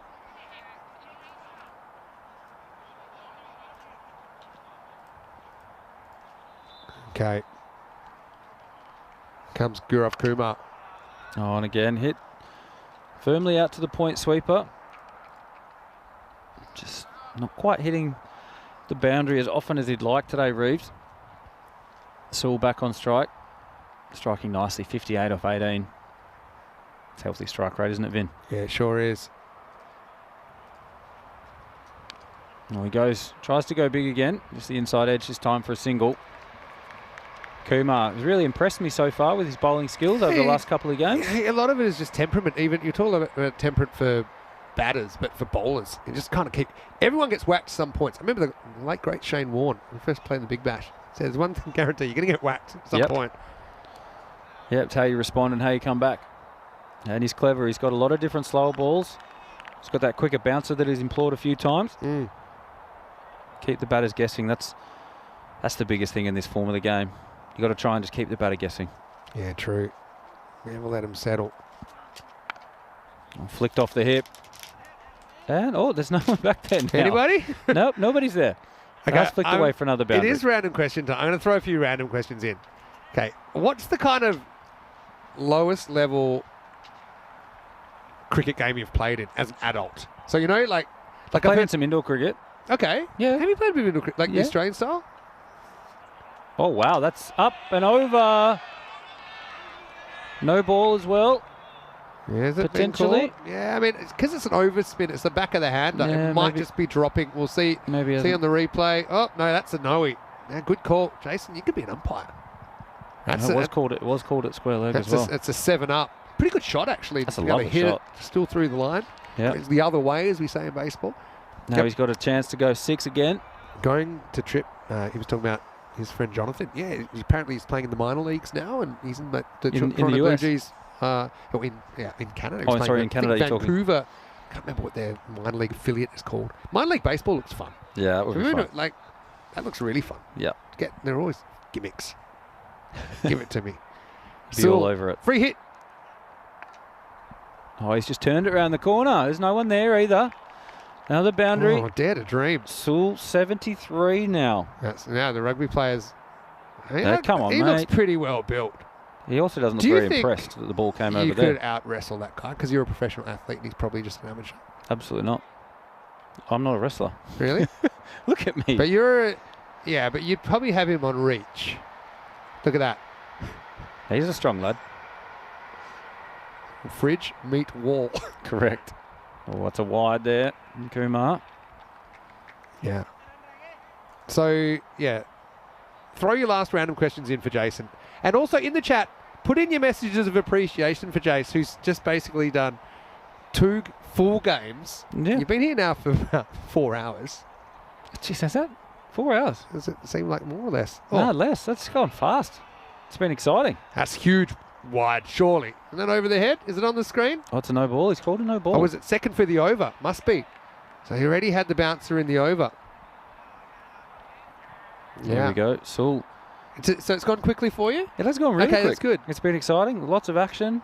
It's been nice catching up too, Vin. It's nice just catching up. We probably, I don't know if we'll even get time for our coffee. We'll probably be ready to hit showers after this. But it's been nice to catch up. We'll have to get a photo. Okay, I'll forget. Definitely. We'll get Diane Norris to take a nice photo of us. Maybe we can stick it on the social media. Oh, there we go. Do some party tricks. Well, Make sure you catch him on the way down. Don't try that at home. That's a risky business. This is great. See, these are little non-cricketing bits that make the job even more fun. Yep, correct. Are you allowed to eat a muffin? We got given a muffin earlier. Maybe after we finish. You're a nutritionist. There's no cameras around. Pretty hard on what you eat, or at this stage of your career, Nah, they're pretty chill now. you don't put on weight, do you? Last ball of the Not night. too much. Oh, he's got him. Stumps everywhere. Huge one from Kumar. That's what I've wanted. I've wanted to see one of those. The bail's flying. Kumar finishes his 2 for 34. Oh, it's an exceptional finish for him. He's had an outstanding day. That's one you're gonna have to snip it, put it on your social media, because That's huge. Bill Laurie couldn't have called it any better. I wish we could do replays that include the commentary. But Sewell's going to fall for 73, but he's had a really good tournament. He's having a very good tournament. He'll be a key player tomorrow. Strike rate of nearly 320. Yeah. Huge. Yeah. Yeah, coming into Call it again. quarterfinals. Pretend it's live. Go. You can even do a redo. Go. Oh, and here it comes. Kumar. He's bowled him. Stumps everywhere. Huge wicket for Kumar. He's been impressive today. Straight through the gate. Loving it. Jason Behrendorff. Okay, I'm going to throw a couple of random random questions at you. By the way, it might have been a wide, not a no ball, because it was the first of the over. But My mate James Crosswaite, he's out there to bat now. oh, okay. He's got 6 balls. He's out there on strikers end. Yeah. You want to see him out there? I'd love to see him Is that smack your a old teammate, Canberra Comets? Yeah, I reckon we played together. Fridge you comes just down. You just missed the Merv Hughes era. He ended up playing. Yeah, Mike Valletta played there as well. Mike Valletta, yeah. Yeah. Trying to think of players I might have played against when they were right at the tail end. But Mark Lavender, I think, maybe. Yep. I don't want to get sidetracked with cricket, but here's Crosswaite, who's facing up. Oh, huge swing. He's just missed it. Is that how they taught you in Canberra? Is that Yeah, pretty much. swing If you and see hope for the it, best? see it, swing at it. He's had a bit of a shocker today. So maybe saving his runs for finals day. He's disappointed too. The head's gone back. He's No run. he's hit it straight up. There's a fielder back there coming in. Spin. Get to it on the bounce. Okay, tell us a skill that you've got that people wouldn't know. So it's like something about you, or like an interest, or like a skill that you can do that just isn't obvious. I could make a pretty good Chewbacca sound. That's why we've got the microphones. Go ahead. Come on, we're running out of time.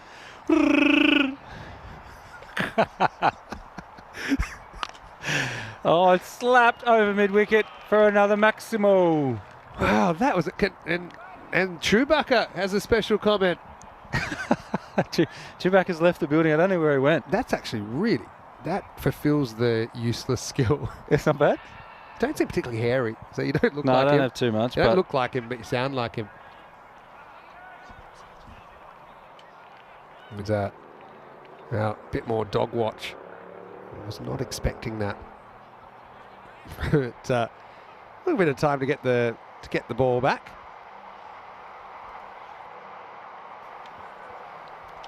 there you go. They're teaching the dog some tricks.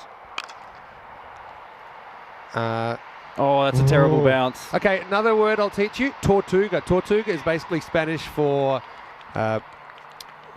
tortoise, and it's when you get a bad bounce. And it just came out of nowhere one day. We were in Barcelona, and the ball just hit a sprinkler or something. And I said, I was like, looks like it's hit a tortoise shell. And Rico, who speaks fluent Spanish, speaks Tortuga. Tortuga. So that's don't get too many tortugas out here. That was one of them. Again, these are the kind of bounces I don't see getting too much at Lords. Yeah, no, we certainly won't. All wide. It was going to be the last ball of the innings. Okay. We've got one more. So One more legitimate delivery. big thanks to Jace. Jules Uderidge in the chat saying, great job, Jason. Get him booked in for more. Love it. Big thanks from John as well and everyone else in the chat. Oh, it looks like a wicket on the final ball. No. Falling short. Well, Reeves, he'll remain unbeaten on 38. He'll probably have an infinite average. Maybe they like him, though, for the 11. Hasn't done too much wrong there. Chipped in with the ball. 38. They bring up the 150, so it's slightly over par. We see 321 runs in that game. And It's a dynamic format. it is a dynamic format. But, it's tough for the bowlers. But I will say that a wicket falls once in every 11 balls on ECN in T10 cricket. So there's also plenty of wickets as well. Just sometimes the bowlers have some pain in between. Correct. But yeah, big thanks to Jace for joining me. Tina will be back. We'll give you the Faulty Towers review we went to see it last night. Oh, did So you? we haven't gotten around to that. That's something to look in tomorrow. You can tune in as well. Beautiful. Jace, 'cause I know you just admitted you're doing nothing. So 9 o'clock AM GMT, 11 o'clock in Central Europe, 2:30 in India. It's 10 o'clock local if you are here in London. These are the confirmed quarterfinals. Wimbledon finished top. They'll play Weybridge, but not until the last game. East Molesey have Clyde Reeves-Fortune. Just played 2 tests for South Africa not too long ago. He's leading that side against London County Cricket. Wow. And then you've got players like Troy Johnson, like I said, Trojo for Yep. Spencer in the New Zealand domestic system. You've got other New Zealand domestic cricket as well. Creative Sports will finish in second because they do get that win just there. That resigns LCC to third. Banstead versus CFS Pinnacle Pro in the third quarterfinal. That's one that we already knew. So join us for quarterfinals day. But we'll go through the highlights and we'll say goodbye to everyone in a few moments' time. But it was a good old college try, wasn't it, from Wimbledon? But in the end, that 172 was just a bridge too far. Yeah, and it's nice catching again, Ibra. Good wicket there and slogged straight down the ground as well. We saw some amazing bits of fielding. Jones just having his own foot to blame as he tried to flick it back in. But Good it catch. was the Bermuda Triangle you talked about. The Yeah, wicketkeeper got there in the end, made the ball disappear, caught that one. A little touch of the road. There's a few little bits of fielding today. We saw the tortoise out there in the back end there. We did. Flying off. Just going to go to Trip, who said Chewbacca sounded like a Wookiee. A Wookiee? Yeah, A Wookiee. yeah, it's not bad there. Close. This was something that it worries me. My co-commentator for the next 2 days almost getting lost in the woods, and they had to send out the search party. But she wasn't done yet. Again, this is ECN. You're going to get some random stuff happening. But sure, he looks the goods, doesn't he? He put together a good 70-odd, 73 off 23. Actually, the highest score in the game. It wasn't quite enough to get them over the line. So Wimbledon, I suppose it's a loss that they could afford because they'd already locked up top spot. Then we saw this with a ball to the face, back into the left. And well, that was a 7-up, as we say in the classics. You don't want to have that if you're a bowler. The no ball +6. So, yeah, and then we saw Jason's enemy, and we are going to get into wrestle. This, I actually think, seemed highly dangerous, but it looked like a manoeuvre that father, I assume it was a relative, had performed before. But anyway, in the end, Reeves got a bit of camera time there, but maybe couldn't quite go at the strike rate that he would have liked when at 165. Never easy coming into a series at this stage at Wimbledon. They've got some choices to make. Likewise, all the teams in the quarterfinals tomorrow, and they will just go down. They're only their second loss of the series. Having a look at the scorecard, Reeves with 38, but Sewell again continued his good form, 73, just 7 extras, so pretty disciplined, I think, in the field and with the ball. Creative. They needed the win to get in the top 2 and become the top-ranked opponent. They get there in the end. And as usual, we've got a professional bowler here. Take us through the bowlers here for Creative Sports 11. Yeah, so again, it was a pretty punishing effort out there. 150 off the 10 overs. But Iqbal up the top with his first over, 10 runs coming off that. 2 wickets for Kumar. He's been outstanding throughout the day. The change of pace and the variation is something that has been effective in this format. And that's something that he will need to continue to do throughout the quarterfinals to see if they will have a chance to Creative Sports Wasn't to go all the way through. The last ball thriller that you opened up with, but still a pretty entertaining game. Yeah, the first game was nearly a golden ball. It was nearly me walking out of here straight away. Are you a bit cold yet? No, not too bad. Not yet. Okay. It is cooling down though. You've acclimatised. That's a nice shot. I love the red buses as well. There's something it's just iconic so about traditional. London, isn't there? There's a lot we didn't get to say. Who knows? One day the universes might collide again. We might get you back. Let's bring you into the commentary box. Vinny Sounder here, Mr. Maximo, Jason Berendorf with me. I was a bit worried about Tina because Tina's going to be back tomorrow. She has kind of lost her voice, but she went into the woods with the stump and never. Oh, hello. We got Casper. Come on, Caspy. Here he is. Caspy, look, let's all get in here. We were bowling to Casper out in the middle earlier, and weren't we? I'm not going to try the manoeuvre that he was head trying on over there. The pole Tina's there in as well. Come on, more the merrier. There we go. Tina, just how's your sign language? Is that you going to be okay for tomorrow? Yes. Yeah. Jace, it's been awesome to have you here. As you can tell, it's a bit of a family affair here at ECN, and we really love what we do, but it's always an honour to have someone that's kind of been right up to the pinnacle of the game come and join us and to share time with us, share thoughts. I know all of our audience and myself in particular has really enjoyed having you here. It's meant a lot to me, to us, and I just wish you all the best. Thank you. Yeah, I really appreciate it. And it's amazing how life gives us opportunities sometimes. And yeah, we're in the same city at the same time. Worlds so it's collide. Great. Yeah, and again, I hope you've learned a bit today I've about learned what a we're few new doing. phrases. Kind of, beyond the memes, really, about kind of what we're trying to do at a grassroots level of cricket, and also to spread the game that we love. Let's have another look at what's coming up tomorrow, because Tina, she's going to be sucking down the lozenges overnight. She will be back with me tomorrow, 9 a.m. GMT, which is 11 o'clock in Central Europe, and 2:30 in India. We have just the 4 games. It is an early finish for us, but we will find out which 4 teams will make it through to the semi-finals on Friday. Don't forget, tomorrow, even earlier, you can get Rico and Phil to take you through Croatia, Cyprus. It's a best of 4 T20I series, so they've got T20 Thursday and Friday, and then on Saturday, Sunday, they're playing best of 7 T10s, and then we go into the European Cricket Series in Croatia. Well, Tina's mute. I'm holding a child that's not mine. There was hitting some big shots today. I've got a professional fast bowler to me. We got ECN founder. What do you make of all these? You must be pretty proud, Dan. Go on, come on. The one thing about Dan is the day's not over if he comes. It's not over till we get some tears. Because there you go. You want to go to Dad? So there's a great article on ECN starting called Tinder and Tears, because that's how he met his partner, and obviously Caspy's mum. And hello to Mookie if you're watching. And yeah, big. You have anything to say?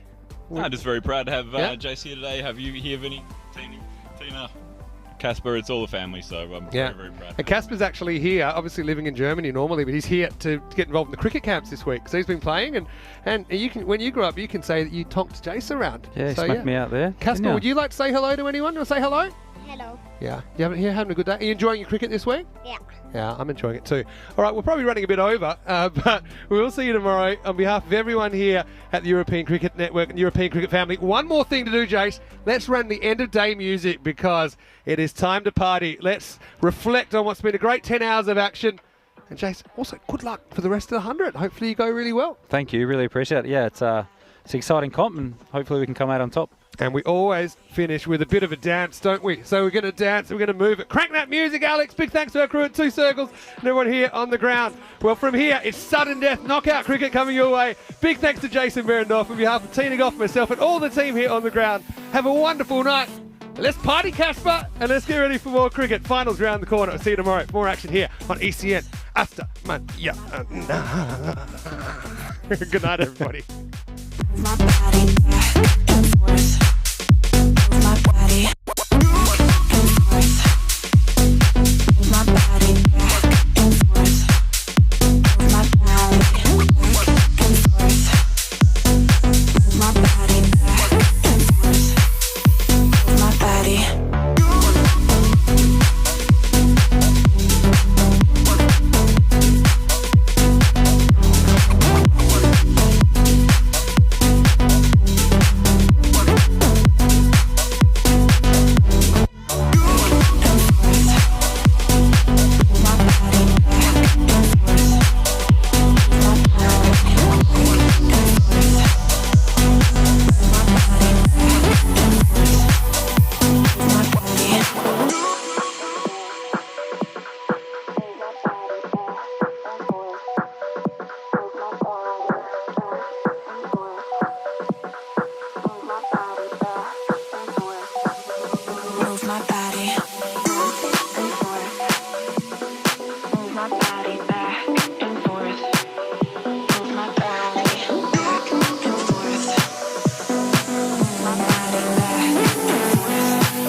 body back and forth. Move my body back and forth. Move my body back and forth. Move my body back and forth. Move my body back.